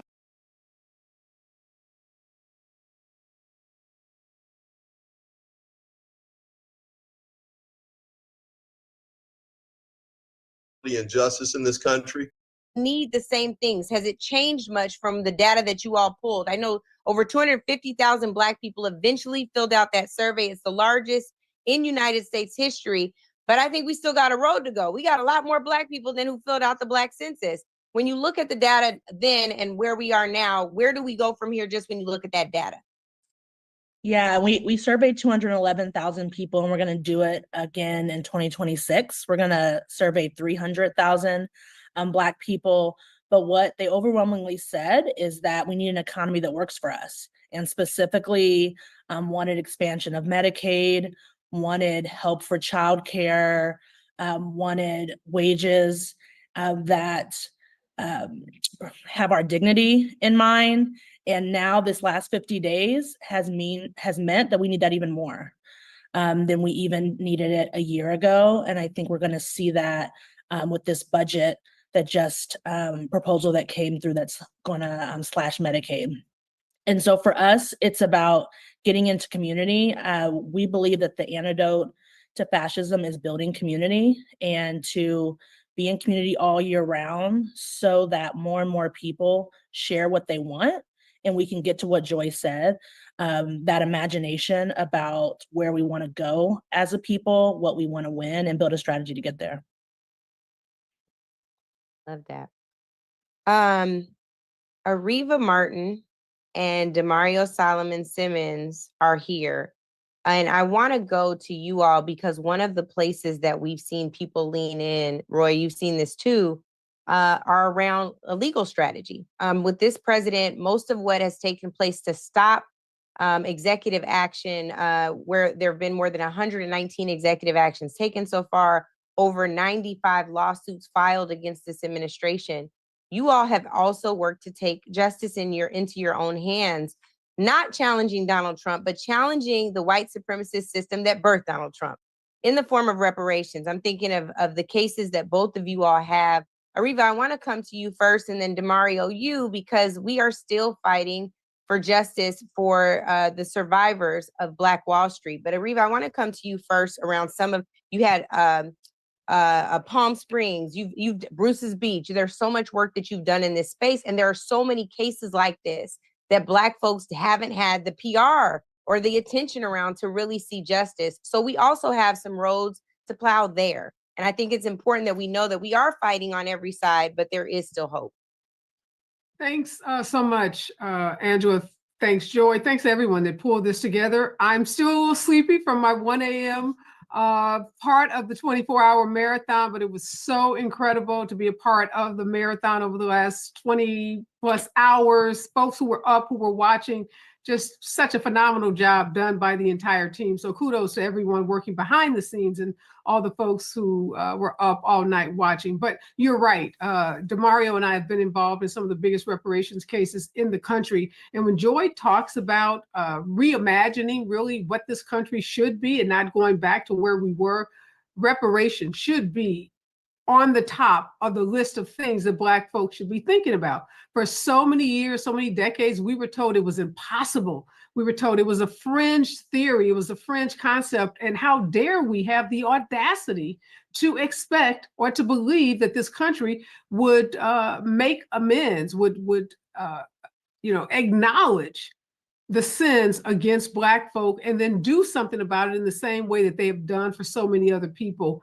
Cornell Brooks at Harvard Kennedy School wrote a brilliant piece a couple of months ago about all the ways that this country pays reparations on the regular, on the daily, to so many different groups of people. But yet when it comes to Black folks, the concept of reparations, the concept of giving us what we are justly entitled to, people get all nervous about it. They start clutching their pearls.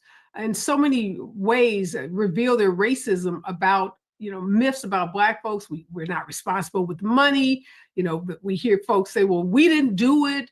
Why should we have to pay for the sins of our fathers? We hear these, repeated excuses, folks not acknowledging the benefits that they reap in this country every day from the uncompensated wages and forced labor of enslaved people. So yes, Angela, there is a movement around this country. Reparations committees have been started at the state level, at the local level. People are organized, people are mobilized, people are enthused. This is the moment. And I just hope that at the national level, my good friend Glenn, Congressmember Ivey is on this call. I hope that Congress has the courage to do what some local administrative bodies have had the courage to do. But if anyone is feeling like reparations is out of reach, I'm just here to encourage you.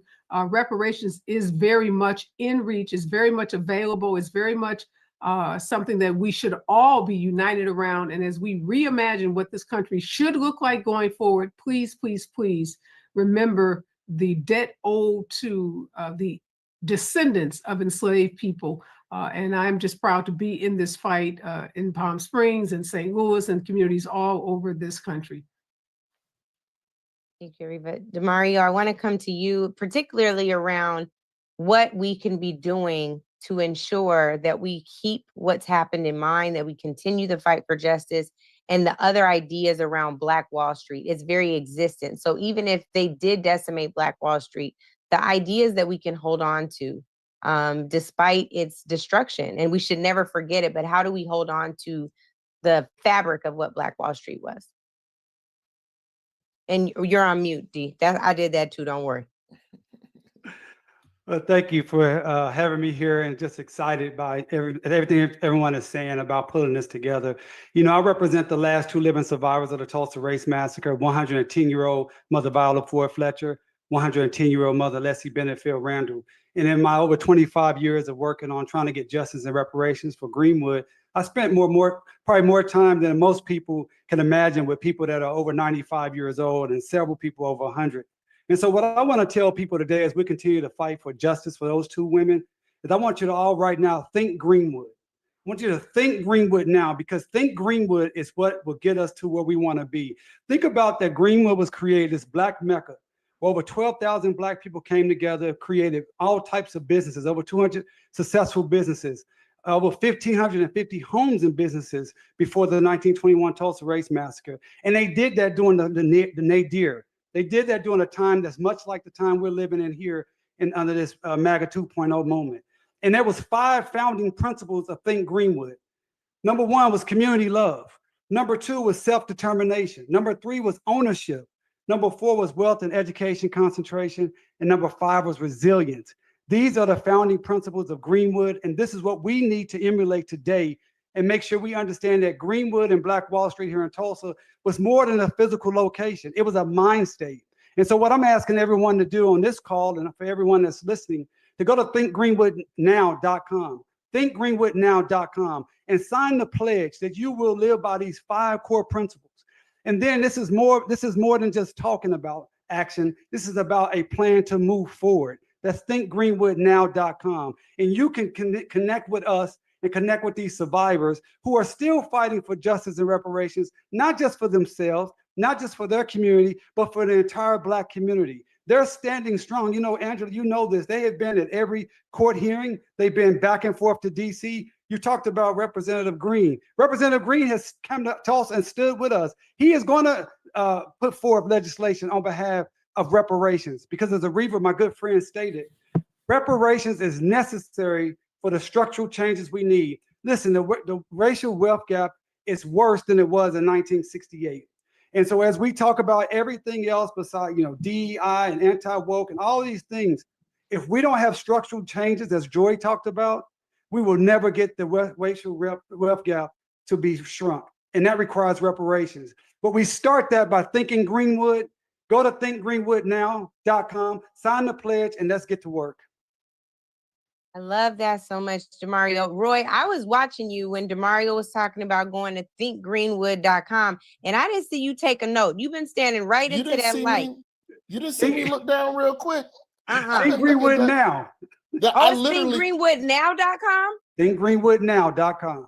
See, Roy, did you write that down? I muted myself so that you wouldn't hear the click clack on the keyboard. Oh, okay. Okay. I was down here. You know my mama taught keyboarding at Miles College. Shout out to Miles College. I was looking up. Well, we need to go to take this pledge. So, Demario, you said there's 5 principles. Yeah, 5 principles. Community love that built Greenwood. You know, one of the things about the community love, it's about making sure that we are standing together. We're doing everything to make sure that we can all be successful, but also making sure we understand this we, not the I. And that's what built Greenwood. Self-determination. You understand that Greenwood was built during a time where more lynchings were going on, open white supremacy, white segregation, but people went to Greenwood to be free, to build and have a life, as they would call it, to be a person. Ownership. People wanted to own their businesses, own their property, own their communities, and have ownership of themselves. And we've seen over the last decades upon decades that regardless of anything, we're going to have to take ownership for ourselves as we continue to fight for better policies. And then wealth and education concentration. We have to focus on building wealth and becoming better educated about what it takes to build generational wealth. I know we all just saw the tragic news of Angie Stone that was killed in a car accident just a few days ago. You know, when things like that happen, one of the things I think about is I hope she had her estate plan in place. I hope she had her life insurance in place. I hope she had a discussion with her family, what's going to happen to her royalties and her intellectual property. These are things that we have to start thinking about today.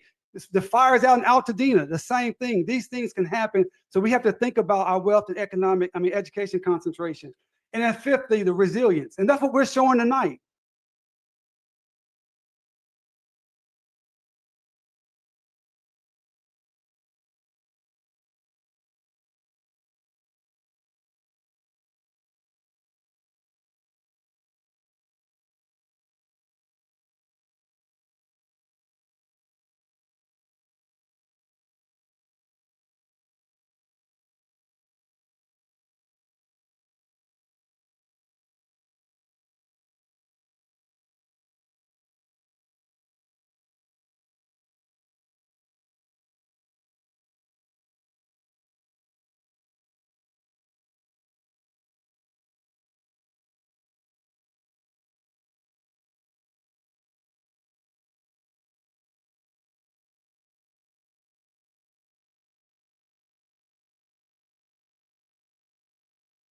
We're showing despite open white, this is a dangerous time. There will be some dark days, but we must be resilient. And if nothing else, think Greenwood now, and we can get through this thing. I want to go to April Verrett, who has made tremendous history. We're talking about resilience, and we know that many of our labor union brothers and sisters and family members are deeply resilient. Y'all have been on the front lines of some of these lawsuits, labor unions writ large. When you think about the inherent connection to that question, April, where do we go from here is something that Dr. King asked all of us. And of course, he had a tremendous strategic partnership with labor. Where do you think we go from here now in 2025, given the tremendous setbacks that we are all collectively experiencing? So thanks, Angela, and everyone. Incredible show of resilience and spirit, and how much we can center this squabble up in joy and in love and in community. And to the question of where do we go from here, I'm so glad Joy invoked the spirit of Dr. King, because it is the very same things he called for that is unfinished business, that is the North Star, I believe, for where we go from here. We have to, I believe, join forces and build enough power to end poverty and systemic and structural racism forever. And if we center those who are suffering, continuing to suffer from economic exploitation, it's us, right? It's our other sisters and brothers and people of color. It's women, it's immigrants, right? When we center ourselves and when we build enough power for ourselves to dismantle the systems of poverty and racism in this country, I think we can begin to get stuff done. And I think that we have to stage, as folks have been saying, a fight. I don't get the Donald Trump phenomenon, but I've been thinking a lot about it. What attracts folks to that type of leadership? And I believe Americans are people who want to feel protected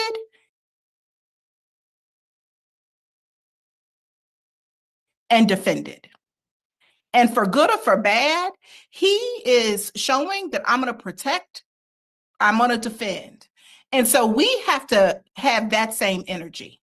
In this moment, we got to show that we are going to protect and we are going to defend what we care about, right? That vision that Joy talked about, I think is so important. And how are we not abandoning what we know we need in our communities? I don't give a damn. We should be out there talking every day about when they're going to raise the minimum wage. You care so much about working people. When you going to vote on raising the minimum wage? You care so much about working people. When are you going to put policies in place that stop price gouging? and unnecessary fees that rob the poor. You care so much about working people. When are you going to invest more in our community? So the very things that we need, now is the time to stand up the fight for them unapologetically. And the last thing I'll say, Angela, is I have come to believe that we are in the civil society because we want to fix things, right? We want to be fixers. We want to put balm on. We want to throw water on fires. Now is the time to throw fuel on the fire. Now is the time to blow up the spot, right? It is not a time to shrink. It is not a time to be small. We have to blow up their spot in the way that they are trying to blow up ours. And I think we got to do that in a focused and a prioritized way. We got to pick our battles, folks. We cannot get sucked into every single skirmish they want to suck us into. We will exhaust ourselves by Memorial Day. So let's focus and let's prioritize and let's fight like hell. So while we were talking, it's also been dropped in the chat that Congress members Frost, Crockett, and Presley have also walked out of this joint address of Congress for Donald Trump. So this is an opportunity. I feel like we got to bring in some of the youngers. So I want to go to Zai. Zai Bryan, I want to come to you because it is so important to have young voices on here. You all are not just our future, you're our present. I want to know if the actions taken by members of Congress who are walking out in this moment resonate with you, with them, some of your peers. I'm not going to do you like white folks do and be like, tell me what do black people think. It's not going to be one of those. But I am curious to know. As a youth. as one of the youths, right? Yeah, like do you feel seen by that act of protest? What would you have expected from members of Congress tonight? Well, thank you for having me first. Secondly, young people, as you said, are not just the future. We are the current moment. I'm encouraged by seeing them walk out because so often young Black people are told we have to conform, we have to be like everyone else, we have to, just make our way to the top, and we can't be outspoken, we can't say our true thoughts, and we can't really stand up in the ways that we want to. So I'm happy to see the people who have made it into those positions walking out and being very clear on where they stand and not leaving any room for any bad interpretations of what they may think or believe. But I mean, I think one of the reasons why I'm even running for office, I just launched my campaign for school board in Charlottesville. And the reason why I'm running for office at 24 is because I believe that we are ready to lead. And I don't want people to use age as a proxy for experience, because I think that young people bring a lot to the table. We bring a lot of unique perspectives. We bring a lot of thoughts and ideas and innovative ways at going at things that we're facing in the current moment, all of the challenges that we're seeing. So I think that if young people are able to be supported, we all do well. But additionally, we need intergenerational base building. And so it will require young people to respect, the past, the elders, the work that they have done and the foundation that they've laid in order to inform the work that we hope to do in the future. Thank you so much, Zai. It's on my heart to go to this lovely young woman. Congresswoman Marsha Fudge is how I met her. But most recently, she was the Secretary of Housing and Urban Development, where actual change did happen during that administration and under her watch. She also is the former president of Delta Sigma Theta, and she is such a gem. I have to ask you, Congresswoman, because I'm still saying Congresswoman, it's Madam Secretary.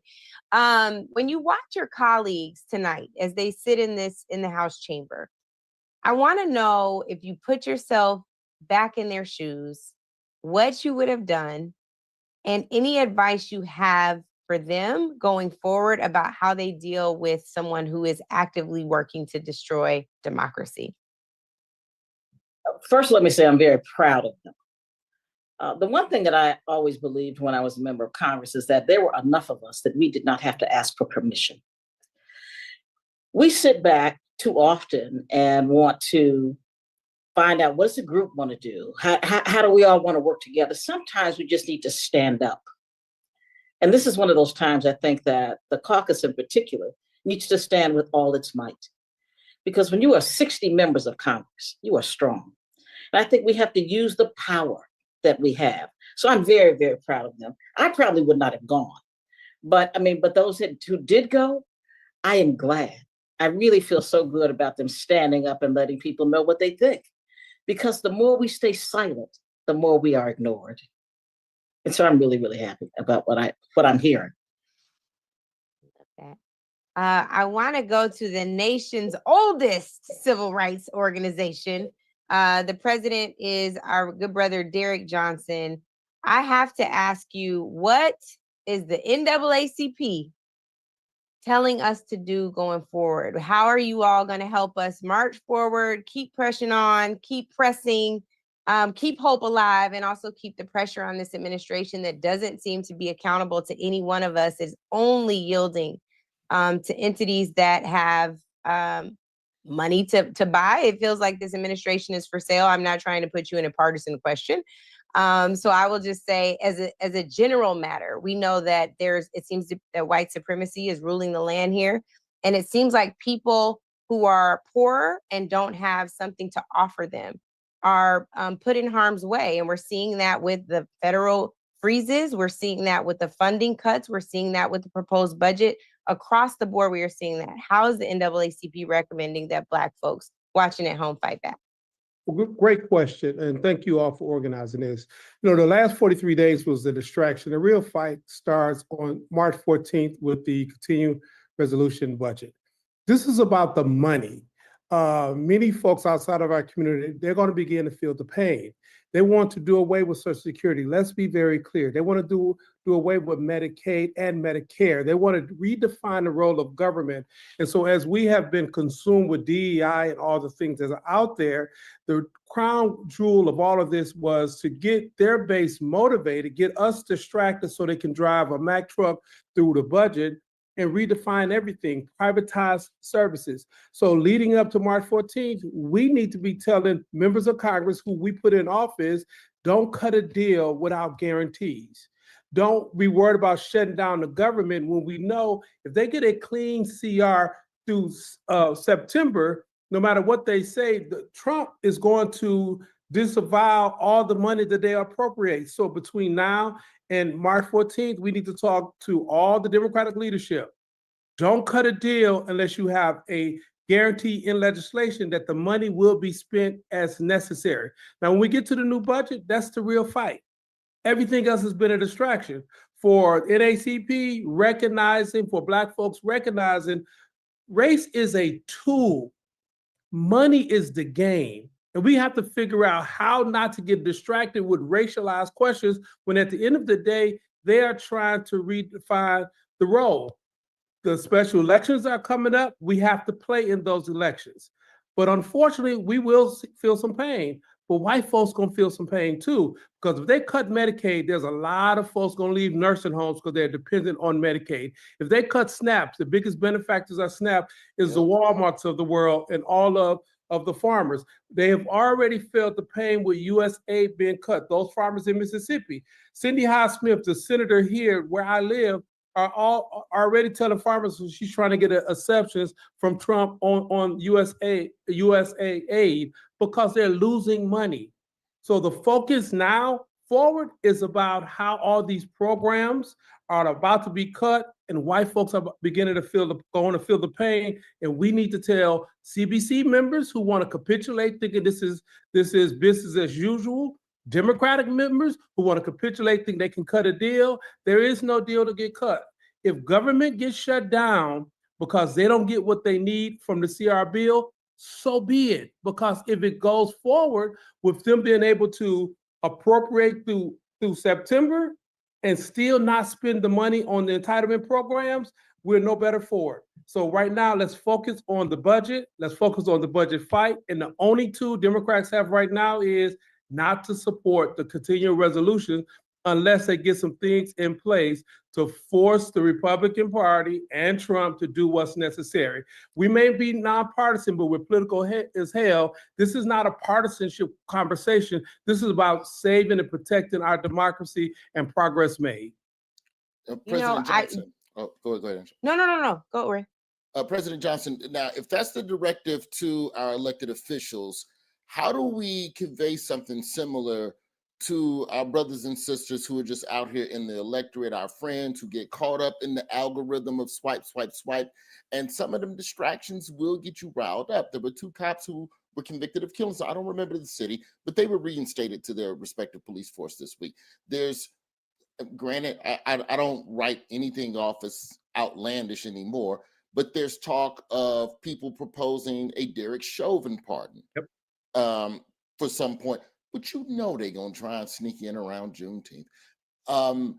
Something like that, it's not policy, but it emotionally empowers a base that has been misinformed to then continue to push back on all of the things that as an electorate, we actually need to be paying attention to. So how do we help drive voters to educate themselves and not get caught up in the algorithm of distractions? Or how do you allocate your attentions over here? Put 80% on SNAP and Medicaid, and then you throw 20% over here on police officers getting pardoned. Well, that's the fight we're in. The controlling the narrative in this moment is most important. CBS is compromised because they have an issue of merger in front of the FCC. Comcast is compromised because they don't want to lose the broadband money, the tens of billions of dollars they got for broadcast. Therefore, MSNBC and NBC, they're paralyzed. Disney is compromised because of the regulatory issues they're concerned with.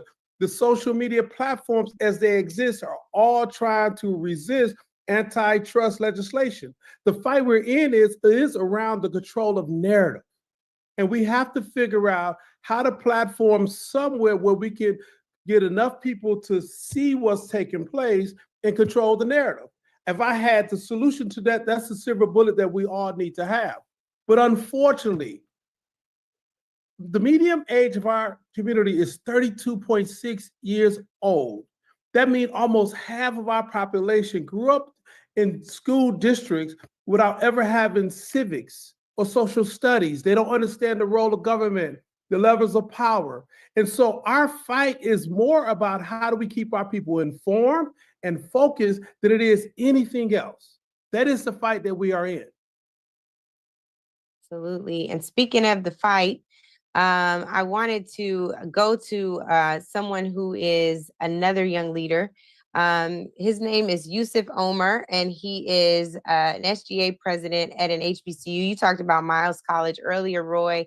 And so I want to know what the fight looks like for students at historically Black colleges and universities where you all are being told that your funding could get hit too. This is the same man who took credit for giving funding to y'all that he did not give, and has criticized the last administration for actually giving him. So I want to know what the fight looks like on a student level, what you all are talking about, how you all are talking about mobilizing when your education is on the line, and actually your bodies could be on the line as well. Absolutely, Angela, and just thank you for having us on here. Thank you for highlighting young people, understanding that we are not the future, we are the now. Understanding that HBCUs have been the backbone for years, for hundreds of years, of Black excellence, producing leaders, innovators, change makers, people in all different walks of life in every single field, despite being historically underfunded. That's just reality. And that reality is clear as day that each HBCU in these United States does more with less. If we say that we truly value education and value our young people, we must invest in every institution that has invested back in us. Federal funding for HBCU shouldn't be a charity, and it shouldn't be something that people can threaten to take away. It should be something that our government should continually invest and add more to. I look at it like federal funding for us at HBCUs is a debt owed to the legacy of what we do, of what our ancestors fought for, and the brilliance that these institutions represent. When you fund the HBCU, you literally fund the future of Black leadership, of Black culture, of economic power, and social progress in this country. And as students, we're working on not only mobilizing, but we're now having students run for office while they're in college. We have students at HBCUs running for city council. These are hometown heroes that we need to shed the light on. We need to donate to their campaigns. We need to support them. And we need to educate. I want to shout out my professor. The reason I'm here, Dr. Wes Bellamy, these are the environments that we're cultivating at HBCUs, classrooms, and discussions and ideas and debates that are not only staying in the classroom. These ideas, debates, and discussions are now being traveled to different boardrooms and into houses of government and state legislators. So it's definitely needed. Funding for HBCU should never stop, and the research funding for HBCU should never stop. I want to call up Wes Bellamy, Dr. Wes Bellamy, who is, yes, a professor, but also the social action chair for 100 Black Men. Talk about the role, Wes, that you all must play. Also in supporting Black women who doing this work already, but we need to be standing together. Talk about the important role that you all play right now and where we go from here, and talk about some of the things that you all are doing next or right now that folks can engage in. Sure. Sure. First and foremost, major kudos to you. I call you the Chris Paul of the movement, Angela, for always being the architect. She's always passing the ball, setting people up, and she can be nice, nasty when she needs to get us. We need to stay on topic. Great analogy. So Oh, let me, yeah, thank you, sis. Much love. As Yusef alluded to, we know that HBCUs play a very pivotal role in our community, but just as important as it is for us to support our HBCUs, we need to support Black students no matter what institution they're at. We see PWIs under attack. Our Black students, whether that be in Black student unions, we saw this information come out right there at Ohio State University about potentially their Black student union being shut down. We've seen certain things transpire at University of Virginia, where I live right next to. I mean, there's a multitude of institutions at multitude of students at PWIs and HBCUs alike who need our assistance. So Angela, when you ask the question, what do we do in the immediate? I think that means showing up. Yusef made a really good point in terms of how there's young people who are running for office right now. We just had Zayana Bryan on earlier. She's running for city council. I would encourage us all in the immediate to donate to her campaign. I just donated $100. I asked for anybody on here to match that. That's a young person on here right now who's out doing the work, and she's committing herself to get in the fight. So we all can do something in the immediate today by supporting her. On a broader scale and on a larger scale, when we talk about different things specifically in our community, tomorrow or Friday or next Tuesday or next month, I think it's about doing three things. One, we have to be able to endure and mentally and emotionally prepare ourselves to be able to endure what's going on in front of us. There's going to be a lot of fatigue that we feel both emotionally and mentally from just all of the things that are coming on in our bodies. So I think it's important to be able to have your happy space, take the time away when you need it, be able to rest when you need to, and then again, be prepared to go out and get up and fight the next day, because there will be a fight tomorrow. Secondly, when it comes to on a local level, we all need to be looking at how we can be engaged today. Whether that means showing up at a city council meeting, showing up at a school board meeting, showing up to a PTA or PTO meeting, we can all go and do those things today. And then thirdly, we know that we're going to have to contact and support our legislators, whether that be persons like Jasmine Crockett and others who we know are on the front lines and they're speaking out and speaking boldly. But in addition to those folks, we need to be agitating the individuals who aren't as loud, the quote unquote moderate Democrat or the moderate liberal or the moderate independent or the radical Republican. We need to be agitating and bringing the smoke to all of them the same way that y'all work for us. I saw a small clip just a second ago. Somebody sent it to my phone of a sister during the State of the State of the Union, and there was a coward. I mean, there was a congressman who snatched the paper. She said she had a paper that said, "This is not normal," and he snatched the paper out of her hand and then threw it up in the air like "hip hip hooray." Like that should infuriate us and motivate us to go to work. Me personally, I would want to do some other things, but I'm going to channel my energy to go do some work within the community. And I think those are the things that we can do right now. Like everybody isn't going to mobilize a 5,000 person march. Everybody isn't going to be able to put together this prolific town hall, but we all can do something in our communities first, in our neighborhoods next, in our states and congressional districts after that. So let's go get to it. I challenge y'all to work not only with me, but everyone else on this call and those who we don't know, so we can get to work.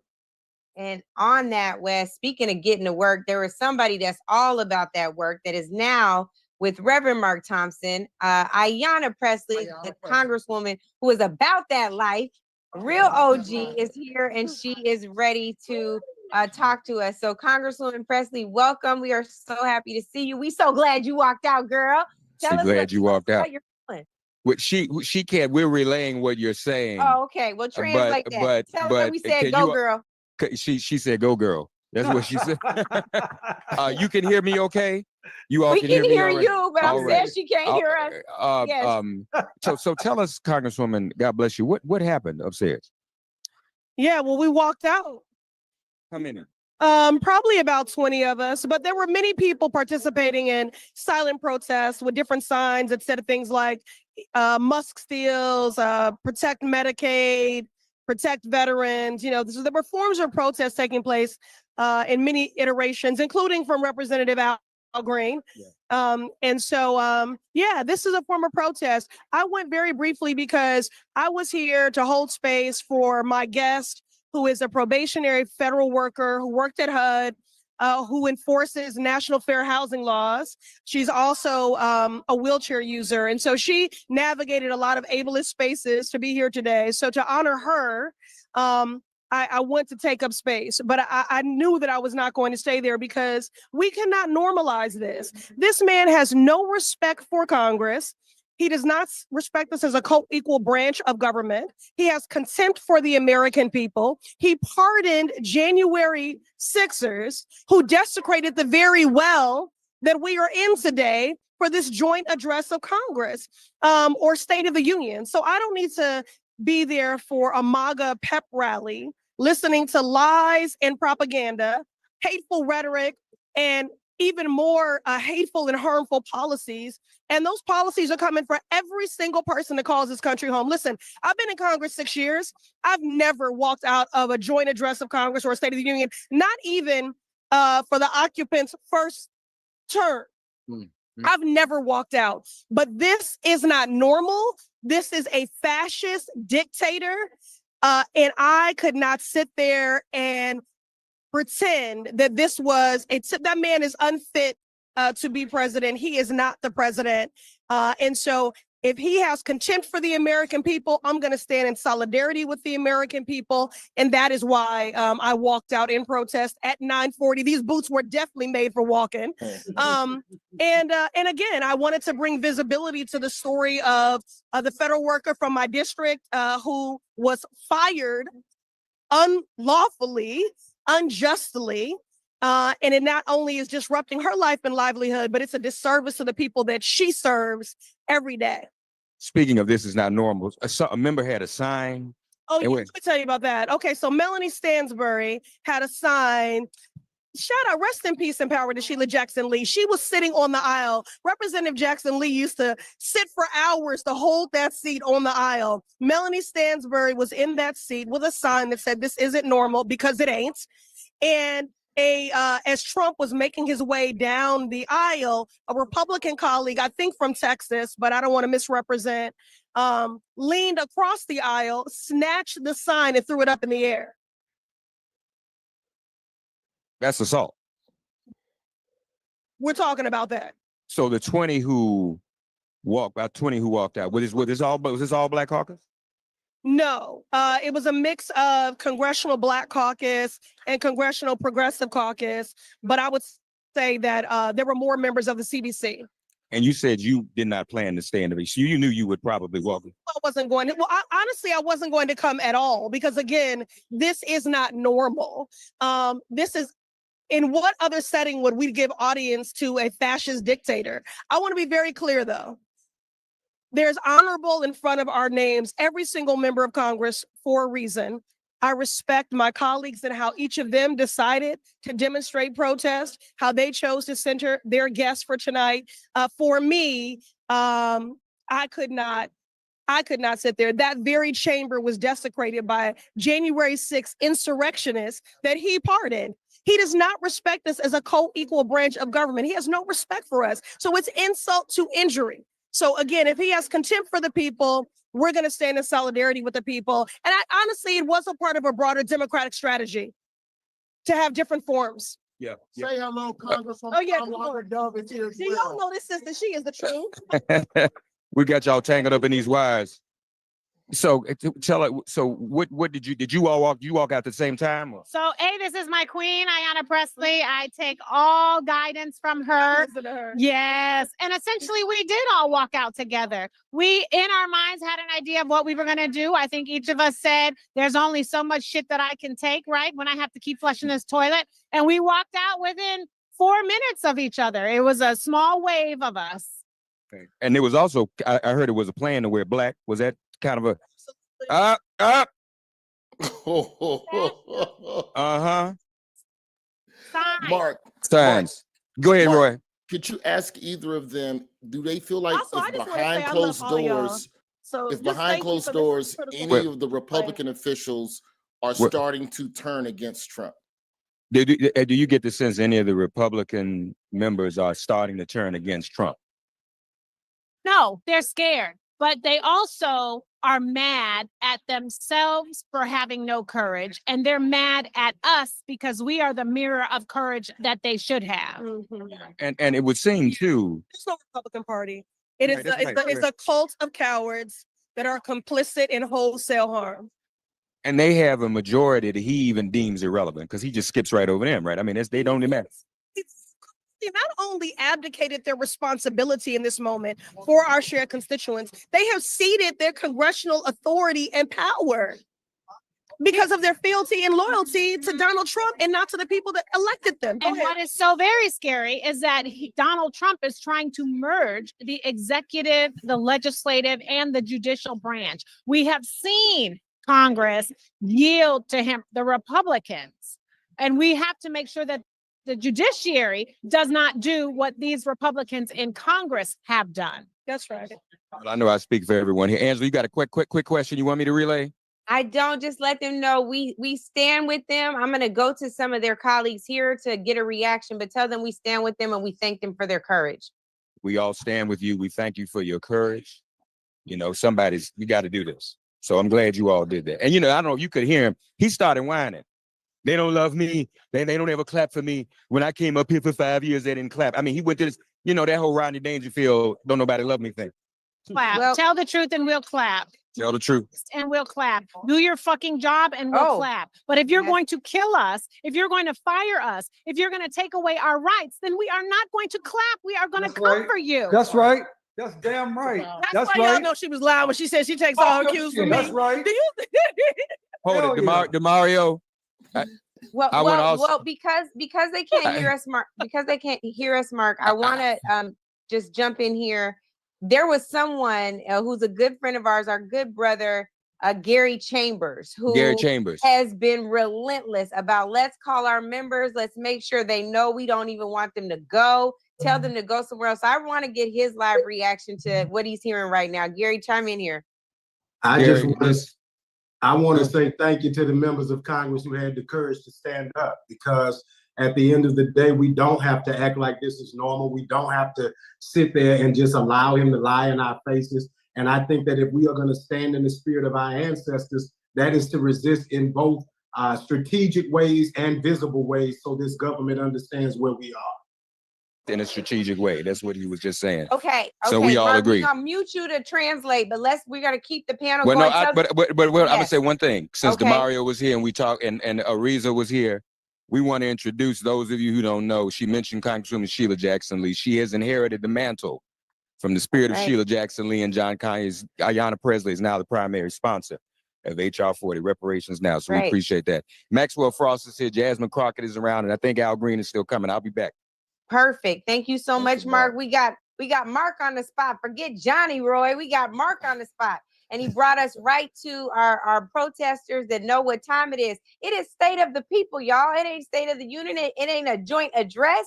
This is our time, and it is so good to be alongside people with courage. I want to go to some sisters that I know carry the mantle for courage all the time. Bishop Leah Daughtry, I want to come to you, and Siobhan Arline Bradley. I also want to come to you simultaneously. I want to hear what y'all think about that. And now that we've had some sisters show up, show out, say that we're not going to sit here and listen to this nonsense, what do people at home do with that same courage? How can we motivate and activate that same courage? I also want y'all to know I came to them because these are my side pastors, okay?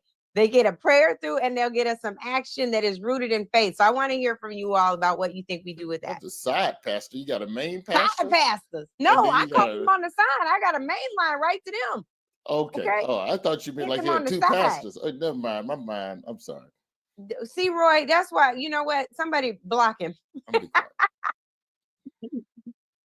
Well, I'll start. Siobhan, go ahead, Siobhan. You go. Well, I'll first of all shout out to the love tonight. I suspect the ancestors are well and resting well because of what's happening right now. So just shout out to the whole family, Angela, for keeping us rolling. I think a couple things to offer as you think about the response. And I want to just honor Black women in this moment for being aware and taking space that we know is ours to take. I will tell you this, there is a unity between the brothers and sisters tonight that I think is palpable, and I think it's changing the game. But when we talk about the ground game, we need to talk specifically about where people need to go.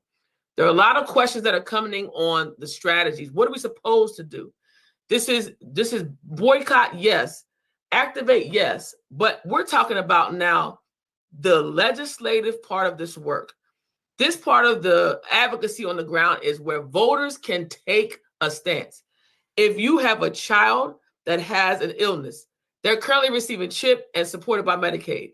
If you have a mother or a father who is over 65, they're receiving any kind of treatments. They're receiving Medicare. Social Security is on the line. I also want us to understand that when we start talking about SNAP and benefits, these are not just benefiting Black people. There's a misnomer about these entitlements. And what I want people to understand is you have to now start calling your senators every single day. Be relentless. Be relentless in a way that allows them to know you will be voted out.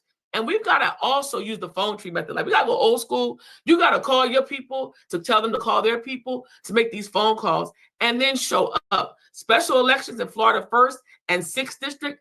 Do not miss this. I don't care that it's a Republican district. I care that we got Black people that can vote. Here's the last thing I want to say, Angela, for this call tonight. As people are listening to what's happening, we got to understand that strategy will outweigh this foolishness.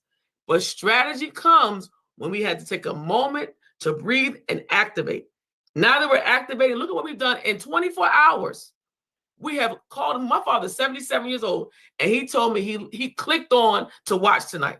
We're hitting generation after generation. We got mothers, grandmothers, fathers, folks that have not been listening are now listening. So when you say turn the TV off, that doesn't mean turn off the activism. That means turn off this moment to be able to pull together what we're doing tonight. And it's working, y'all. We are going to win because our ancestors gave us the blueprint. This is a different man, but not a different plan. That's what I want you to hear. Bishop, before you weigh in, we've been joined by Congresswoman Latifah Simon with Reverend Mark Thompson, and I want to go to her. You all heard her earlier today. I'm ready to go when you are. All right. Delivering her Working Families Party rebuttal or pre-buttal to the State of the Union. So, Mark, I'm coming to you now so we can hear from Congresswoman Simon. Congresswoman Simon, what happened? A lot happened tonight. I mean, I know I walked out. I walked out. I couldn't listen to these deep lies, this vitriol. But it also, sir, it felt like a Klan rally in there. We have to really understand what's happening right in front of us. We heard a president said clearly that he wants to take us back to a 1950s America. DEI is code for making sure that white men are leading everything. He has fired 4-star generals and has put unqualified white men to head our Pentagon. I can go on and on. We heard the lies when he started talking about Social Security. That's my grandmother. That's my aunt. Those are disabled children and the children of dead men.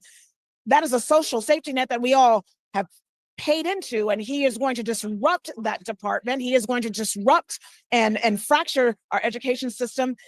Again, that's disabled children, that's K through 12, that's FAFSA. I couldn't listen to someone who's trying to tear apart the very structures that we have fought to build in the last 60 years in this country. I had to walk out. It's my job to be in this building, but I refuse to sit and kowtow to the neo-Klan. I'm not doing it. Had you contemplated that? Did you have a feeling that might be what you would do? I knew it, but my mother said, listen, my mother is from Malvern, Arkansas, and she told me this morning, Latifah, 800,000 people are expecting you to do your job and at least go. No one is supposed to kick you out of your house. So I wasn't kicked out today. I left mid-speech, very clear that we have work to do on the ground. And factually, block by block, if we vote block by block, we can take back the House, stop this madman, and win the presidency. It's that simple. These folks don't care about laws. They don't care about the judiciary. We're facing a constitutional crisis, but moreover, America is about to be sicker and poorer, and none of us are safe. You know, last thing I'll say on this, you know, a few weeks into me being here, I'm a new member of Congress. I was one of the few people outside of DOE saying, let us in and talk to these folks who want to take apart funding for HBCUs, want to take disabled services out of our K through 12 for our disabled autistic children, intellectual and physical disabilities. We want to talk to them.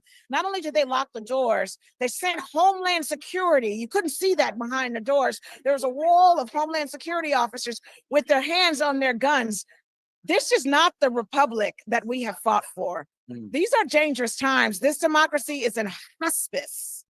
Watch out and be close and be clear. We have to organize, and folks have to run and win office, because we are this close from being in a segregated apartheid America once again. We have literally shed blood, tears, intellectual beauty to have the small rights that we have. My mother wasn't born in a democracy. Yours wasn't either in this country. Literally, they couldn't vote. Their grandmothers couldn't vote. We're only 2.5 generations past those times. This thinly veiled democracy can be whipped away in a second. Look at El Salvador.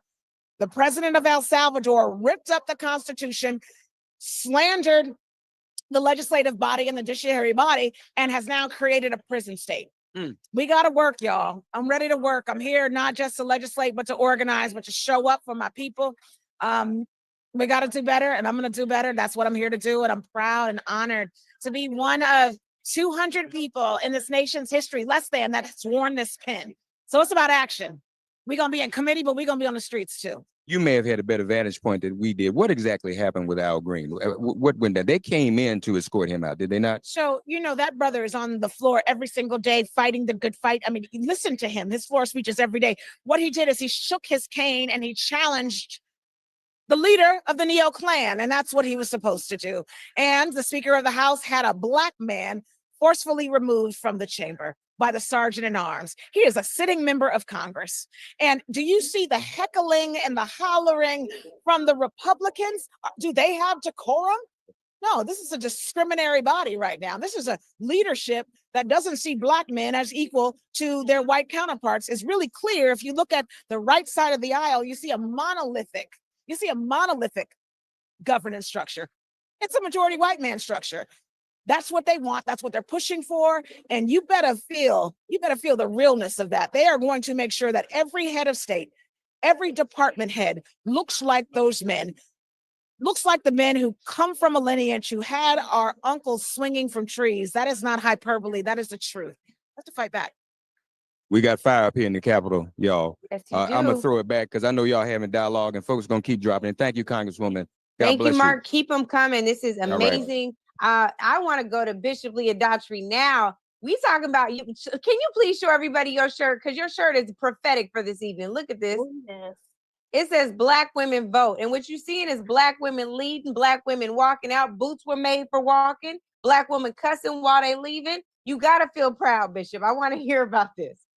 It is an amazing moment. This whole day has just been an amazing thing. And to see these sisters step up and tell us what was happening on the floor is just singular. And, you know, Black women are doing what Black women have always done in this country. And I'm not discounting the efforts of the brothers, but I was asked to talk about Black women, so that's what I'm going to do. And so I think what we're seeing is the continuation of the bloodline and of the lineage. And I just want to remind us that nobody is coming to save us. There's no army that's coming to save us. We're going to have to save ourselves. And that's just the bottom line. And if we're waiting for some cavalry, the cavalry ain't coming, y'all. We have to save ourselves. And so what I want to offer is a couple of things that people can do. Number one, reject. We have got to reject the lies. What happened today with this 24-hour marathon is one example. We got to reject it outright, refuse to accept what they dishing. We just not going to reject it. Do not engage in anticipatory compliance. Do not obey in advance. We got to reject it. Number two, we got to resist. Put on your boots, get you an Angela beret, do whatever you got to do in the places where you are to resist what is happening, to say, I will not go. Here is the line I will not cross. I am going to do what I can do, which is not to say that we all going to do the same thing, but we ought to practice resistance in the spaces where they are. Number three, we got to reclaim our heritage. We've let it go because we have had an easy time of things in some respects, or we've been duped into thinking we've had an easy time. We have got to reclaim the mantle of our ancestors, what the lineage was that got us to where we are today, where we have all these firsts, where we have people in the Senate, where we have people running businesses. It was not ever so. And so we got to reclaim the authority, reclaim the power, reclaim our legacy as Black people in this country who were built to survive. We were made for this storm. Everything that has happened to us in this country has prepared us for this moment, and we are up to the task. And the last R I'm going to give you is remember. You got to remember where we've come from. You got to remember the battles we've already won in the face of these co-presidents who will try every day to dismiss, demean, and diminish us. We have to remember that with the stock we've come from. We've got to remember the people we've come from who were sturdy enough and strong enough to survive this Middle Passage, to get here and to live 400 years, to survive through the slave master's whip, through the lynching tree, through the segregated fountains, the back of the bus, and they kept on breathing and they kept on living in the hope that we would be able to stand, not just stand, but thrive. And we cannot let our legacy and that our ancestors left for us be diminished or demeaned. Ain't nobody coming to save us. We got to save ourselves. That is absolutely right. SOS. And on that, speaking of somebody who's working on saving ourselves actively, he might have upset some party folks the other day because Jamie Harrison was front and center on a USA Today article. While white folks are talking about identity politics no more, there's no space for DEI, we're starting to see white folks in the Democratic Party align with Republicans sounding real Dixiecratish. And Jamie Harrison is like, Sweet Brown, ain't nobody got time for that. So Jamie, I want to know where you will tell the party to go from here. You see Black women and Black men thinking about Mr. Green leading with no direction in some ways, right? They're leading. They're saying, we're going to take this in our own hands. We are going to follow our own conscience. We know they are members of a caucus that's called the Conscience of the Congress. Jamie, how are you feeling about all this? And what do you tell the people at home who are like, finally, we see leadership? Well, listen, Angela, first of all, thank you for your vision, you and Joy for helping to pull all this together. And, the bishop just preached a word. She just preached a word. And we're at this inflection point, particularly where parties are. And, I'm very fortunate to have been the third Black person to be chair of the Democratic Party. But I can tell you, the Democratic Party ain't perfect. And right now, what you hear is there's a battle for the soul of the party. You got some folks who love to say that Black folks represent the backbone, the heart and soul of the Democratic Party, but at the first indication of any anxiety, electoral anxiety, they want to abandon those folks. They talk about identity politics being the thing that is dragging the Democratic Party back. I mean, hell, the right-wing evangelists in the South is an identity group. Gun owners in the South are an identity group, but you don't see the Republicans running away from them. If African Americans represent the backbone of this party, then why are not all Democrats surrounding us and supporting us in this full frontal attack that is happening on the Black community right now? We all have to stand up. We all have a role to play, but we all have to stand up and we have to demand that our party and party leaders, and I'm not saying this as a blanket, this is, you know, the DNC or whatever, but I'm saying the folks who are elected officials in this party, they all have to stand up and do their parts in terms of fighting for us. And that's what we saw in this last election. There are some people who just fundamentally do not feel as though they see Donald Trump, and they don't agree with Donald Trump. Many of them hate Donald Trump. But the one thing that they respect about Donald Trump is that whatever he believes, he fights like hell for it. Democrats, we got to fight like hell for the things that we believe, that are our core values, and the people who are the backbone of this party, and that is Black folks.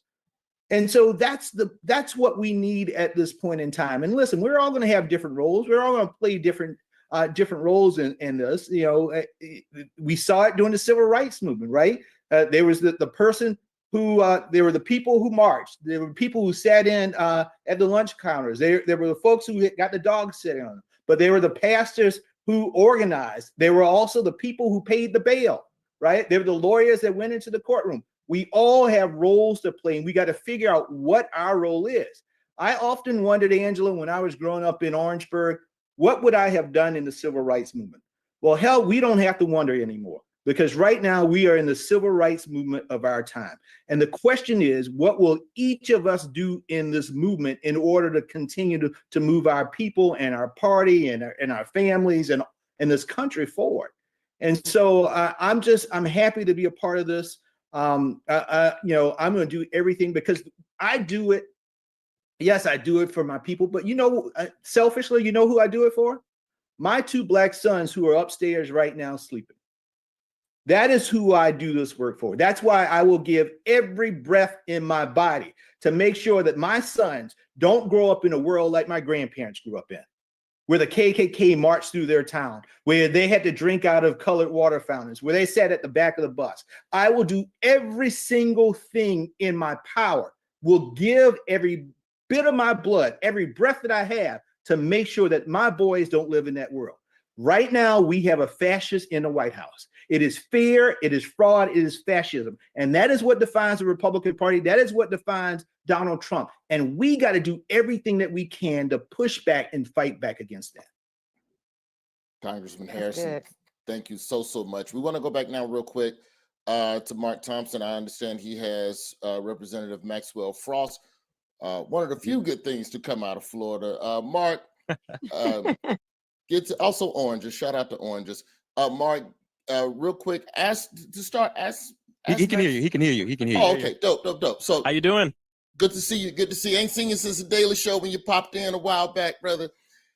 What was the consensus before going into the chambers tonight amongst all the Democrats? Were y'all like, well, you gonna walk out? Well, I'm gonna walk out. Well, you walk out, I'll walk out. Or was it more organized? Or was everyone kind of feeling their own wave as the night went on? There was definitely a lot of organizing going on. And here was the general consensus is that number one, this isn't a normal address. This isn't a normal time where you stand up when the president walks in, where you have that kind of decorum. Because number one, he's never shown that to us or the American people or any people. He's never shown that to Black people. And so we walked in there, many of us, with a plan of what to do. If you've seen the videos, you've seen people with signs, holding up signs. I hold up a sign that said Musk steals. Elon Musk has been tweeting at me every other week. If I was the richest man on earth, I wouldn't be tweeting at 28-year-old Maxwell Frost, but I'd be doing other things. But I held up a Musk steal sign. But here's the thing. The reason why we decided to walk out is because, number one, we all worked really hard to get to Congress, and our constituents sent us there. And we knew we didn't want to stay the whole time. But I think there's power in occupying a space and choosing yourself when to get up and leave and walk out in the spirit of student protesters from the civil rights era. And that's why we decided to do it. Us and a group of mainly women from the Black Caucus who helped lead us into that action. Yeah, you have some on, right? Yeah. We couldn't. You can't just get up and walk out, right? We got up and we turned around and showed them our back to show this message. No kings live here. No kings live here. Yeah. And because he thinks he's a king.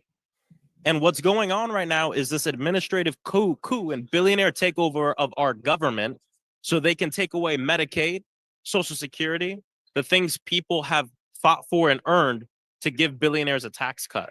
And this is what the fascists do, is they try to have us say, well, I can't pay rent because of Black history. I can't afford my medicine because of that trans person. I can't afford this. I can't afford that because of the immigrant.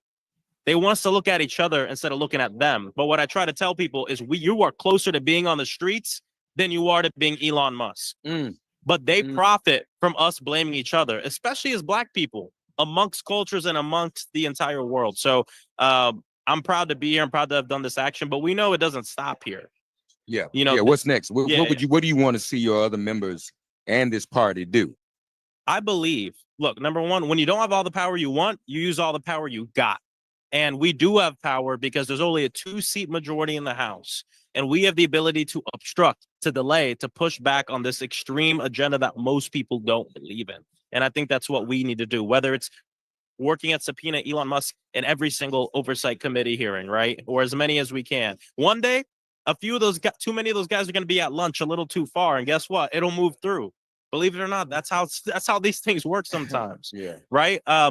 The other day, you have to challenge power too. The other day, I said grifter in chief. I think that's pretty tame. Yeah, it's tame. That's pretty tame. But they wouldn't even allow me to say that.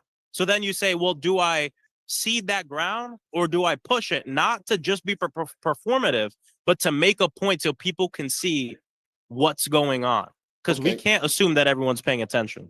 To that point, Congressman Frost, about not ceding ground. Earlier this week, President Trump tweeted or Truth Socialed or whatever about the possibility when it comes to the youth of if you protest at a college campus, automatic expulsion, or if you protest illegally, which basically means we will draw the lines of the appropriate way to protest and then just say you violated and expel you. How serious do you think of a threat that is as we get into midterms, and how serious I believe protesting is going to play an important part of everything we're talking about over the next 4 years. How serious of a threat is that? Do you think that to be? And what advice would you have to young organizers who are going to be facing these types of potential legal ramifications for speaking out? I think it's a very serious threat. I think that number one, we campaigned for a while talking about Project 2025. Now it's happening. Yeah. We have no room to act surprised about the things they're doing because they wrote them down and we told people they would do it. And this attack on freedom of speech and students is something that we have to take seriously. So what would I tell students to do? Well, thinking to my organizing, number one, build community and grow your movement outside of students too. I remember during the Black Lives Matter uprising, the nights where I was tear gas maced and when I went to jail, it wasn't just people my age that had my back. And it wasn't just people my age that bailed me out of jail. It was a multi-generational movement of community that brought each other up. You know, our pro bono lawyers, where many of them were seniors, right, who came out to help us. So I encourage people, young people throughout history will always be leading, right?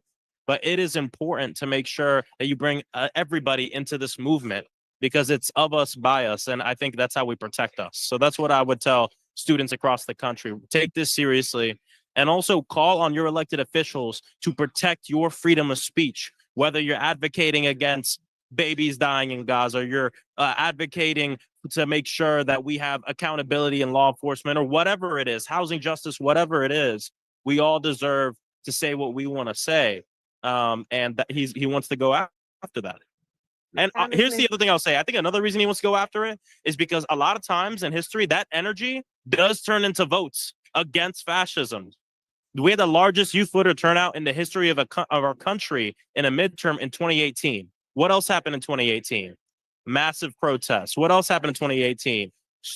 Marjorie Stoneman Douglas was shot up and students around the country said enough is enough. In 2020, we had the highest youth voter turnout in the history of a general election. What happened in 2020? A Black man was lynched in broad daylight. People woke up and saw the video and said enough is enough, took to the streets, then they took to the ballot box. So there's a danger in allowing social movements to emerge, and they want to try to scare people from even going out to the street in the first place. We have to take it very seriously. Thank you, brother. Thank you. Just one Go ahead, I'm last sorry. question for Mark. Congressman, it's Angela Rye. Thank you for joining us. Quick question for you. When you consider what just happened and you see how Congressman Green was treated, do you think it was worth it to show up to the joint address tonight? Yeah, obviously this is I don't want to talk bad about anyone for their individual decisions. Everyone's going to decide how they want to represent their constituents. I'll tell you where I'm coming from. Number one, I come from direct action and movement-based politics. And for me, it's all about space. How are you taking up space? When are you leaving a space, and making sure you're doing that on your own accord? And of course, I worked hard to get here, but more importantly, my people sent me here, I believe, to take up space. But here's the thing that's more from a practical point of view. When you don't show up and sit in a seat, they put a Republican staffer in that seat. When you leave in the middle of the speech, there's no staffers available to sit in your seat. So all these are the things that we try to think about when we do the action. Did I not want to go? Of course I didn't want to go and listen to this BS lies from this neo-fascist racist. But I think there's power in stepping up, leaving in solidarity, of course, with Al Green, but also in solidarity with Black people and oppressed people across this nation. And so everyone has their own way of advocating. Some people boycotted it. Power to them, power to everyone. But this was the way I decided to do my action tonight with a great group of people. Let me say this as he leaves, brother. We appreciate you. Tamika, this reminds me, being with this young 20-something-year-old brother in this Capitol reminds me of when we were with those other young 20-something-year-old brothers in the Capitol in Nashville. So this is deja vu. Love you, man. You keep that up, man. Proud of you, Doc. Appreciate it. All right, all right. God bless. We'll be back, y'all. Go ahead. All right, thank you. I am so grateful for these cutaways to the Capitol. It's putting us right in the moment.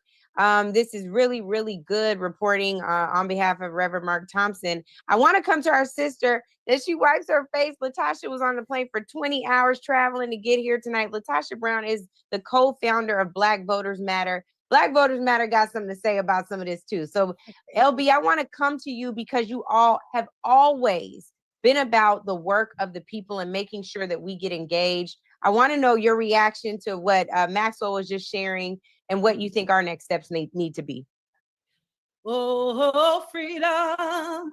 Oh, freedom. Oh, freedom over me.